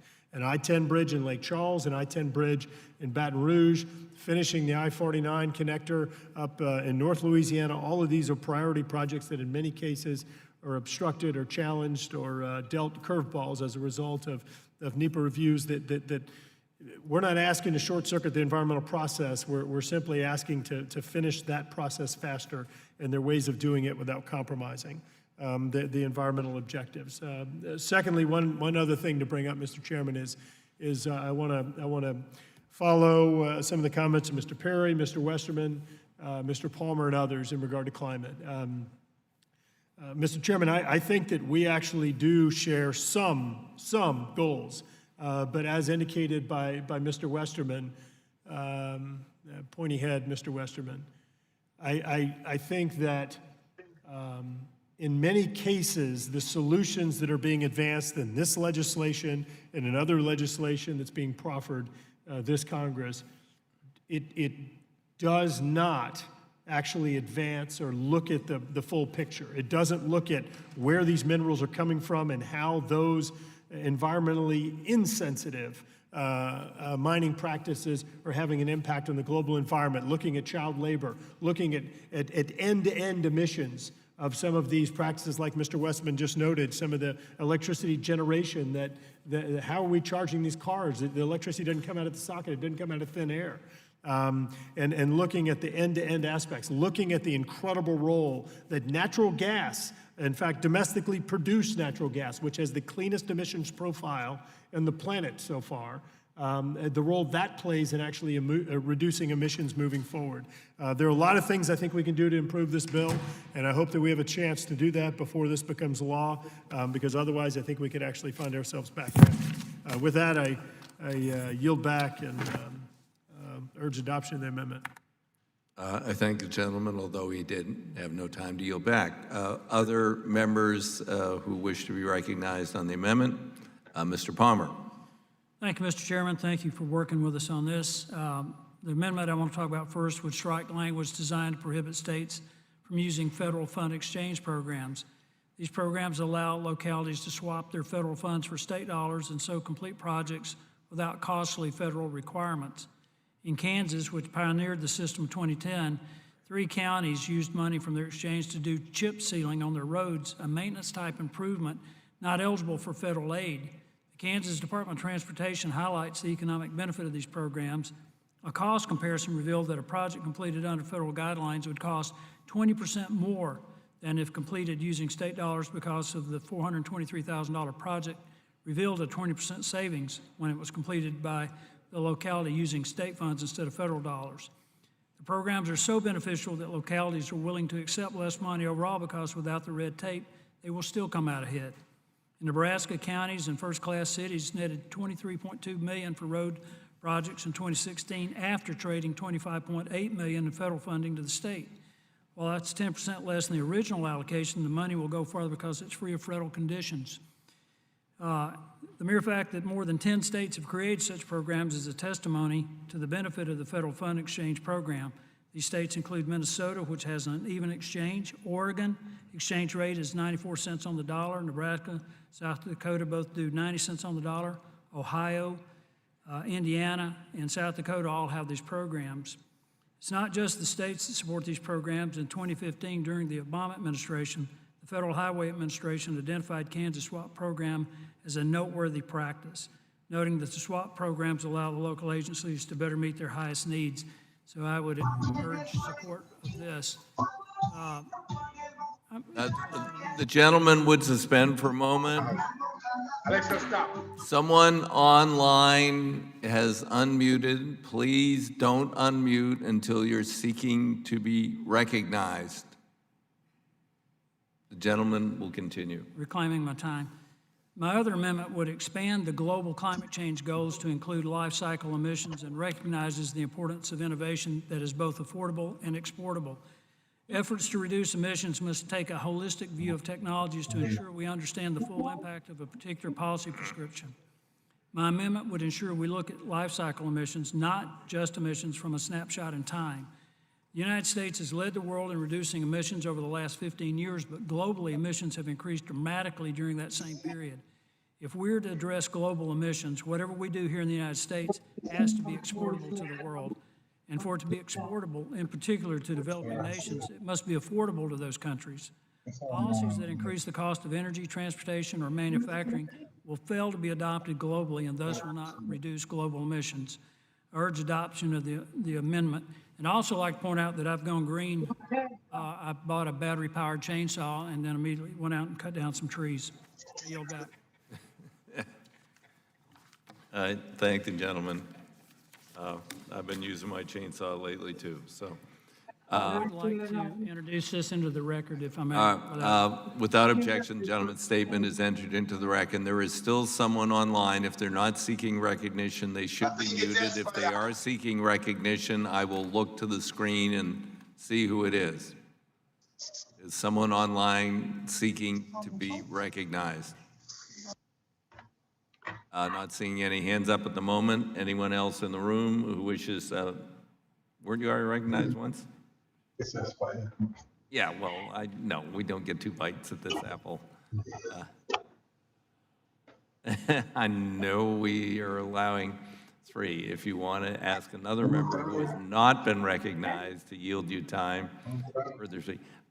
Still, there's someone online. Please. Thank you. I know this has been a very, very long process. Many of you have the luxury of having remained in your districts. I flew across the United States of America. It took me 11 hours to get here. I'm here. I've been here for a long period of time. And I wish that everyone would observe the decorum of muting while they're not seeking to be recognized. Mr. Chairman.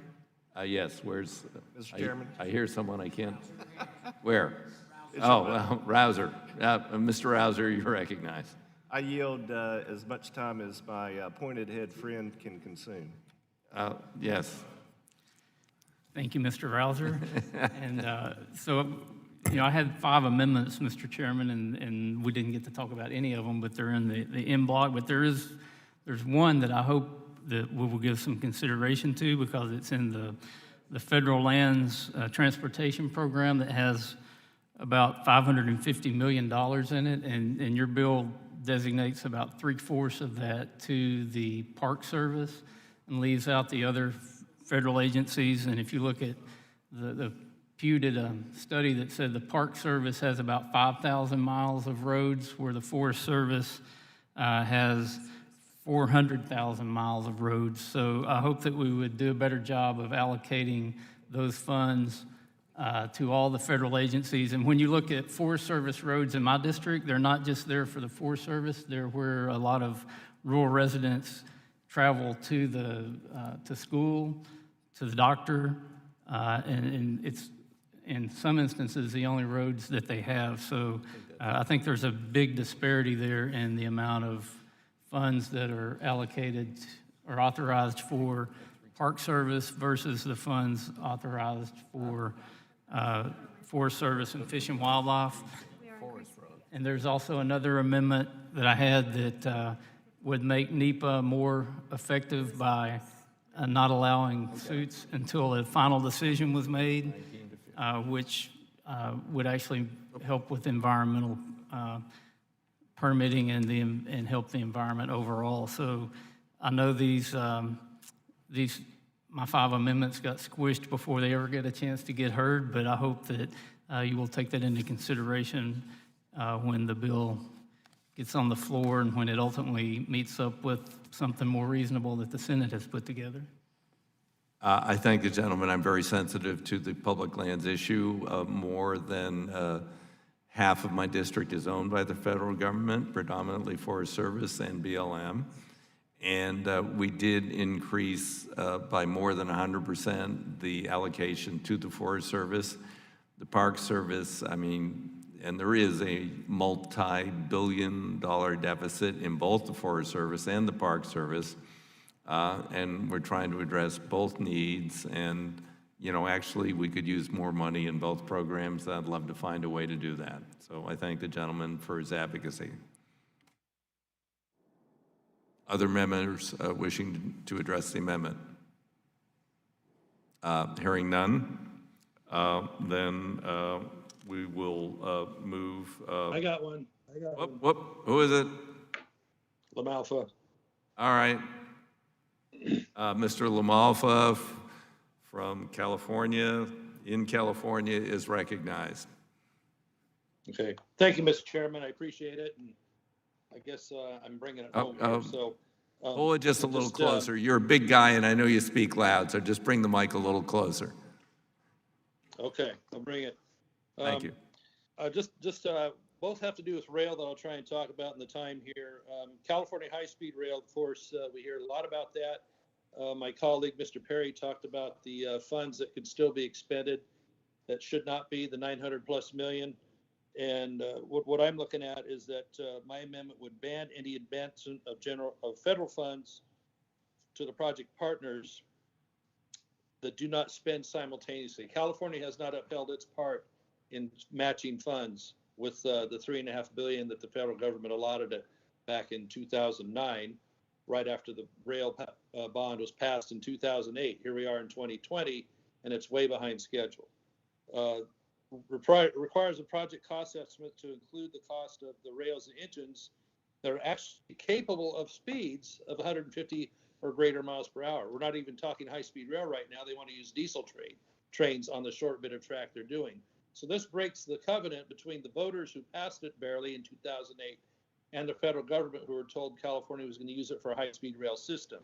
So that's, again, more lies, more misdirection by the High-Speed Rail Authority.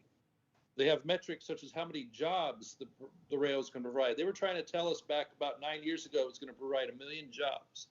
Instead, they finally admitted it was 1 million job years, which is something completely different. So we don't want them to use that type of language anymore in order to try and sell the public on this continually. Even the LA Times came out and said that there's big problems with this and needs to be rethought in an article the other day. So the high-speed rail fund should fully reimburse any funds granted them if they do not pay the landowners, the farmers, the renderers, the schools that they're ramming this through in Central California right now. I'd also like to enter into the record a letter from my colleague, Mr. Kevin Brady from Texas. He has one talking about the Texas system there, where he's asking there not be public funds in Texas, which they had never asked for them before. Now they're starting to. And this is a place where they are not seeking to do the rail. There's many opponents to it now. California, they can't meet the goal with a bunch of state governments still wanting to do it. So a lot of issues with high-speed rail in California. It ought not be getting more funds. Indeed, it probably owes the federal government a reimbursement for not adhering to the goals. The other amendment I'll touch on real quickly has to do with rail workers, that we need random drug testing for them, because these are the folks that do the maintenance of freight trains, of passenger trains, even prospective 220-mile-per-hour high-speed trains. And so right now there's not a drug testing policy for them. The industry is asking for this so they can be responsible for what their workers are doing, and that there have people that are showing up that are capable of doing the maintenance and keeping the trains safe and running on time, et cetera, et cetera. So that's my other amendment on that. With that, Mr. Chairman, I appreciate us coming together here at the end of the day and working something out on having these abilities to get some of our amendments done and at least talk about them. So thank you. I yield back. I thank the gentleman. I know that the high-speed rail project in California has been an issue of contention for many years, and I won't delve into that at this point. Are there other members who wish to be recognized? Mr. Chairman, Paul Mitchell here. What's that? Mr. Chairman, Paul Mitchell here, requesting to be recognized. Oh, Paul Mitchell. Mr. Mitchell, yes, you're certainly recognized, given that you helped expedite proceedings. I'll give you a liberal 3 minutes if you need it. Well, Don Quixote is going to yield his 3 minutes to Ms. Cologne. To whom? Oh, Ms. Cologne. Ms. Okay. Cologne. Thanks, Yes. Don. Okay, Ms. Cologne. Do you have Thank you, windmills? Mr. Chairman. Thank you, Mitchell, for yielding the time. I want to speak about another amendment that we do have there in the M block, and was requested by actually the Puerto Rico Public Service Bureau to include Puerto Rico in the commercial driver's license program. Right now, Puerto Rico, can you hear me now then? The Puerto Rico is not included in that program, and the driving a commercial motor vehicle requires a higher level of knowledge and experience, skills, and physical abilities that required to drive a non-commercial vehicle. So in order to obtain that commercial driver's license, or CDL, the applicant must pass both skills and knowledge testing geared to the highest standards. Those CDLs are not required in Puerto Rico. That's the reason the government was requesting this amendment that is included in the M block. So the CDL holders must meet those standards. And having those standards in Puerto Rico will help raise the confidence among all those who want to invest in business in Puerto Rico, by knowing there's a similar standard of training and safety as in the rest of the country. So that was the reason we included this amendment that will also help any driver moving to or from Puerto Rico, by ensuring that they have the skills to allow them to automatically be qualified to find a work. Given the current driver shortages in the nation, experience will count. This amendment will also provide a 5-year transition period to have time to update technology, educate drivers, and ensure the program will work effectively for all involved. And thank you, Mitchell, again for yielding the time. And thank you, Chairman. I yield back. I thank the gentlelady. The gentleman has 1 minute left. Does he wish to utilize it? Apparently not. Okay, thank you. I can take it. Mr. Oh, I thought you were concluded, Jennifer. Come on. I yield back. Okay, I thank the gentleman. He yielded back. Other members? Mr. Chairman. I see Ms. Mucrasel Powell has raised her hand. You're recognized. Thank you, Mr. Chairman. Quickly, I don't have the language in front of me, but I'd like to express support on this amendment. I think that it's critically important to make sure that whatever we're doing here in the continental United States, we also apply it to Puerto Rico, especially to build trust in investing in the island. So I just wanted to state my support for this amendment. Thank the gentlelady. The Puerto Rico and the Virgin Islands and the other territories have been too long neglected. This bill does increase funding very substantially. It's the first time in more than, I think, a quarter of a century. So in any case, I appreciate the advocacy of both Ms. Plaskett and Ms. Colon on these issues. Mr. Balderson has indicated he would like to be recognized. Thank you, Mr. Chairman. I ask unanimous consent to remove Balderson Amendment number 25 from this en bloc, from the en bloc. And as I understand it, it was earlier adopted. Correct, it was earlier adopted. Okay, yes. It does not to be in, I guess. I thank the gentleman, and is there any objection? With no objection, so ordered. Other members who wish to be recognized? Seeing none, hearing none, we will move forward. Therefore, okay. The question is on the amendment en bloc with the lengthy list of amendments which have been discussed for some time. And we are going to go through a voice vote and then see if we need a recorded vote. So we will first go to the ayes, regular procedure.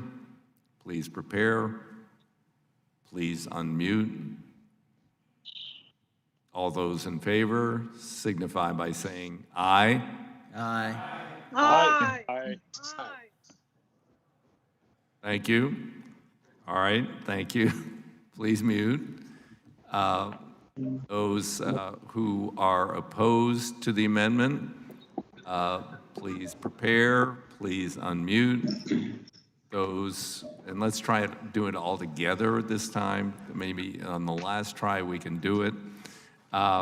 Those who are opposed to the amendment signify by saying nay. Nay. Nay. You guys would not be good cheerleaders, let me tell you. I mean, you're like way off key. In the opinion of the chair, the nays have it. The nays have it. The amendment is not agreed to. Mr. Chairman. We will now proceed.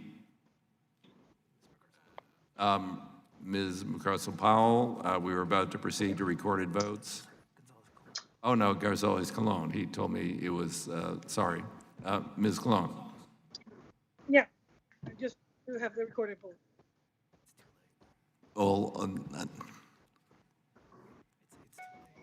Well, there is the lag, and she's in Puerto Rico.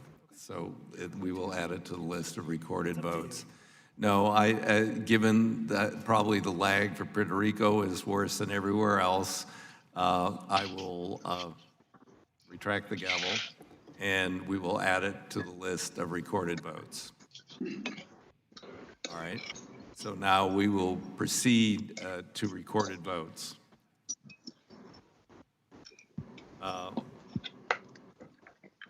Okay.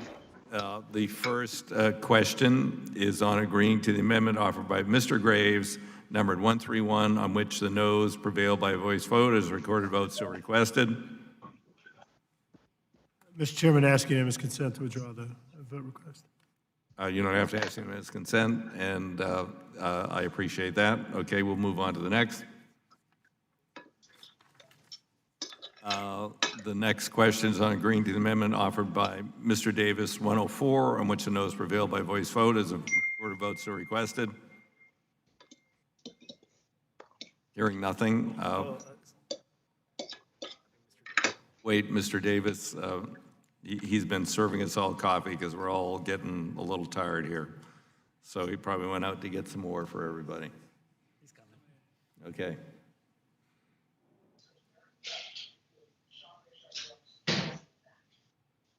We will pause for a moment.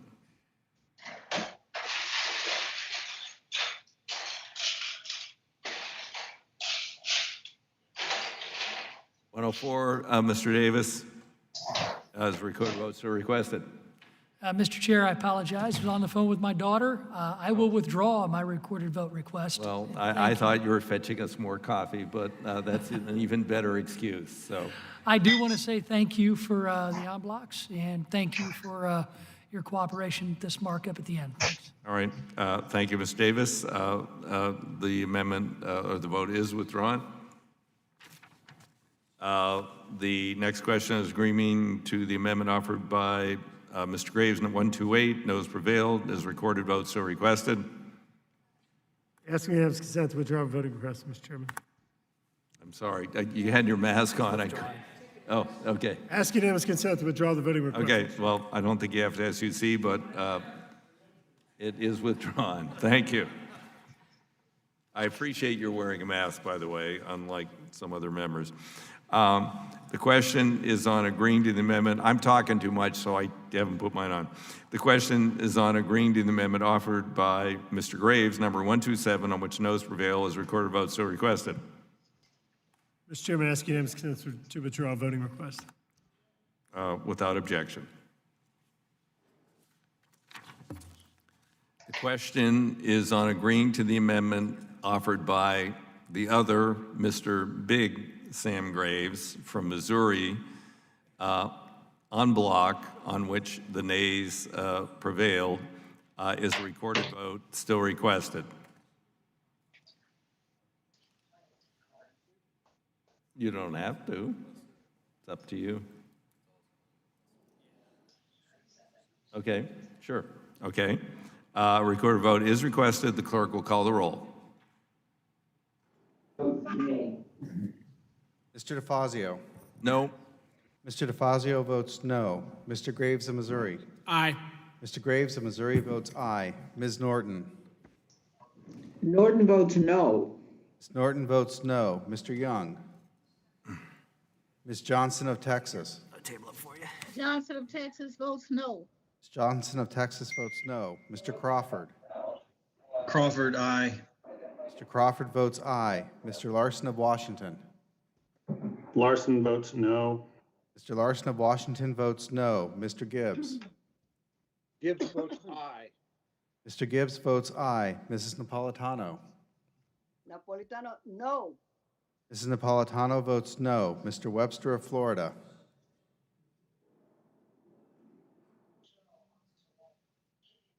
Mr. Lipinski. Lipinski votes no. Mr. Lipinski votes no. Mr. Massey. Aye. Mr. Massey votes aye. Mr. Cohen. Mr. Perry. Mr. Perry votes aye. Mr. Sirez. The Siri votes no, but my screen went blank here. Mr. Sirez votes no. Can we see him? All right, I see you, Albio. You're not blank, so you can be recorded. Okay, sorry. Mr. Sirez votes no. Mr. Davis of Illinois. Mr. Davis of Illinois votes aye. Mr. Garamendi. Mr. Garamendi votes no. Mr. Garamendi votes no. Mr. Woodall. Mr. Woodall votes aye. Mr. Woodall votes aye. Mr. Johnson of Georgia. Johnson of Georgia votes no. Mr. Johnson of Georgia votes no. Mr. Katko.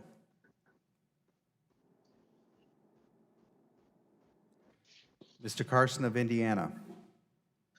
Mr. Carson votes no. Mr. Carson of Indiana votes no. Mr. Babin.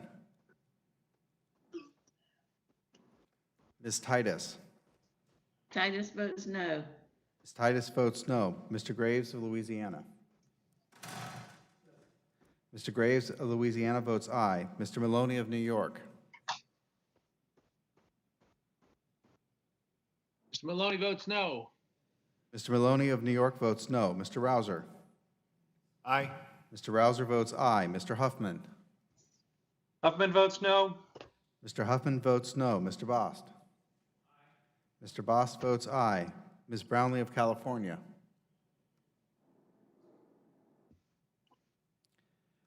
Mr. Weber? Ms. Brownlee votes no. Could the gentlelady repeat? Ms. Brownlee votes no. Ms. Brownlee of California votes no. Mr. Weber of Texas? Weber votes aye. Mr. Weber of Texas votes aye. Ms. Wilson of Florida? Wilson of Florida votes no. Ms. Wilson of Florida votes no. Mr. LaMalfa? LaMalfa, aye. Mr. LaMalfa votes aye. Mr. Payne? Mr. Payne votes no. Mr. Payne votes no. Mr. Westerman? Mr. Westerman votes aye. Mr. Lowenthal? Lowenthal votes no. Mr. Lowenthal votes no. Mr. Smucker? Aye. Mr. Smucker votes aye. Mr. DeSaulnier? Mr. Mitchell? Mr. Mitchell. Did the gentleman repeat? Mr. Mitchell. Mr. Mitchell votes aye. Mr. Mitchell votes aye. Ms. Plaskett? Plaskett votes no. Ms. Plaskett votes no. Mr. Mast? Mr. Mast votes aye. Mr. Lynch? Mr. Lynch votes no. Mr. Lynch votes no. Mr. Gallagher? Gallagher votes yes. Mr. Gallagher votes aye. Mr. Carbajal? Carbajal votes no. Mr. Carbajal votes no. Mr. Palmer? Mr. Palmer votes aye. Mr. Brown of Maryland? Mr. Brown votes no. Mr. Brown of Maryland votes no. Mr. Fitzpatrick? No. Mr. Fitzpatrick votes no. Mr. Espaillat? Espaillat votes no. Mr. Espaillat votes no. Ms. Gonzalez Colon of Puerto Rico? Gonzalez Colon votes aye. Ms. Gonzalez Colon of Puerto Rico votes aye. Mr. Malinowski? Malinowski votes no. Mr. Malinowski votes no. Mr. Balderson? Mr. Balderson votes aye. Mr. Stanton? Stanton votes no. Mr. Stanton votes no. Mr. Spano? Ms. Mucarsel-Powell? Mucarsel Powell votes no. Ms. Mucarsel-Powell votes no. Mr. Stauber? Mr. Stauber votes no. Mr. Stauber votes no. Mrs. Fletcher? Fletcher votes no. Mrs. Fletcher votes no. Mrs. Miller? Aye. Mrs. Miller votes aye. Mr. Allred? Allred votes no. Mr. Allred votes no. Mr. Pence? Aye. Mr. Pence votes aye. Ms. Davids of Kansas? Davids votes no. Ms. Davids of Kansas votes no. Ms. Finkenauer? Finkenauer votes no. Ms. Finkenauer votes no. Mr. Garcia of Illinois? Garcia votes no. Mr. Garcia of Illinois votes no. Mr. Delgado? Delgado votes no. Mr. Delgado votes no. Mr. Pappas? Pappas votes no. Mr. Pappas votes no. Ms. Craig? Craig votes no. Ms. Craig votes no. Mr. Ruda? Ruda votes no. Mr. Ruda votes no. Mr. Lamb? Mr. Lamb votes no. Mr. Lamb votes no. Mr. Young? Mr. Webster of Florida?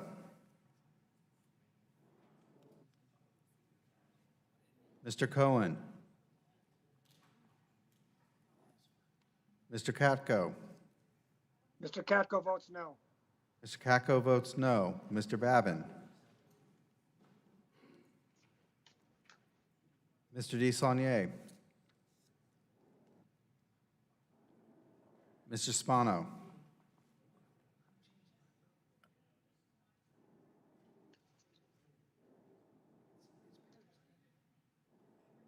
This is it? Are there any members who wish to change their vote? Yes. Yes. Oh, yes. I'd like to change my vote to no. Mr. Davis from Illinois? Mr. Davis of Illinois votes no. Mr. Chairman, I have a parliamentary inquiry. Oh, my God. There seems to be some confusion, and I just want to ask, if I can ask Mr. Perry a question about one of the amendments included in here. Mr. Perry, do you have an amendment in the en bloc that would increase prevailing wage? I'm trying to figure it out right now. It's 137, and I don't have it in my book, so I'm not sure exactly what we're referring to right now, so I'm waiting to see. Hold on for 1 second. We will retrieve the amendment, and we will clarify the amendment in order to answer the question. Mr. Chairman, I apologize. There just seems to be some No, confusion. no, I don't want confusion. We've been here a long time. We can take a little bit more time to get everything right and know what people,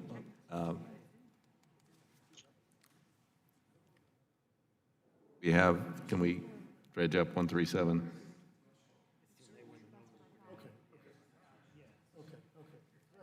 You guys have it? Mr. Chairman, it's my understanding that what it does is it raises the threshold for when Davis-Bacon applies.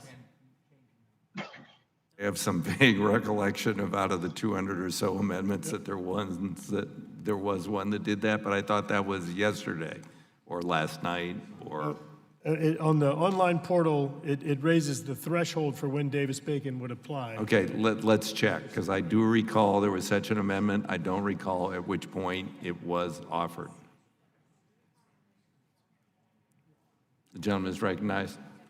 Thank you, Mr. Chairman. I'd like to change my vote to no.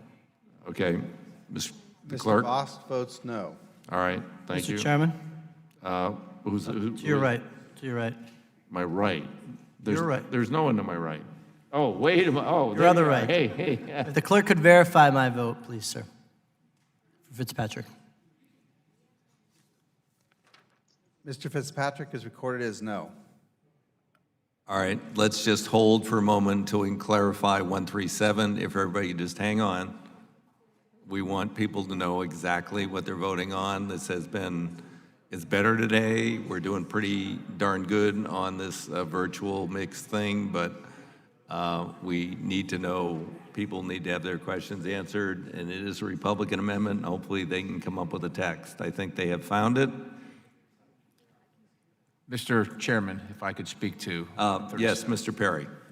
The reason 137 is in there is because we had offered it earlier as a separate amendment,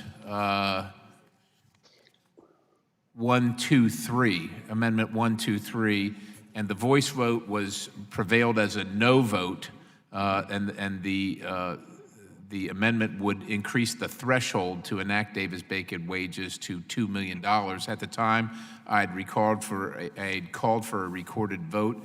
I was denied the opportunity, so we submitted again and it was included in the en bloc.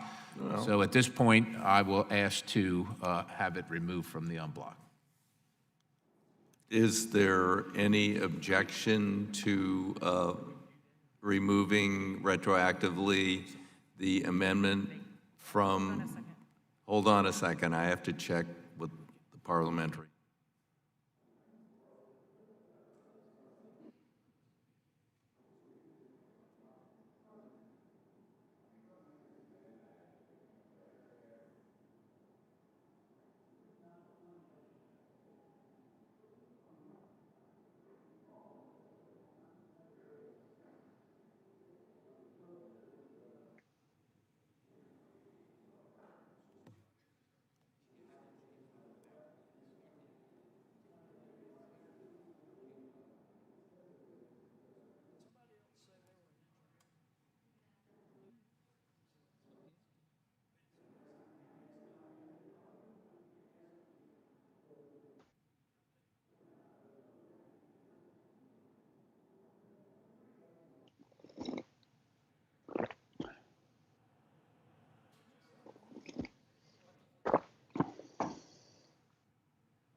We're just going to spend for a moment while I consult with CRS. If you'd have just let me have my recorded vote earlier, this wouldn't have been a problem.